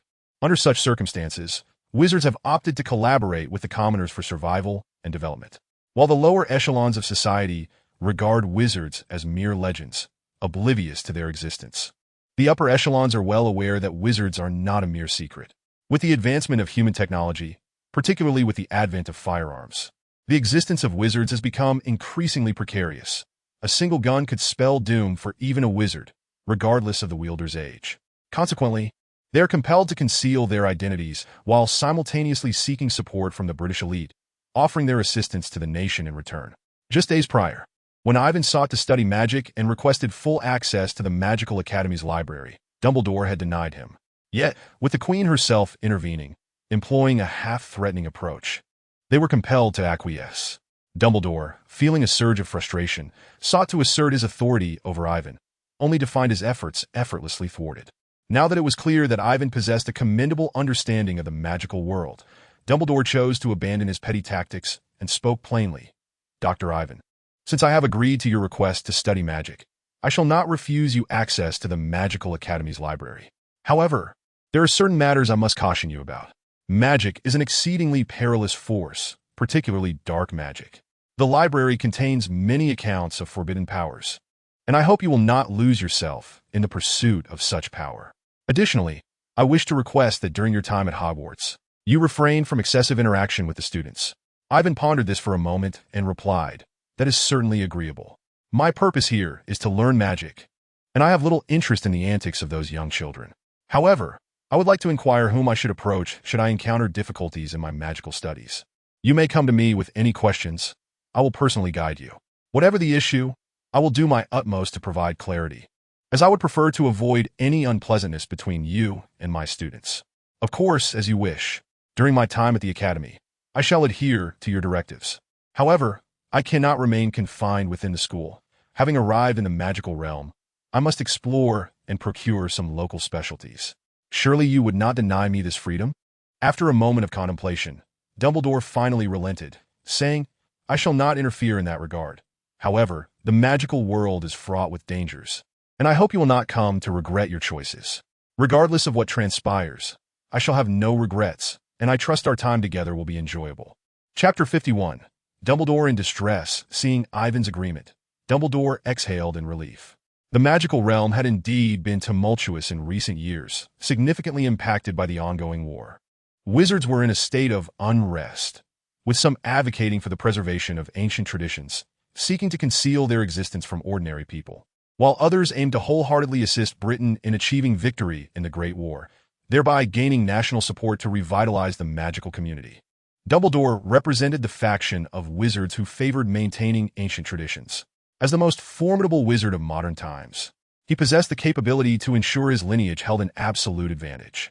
However, he had not anticipated the emergence of proponents of pure-blood supremacy who, inheriting the mantle of the Dark Lord, directly opposed him, inciting chaos within the magical world and garnering the support of numerous pure-blood wizards. Initially, following the conclusion of World War II, the magical community had begun to regain a semblance of peace, but the rise of this Dark Lord plunged it back into turmoil. Dumbledore found himself overwhelmed and, consequently, in dire need of support from the British elite, reluctantly acquiescing to their demands to grant Ivan access to the magical world. Ivan discreetly observed Dumbledore, noting the subtle hints of worry etched upon his face. Though he could not ascertain the exact cause, he harbored his own suspicions. The assessment of Dumbledore by Ivan is that he is indeed a good man. However, he is also a person of profound cunning. In the original text, he has been secretly orchestrating the development of events from the shadows. Initially, Dumbledore could have eliminated Voldemort entirely, even if he could not completely vanquish him. He could have at least removed a portion of the 7 soul fragments, thereby weakening Voldemort's power. Yet, he chose to believe he was in control of everything, remaining hidden while allowing Harry Potter to take action. Thus, it could be argued that Dumbledore resembles more of a conspirator. One might describe Dumbledore as a man of absolute self-assuredness, with unwavering resolve, not only regarding those around him, but also himself. He has a penchant for orchestrating the destinies of others, irrespective of their desires. Upon reflection, can it be said that Dumbledore bears no responsibility for the tragic demise of Harry Potter's parents? Moreover, he subsequently left Harry with his aunt and uncle, never once checking on him, which resulted in Harry's dismal childhood. Considering all that Harry's parents did for the Order of the Phoenix, this reveals a callousness of the highest order. Furthermore, when contemplating Voldemort, or Tom Riddle, Dumbledore played a significant role in introducing him to the magical world. Regardless of the reasons that transformed him into Voldemort, Dumbledore must bear a considerable share of the blame. It is likely that his self-centeredness and excessive desire for control ultimately contributed to Voldemort's emergence. It is important to note that Tom Riddle grew up in an orphanage, possessing a naturally stubborn and obsessive character. Thus, when confronted by someone attempting to dictate his fate, it was inevitable that his rebellious nature would be ignited, leading him down a path of destruction. The only silver lining is that Dumbledore is not as obsessively tyrannical as Voldemort, positioning himself on the side of righteousness. Otherwise, the havoc he could wreak would undoubtedly surpass that of Voldemort. At this moment, Dumbledore seemed to sense Ivan's gaze, turning to see Ivan scrutinizing him with an unusual expression. He inquired, "Dr. Ivan, what troubles you? Is there something amiss?" "Oh, it's nothing, merely a piece of advice I wish to share with you. If you find it worthwhile, heed it. If not, disregard it as though I never spoke. I hope you don't take offense." Dumbledore paused momentarily. Yet he smiled and replied, "No offense taken, please do share. I have heard that Dr. Ivan is the most brilliant scientist in the human world, so your counsel must surely be of great significance." Ivan's countenance grew exceedingly serious, his eyes fixed unwaveringly on Dumbledore as he softly articulated, "Each individual possesses their own thoughts. Even if what you offer is the best, it may not necessarily align with what others desire. As the saying goes, do not impose upon others what you do not wish for yourself. Sometimes the path to hell is paved with good intentions." Upon hearing Ivan's words, Dumbledore felt a slight jolt, a vision of a wizard from an orphan background flashing through his mind. Is the path to hell truly paved with good intentions? Did I indeed err in my choices? Dumbledore silently questioned himself. Yet his gaze quickly steeled, affirming, "No, I am not in the wrong. Everything I do is for the peace of the magical world. Sacrifices are unavoidable, and no matter the cost, I cannot allow anyone to jeopardize it." Observing Dumbledore's expression, Ivan sighed in resignation. A person as resolute as Dumbledore would not be swayed by mere words. Even if temporarily confounded, he would not retreat. Even if he were mistaken, he would persist in his path. "Thank you for your advice, Dr. Ivan, but I can manage my own affairs." Ivan, of course, would not engage in an argument with Dumbledore. Instead, he smiled and complimented, "Of course, you are Dumbledore, the greatest white wizard of the modern magical realm." The carriage fell into a silence, both men lost in their own thoughts. Although Dumbledore's convictions remained unshaken, Ivan's words had nonetheless struck a profound chord within him, leaving him momentarily unsettled. Time passed, and the train jolted slightly before gradually coming to a stop. Ivan knew they had arrived, prompting the Red Devil to assist with the luggage as he followed Dumbledore off the train. As they walked, they conversed, passing numerous shops of the magical realm, bookstores, potion ingredient shops, wand shops. Dumbledore provided a brief introduction, which Ivan committed to memory, particularly noting the Gringotts Bank, the sole establishment where currency from the mundane world could be exchanged for the magical currency. Ivan planned to exchange some money soon to acquire various magical items. As night began to fall, Ivan and Dumbledore finally reached their destination, where Ivan beheld the legendary Hogwarts School of Witchcraft and Wizardry, a vast, ancient castle that appeared entirely different in reality than on television, looming like a colossal beast in the night, evoking a sense of awe. Upon entering the castle, the myriad of bizarre sights was overwhelming. Moving portraits, talking statues, and peculiar passwords needed to pass through each door, such as Honeydukes and Hogwarts Express. As it was late, most students had retired for the evening, and they encountered only a handful of young wizards, who greeted Dumbledore with respect. They regarded Ivan and the Red Devil with curiosity, as their attire of suits and ties stood in stark contrast to the typical wizarding robes, making them appear quite out of place in the magical school. Despite their curiosity, none dared to inquire further in Dumbledore's presence. The trio navigated the corridors with ease until they finally reached the room Dumbledore had arranged for Ivan to rest. Ivan inspected the room. It was quite satisfactory, equipped with 2 beds and fresh linens. Dumbledore had previously briefed Ivan on the layout of the school, and Ivan noted that his quarters were the closest to the library. Furthermore, according to Dumbledore, a private room had been set aside for him within the library, allowing Ivan to study without interruption. Ivan couldn't help but smirk inwardly. While Dumbledore seemed to have Ivan's best interests at heart, it was in reality merely a tactic to limit Ivan's interaction with the students of Hogwarts, with Dumbledore, the greatest white wizard, personally overseeing his magical education. There was no fear of Ivan causing mischief. Access to the library's resources would be readily available, and with such proximity to his quarters, Ivan could visit at any time. The only interaction would be with the occasional young wizard seeking information, and most likely under the watchful eye of the librarian. How cautious they must be of him! Though somewhat displeased, Ivan had no intention of refusing the arrangement. Aside from feeling slightly uncomfortable psychologically, he was otherwise quite satisfied, as this setup would expedite his learning of magic and help him achieve his goals, an outcome that outweighed any minor grievances. The following morning, Ivan went directly to Dumbledore's office for the first official magic lesson. However, as the class commenced, a disagreement arose between Ivan and Dumbledore regarding the teaching methods. Dumbledore, adhering to a conventional approach, began with the simplest concepts, gradually progressing in complexity. The issue was that Ivan was already well-versed in these basic magical principles. He had perused numerous books on magic during his time with Rasputin, establishing a solid theoretical foundation.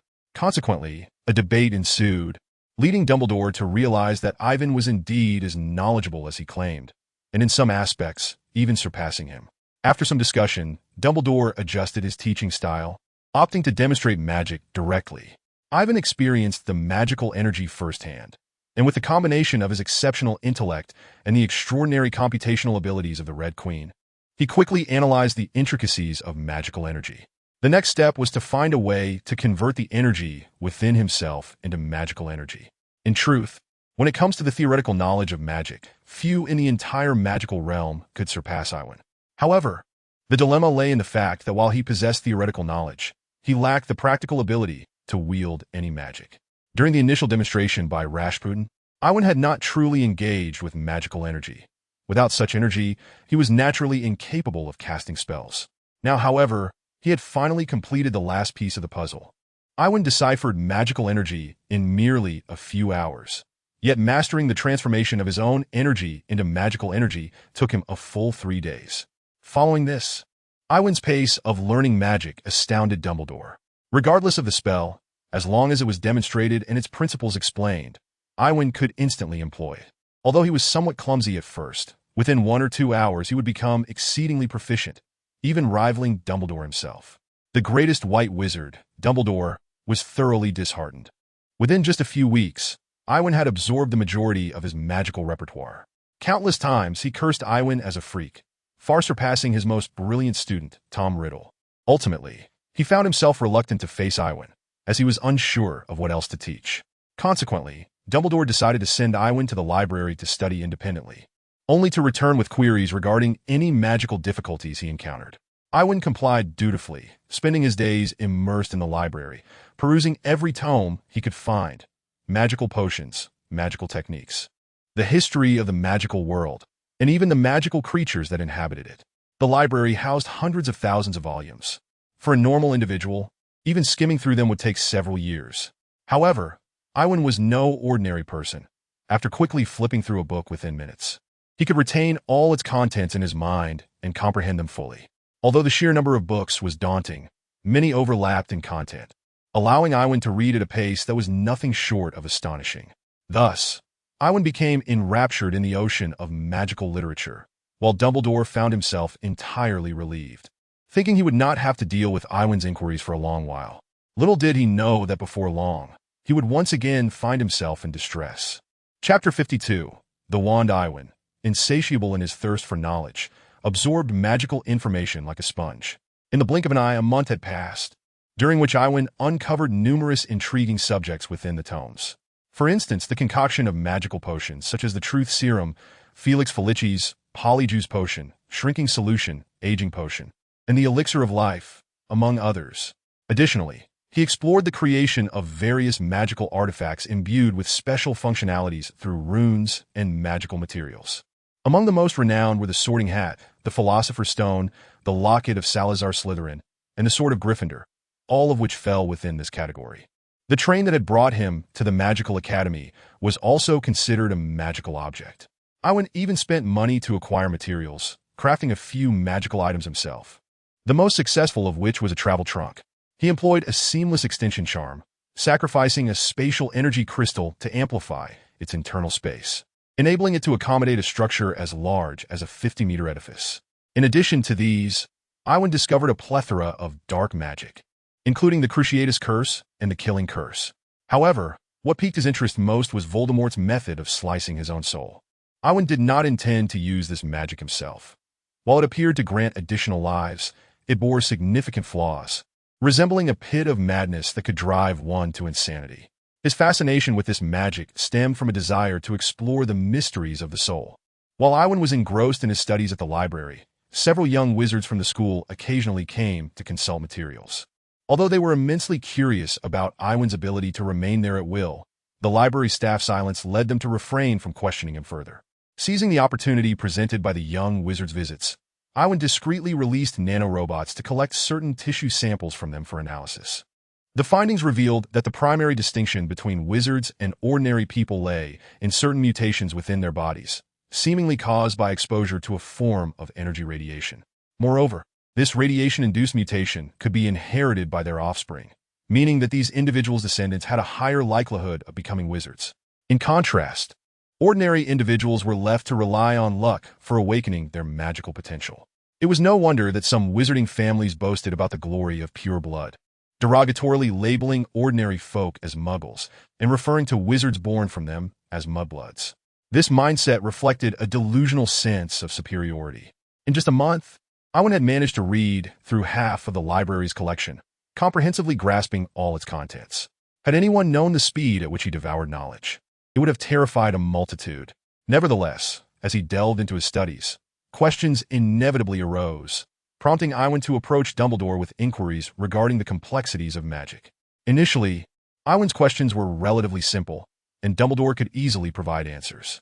However, as days passed, Iwan's inquiries grew increasingly profound, leaving even Dumbledore, the greatest of white wizards, scratching his head in contemplation before he could respond. As time went on, Iwan's questions began to confound him altogether, leading Dumbledore to start avoiding Iwan, as he found himself unable to provide satisfactory answers. Whenever Dumbledore reflected on the time spent with Iwan, he felt a pang of inadequacy regarding his own magical knowledge and thirst for understanding. Yet, this was swiftly followed by a profound sense of concern. Iwan's extraordinary talent and intellect were unparalleled, and no one could hope to control him. Should Iwan descend into darkness, he would undoubtedly become a far more formidable adversary than Voldemort himself. In moments of calm, Dumbledore even entertained the thought of eliminating Iwan entirely to prevent the emergence of a powerful enemy. Nevertheless, he ultimately refrained from acting on this impulse.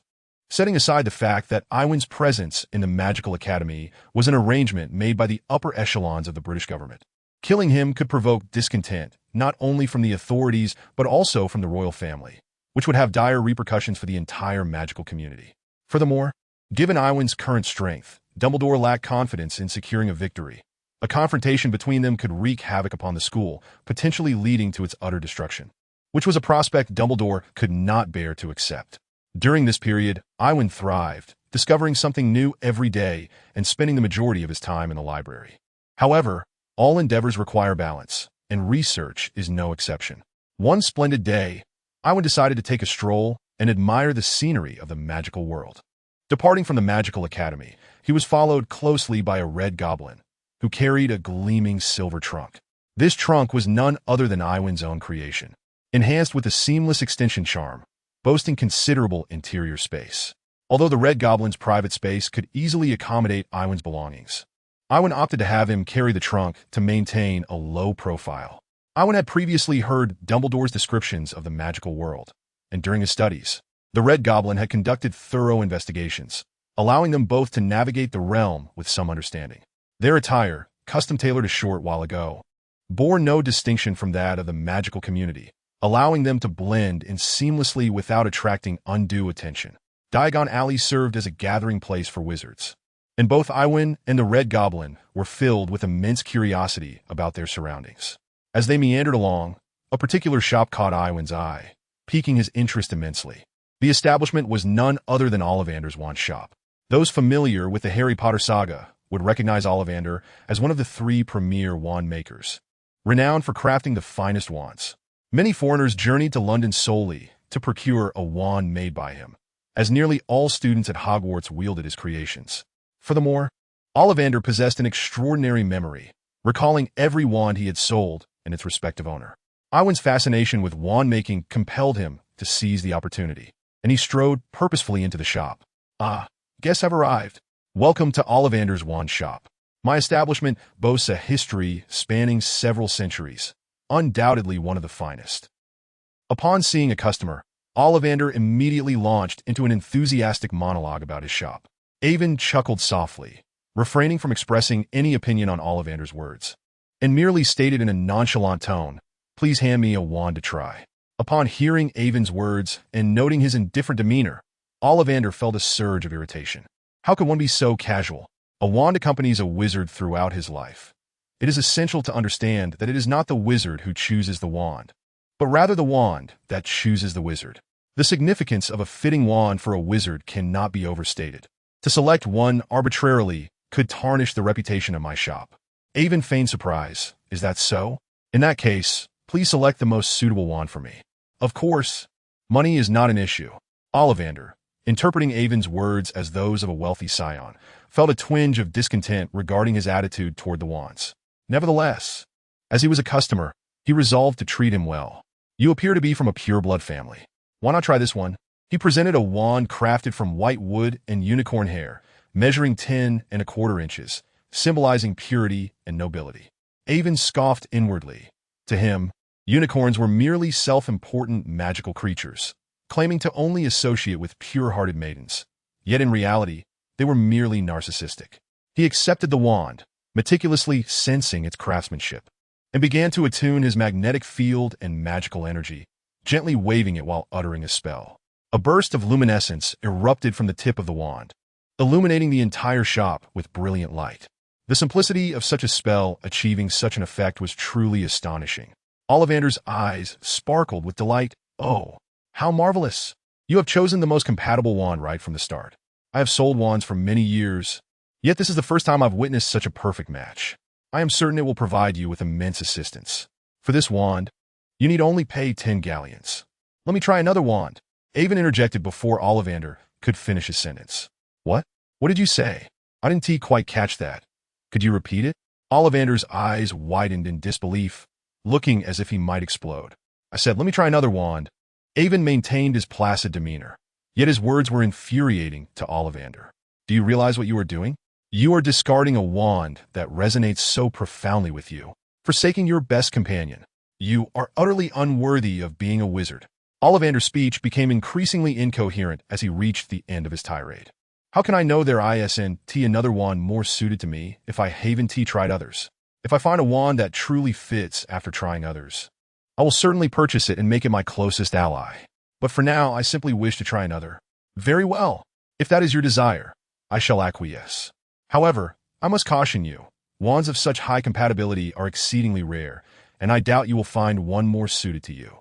Ollivander, fuming, retrieved the wand and resolved to teach Avon a lesson by charging him double the price, once he realized that this wand was indeed the best for him.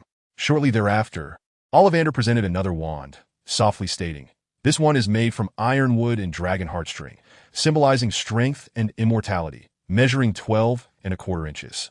You may give it a try. Strength and immortality? Is this a mockery of my intellect, suggesting I think with mere muscle? Avon pretended not to grasp Ollivander's subtle jibe, accepted the wand, and, as before, sensed its essence before adjusting his magical energy and casting the same luminescent spell. Once again, a brilliant light filled the shop, even more radiant than the last. How is this possible? Another perfect match. Can you truly resonate with every wand? I refuse to believe it. Try this one. Without Avon needing to speak, Ollivander produced yet another wand, crafted from sycamore and phoenix feather, and handed it to him. What followed was the greatest shock of Ollivander's life. Avon tried every wand, and each one was a flawless match. Such an impossibility unfolded before his eyes, leaving him momentarily dazed and unsure of how to process this reality. Chapter 53. Magical Materials. The Red Devil gazed at the silent and still Ollivander, feeling a strange kinship with the old man. Anyone who encountered Avon inevitably bowed before him. Upon meeting Avon, the first thing one must do is discard all previous notions of reality, lest they risk descending into madness. Very well, that shall suffice for today. Your wands are splendid and could all be deemed suitable for me. Conversely, they may also be entirely unsuitable. This peculiar situation arises from my ability to alter my magical frequency to synchronize with the wand's You may not comprehend what frequency means, but in simple terms, I can adjust my magical energy according to the situation to achieve the highest compatibility with the wand. However, once I alter my magical energy, I can no longer exert my true power. Wait a moment. Are you suggesting that the magic you just wielded was not your own? What then is your true magical power? Please allow me to witness your inherent magical abilities. I will select the most fitting wand for you. Ollivander finally emerged from a state of shock, his eyes gleaming with anticipation as he regarded Avon. He was genuinely eager to uncover the nature of Avon's extraordinary magical prowess. In response to Ollivander's request, Avon shook his head and advised, "Trust me, this is not a wise decision. My magical power exceeds your imagination. Perhaps it would be best if you reconsidered?" "No, no, no. I must experience it. I am a wand maker, and for as long as I can remember, I have been able to sense the intent of the wands. It is my heartfelt desire to select the most suitable wizard for each wand. Meeting someone as extraordinary as you, I would regret it for a lifetime if I did not seize this opportunity. Please grant me this request." Seeing the unwavering determination in Ollivander's eyes, Avon finally relented. "Very well, since you are so insistent. I shall allow you to experience my magical strength firsthand. I hope you will not regret it." At that moment, the power stored within him, drawn from the energy converter on Skull Island, likely bore the attributes of the celestial beings, having absorbed energy from an entire nuclear reactor. Avon had long kept this energy within him to enhance his physical form. Now, he released a fraction of that energy, converting it into magical power that radiated outward. A pure and potent magical energy flooded the wand shop, leaving Ollivander utterly speechless in the wake of its overwhelming force. It was beyond anything he could have fathomed, perhaps even surpassing that of legendary deities. In that instant, all the wands in Ollivander's shop began to tremble, as if issuing a mournful cry. Even a mere hint of Avon's power was too much for them to bear. "Oh my! Please stop! Stop! My wands cannot withstand this. Apart from Dumbledore's old wand, I cannot fathom any wand capable of enduring your magic." It was only then that Ollivander understood why Avon had previously been reluctant to use his own power. Witnessing his meticulously crafted wands wail in response to the assault of such magical energy, he could no longer concern himself with selecting a wand. The surge of magical energy was fleeting. Upon hearing Ollivander's words, Avon promptly withdrew his magic. Surveying the disheveled shop, he offered an apology before hastily departing with the Red Devil. As Avon stepped out of the wand shop, a smile suddenly broke through his previously apologetic expression. His recent acquisitions had been quite rewarding. While touching each wand, he had meticulously sensed them with his formidable mental prowess, gaining insights into their crafting methods and underlying principles. Indeed, the library at the magical school contained information on wand making, yet Ollivander, as the most renowned wand maker, possessed his own distinctive techniques. Avon had effortlessly gleaned knowledge from him, and he felt confident that, given suitable materials, he could craft a wand perfectly tailored to his needs. In high spirits, Avon continued to stroll alongside the Red Devil, first visiting a magical pet shop filled with an array of bizarre and fantastical creatures: fire-breathing rabbits, winged mice, invisible toads, and shape-shifting crows, among others. Avon harbored little fondness for these beings and merely purchased a colorful litter of mice for experimentation, curious to discover how these magical creatures differed from ordinary animals. However, just as he was about to depart, he unexpectedly spotted a half-meter-tall, fluffy creature resembling a lion dog in a cage at the entrance. For reasons unknown, it reminded him of a pet lion dog he had once owned in a previous life, and on a whim, he decided to buy it. Upon inquiry, he learned that although the dog was already half a meter tall, it was still less than 3 months old and in its juvenile phase, leaving its potential height a mystery. Nonetheless, it would serve well as a large pet. Afterward, Avon ventured to a magical materials shop, where the vast array of items dazzled him. Some could be used to concoct potions, while others were for crafting magical artifacts. He selectively purchased items such as dried nettle, mandrake root, snake fangs, lace wings, two-eared grass, and liquid grass, primarily focusing on materials for creating transmutation potions. He acquired most of what he needed, but some precious items were not available and required pre-ordering. He left a deposit to collect them in a few days. Additionally, he bought 2 small pieces of metal, 1 gold and 1 silver, which, though they amounted to less than the size of a palm, cost more in galleons than all his other purchases combined. Despite their small stature, they were surprisingly heavy, identified as fine gold and secret silver. Fine gold was extracted from regular gold through magical means, with an exceedingly low yield, only a few grams from a ton of gold. The quality of the original gold remained largely unaffected. Secret silver, similarly derived from silver, had an even lower yield. Both materials exhibited a remarkable adaptability to magical energy, suitable for crafting magical items, yet their rarity and the labor-intensive extraction process rendered them expensive and seldom seen. This shop had not sold such pieces in a long time. However, for Avon, money was never an issue.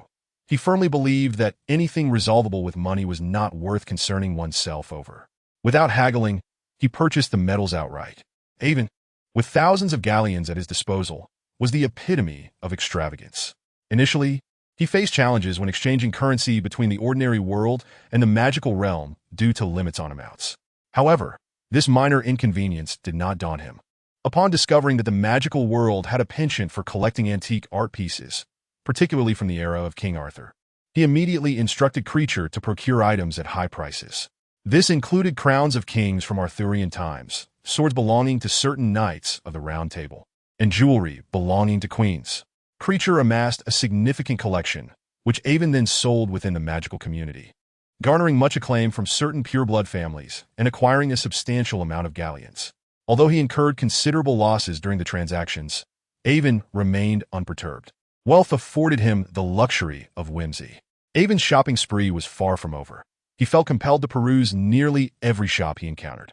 As he continued forward, he noticed a narrow path leading to Nocturne Alley near the center of Diagon Alley. Avon feigned indifference and strolled toward it. Along this route, he ambled through numerous shops, appearing to wander aimlessly, yet he had a specific destination in mind. This place was somewhat peculiar, and Avon was aware of Dumbledore's wariness towards him. He would undoubtedly be under covert surveillance. Contemplating this, Avon decided to adopt a bold approach. Rather than sneaking in, he would brazenly enter under the guise of a casual shopper, thus minimizing suspicion should Dumbledore become aware of his presence. Before long, Avon arrived at his target, a prominent dark arts materials shop. This establishment stood out in the alley, dark and chaotic in atmosphere. Borgin and Burke's was notorious. It was here that a young Voldemort had apprenticed during his school years, yet he had refrained from working there post-graduation. Even at the height of Voldemort's infamy, no one dared provoke this shop, making Borgin one of the most dangerous wizards. Voldemort himself was reluctant to become his enemy. Dumbledore, often hailed as the greatest white wizard and long-serving headmaster of Hogwarts, surely knew of the perilous dark artifacts housed within Borgin's shop, yet allowed it to remain. This attitude spoke volumes. Tom Riddle was merely an orphan, though rebellious. He was under Dumbledore's watch at the school and could not stray too far down a dark path. As for dark arts knowledge, Dumbledore would certainly not permit him excessive exposure. Yet how had Riddle morphed into the infamous Dark Lord, who had imparted the vast array of dark magic to him? It seemed most plausible that Borgin was the one who cultivated the Dark Lord. Thus, in a sense, Borgin was the very architect of Voldemort's rise. Avon's purpose in seeking out Borgin was to leverage his influence to acquire materials that were otherwise difficult to procure. Although these items held certain dangers, Avon was a wizard concealed in the shadows. As long as there was profit to be gained, he trusted Borgin would not mind the risks. Deep in thought, Avon strode confidently into the shop. Chapter 54. Transactions and Schemes. As Avon entered the shop, the oppressive atmosphere intensified, enveloping him in a sense of foreboding. He suppressed his discomfort and surveyed his surroundings. The counter was adorned with an array of peculiar items. Teeth extracted from the deceased, stark white skulls, blood-riddled cards, werewolf brains, glass eyeballs, and more, all exuding a chilling aura of death and malice. Avon regarded these objects with no inclination to touch them. It was not out of disdain, but rather an awareness that dark wizards often curse their merchandise, ensuring that any attempt to interact with them could prove fatal. Some dark wizards intentionally sold cursed items to unsuspecting ordinary individuals, thereby dooming generations of owners and amplifying the object's malevolence before reclaiming them. Dear customer, how do you find the wares in my shop? Do they pique your interest? A voice interrupted Avon's thoughts. He turned to see a middle-aged man, his hair excessively greasy, emerging from a back room.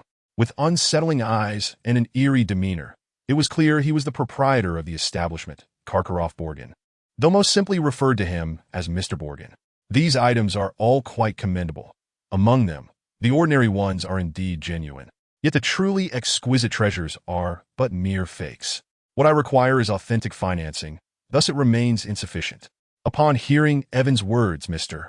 Bokin's smile grew ever more radiant, his voice taking on a more vibrant tone as he feigned restraint, proclaiming, "Truly splendid items do exist, but their price is beyond the reach of the average individual. My Bokin's Black Magic Emporium is the most renowned and well-stocked magical shop in the Upside Down Alley. If I do not possess genuine treasures, it is inconceivable that the entire magical realm could have any.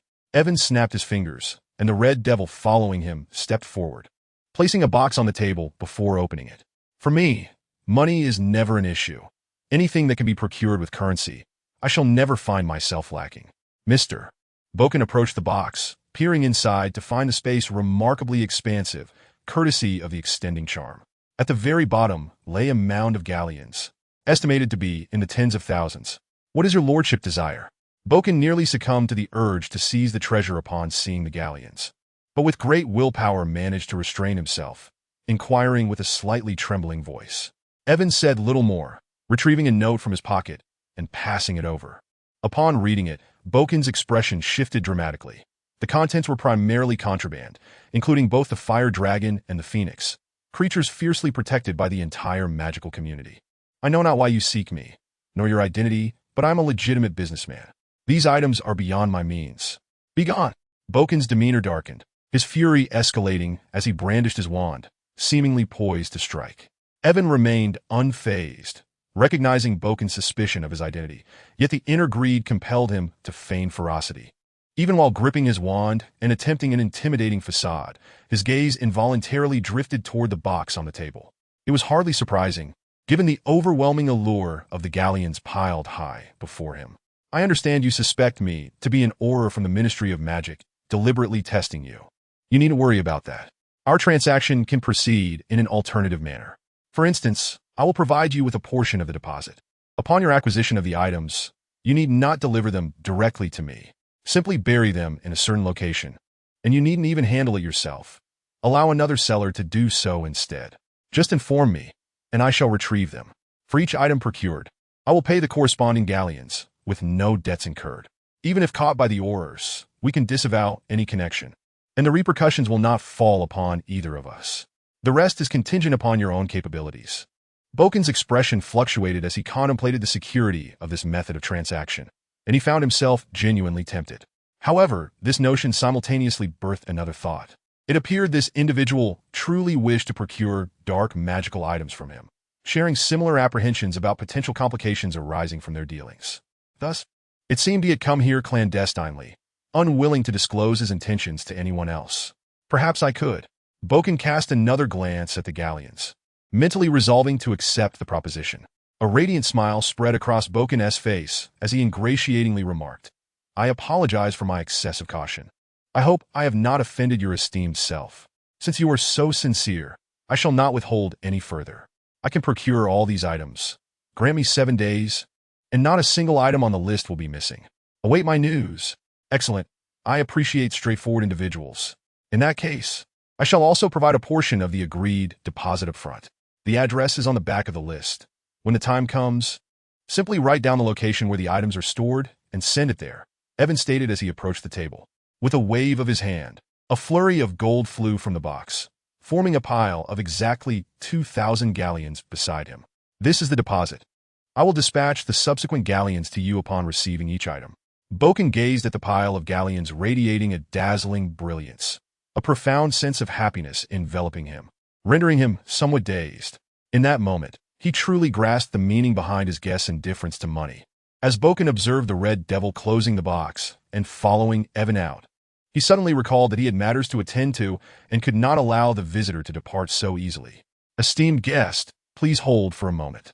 Previously, my suspicions led to a misunderstanding, for which I sincerely apologize. Speaking of which, I have yet to properly host you in my establishment. A few days ago, someone gifted me a bottle of mead. Why not sample it? It would also serve to celebrate our successful transaction. Evan, who had nearly reached the door, paused. Adhering to basic etiquette, he nodded, saying, Splendid. I trust Boken's mead will be delightful. Soon after, a house elf scurried out from the back of the shop, balancing a tray on its head, laden with 3 cups of mead. Boken took one for himself, and only then did the elf present the tray to Evan. Noticing the 2 remaining cups, Evan understood that one was intended for the red devil and reached out to take it. However, he sensed a hint of tension from the elf at that moment. Evan's instincts kicked in and emanating a powerful aura. He carefully examined the molecular structure of the 2 cups before him, then turned his attention to the one in Boken's hand. It soon became apparent that there was a distinct variation, The mead before him contained certain peculiar substances, likely a potion of some sort. Evan swiftly grasped both cups of mead and turned, handing one to the Red Devil, but as he did so, his pinky finger bent in an oddly peculiar manner. The Red Devil noticed Evan's gesture, and a glimmer of understanding flashed in his eyes, though he quickly suppressed it, adopting a nonchalant demeanor as he accepted the drink. To our prosperous collaboration, Evan raised his cup toward Boken. To a successful partnership. The two clinked their glasses together and drank heartily. Unbeknownst to Boken, as their glasses met, a faint silver hue emanated from Evan's wristwatch, adhering itself to Boken's cup. Both men drained their drinks, then simultaneously revealed a peculiar smile. Mr. Boken, do you know? I find myself somewhat disappointed in you. Initially, our collaboration held great promise, yet your greed has led you to harbor ill intentions, which will exact an unimaginable toll. For reasons unbeknownst to him, Boken felt an unsettling sensation grip his heart at that moment. Yet Evan had clearly consumed the mead laced with a potion.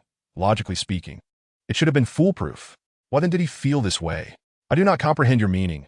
Boken forced himself to remain calm, attempting to buy time as he awaited the potion's effects to manifest. You added something peculiar to the mead, did you not? Pray tell, what is it? Enlighten me, so I may broaden my horizons. Boken's complexion paled as he struggled to maintain his composure. Why you? How could you possibly know? How to articulate this? The boundary between science and magic is rather intricate. To simplify, my mental prowess allows me to sense the distinctions between substances at the molecular level. I noticed your elf exhibiting some odd behavior, prompting me to use my mental acuity on the 3 cups of mead, discovering that ours contained certain additives. Given your awareness of the mead's issue, why then did you proceed to drink it? Do you not fear for your life? Boken had once again drawn his wand, though he refrained from immediate action, still possessing questions that required clarification. Of course I do not fear, for I have my methods to cope.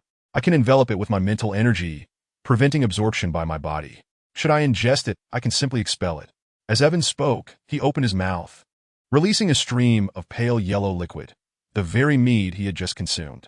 Similarly, with Ivan's actions, the Red Devil also began to stir. However, the Red Devil was far more sophisticated than Ivan.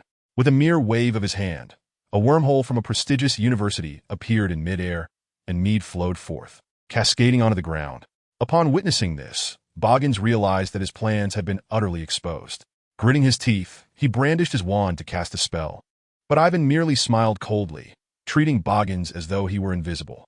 Ivan's disregard incensed Boggins, who, seething with rage, prepared to unleash an Avada Kedavra upon Ivan.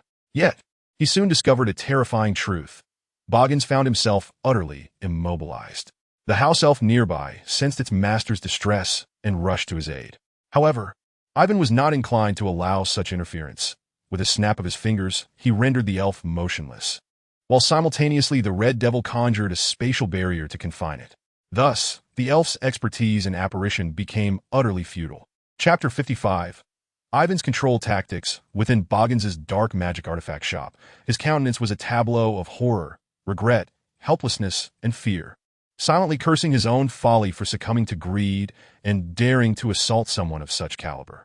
After all, one does not casually flaunt a wealth of gold coins unless they possess extraordinary capabilities. He could only wonder what means had been employed to render him immobile. Alas, in this world, there is no elixir for regret. Otherwise, Boggins would have certainly indulged in a potent dose. You must be curious as to how I have managed to seize control over you. Am I right? The answer is rather simple. Just moments ago, during our toast, I affixed a cluster of nanobots to your cup. As you imbibed, these nanobots traversed the rim of the glass, entering your mouth along with the liquid. Consider it a reciprocal gesture. You attempted to harm me with your potion, and I have merely returned the favor. Noticing Boggins's bewildered expression, Ivan recalled that wizards and science are often at odds, making such concepts difficult to grasp. Ah, you likely do not even know what nanobots are. Think of them as minuscule puppets, so tiny they elude the naked eye. They traverse down your throat, penetrate into your spine, and infiltrate your brain, severing the neural connections between your head and body. They can even emit bioelectric currents to relay commands from the brain, thereby controlling your movements. For instance, like this. Boggins suddenly found himself moving, yet his joy was utterly quashed as he realized his actions were not of his own volition. He raised his hand and slapped himself several times, not holding back in the slightest, causing blood to trickle from the corner of his mouth. Boggins yearned to rend Ivan to pieces. He had never endured such humiliation throughout his life. Had he not been immobilized, he would have already drawn his wand and fought Ivan with all his might. Ivan, of course, perceived the fury igniting in Boggins's eyes and surmised his thoughts, yet remained unfazed. Every individual must bear the consequences of their actions. You sought to exploit me, intending to ambush me. Now, having been countered, you can only blame your ill fortune. I shall now employ the harshest of methods to punish you. This inspiration derives from a tale I once heard, known as the Death and Life Talisman. It will not inflict much pain, but it will evoke an insatiable itch that penetrates to the very marrow of your bones, leaving you in a state of yearning for life, yet unable to escape death. Standing firm, Ivan snapped his fingers sharply. Boggins felt a tingling sensation envelop his entire body, a blend of soreness and itchiness. Initially, he managed to endure it, but after a minute, he began to crumble under the pressure. Were it not for his immobility, he would have clawed at his own flesh to escape the torment of this bone-deep itching. Once, Boggins had believed that the Cruciatus Curse was the most excruciating punishment imaginable. However, today he discovered that this sensation of bone-deep itching was far worse than any prior torment. Unbearable, is it not? The method by which this suffering is induced is quite simple. I merely instructed the nanobots within you to emit bioelectric currents, simulating these sensations upon your body. And this is merely the first phase. The second phase will heighten your sensitivity, amplifying the discomfort tenfold. Please do enjoy it. Fear flickered across Boggins's face as he felt a faint current ripple through his body. His mind grew unnaturally alert, and his skin became increasingly sensitive, even perceiving the gentle whisper of the breeze. In days gone by, Boggins would have relished such a state, but now, enduring this amplified torment, he longed for death as a release. His eyes widened, nearly bulging from their sockets, teeth grinding in agony, his muscles quivering uncontrollably in spasms. Were he not immobilized and unable to vocalize, he would surely be writhing on the ground, screaming in despair. Can you not withstand the second phase? I am aware of your suffering, yet you must endure, for the third phase will bring even greater torment, an experience 100 times more intense. This serves as a warning. Should you ever betray me in the future, I shall unleash this third phase upon you. Now, please hold on for 3 seconds. I hope you can endure, for should you falter and succumb to despair, you will perish instantly, leaving me no choice but to seek others to do my bidding. Boggins cast aside all notions of pride and honor, his anger, hatred, and resentment evaporating into nothingness. All he desired now was to plead for mercy, yet he found himself utterly voiceless, unable to articulate his plea.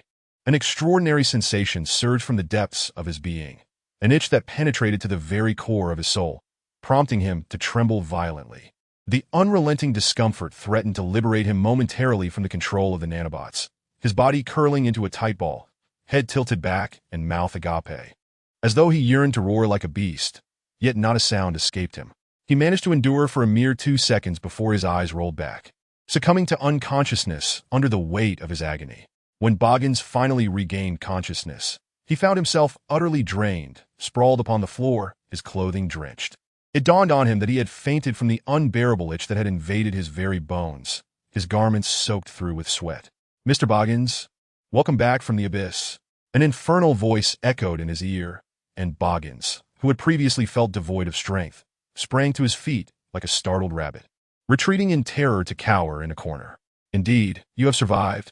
You endured the third phase for a mere 2 seconds before losing consciousness, and it took you 10 minutes to awaken, likely a testament to your body's self-preservation mechanisms. The 10-minute lapse in consciousness was merely a result of your body's instinctual adjustments."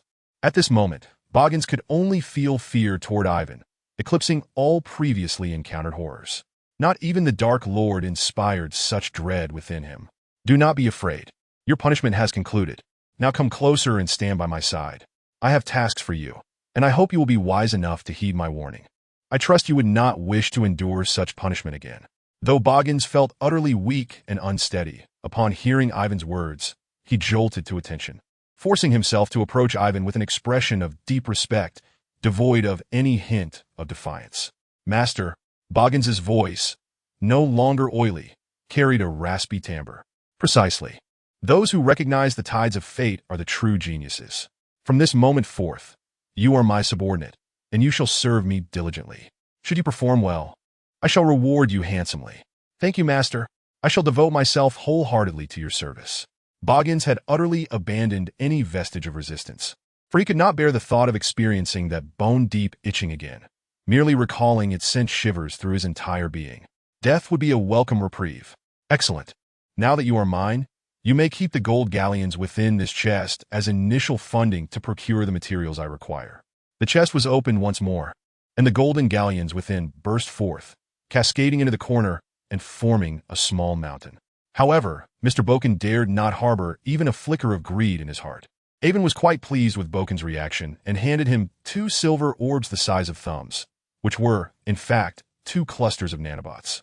These could likewise control 2 wizards to assist Boken, with the choice of candidates left entirely to him, for his understanding of the magical realm far surpassed that of Avon. "As my subordinate, one's strength cannot be too low. Thus, I bestow upon you a significant boon. I have implanted commands within the nanobots in your brain.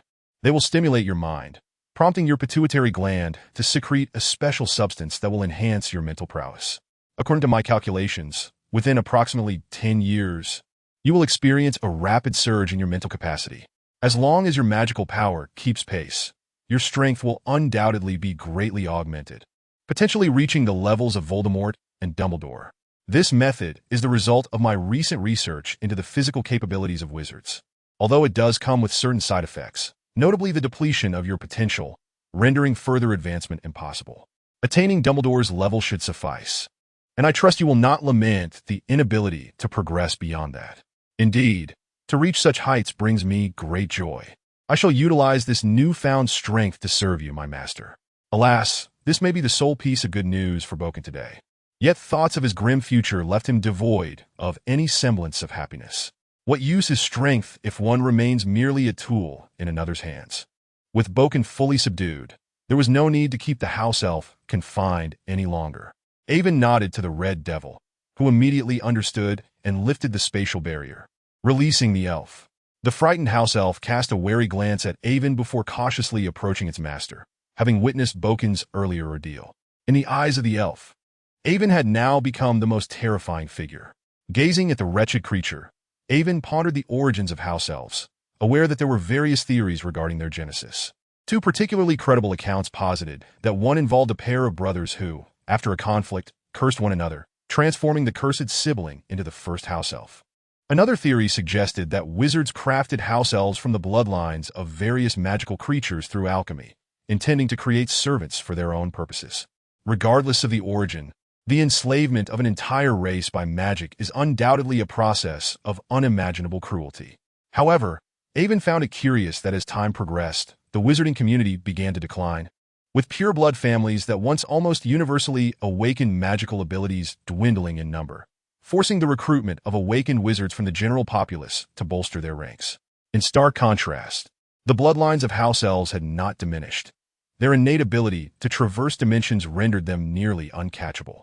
In the original narrative, house elves were even capable of deceiving Dumbledore and infiltrating Hogwarts. Avon harbored suspicions that these elves might possess strength surpassing that of their masters, constrained only by the curse embedded in their lineage, preventing them from rebelling or harming wizards. This intrigue piqued Avon's interest, prompting him to consider further research on the matter when the opportunity arose. Chapter 56. The 4 Brothers. As Avon made his way back to Hogwarts, he was accompanied by a large black dog that stood half a meter tall, with the Red Devil trailing behind him, his spirits remarkably high. Today's endeavors had proven fruitful, not only in acquiring numerous magical items he needed, but also in subduing Boken, a formidable figure in the wizarding world. With Boken as his informant, Avon would now have a continuous source for gathering essential items from the magical realm. Upon parting from Boken, Avon had taken a skull from the shop, which would serve as a convenient pretext should Dumbledore inquire about his activities. Additionally, Avon was genuinely intrigued by the skull, as it contained the remnants of a fractured soul, which he intended to study further. By the time Avon returned to the magical school, it was quite late, and the young wizards had already retired for the night. He had initially planned to head to his quarters for some rest, but suddenly recalled that he had not read any books that day and had left a set of notes behind. Wishing to retrieve and organize them, he decided to make the short journey to the library, which was conveniently close to his residence. Avon opted not to bring the red devil along, instructing him to watch over the large black dog he had just acquired. Alone, he approached the library and, after uttering the password, strode inside. However, upon entering, he heard voices emanating from his usual study room. Startled, Avon quickly extended his mental prowess to investigate the situation, soon exhaling in relief upon discovering that 4 mischievous young wizards were engaged in clandestine activities. Their furtive demeanor suggested they were sneaking in without the teacher's knowledge. Avon, possessing formidable mental faculties, discerned the situation within and could overhear their conversation. At that moment, one particularly handsome young wizard inquired, "Mooney, what is the situation? Have you found anything special?" A pale-faced wizard, suppressing his voice, admonished, "Wormtail, keep it down. We're sneaking into the library. If we're caught, we'll be expelled." The one called Wormtail appeared unconcerned, retorting, "What is there to fear? We have the Marauder's map.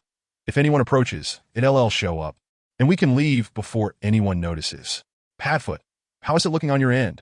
And you, don't just cower there doing nothing. It's awkward for us when you're so timid." The tallest among them, known as Padfoot, tossed aside a book on transfiguration and muttered, "These are all library books, probably taken from the shelves and not yet returned. I wonder who that person is and why the headmaster allows him such free access here. After searching for so long, we still have no leads on him." The last, a short and pudgy wizard named Wormtail, huddled in a corner, on the verge of tears, imploring, "Let us get out of here. It's too dangerous. If we get caught, we'll be expelled, and I don't want that."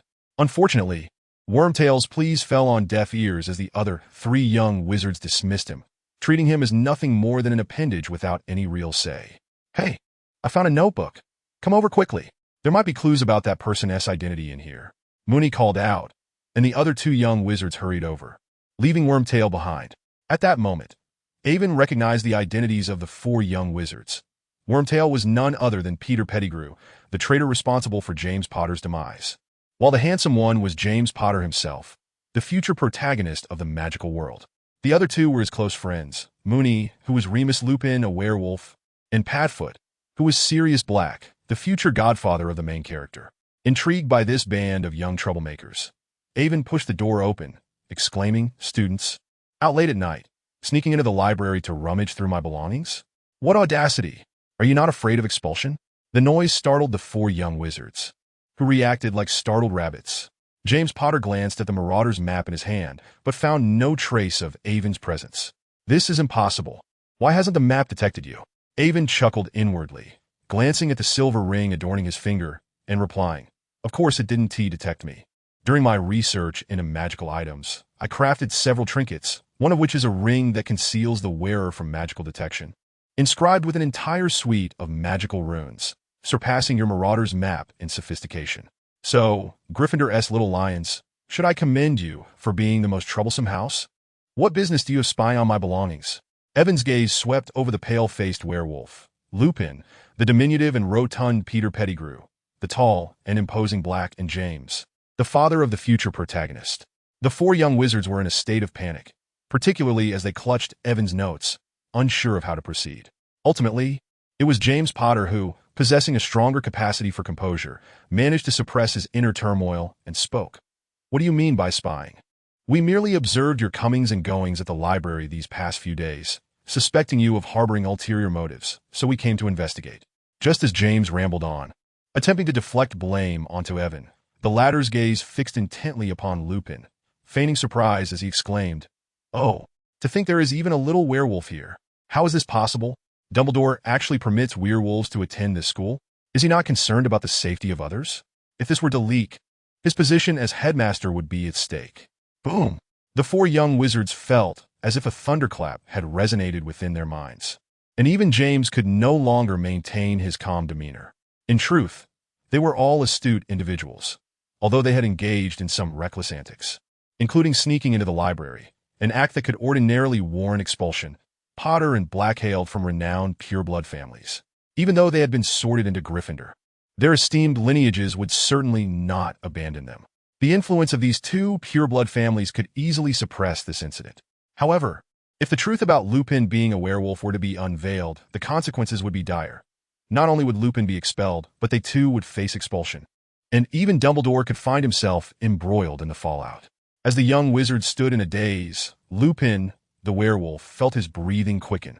Overwhelmed by the thought of expulsion, the potential repercussions for his friends, and the burden that Dumbledore, who had permitted him to attend school, might also bear. Regret consumed him, his eyes reddening as his hands morphed into claws and fur began to sprout, his body swelling, a clear precursor to his transformation into a werewolf.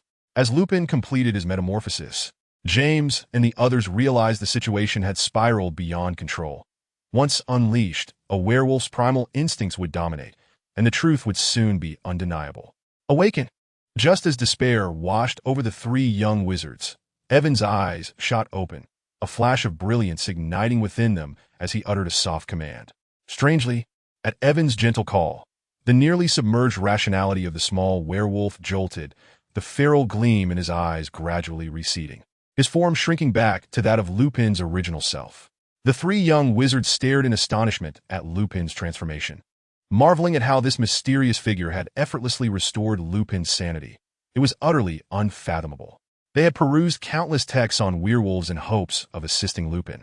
Fully aware that once transformed, few could influence a werewolf but themselves, they were left pondering how Evan had achieved this. Evan shook his head in exasperation. What an impulsive little fellow you are. No need to be so volatile. I never claimed I would expose you. Now, all is well. You should make haste to leave, or I may not be so lenient. Will you let us go, and you will keep our secret? Truly? The young wizards were hesitant to believe him. Of course. Be off with you quickly, or I may come to regret my kindness. All right, we are leaving. The young wizards sighed in relief, turning to flee the library. Yet, just as they reached the exit, Lupin hesitated, turning back toward Evan and approaching him. Sir, you suppressed my werewolf transformation earlier. Might you teach me how to do so? James and the others, having already exited the library, were left helpless as they witnessed Lupin's return, realizing his intention. They looked at Evan with a mixture of hope and trepidation. Evan shrugged. My ability to suppress a werewolf transformation stems from my formidable mental strength, which you cannot replicate. However, I possess other methods that could assist you, but you must understand that every endeavor has its dualities. There is no such thing as a free lunch. You must be prepared to pay an appropriate price, and there is a complication that must be addressed. Whatever the price, I am willing to pay it. And what is this complication you speak of? Lupin replied without hesitation, having grown weary of the irrational state that accompanied his transformations. The cost is simple. You must assist me with some experiments, which will also aid you in controlling your werewolf transformations. It will be mutually beneficial. That is acceptable. I agree. Please continue. The complication arises from Dumbledore.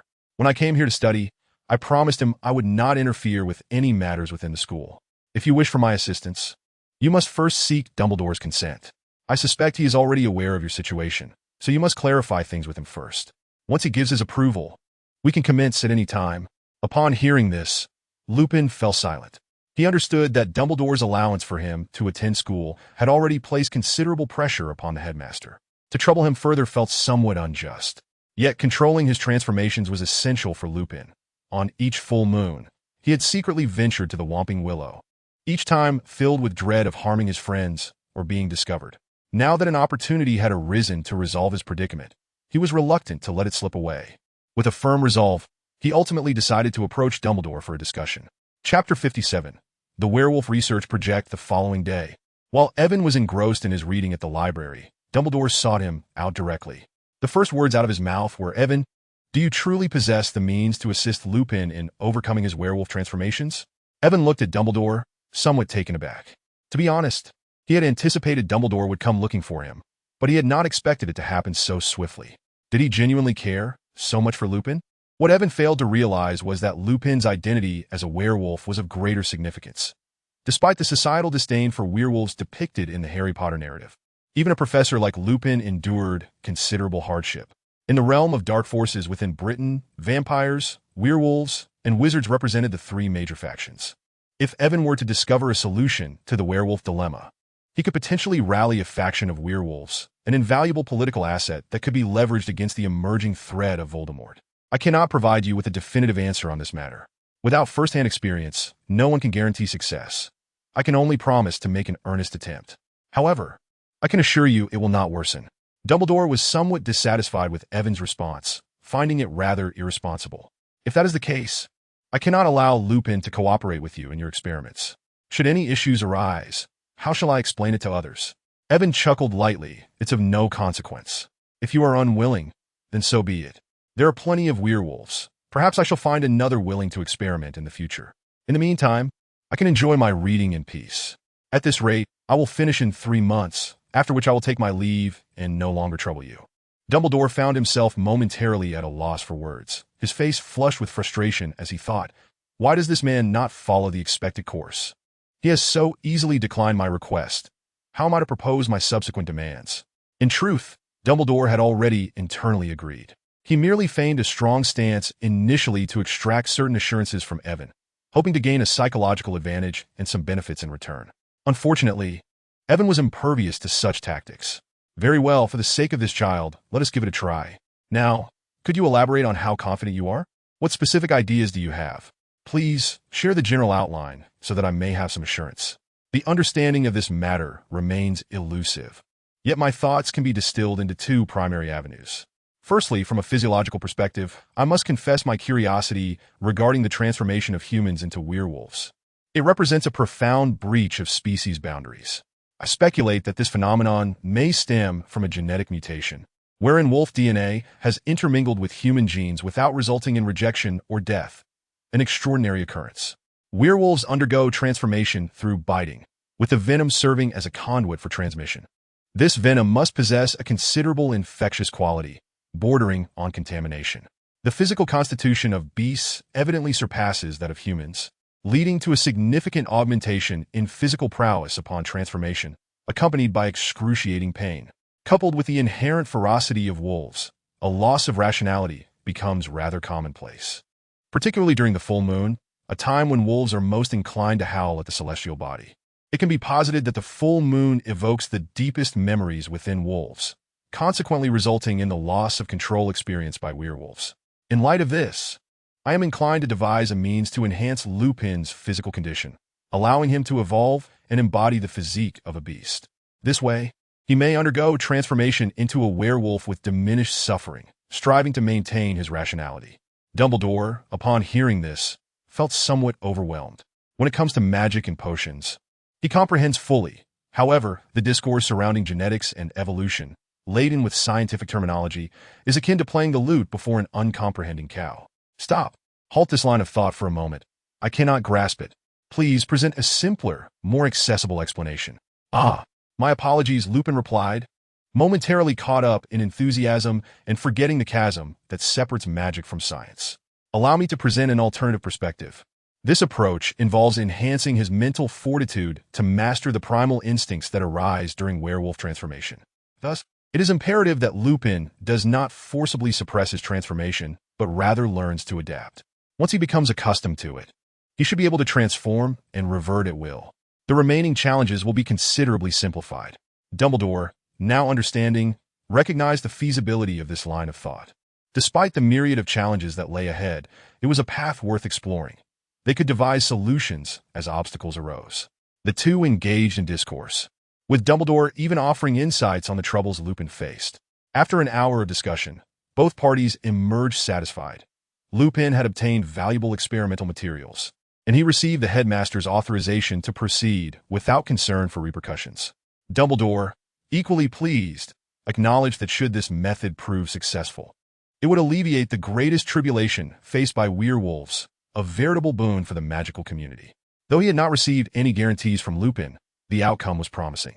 Just as Dumbledore was about to take his leave, a thought struck him, and he turned back to inquire, Dr. Iway, I have heard that you visited the Boggins Black Magic Emporium yesterday. May I ask what your purpose was?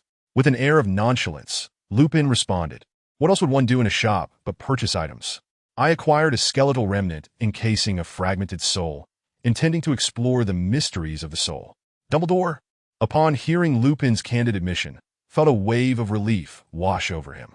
After a moment's hesitation, he cautioned, while I am aware of your formidable capabilities, I must still remind you that dark magical artifacts are exceedingly perilous, particularly those found within Boggins' establishment, most of which are steeped in powerful curses. One might easily fall victim to their malevolence.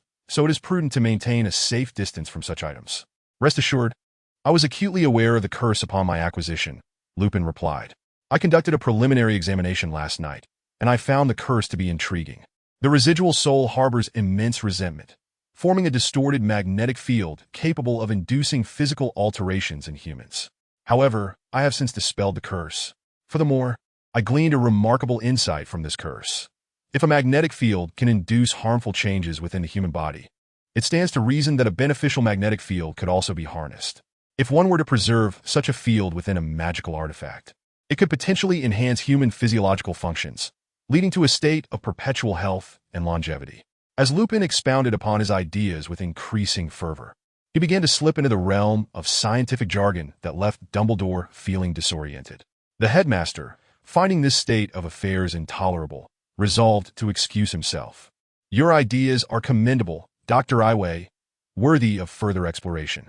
I shall take my leave and allow you to pursue your research in solitude. Dumbledore hurriedly departed, determined to avoid future encounters with Lupin, especially discussions that veered into the realm of science, which posed an insurmountable challenge for him. Lupin remained in the library, engrossed in his studies until the late afternoon, when he was suddenly interrupted by the sound of hurried footsteps. He turned to see Lupin burst through the door, panting as though he had sprinted the entire way. The urgency with which he sought to master his werewolf transformation surpassed all expectations. Having secured Dumbledore's consent, he had scarcely given a thought to attending classes. Once the school day concluded, he disregarded all else and rushed over. Doctor, Lupin gasped, momentarily at a loss for words due to his exertion.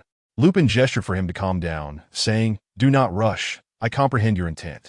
Dumbledore has already approached me and consented to our arrangement. Now let us collaborate. First, I shall need to collect some tissue samples from you for analysis." Taking a deep breath to steady himself, Lupin composed his thoughts and replied respectfully, "Dr. Iway, I entrust the next steps to you." Seeing Lupin regain his composure so swiftly filled Lupin with satisfaction. After all, it was only natural for someone in his position, bearing the weight of being a werewolf while navigating the pressures of magical academia, to mature more rapidly than his peers. The significance of the current endeavor had understandably stirred his emotions. Lupin retrieved a syringe, test tubes, and other apparatus to extract blood, skin, hair, and bone marrow samples from Lupin. He then imparted a regimen for mental fortitude training, akin to the techniques he had previously shared with Captain America, albeit with slight modifications. The focus was for Lupin to visualize a wolf within his mind. In Lupin's estimation, wizards inherently possess formidable mental strength. Otherwise, they would be incapable of wielding magic. Thus, it was only logical to leverage this trait to assist Lupin. Through visualization, he could manifest the essence of a wolf in his mind, actively engaging with its instincts and consciousness, allowing his inner beast to surface. This would facilitate a synchronization of the wolf's primal nature with his human awareness, enabling him to control his ferocity with rationality. Initially, when Lupin learned that he was to visit the old gathering place of wolves to observe their forms, movements, and habits, he was somewhat reluctant. After all, he had suffered greatly after being bitten and transformed into a werewolf, harboring a certain disdain for the very creature that had caused him such pain. However, upon understanding that this exercise was essential for him to conquer his wolfish nature and reclaim his sanity, he acquiesced. In the ensuing days, Lupin dedicated 3 hours daily to the study of werewolf genetics, causing his reading pace to slow considerably. Yet he remained unconcerned, for the knowledge he was acquiring from his investigations into werewolf genetics was proving invaluable. Within Lupin's tissue samples, he indeed discovered the presence of wolf DNA, albeit in a non-dominant form, which accounted for the werewolf's ability to maintain a human fade. Transformation into a half-wolf state occurred only in moments of rage or peril, demanding considerable energy expenditure. The foremost task before him was to fortify Lupin's physique to that of a beast, enabling him to embody his werewolf form seamlessly. The method of enhancement posed no significant challenge for Avon. Previously, while researching Superman's serum, Avon had already gained a substantial understanding of the mysteries of the human body. Furthermore, the magical world was replete with wondrous potions, and with the synergy of both, a concoction designed to bolster physical strength quickly came into being. This potion was meticulously crafted for Lupin, incorporating his blood and the saliva produced during his transformation into a werewolf, thus infusing it with the essence of lycanthropy. Should anyone else consume it, even if their physical capabilities were augmented, they would inevitably succumb to the infection and transform into a werewolf. Chapter 58. Experiment successful. Each day after school, Lupin would visit Avon to partake of a vial of the specially formulated potion, diligently following Avon's guidance to refine his mental fortitude. Whether it was mere illusion or not, Lupin felt that his growth and strength had been remarkably rapid, particularly during his time with Avon, where a mere hour or two of training yielded results far superior to a week's worth of arduous effort. Unbeknownst to Lupin, Avon had secretly infused nanobots into the potion, which infiltrated his mind to stimulate optimal training results. Naturally, to avoid arousing Dumbledore's suspicions, the stimulation was kept subtle. While it would have some impact on Lupin's future development, it was not detrimental. As a month swiftly passed, Lupin astonishingly conjured an image of a perfect wolf in his mind within such a short span of time. Though wizards inherently possess strong mental faculties, and aided by the effects of the nanobots, this achievement was nonetheless remarkable. Avon, not one to disappoint, had applied the principles of Superman's serum to devise a potion capable of enhancing a wizard's physical constitution, which he administered to Lupin in 7 doses, enabling him to attain a physique several times that of an adult human, thus setting the stage for the forthcoming plan. On this night of the full moon, Avon and Lupin ventured to the back mountain of the school, guided by Lupin through a secret passage to a spot beneath a whomping willow, a place where Lupin had previously sought refuge during the full moon with his 3 mischievous friends, James, Black, and Peter. However, this time, it was only Avon accompanying him, as Lupin needed to attempt to fully master the transformation into a werewolf through sheer willpower, and the potential for unforeseen circumstances necessitated that his friends remain behind. To prevent the 3 Gryffindor cubs from acting recklessly, Dumbledore had also refrained from overseeing them. Standing beneath the whomping willow, they awaited the emergence of the full moon. Avon, intrigued by the willow, speculated that it was a semi-sentient plant, born of magical energy, possessing significant research value, and he seized the opportunity to collect a branch for future use. As the time for the moon's ascent drew near, Lupin appeared somewhat anxious, clutching a vial of wolfsbane, prepared by Avon as a precaution. Should the outcome prove disastrous, he would consume it to prevent being overwhelmed by the primal instincts of the werewolf. Moments passed, and at last the luminous full moon began to rise. While others might behold its beauty, for Lupin, it was a harbinger of nightmares. He couldn't help but tremble as his body swelled, for sprouted, hands morphed into claws, and his mouth elongated to reveal sharp fangs. With his eyes emitting an eerie green glow, agonizing pain coursed through him. Yet Lupin paid little heed to the physical torment, for the changes occurring within his mind were far more astonishing. Through Avon's teachings, he had envisioned a colossal wolf in his consciousness, initially lifeless and vacant. But now it stirred to life, its eyes sparkling with vitality, as though a living giant wolf stood before him. The towering wolf fixed its gaze upon Lupin, emanating a fierce aura, opening its massive maw as if poised to pounce. Overwhelmed by terror, Lupin felt his reason teetering on the brink of collapse. Yet a flicker of determination within him refused to surrender. In the tangible world, Avon observed Lupin, now fully transformed into a half-human, half-wolf state, his eyes flickering between calmness and madness, realizing that a fierce struggle between reason and primal instinct was underway at this critical juncture. He immediately projected his mental energy, attuning himself to the tumult within Lupin's mind. Lupin sensed the surging ferocity of the wolf, as if caught in a tempest. And just as he felt on the verge of yielding, Avon's voice resonated within his consciousness. Do not falter, no matter how much you may despise it. That is you. It is a part of you, and you must learn to accept, understand, and master it. You are one. Avon's warm mental energy flowed into Lupin's mind, restoring his nearly shattered reason, rekindling his spirit as he stepped forward to confront the wolf's ferocity. The closer he drew to the majestic beast, the heavier the pressure became. However, the rigorous training over the past days bore fruit, allowing him to carve a path through the overwhelming force until he stood barely half a step away from the wolf, slowly extending his hand toward its head. As Lupin's palm made contact with the giant wolf, the raw, primal essence of the creature surged into his consciousness. Wildness devoid of reason, brimming with madness, rage, and bloodlust, nearly driving him to the brink.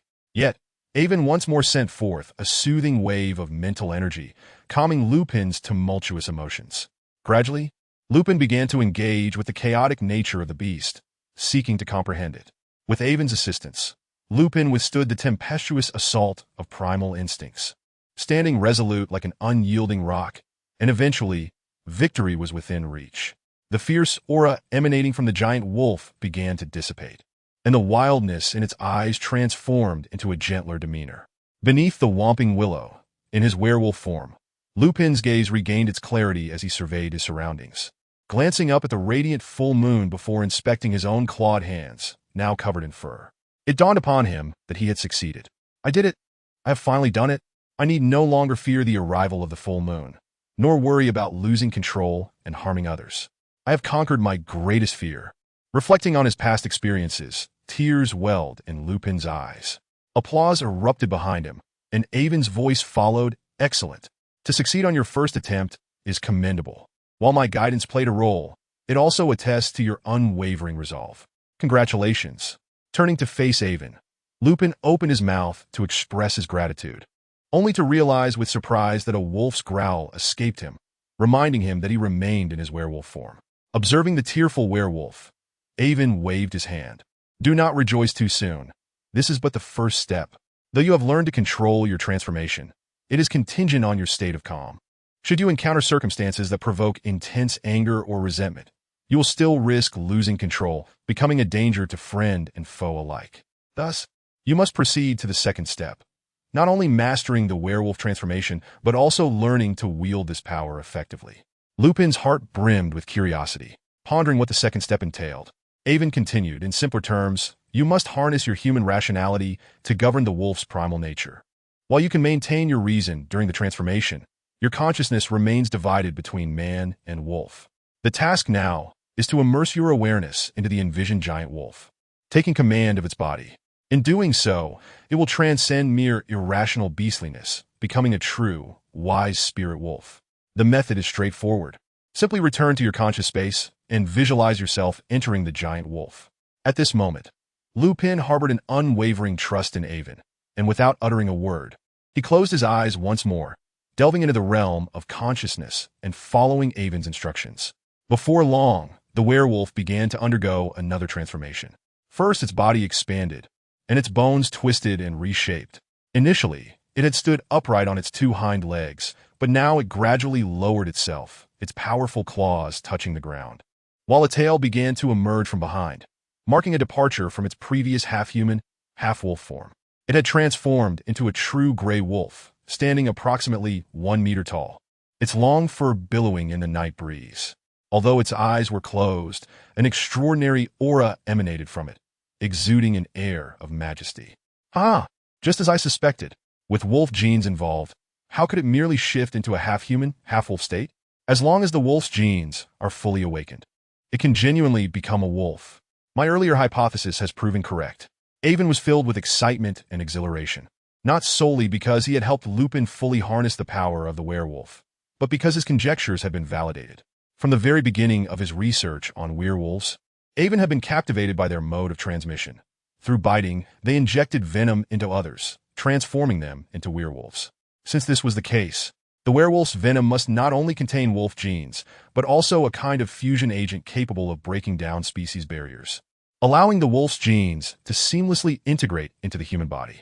Avon was suddenly intrigued by this fusion agent, as it was pivotal to the success of another experiment he was conducting. However, before proceeding, Avon needed to ascertain one crucial fact. Under the control of the primary consciousness, could one truly transform into a wolf when the wolf's genes overpowered the human ones? Only by confirming this transformation could Avon's subsequent research hold significance. Thus, when Avon witnessed Lupin genuinely becoming a wolf, his excitement was beyond words. Once he unraveled the mysteries of the fusion agent, Avon could potentially create various fusion agents, dismantling the barriers between other species and humanity, paving the way for the creation of tiger men, leopard men, snake men, and lizard men, among others.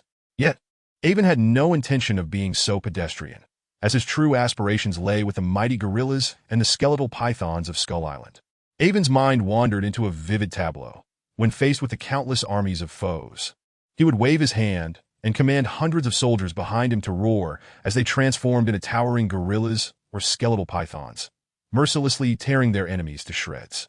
The sheer thrill of such a scene was intoxicating, especially when he envisioned the tragic plight of the Chiritarians during their impending invasion. Chapter 59. Avon's caution. A howl echoed, pulling Avon from his reverie. He looked up to find the massive wolf, transformed from Lupin, staring intently at his face. For some inexplicable reason, Avon perceived a hint of disdain in the wolf's gaze. Confused, he instinctively reached up to touch his face and muttered, "Damn, what an embarrassment." It turned out that he had been so engrossed in his thoughts, overwhelmed by excitement, that he had even drooled, much to Lupin's amusement. Should I silence him? Avon pondered, casting a sidelong glance at the towering wolf, which immediately recoiled in fear. In truth, Lupin was equally bewildered. Upon opening his eyes and realizing he had truly transformed into a colossal wolf, he felt a surge of panic. Yet upon seeing Avon nearby, he felt a sense of relief and wanted to inquire about the situation. However, he was taken aback to find Avon grinning foolishly, drool dripping from his mouth. In a moment of desperation, Lupin instinctively attempted to ask a question, but all that emerged was a wolf's howl, reminding him that he was now a giant wolf. Fortunately, this sound jolted Avon back to reality. Yet, the situation took a turn when Lupin, gazing at Avon with deep respect, inexplicably felt a strong sense of danger and instinctively retreated. Avon, observing the towering wolf's timidity, felt a mixture of amusement and exasperation. Despite its impressive size, Lupin was still a mere child, and Avon would never stoop so low as to harm him. "All right, stop hiding. Look at you, so timid. I know what you're itching to ask. Don't worry. Your ability to transform into a giant wolf while maintaining your rationality means you've truly mastered your power. You can revert back to your original form with just a thought." Upon hearing Avon's words, Lupin felt a wave of relief wash over him. With a mere thought, his physique began to change, contracting as he stood upright, transitioning into his werewolf form. Yet the transformation did not stop there. Lupin continued to shrink, his fur receding, claws morphing back into hands, ultimately returning to his human form. Staring at his own hands, now distinctly human, Lupin was filled with disbelief. It was the night of the full moon, and yet he had managed to maintain his human form, leaving him with a surreal sense of being in a dream. "Stop dawdling. Don't you feel cold? You're quite exposed, and while your physique is impressive, don't you feel ashamed?" Avon's words snapped Lupin back to reality, and he suddenly realized just how chilly he was. Glancing down, he was mortified to find himself completely unclothed, not a stitch of clothing to be seen. And the awkwardness of his situation was palpable. "Ah!" Lupin shrieked, instinctively covering himself and darting away, hopping into a nearby tree hollow. Previously, when Lupin transformed during the full moon, his clothes would tear but not completely disintegrate, as the transformation, although significant, did not stretch his body to an extreme degree. However, this time was different. As he morphed into a giant wolf, his size surged several-fold, rendering his clothing utterly shredded. Consequently, when he reverted to his human form, he found himself in this embarrassing state, having been too caught up in the thrill of maintaining his human shape under the full moon to notice. Avon's mood brightened. His earlier embarrassment had been swiftly forgotten, especially since Lupin's predicament was far more amusing. Soon, Lupin emerged from the hollow, now clad in a somewhat tattered outfit. This hidden refuge had been a secret base for Lupin and his 3 friends, where they had spent many full moon nights, making it natural for them to have some supplies on hand. Although Lupin's cheeks still bore a hint of crimson, his mood had settled. Approaching Avon, he bowed respectfully and said, "Dr. Avon, I am deeply grateful for your assistance. I shall forever remember this kindness, and should you ever require anything, I will gladly risk my life to fulfill your request." Avon chuckled and shook his head. "There's no need to be so solemn. In reality, this is of little consequence to me, and we merely benefited from one another. In terms of gains, I have not come away with less than you. It is not a matter of debts. No, perhaps it is insignificant to you, but your aid has allowed me to fully comprehend the werewolf transformation, which is more valuable than my very life. If I cannot repay you, I shall never find peace." Seeing the determination in Lupin's eyes, Avon finally acquiesced. "All right, since you are so insistent, let it be as you say.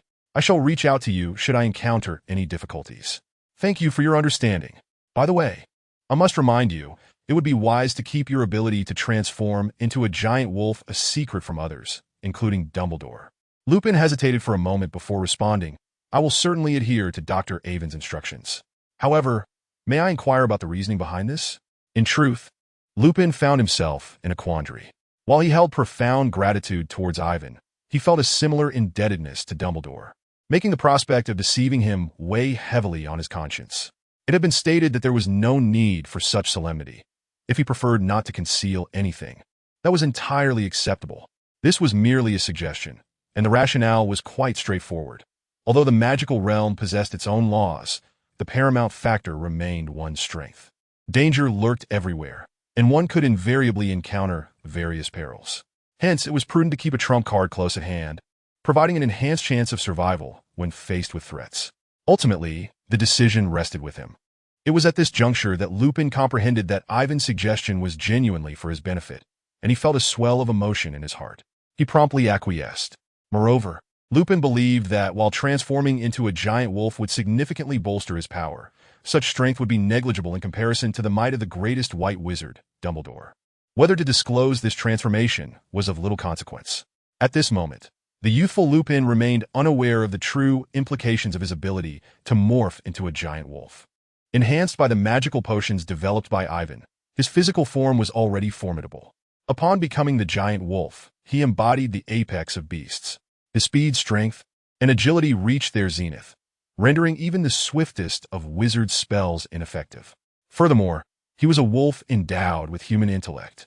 Despite his tender age, upon transforming, Lupin could easily vanquish adult wizards, and he would only grow stronger with time. Once he reached maturity, he could stand against wizards of Dumbledore's caliber and, even if not victorious, would be able to escape with composure. Besides, Lupin possessed another distinct advantage. His unique ability to transform into a giant wolf would undoubtedly elevate his status among werewolves. Should Lupin choose to rally his kin, he might even unify the entire werewolf clan. Ivan's ultimate suggestion was indeed made with Lupin's best interests in mind. Although Lupin's strength would increase dramatically upon transformation, he was still young. As the adage goes, with great treasure comes great peril. Once revealed, his ability would undoubtedly attract the scrutiny of many, particularly within the werewolf community. Thus, it was wise to maintain this secrecy for the time being, granting Lupin additional time for growth. Of course, if he were to recklessly expose himself, that would be his own doing. Ivan was no saint. Merely offering a word of caution was commendable enough, and he held no illusions that he would intervene to shield Lupin. Thus, the research on werewolves reached a temporary conclusion. Ivan fulfilled a personal aspiration, making a copy of the research data. Aside from omitting the details regarding the transformation into a giant wolf and the fusion agent within werewolf venom, everything was meticulously documented for Lupin to present to Dumbledore, as per their original agreement to share research findings. Ivan then returned to the library to immerse himself in his studies, appearing to be the quintessential bookworm. Yet this was merely a fade. Ivan's grasp of magical theory had reached an unprecedented level, incomparable to Dumbledore's. The pressing matter now was to integrate theoretical knowledge with practical application. Thus, Ivan devoted his days to study while conducting clandestine experiments at night. Being within the confines of a magical school, he was uncertain whether Dumbledore possessed unique means to detect his activities. Therefore, he refrained from utilizing the Red Devil's spatial abilities to teleport to Skull Island. Instead, he opted for experimentation within the school, choosing the box upon which the concealment extension charm had been cast as his laboratory. During his experiments, Ivan encountered limitations due to the available equipment, hindering deeper exploration. Nevertheless, he made substantial progress. Primarily in the realm of potion making, Ivan not only formulated potions with potency several times greater than ordinary ones, but also developed additional functionalities based on his original creations. Initially, he experienced a few minor failures, but soon his success rate in potion making approached nearly 100%. This phenomenon was entirely reasonable, as it stemmed from the synergy between magic and technology. Typically, wizards brewed potions by meticulously adding pre-processed ingredients step by step. In contrast, Ivan could pre-purify materials using technological methods, measuring quantities down to micrograms. Moreover, with his formidable mental acuity, he could perceive molecular changes in the substances. Assisted by the advanced AI program, RED, he achieved unparalleled precision in managing heat and timing. Once he succeeded in the initial attempt, subsequent endeavors followed suit with minimal chance of failure, and the effects of potions crafted from purified materials were naturally superior. Fortuitously, Ivan had never considered venturing into the magical market as a potion merchant. Otherwise, his proficiency would have undoubtedly driven every other apothecary in the magical world to ruin. In Chapter 60, the bountiful harvest continued. Beyond potion making, another significant breakthrough stemmed from the skull he had acquired from the Boggin's Dark Artifacts shop. Initially, his intent in obtaining the skull was merely to deceive Dumbledore. However, as he began to study the fractured soul sealed within, his understanding of souls deepened, prompting him to undertake various explorations. At first, the concept of the soul perplexed Ivan. He had always believed that memories and emotions were housed within the brain, and upon death, when brain activity ceased, everything vanished. Yet the existence of the soul shattered this notion, presenting an alternative vessel for human memory, suspended between the realms of the tangible and the intangible. Ivan struggled to ascertain the nature of the soul for several days, neglecting food in his contemplation. It was not until a chance moment during his readings that he recalled the soul was sealed within the skull, forming a curse that caused aberrations in the human magnetic field, resulting in physical ailments. This led him to ponder, could the soul itself also be a form of magnetic field? Perhaps upon human death, the magnetic field did not dissipate, but transformed the memories and emotions of the living into information, ultimately manifesting as the soul. This revelation provided clarity.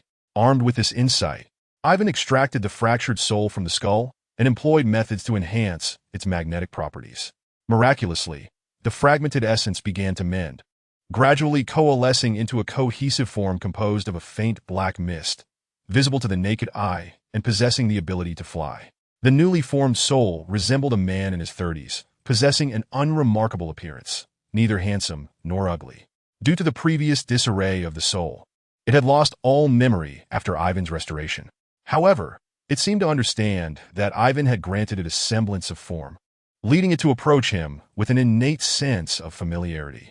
Following this successful experiment, Ivan was invigorated, continually experimenting with the soul. Yet, there exists a saying, if one walks too long on a dark path, they are bound to encounter ghosts. During one instance, while testing the soul with intense light waves, it suffered a grievous wound and began to dissipate.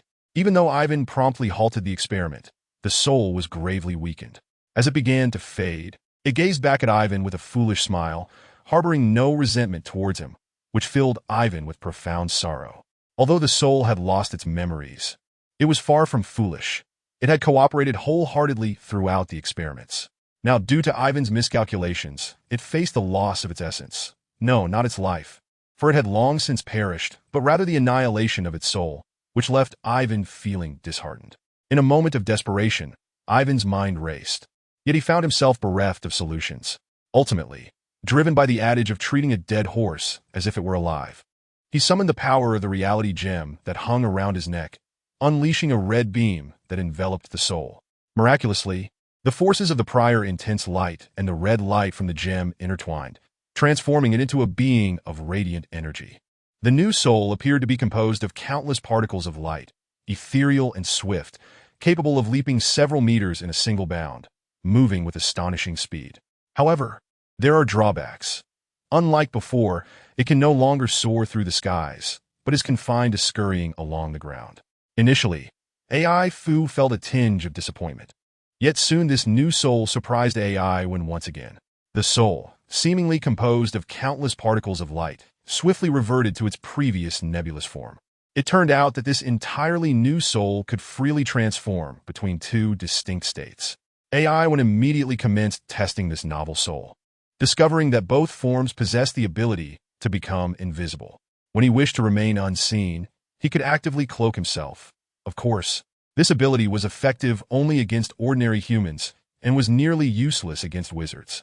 Furthermore, this soul had the capacity to contract its body or attach itself to other objects. Though AI typically kept it tucked away in his pocket. Where there were similarities, there were naturally also differences. When in its luminous form, the body could temporarily solidify, allowing for physical attacks at astonishing speeds, capable of reaching up to 200 kilometers per hour when fully sprinting, with considerable strength, effortlessly lifting a car and delivering a punch that could shatter a 2-centimeter steel plate. Conversely, in its shadowy form, aside from the ability to fly, it had little offensive power, limited to levitating objects no heavier than 5 kilograms through sheer will. Nevertheless, while in this form, it was also quite difficult for others to inflict harm upon it, presenting a balance of advantages and disadvantages. With this soul, AI when effectively gained a formidable bodyguard, and since he had a bodyguard, he decided to bestow upon it a simple, yet fitting name, Ghost. The third aspect of his endeavors focused on the study of magical creatures. Previously, AI when had acquired a litter of mice and a lion dog from a magical pet shop, and during his leisure time, he delved into their study, unexpectedly yielding significant results. These so-called magical creatures also harbored magical energy within. Yet due to their lack of human intelligence, they could not wield magic like humans could. Nevertheless, they possessed certain remarkable abilities, akin to the petrifying gaze of a basilisk, the enchanting allure of a siren, the fiery rebirth of a phoenix, and the breath of a fire dragon. As these abilities were more instinctual in nature, their execution was exceedingly proficient, offering advantages in certain respects. However, AI one also discerned some issues. While the magical abilities of these creatures were indeed astonishing, they fell short of the descriptions found in ancient texts. According to the magical tomes he had perused, these creatures were once incredibly powerful, even capable of cataclysmic destruction, and it would not be an exaggeration to label them as divine beasts. For instance, the fire dragon, as recorded, could grow over 100 meters in length, with flames hot enough to melt iron and the ability to cast certain draconic spells. The now exceedingly rare phoenix, it was said, once soared through the skies ablaze with fierce flames, akin to the sun, with rebirth from fire being a trivial matter, a true immortal bird. In contrast, the modern phoenix, while capable of rebirth, required a substantial accumulation of fiery energy to do so. Similarly, giants, once colossal titans measuring hundreds of meters, now barely reached 20 meters in height, their once boundless strength having diminished as they could draw power from the earth itself. Through extensive research, AI when ultimately concluded that these creatures had undergone a regression. With the shifting of the environment, the residual magical energy in the world had diminished, insufficient to sustain the normal bodily functions of these magical beings. In such conditions, they could only regress to adapt to their new surroundings. Understanding the reasons behind this decline, AI when pondered if he could provide fire dragons, phoenixes, and other magical creatures with an environment reminiscent of ancient times, could they not evolve once more, regaining the majestic forms of their former selves? For others, creating an ancient habitat would be an impossible task. Yet for AI one, it posed little challenge. The island of Skull had preserved an environment akin to that of the dinosaur era due to the presence of the star whale. What transformations would occur if some magical creatures were relocated there? To validate his hypothesis, AI one, undeterred by the potential inconvenience, discreetly instructed the Red Devil to transport a litter of mice to Skull Island for breeding. A month later, he indeed observed subtle changes in the mice. Not only had their magnetic field strengthened, but there also seemed to be an increase in their blood composition. With these results in hand, AI when promptly directed Bo-Jean to acquire a substantial number of magical creatures in a short time frame. Bo-Jean did not disappoint. Utilizing the nanobots AI when had provided, he covertly controlled a high-ranking official from the Ministry of Magic and a key figure from a prominent magical family, successfully procuring dozens of magical creatures in a short span, including 2 fire dragons and several dragon eggs, all of which were sent to Skull Island for safekeeping. In the future, even more magical creatures would be transported there. Aside from these accomplishments, other areas fell slightly short, though this so-called shortcoming was merely relative to AI when standards. During this period, he experimented with various magical materials to craft small trinkets, such as rings, bracelets, and necklaces, each imbued with magical properties. For instance, a ring worn on the finger could enhance one's focus, invigorating the wearer in any endeavor. A bracelet inscribed with magical runes could form a protective shield when its owner was in peril, ensuring their safety. A necklace could stabilize the wearer's magnetic field, delaying the aging process. While it could not grant eternal youth, a woman who wore it from the age of 20 might retain the appearance of someone in their 40s by the time she reached 80, a prospect that would undoubtedly drive women to madness. In addition, there were countless small charms, some warding off malevolent curses, others sealing magic for offensive use, and some capable of producing various effects, dozens in total, a few of which were rare treasures in the magical realm, though AI when himself did not regard them highly. Time flew by, and in the blink of an eye, 6 months had passed. AI had thoroughly read all the magical tomes in the library and felt that remaining any longer would serve little purpose. Thus, he prepared to take his leave. However, when he bid farewell to Dumbledore, the latter imparted an unexpected piece of news. What?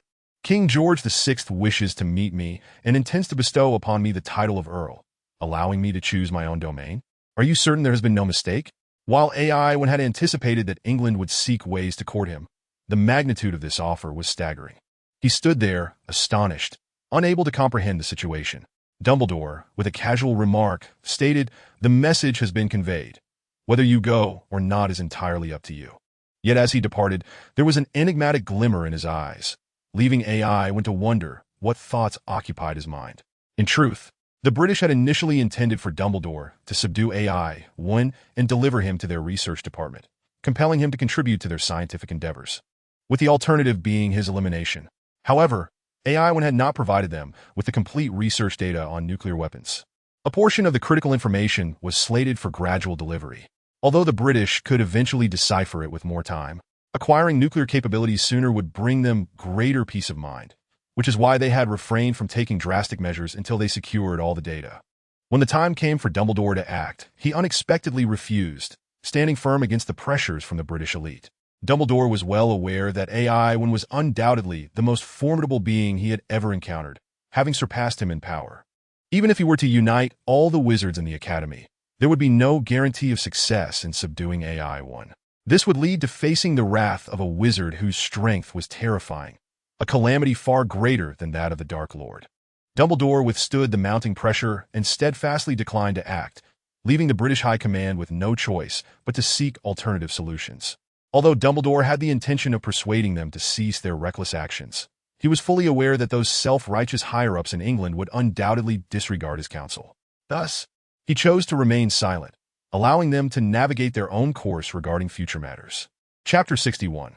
A trap for Ivan. Ivan had initially harbored little interest in the title of Count, intending to decline the offer.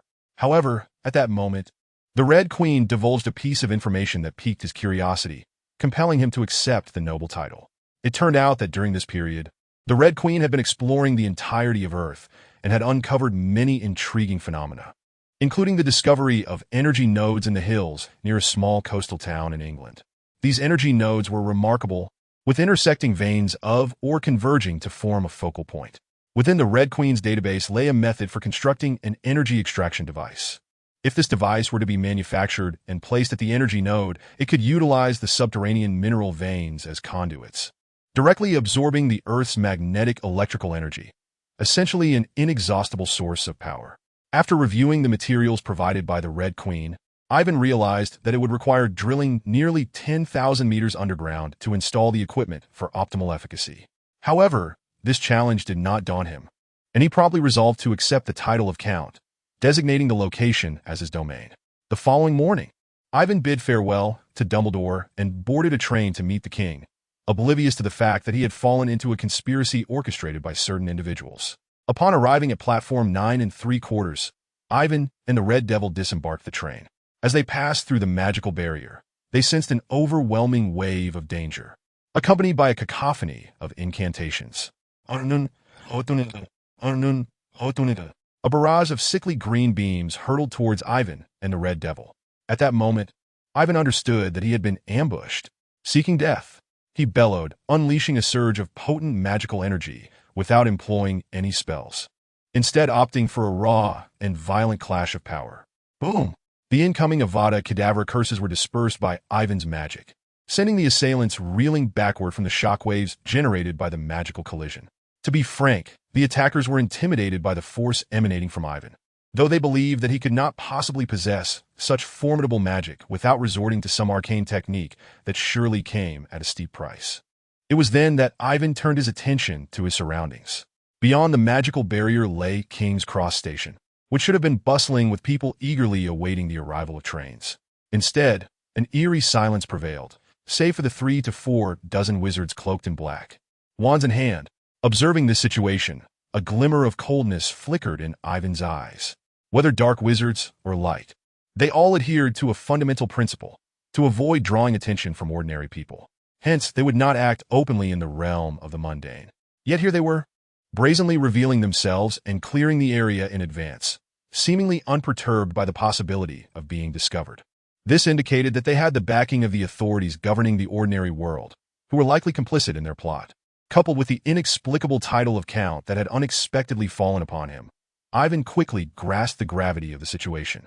Initially filled with rage, Ivan soon regained his composure, realizing that this was merely a gathering of foolish jesters. Could such individuals truly pose a threat to him?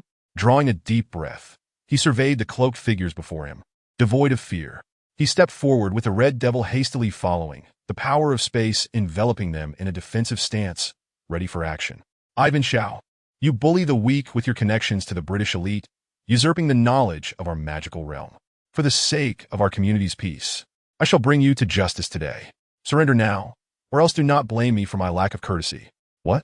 Ivan gazed incredulously at the group of concealed wizards, momentarily at a loss for words. This was truly the pot calling the kettle black.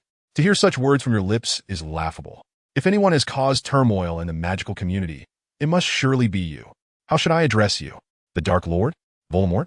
Or shall I simply call you Tom Riddle? Despite the fact that all were shrouded in cloaks, to Ivan's keen perception, there was no difference. No amount of fabric could hide the truth. He had already discerned that aside from the leader, each of the wizards bore a mark of dark magic on their arms. It was evident that these wizards were Voldemort and his Death Eaters. Voldemort, enveloped in his cloak, exuded a chilling aura of malice, sensed even by the Death Eaters behind him. A wave of panic surged within Voldemort. Aside from a select few confidants, very few were privy to his true identity. Yet how could Ivan so confidently call him by name? Was there a traitor among his trusted circle? Who are you? How do you know my identity? Voldemort inquired, his voice gravelly. My life motto is to let my enemies perish in ignorance.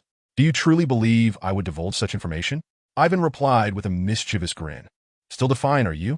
Soon, you shall regret your words. Voldemort brandished his wand, unleashing the deadly curse.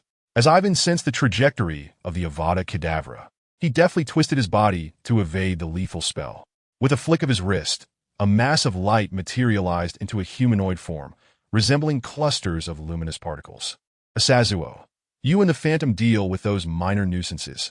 As for the infamous Dark Lord, I shall confront him personally. Do not allow those insignificant characters to interfere with us. Naturally, the Red Devil and the Phantom obeyed Ivan's command, springing into action. At that moment, the Phantom, in its high-energy bioluminescent form, was powerful, swift, and agile. In a series of leaps, it darted toward one of the Death Eaters, delivering a punch that struck the Death Eater squarely in the face, causing him to drop dead without a sound. The remaining Death Eaters were seized by fear, wildly casting spells in a desperate attempt to fend off the Phantom's onslaught. Yet, regardless of the incantations, Cruciatus Curse, Fiend Fire, Stupefy, Avada Kedavra, the Phantom's speed rendered their efforts futile. Before the spells could reach their target, the Phantom had already shifted positions, rendering their attacks ineffective. Seizing the opportunity presented by their momentary vulnerability, the Phantom swiftly approached a second Death Eater, delivering another fatal blow. Thus, the Phantom wove through the ranks of Death Eaters, wreaking havoc, with none capable of withstanding its assault. Even the protective shield charm was no match for the Phantom, which shattered it with a single punch, leaving its victims lifeless. Meanwhile, the Red Devil was not idle. At some point, he had acquired a pair of daggers and, with brazen confidence, strolled toward the Death Eaters. Despite their magical assaults, he did not flinch, allowing their spells to pass harmlessly through him, as if he were but a mere illusion, entirely non-existent. Just when the Death Eaters were convinced they faced a mere specter, they were swiftly disabused of that notion when the Red Devil's dagger sliced through one Death Eater's throat, causing him to gasp in shock, clutching his neck as he collapsed, blood seeping through his fingers and staining the ground. Now thoroughly unnerved by the Red Devil's bizarre method of attack, the Death Eaters retreated in haste, desperate to distance themselves. Resorting to ranged spells, they found themselves thwarted once more, as their efforts proved no more effective than before. What are we to do? They lamented, feeling utterly powerless as their every attempt to harm the enemy fell short, while the enemy could effortlessly inflict damage upon them. The situation seemed utterly unjust. Yet, soon they were confronted with an even more disheartening sight. Seeing the Red Devil, realizing that the Death Eaters were evading him, decided to change tactics. With a swift motion, a basketball-sized wormhole materialized before him, and he plunged his dagger into it. Meanwhile, a Death Eater found himself confronted by a wormhole of equal magnitude, from which a hand emerged, plunging a dagger into his back, delivering a fatal blow. Thus, the Ghost and the Red Devil joined forces to unleash the most merciless slaughter upon the Death Eaters, a veritable force of nature. Had it not been for the lingering terror the Death Eaters felt towards their Dark Lord, they would have surely fled in disgrace, desperately hoping for their master to vanquish their foes and rescue them. Alas, the Death Eaters were destined for disappointment, for their Dark Lord was also ensnared in peril, being mercilessly beaten by Ivan. As the saying goes, soldiers face soldiers, generals face generals. Ivan stood in confrontation with Voldemort, and with their subordinates fighting valiantly. The leaders could not remain idle. Voldemort aimed his wand at Ivan, and a beam of light shot forth from its tip. Ivan, undeterred, extended a single finger, emitting a similar radiant light. The two beams collided, with Ivan remaining steadfast, while Voldemort staggered back half a step. This encounter could be deemed a minor defeat for Voldemort. Yet he paid it no heed, pointing at Ivan with astonishment. "You can perform magic without a wand. How is this possible? Every wizard possesses their own wand, a fundamental tenet of the magical realm." Yet Ivan shattered this principle, leaving others incredulous. Little did Voldemort know that Ivan had defied this norm on numerous occasions. It was hardly surprising. Ultimately, a wand merely serves as an auxiliary tool, facilitating the easier manipulation of magical energy. As long as one comprehends the underlying principles and adeptly controls their internal magic, it is entirely feasible to cast spells without a wand. Ivan's assertions may seem simple, yet the reality is far from it. Not everyone possesses Ivan's extraordinary mental fortitude, capable of perfectly mastering every ounce of power. Even Dumbledore, without his wand, would likely struggle against a mere novice. Ivan continued to boast, "If given the opportunity, I too would desire a suitable wand, as wielding one makes the casting of spells considerably easier. Regrettably, my magical power is too formidable.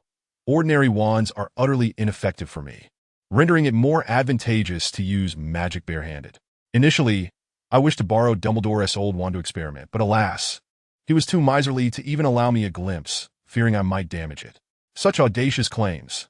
Surely, no one in this world possesses such overwhelming magical prowess. Voldemort was skeptical of Ivan's words, dismissing them as mere bluster.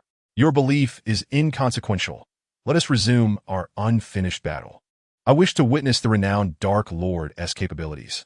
I hope they are not merely for show." "You will not be disappointed," Voldemort declared, waving his wand to conjure a sphere of flames, which appeared as a dark inferno. Ivan recognized it at a glance as fiend fire, a flame reputed for its insatiable hunger for destruction. Ivan was also versed in the fiend fire curse, yet he had no intention of countering with the same spell, for that would lack sophistication. Remaining composed, he awaited Voldemort's assault, eager for his adversary to suffer the consequences of his own actions. The fiend fire morphed into a colossal black serpent, rearing its fangs menacingly as it lunged at Ivan. In the face of this fiery serpent, Ivan maintained an air of nonchalance. As it closed in, mere inches from him, Ivan suddenly pointed and called out, "Transfiguration!" The serpentine apparition twisted and vanished, leaving Voldemort confounded. Was the apparition a spell used by wizards to traverse space? He had never witnessed it employed in such a manner. Just as Voldemort pondered this, a disturbance arose behind him, sending a chill down his spine. Reacting instinctively, he turned his head, catching a glimpse of a fiend fire serpent, unmistakably a manifestation of his own earlier magic, barreling toward him. When it comes to understanding spatial dynamics, few rival Ivan. Even the Red Devil, a master of spatial manipulation, merely grasped its surface without comprehending the intricacies involved. Many of the spatial techniques were, in fact, taught to him by Ivan. Although the magic was originally conjured by Voldemort, he dared not allow the fiend fire to come into contact with him. Its notorious nature would spell certain doom. Realizing that evasion was futile, Voldemort instinctively cast a protective charm, managing to deflect the fiend fire serpent momentarily. Seizing this brief respite, he dispelled the magic, and only when the serpent dissipated did Voldemort exhale in relief. Chapter 62. Evolution of the Phantom Voldemort. Relieved to have escaped with his life, celebrated too soon, for Ivan was still poised to strike, eyeing him keenly, unwilling to let such an opportunity slip by. Inflicting pain upon a fallen foe is beneficial to one's morale. Ivan pointed and cast spells of obliteration, creating obstacles and sending Voldemort crashing to the ground with a resounding blast. Though Voldemort managed to conjure a defensive spell, Ivan's offensive magic was overwhelmingly potent, propelling him into the air before he landed heavily, rolling twice before halting. Voldemort's cloak was torn to shreds, hanging in tatters and revealing his true visage. At this moment, he was not yet the serpentine monstrosity of the future, merely a 34-year-old handsome young man, albeit with a gaze that sent shivers down the spine. Severely wounded, Voldemort grasped the magnitude of Ivan's strength. In a contest of magic, he was undeniably outmatched, and silently heaved a sigh of relief, grateful for the contingency plans he had set in motion, still clinging to a glimmer of hope for a comeback. Ivan strode purposefully toward Voldemort, but just as he closed the distance to within a dozen paces, Voldemort abruptly lifted his head, his eyes ablaze with intensity as he shouted, "Nagini, attack!" The ground fissured, and a massive serpent surged upward, baring its fangs menacingly at Ivan. It was evident that this was Voldemort's beloved pet, the snake creature Nagini, his most trusted companion. Even in the face of such a sudden threat, Ivan's demeanor remained unchanged. As the serpent lunged to strike, Ivan did not retreat. Instead, he leapt forward, delivering a powerful punch to its jaw while exclaiming dramatically, "Rising dragon of Mount Lucian." The serpent let out a pained shriek as it soared into the air before crashing down heavily, stirring up a cloud of dust. Were it not for the serpent's soft tissue, which absorbed much of the impact, Ivan's blow might have proven fatal. Do you know? My true forte lies not in magic, but in close combat. The visceral thrill of flesh meeting flesh is simply exhilarating. Would you care to try? Ivan stated, blowing lightly on his fist, embodying the spirit of challenge. Voldemort, witnessing the plight of his beloved Nagini and Ivan's mocking demeanor, could not suppress the surge of blood that erupted from his mouth. For centuries, wizards have shared a common understanding. Physical frailty is the Achilles heel of all sorcerers. Without magic, one is scarcely superior to the average person, hence the reliance on pets to set ambushes as a trump card. Yet, he had not anticipated that Ivan would be such an anomaly, possessing an astonishingly robust physique that rendered his trump card a mere jest. All while he himself lay grievously wounded. Suppressing his pain, Voldemort prepared to use apparition to escape and seek revenge later. However, his expression shifted as he discovered that his apparition had inexplicably failed, as if the surrounding space had been bound by an unseen force. Ivan, noting Voldemort's changing demeanor, understood immediately. He had instructed the Red Devil to use his abilities to confine the space around them. As long as the power remains intact, none shall escape. Other forms of magic are merely trifles in Ivan's eyes. Any attempt to flee hinges entirely on Ivan's consent. What do you think? Our Dark Lord seems to have realized the futility of escape. I could take your life at a mere thought. Is it not time we engage in conversation? I have several inquiries, and should you answer honestly, perhaps your life may yet be spared. The fury within Voldemort was palpable. He had never suffered such a loss throughout his life, not even in the face of Dumbledore, and now he found himself utterly defenseless. Observing his minions being pursued by Ivan's formidable henchmen and monstrous light beings extinguished any lingering hopes of escape. Yet, Voldemort was not without resources. He began to slice himself with dark magic, creating several duplicates. Even in death, he could still find an opportunity for resurrection. If you believe you can resurrect yourself using other fragments of your soul, I advise you to reconsider. Ivan remarked, and Voldemort's countenance shifted dramatically, taken aback that his final card had been revealed. Who is your uncle? How did you come to know this? Few possess knowledge of magic that rivals mine. From the moment I laid eyes upon you, I discerned that your soul was incomplete, a consequence of your soul division. You are surely aware of the inherent flaws of soul duplication. Even if one resorts to murder to absorb another's soul energy to mitigate self-damage, the residual effects of an incomplete soul are inescapable. Irritability, a propensity for anger, an inability to think calmly. In due time, madness is inevitable, leading to self-destruction. You, in your current state, are the principal entity. Once I eliminate you, I can use your main soul as a conduit to curse the other soul fragments, eradicating them entirely and rendering resurrection impossible. Thus, it would be prudent for you to answer my questions forthrightly. Voldemort clenched his teeth, his visage contorted with rage. At that moment, Genuine fear coursed through him. You merely suggest the possibility of sparing me, yet you do not genuinely intend to let me go. Even if I were to speak, I would still face death. Why then should I answer you? Suit yourself. In truth, it matters little whether you speak or remain silent. You must understand that with my strength, uncovering the truth is not difficult. I simply do not wish to waste time. If you insist on remaining tight-lipped, I shall employ other methods to extract the information directly from your mind, perhaps through a mental extraction. Therefore, were I in your position, I would answer truthfully, for after revealing the truth, I might show you mercy. Voldemort found himself exasperated by Avon's unconventional tactics. Despite his bravado, he merely sought to create an illusion of control, hoping to negotiate terms.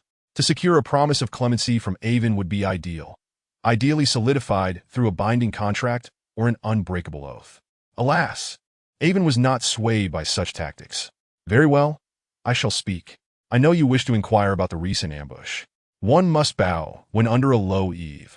Voldemort's rise to the feared Dark Lord was not solely through brute strength, but also through astute awareness of the times. I had struck a deal with high-ranking officials in Britain to capture you alive. If that proved impossible, they would allow for your immediate execution. Upon the successful completion of this task, I would gain their support to establish my own faction. I was initially perplexed as to why they were so generous for the sake of dealing with but one individual. They even provided substantial resources as a deposit. It seems it was all a trap. Had I known the extent of your power, I would have never accepted their terms, regardless of their allure. Indeed, it was as I suspected. I had been too hasty, blinded by potential gain. I am not even British, yet they were willing to extend a countship to me, an unprecedented occurrence in British history.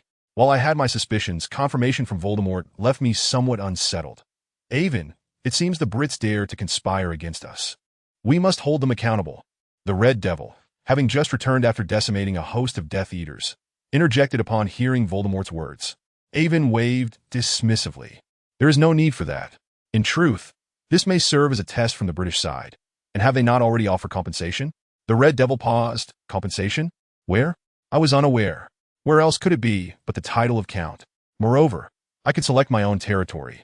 This information has already circulated. Granting such a high status to a foreigner is no small matter. They had prepared for my capture. Had I fallen into their hands, I would have become their prisoner, destined to languish in their laboratories for the remainder of my days. Now that their attempt has failed, we have demonstrated our formidable strength. To appease us, that title and territory serve as compensation. The Red Devil finally understood, so that is the case.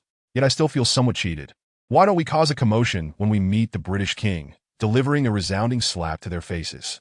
Unnecessary. I no longer intend to go. I shall return directly to Skull Island to continue my research. And the title and territory? Will you not claim them? Of course I shall, but whether I go there or not is inconsequential. The title and territory will be dutifully delivered to me. I shall have Clee handle the matter. As Avon prepared to summon back the Phantom and allow the Red Devil to depart, he noticed the Phantom exhibiting peculiar behavior. The Spectre approached one of the wizards he had slain, extending a hand to press upon the corpse's head. With fingers curling like claws, he slowly lifted it, extracting a shimmering wisp that unmistakably resembled the deceased wizard's visage. The Spectre then compressed it into a small, black orb, within which Avon discerned a ghastly face seemingly wailing in silent agony. Yet no sound escaped. In a swift motion, the orb was consumed by the Phantom. Soul! That was the wizard's soul. The Spectre could devour the souls of the deceased, an astounding revelation indeed. With the first soul acquired, a second swiftly followed. The Phantom traversed among the bodies of the fallen wizards, extracting souls and consuming them without hesitation. Avon refrained from intervening, curious to discover the nature of the Phantom's actions. After the Spectre devoured the last wizard's soul, it turned to Avon and bowed, transmitting a wave of mental energy into Avon's mind. The Phantom pays respects to its master. No need for such formalities. Avon muttered, but soon realized something was amiss. Phantom, you can speak now? Chapter 63. A one-man army, infinite power and truth. The Phantom had always possessed considerable intelligence. The issue lay in its inability to express itself accurately. Avon, however, could perceive the Phantom's thoughts through his potent mental energy and reciprocate. Yet now, the Phantom had directly conveyed its words to Avon's mind. indicating a transformation following its consumption of the souls of the Death Eaters. Phantom, explain what has transpired. How have you suddenly become so astute and learned to wield mental energy? I had thought it would take years for you to achieve such a feat, however. At this moment, the ghost also appeared somewhat perplexed, seemingly at a loss. After a moment of contemplation, it spoke, Master. I am not entirely sure of the specifics. Just now, I sensed something beneficial emanating from the deceased, which instinctively drew me closer. I reached out and absorbed this essence into my being. Later, I learned that these entities are called souls. Upon consuming the first soul, my mind was flooded with new memories, and with each subsequent soul I absorbed, my understanding deepened. However, many of these memories proved to be inconsequential, prompting me to discard them. Eventually, I naturally acquired the ability to wield spiritual energy, allowing me to communicate with you in this manner. Initially, the ghost's speech was somewhat fragmented, but over time, it became increasingly fluent, eventually resembling the speech of an ordinary person. Avon was astonished to discover that the ghost possessed such a capability for soul consumption. Reflecting on the situation, he speculated that the peculiar changes that occurred when he used the reality gem to help the ghost solidify its form had endowed it with this ability, which had only manifested now due to the absence of souls to absorb. This ability to consume souls and gain access to others' memories was indeed remarkable, and it seemed to enhance the ghost itself, as Avon noticed the ghost's radiance intensifying and its form becoming more cohesive. He pondered the implications of continued soul consumption. Since you have absorbed the souls of these wizards and gained their memories, can you wield magic? Please give it a try. Upon hearing Avon's command, the ghost transformed into a flash of white light, and before Avon could comprehend the situation, it had already positioned itself beside one of the corpses. Reaching for the wand clutched in the dead man's hand, Avon observed that the ghost's speed had noticeably increased, and its strength had augmented as well. It wouldn't be long before it became yet another formidable ally under Avon's command. Avada Kedavra! The ghost brandished the wand, and a wave of spiritual energy surged forth. Avon sensed the fluctuations of spiritual energy, but regrettably, there was no manifestation of magic, indicating that the ghost was unable to perform spells. The ghost seemed somewhat disheartened, preparing to discard the wand, when Avon suddenly suggested, try transforming into a form of black mist. The ghost quickly grasped the idea, shifting its form as a cloud of black mist enveloped it. It swelled and contracted, coalescing into a humanoid shape of black vapor. On the surface, it appeared unchanged, yet upon closer inspection, the mist seemed denser, nearly solidifying, rendering the ghost's appearance more lifelike. The ghost waved the wand again, attempting to cast a spell. A faint glow flickered from the wand, yet the magic failed to materialize, indicating that while the ghost could use magic in this form, its potency was alarmingly diminished. Perhaps I've been too demanding. This is still a commendable ability. Your method of gaining strength ultimately hinges on soul consumption. As long as you continue this, you will grow increasingly powerful. Is it true that the souls you consumed have completely dissipated? There is nothing left? Not entirely. There remains a portion that I cannot digest. The ghost opened its mouth, releasing a column of black mist that coalesced into various forms, soon writhing and slowly transforming into humanoid shapes that floated in the air. These could be considered modified souls, formed from black mist, their features somewhat indistinct. Nevertheless, Avon recognized them as the very wizards who had been slain, albeit now appearing somewhat vacant. These are the essence of the souls. Although I cannot fully absorb them, it seems I can exert control over them with a mere thought. They are akin to an extension of my being, incapable of rebellion. I see. Avon remarked. You have absorbed their souls, ensuring their essence remains intact, allowing them to exist in this state under your command. Understanding dawned upon Avon. If the ghost continued its consumption, it could effectively create an army, concealing them within its form, rendering them undetectable until needed.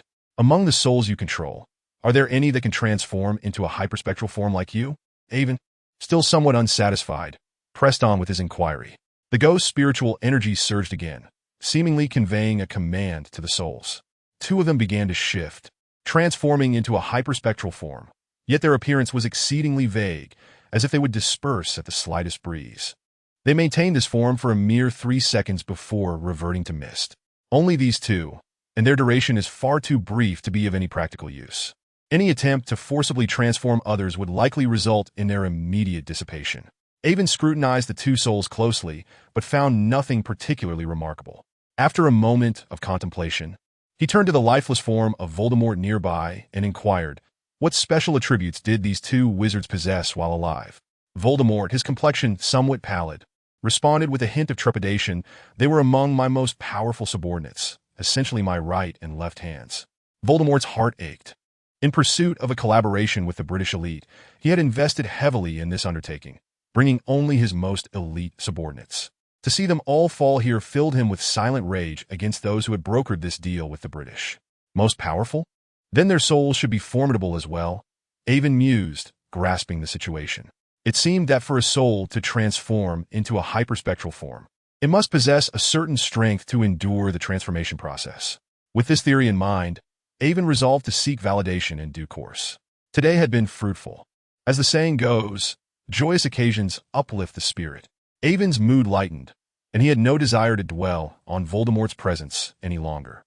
He instructed the ghost to store the souls, and had the Red Demon use spatial traversal to return them to the estate to meet with Klee, all while casting not a single glance at Voldemort. Only after Avon's figure had completely vanished did Voldemort exhale deeply, rising from the ground, feeling a mix of relief and indignation. Surviving was certainly a cause for gratitude, yet the humiliation of being treated as inconsequential by Avon stung deeply. The Dark Lord, once a figure of terror, was now reduced to the status of a mere insect in Avon's eyes. Internally, he vowed to diligently study magic and develop a powerful means to confront Avon in the future. Indeed, just days later, Klee informed Avon that the documents regarding his title and territory had arrived, allowing him to fill them out as he pleased, provided he did not exceed the limits. This was a rare privilege in British history, as he was not required to visit the palace for royal confirmation, but rather, it was delivered straight to his doorstep. Avon was thoroughly pleased with this arrangement, for he detested complications. He simply designated himself as the Dark Count, with the territory being the previously agreed-upon mountainous region by the seaside, a desolate place indeed. Had Avon not known of the energy node's existence there, he would never have chosen such an inhospitable locale. Valuing a nearly inexhaustible source of energy, Avon dedicated a significant portion of his time in the mountains, having Klee airlift materials via plane. Utilizing his abilities of material decomposition and reconstruction, he constructed a grand castle. The nearest town was a mere 10 kilometers away, yet the journey to reach it took nearly a full day due to the treacherous mountain paths, which were only navigable by a narrow, rugged trail that could leave one utterly exhausted. Moreover, even upon reaching the destination, entry into the castle proves to be exceedingly arduous. Avon has surrounded the castle with cliffs that are several dozen meters wide and nearly 100 meters deep. He has inscribed magical runes upon these precipices, thereby creating an aerial prohibition zone. This zone not only prevents flight, but also restricts spatial abilities. The only access point is a high-tech automated extending bridge situated outside the main gate, which upon activation extends automatically across the chasm, forming a bridge for passage. After the castle's construction was completed, agents from the British side attempted reconnaissance, but were swiftly detected by Avon's surveillance equipment. However, they found themselves utterly powerless against the castle's defenses and ultimately had no choice but to retreat, with Avon showing them no hostility. Beneath the castle, Avon has excavated nearly 10,000 meters into the earth to install energy extraction devices. Perhaps influenced by these devices, the surrounding climate has become peculiar, shrouded in perpetual overcast skies, occasionally illuminated by lightning, creating a foreboding atmosphere. Despite possessing such an inexhaustible source of energy, Avon has yet to determine its specific applications, choosing instead to temporarily store it, confident that it will prove invaluable in the future. Once he resolved matters in this location, Avon hurried back to Skull Island, where he had encountered numerous intriguing phenomena in the magical realm. The mysteries captivated his curiosity, and he could hardly contain his eagerness to conduct research. Thus, upon returning to Skull Island, he immersed himself in his laboratory, busily engaged in experimentation. Chapter 64. Smog and Simba. When an individual devotes all their energy to a single endeavor, time seems to fly. Unbeknownst to him, 3 years have elapsed during which he scarcely left Skull Island, apart from the occasional visit to his estranged father. Even when assigning tasks to Kree, he preferred to send messages via the Red Devil or bring him to the island, leaving the majority of operational planning to Kree. One day, Avon uncharacteristically stepped out of the laboratory, relishing the fresh air, which brought an immense sense of comfort as the frustrations of his research faded into the background. To be candid, over the past 3 years, Avon made significant breakthroughs in many of his research projects. However, he remained fixated on merging the genes of the diamondback and the skeleton lizard with those of humans to create super soldiers capable of transforming into these colossal beasts. Yet he faced repeated failures, and the entire experiment reached an impasse, leaving him somewhat despondent. Initially, Avon believed that by overcoming the genetic barriers between species and successfully merging the two genes while perfectly controlling their powers, he could achieve a seamless transformation between different species. Armed with both the transmutation potion and a fusion agent derived from wolf venom, he had unraveled their mysteries and could now blend the genes of other animals. In the future, a lizard doctor would be able to accomplish this. Was it not possible for Avon, with his superior resources, to do the same? At first, everything proceeded smoothly. Avon instructed Arno to capture a few mercenary prisoners during a mission, conducting experiments on them by merging genes from lions, tigers, and other animals, enabling real transformations into those beasts. However, when Avon attempted to conduct definitive experiments with the genes of the diamondback and skeleton lizard, he realized he had overlooked a fundamental principle: the conservation of energy. If a human were to transform into a lion, tiger, or leopard, despite the increase in size, the energy expenditure would only be several times greater, yet still manageable. But what if one were to transform into a diamondback or a skeleton lizard, creatures measuring several dozen meters in length? That was not merely a matter of a few times, but an insurmountable discrepancy. The energy stored within a human body simply could not sustain such a transformation. Thus, Avon began to explore ways to enable the human body to accumulate sufficient energy to withstand the demands of such transformations. However, the intricacies of the human body proved to be exceptionally complex, and despite extensive research, he made little substantive progress. Consequently, he resorted to conducting experiments on various animals, unexpectedly yielding some discoveries. In a rather lowly magical creature known as the blood crow, Avon detected a unique pattern of magical energy flow. Utilizing technological instruments, he established a magical circuit within the blood crow and installed an energy node at its heart, capable of storing energy for release when needed. To enhance the experimental outcomes, Avon concocted a fortified transmutation potion and mixed it with dragon blood for the blood crow to consume, resulting in the creation of an entirely new magical creature, the dragon blood crow. As Avon gazed up to the left, he noticed a small grove where nearly 1,000 crows perched. Unlike ordinary crows, these had blood-red eyes that appeared to blaze like two fiery embers. The dragon blood crows harbored sufficient energy, and at Avon's command, they could unleash this energy, activating the dragon genes within them to transform into fire dragons. Once their energy was depleted, the dragon blood crows would revert to their original form, gradually absorbing ambient magical energy to replenish the energy stored within their hearts. A process that would take approximately a year. Avon estimated that the energy stored within the node could sustain the dragon blood crow's transformation into fire dragons for a day, allowing for a year of energy accumulation for a single day of transformation, a strategic investment in time. Apart from the blood crow, Avon had also experimented on other magical creatures, but regrettably, the outcomes were consistently failures. If he could not succeed with animals, it was unlikely he would achieve results with the more complex human body. Nevertheless, the nearly 1,000 dragon blood crows, despite transforming into fire dragons only measuring 10 to 20 meters in length, represented a formidable force due to their sheer numbers, which might prove beneficial in the future. As he observed these dragon blood crows, Avon recalled a particular little creature. Whistling softly, a resounding dragon roar echoed from the distance, and a massive shadow soared into the sky, flapping its wings as it approached. As the shadow drew nearer, it became clear: a black dragon, measuring 70 to 80 meters in length, descended, its vast form casting a shadow over the land, the gusts from its wings stirring the air. The black dragon was adorned with a multitude of scales, its razor-sharp claws and elegantly swaying tail, longer than its body, evoking a fearsome presence. Yet, contrary to its intimidating appearance, the black dragon approached Avon with a playful demeanor, bounding like a puppy, eager to lick him with its tongue. "Sma, take it easy. I would prefer not to be drenched in your saliva," Avon remarked.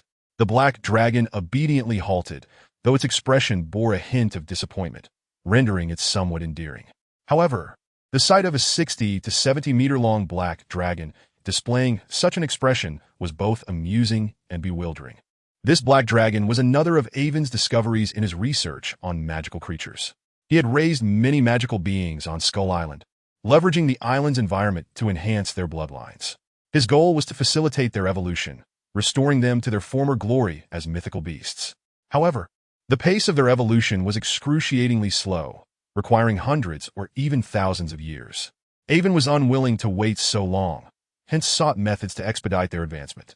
Avon chose to study fire dragons, discovering a small amount of a mysterious substance within their blood that could fortify their bodies. He tirelessly extracted this substance from the dragon's blood, collecting dozens of tons in the process. Yet regrettably, it proved insufficient, barely amounting to even 1% of what a full-grown fire dragon would require. Later, Avon reasoned that while it may not suffice for an adult fire dragon, it should be ample to enhance a dragon egg. After meticulous calculations, he selected 2 of the highest quality dragon eggs, injecting them with this mysterious substance, and commenced the incubation process. During the incubation process, one of the dragon eggs unexpectedly exploded. Avon conjectured that this might be due to the overwhelming energy contained within that mysterious substance, which the dragon egg could not withstand. Fortunately, the hatching of another dragon egg was a resounding success, resulting in the emergence of a small black dragon. Within a mere 3 years, it grew into a colossal creature exceeding 70 meters in length. Avon named it Shimeoj, in homage to a loquacious black dragon. Observing the black dragon's forlorn expression, Avon couldn't help but smile wryly. He stepped closer, reaching beneath its head to stroke its neck. Instantly, the black dragon displayed a look of utter enjoyment, its eyes squinting in bliss, before it flopped onto the ground and rolled over. At that moment, Avon's physical prowess had reached an extraordinary level. A single punch from him could exert a force of several tons. If another creature were to be subjected to such affectionate treatment, it would certainly end in broken bones or worse.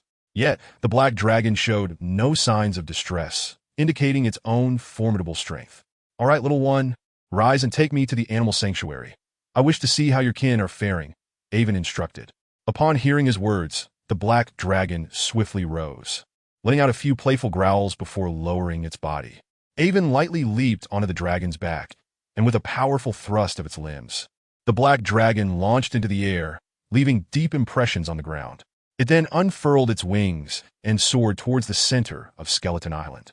As Avon stood atop the dragon's back, he reveled in the refreshing breeze against his face, feeling a profound sense of contentment. The other inhabitants of the base, upon seeing the massive shadow overhead, exhibited no signs of surprise. They had long since grown accustomed to it. To be candid, the initial encounters with the black dragon had evoked fear and trepidation among the base's staff, but now, envy had taken its place. They yearned to experience the sensation of being a dragon rider like their boss. However, Shimeoj, with its noble lineage, paid them no mind. Should anyone dare to mount it, they would likely meet their demise in a fiery breath. As the black dragon carried Avon through the skies, the various beasts of Skeleton Island scrambled in terror, with many dinosaurs trampling one another in their frantic escape. Presently, Shimeoj reigned supreme on the island, compelling even the mighty gorillas and skeletal lizard serpents to retreat. Before long, Avon descended into a picturesque valley, adorned with vast stretches of forest and a serene lake. Here, a myriad of magical creatures thrived: colossal beasts, domestic sprites, sniffers, griffins, sphinxes with human heads and lion bodies, unicorns, giants, griffins, and winged horses with eagle heads, as well as 3-headed dogs and several fire dragons, including the rare phoenix. This was merely the visible spectrum. Countless others lurked in the woods, caves, or waters, bringing the total to over 50 distinct species. Those knowledgeable about magical creatures would immediately recognize that the inhabitants of this sanctuary were significantly larger than their counterparts elsewhere, a result of the environmental radiation that had elevated their bloodlines. Avon dismounted from Shimeoj, and before he could steady himself, he was greeted by a series of excited barks as a shadow lunged toward him. He instinctively caught the approaching figure, revealing a large black dog over a meter tall, its fur fluffy and resembling a lion at first glance. The dog's eyes sparkled with intelligence, displaying an affectionate demeanor toward Avon, incessantly barking as if to inquire why he had been absent for so long. "Simba, have you been enjoying yourself here? I've been extraordinarily busy lately," so please forgive my absence." This lion-like black dog was none other than Simba, the pet Avon had purchased from a magical pet shop. Over the past 3 years, it had grown rapidly, now surpassing a meter in height. After bringing Simba to the island, Avon had been preoccupied with his work, often leaving its care to his subordinates. However, as time passed, Simba grew increasingly restless. Eventually, Avon constructed the animal sanctuary, allowing Simba to roam freely. Chapter 65. The Cradle of Rebirth. Avon invested considerable effort to calm Simba down before assessing the situation around him. Logically, with so many magical creatures cohabiting, conflict should have been commonplace. Yet, under the dominance of Shemaoj, all creatures behaved with restraint, allowing for a harmonious coexistence. Each time Avon visited, he had a specific task to accomplish. He turned his gaze skyward to a phoenix soaring gracefully, its tail feathers trailing nearly a meter in length. He extended his hand in a beckoning gesture. The phoenix hesitated, appearing somewhat intimidated, yet unwilling to defy Avon, gradually descending to his side, obediently extending its neck. Avon promptly retrieved a syringe from his possession and extracted a sample of the phoenix's blood, halting only after securing the vial. Observing the creature's weary demeanor, he felt a pang of guilt and immediately produced a vial of potion to offer. The phoenix's eyes gleamed with excitement upon seeing the potion, and it opened its beak, eagerly allowing Avon to administer the concoction. This potion, developed by Avon, was designed to purify the phoenix's bloodline, proving remarkably effective for its evolution. After consuming the potion, the phoenix affectionately nuzzled Avon with its head before taking flight into the heavens. The phoenix Avon nurtured was 3 to 4 times larger than an ordinary one. However, he still felt dissatisfied, as it fell short of the immortal fiery phoenix he envisioned. Both in size and power, Avon understood that given the current conditions, achieving the desired evolution for the phoenix was exceedingly challenging unless he could locate certain extraordinary flames, those mythical divine fires for it to consume. Yet, such flames were notoriously elusive. Setting aside these convoluted thoughts, Avon dedicated the entire day to playing with Simba and the other creatures. However, this drew the jealousy of a colossal creature residing in the depths of the ocean, which emitted a series of frustrated sounds that sent shivers down the spines of the island's beasts. Avon spent considerable time soothing it until it finally quieted down. Unsurprisingly, this enormous creature was the star whale, which had now exceeded a kilometer in length. A minor disturbance from it could easily trigger a tsunami, posing a significant threat. Fortunately, the star whale was inherently gentle. Despite its occasional mischief, it did not cause any harm. As dusk settled, Avon remounted Shemaoj, instructing it to take him back to the base. Regarding the safety of the animal sanctuary, Avon harbored no concerns, with Shemaoj present. No creature on the island could pose a threat, and those so-called dinosaurs would merely serve as its prey. Upon returning to the base, Avon made his way to his residence. Along the way, the guards saluted him with fervent admiration, their eyes reflecting a near-worshipful reverence for someone capable of taming a 60 to 70-meter-long black dragon. Upon his return, Avon did not immediately seek rest. Instead, he proceeded to his laboratory, where he approached a corner and pressed a hidden switch. A concealed side door opened automatically, leading him into a secret passage that took him to an underground facility.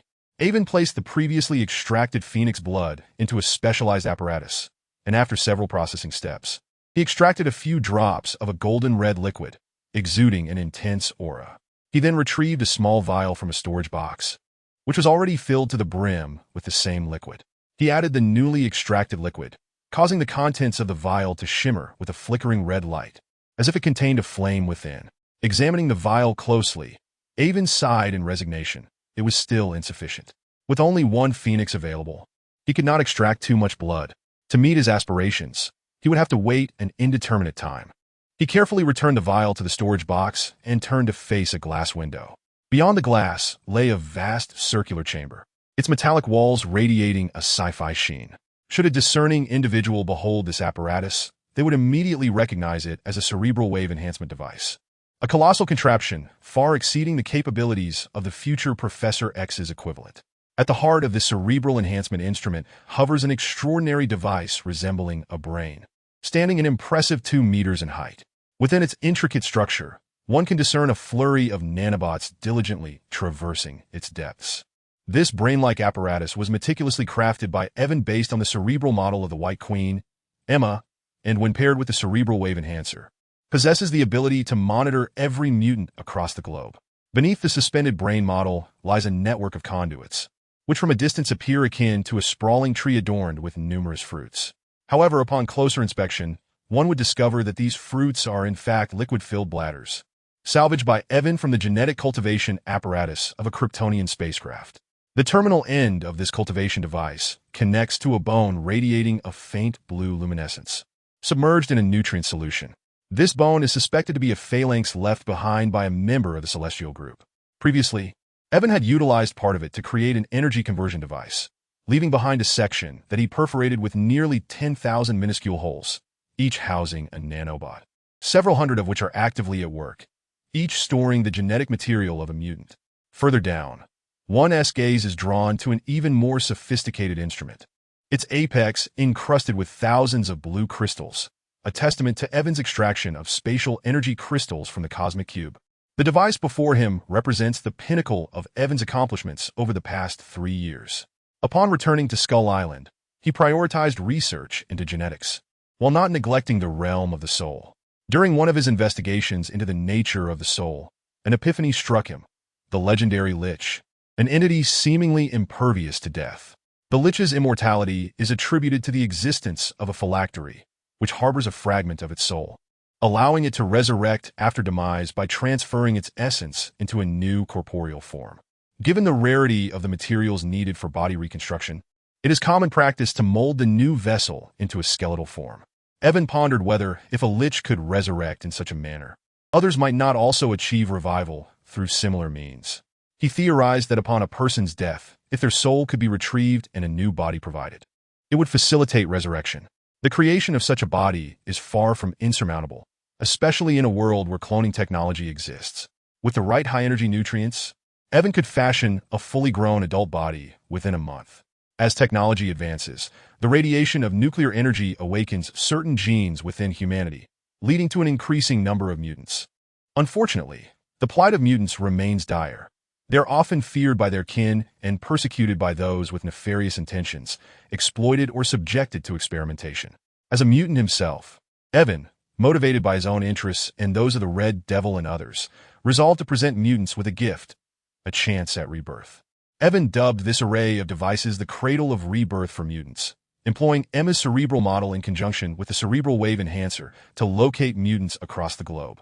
Upon detecting a mutant's presence, the instrument embedded with thousands of spatial energy crystals would activate a minuscule wormhole, releasing nanobots to extract a drop of blood from the mutant. Upon their return, the most viable cell would be selected for preservation within the nanobot. Subsequently, the nanobot would enter a tiny aperture in the bone, harnessing the energy contained within to enhance the cell, the bone acting as a life-giving tome of Kryptonian wisdom. Should the cerebral wave enhancer detect the demise of a mutant, the Red Queen would promptly dispatch a message to the Red Devil, who would then journey to the coordinates of the mutant's death to collect their soul using a specialized crystal devised by Evan, bringing it back to Skull Island. At this juncture, the preserved mutant cell would automatically traverse the conduits into a cultivation pouch, undergoing a developmental journey akin to that of a fetus. Evan had previously conducted tests confirming that the energy contained within the bone could effectively substitute for the trace elements secreted by a biological mother, thus eliminating the typical flaws associated with cloning. Under Evan's unique catalysis, a single day equates to a year of growth for an ordinary individual, meaning a clone could reach the age of 30 within a month. However, Evan implemented a humane approach to age considerations. If the deceased mutant was under 30, their body would be accelerated to their original age.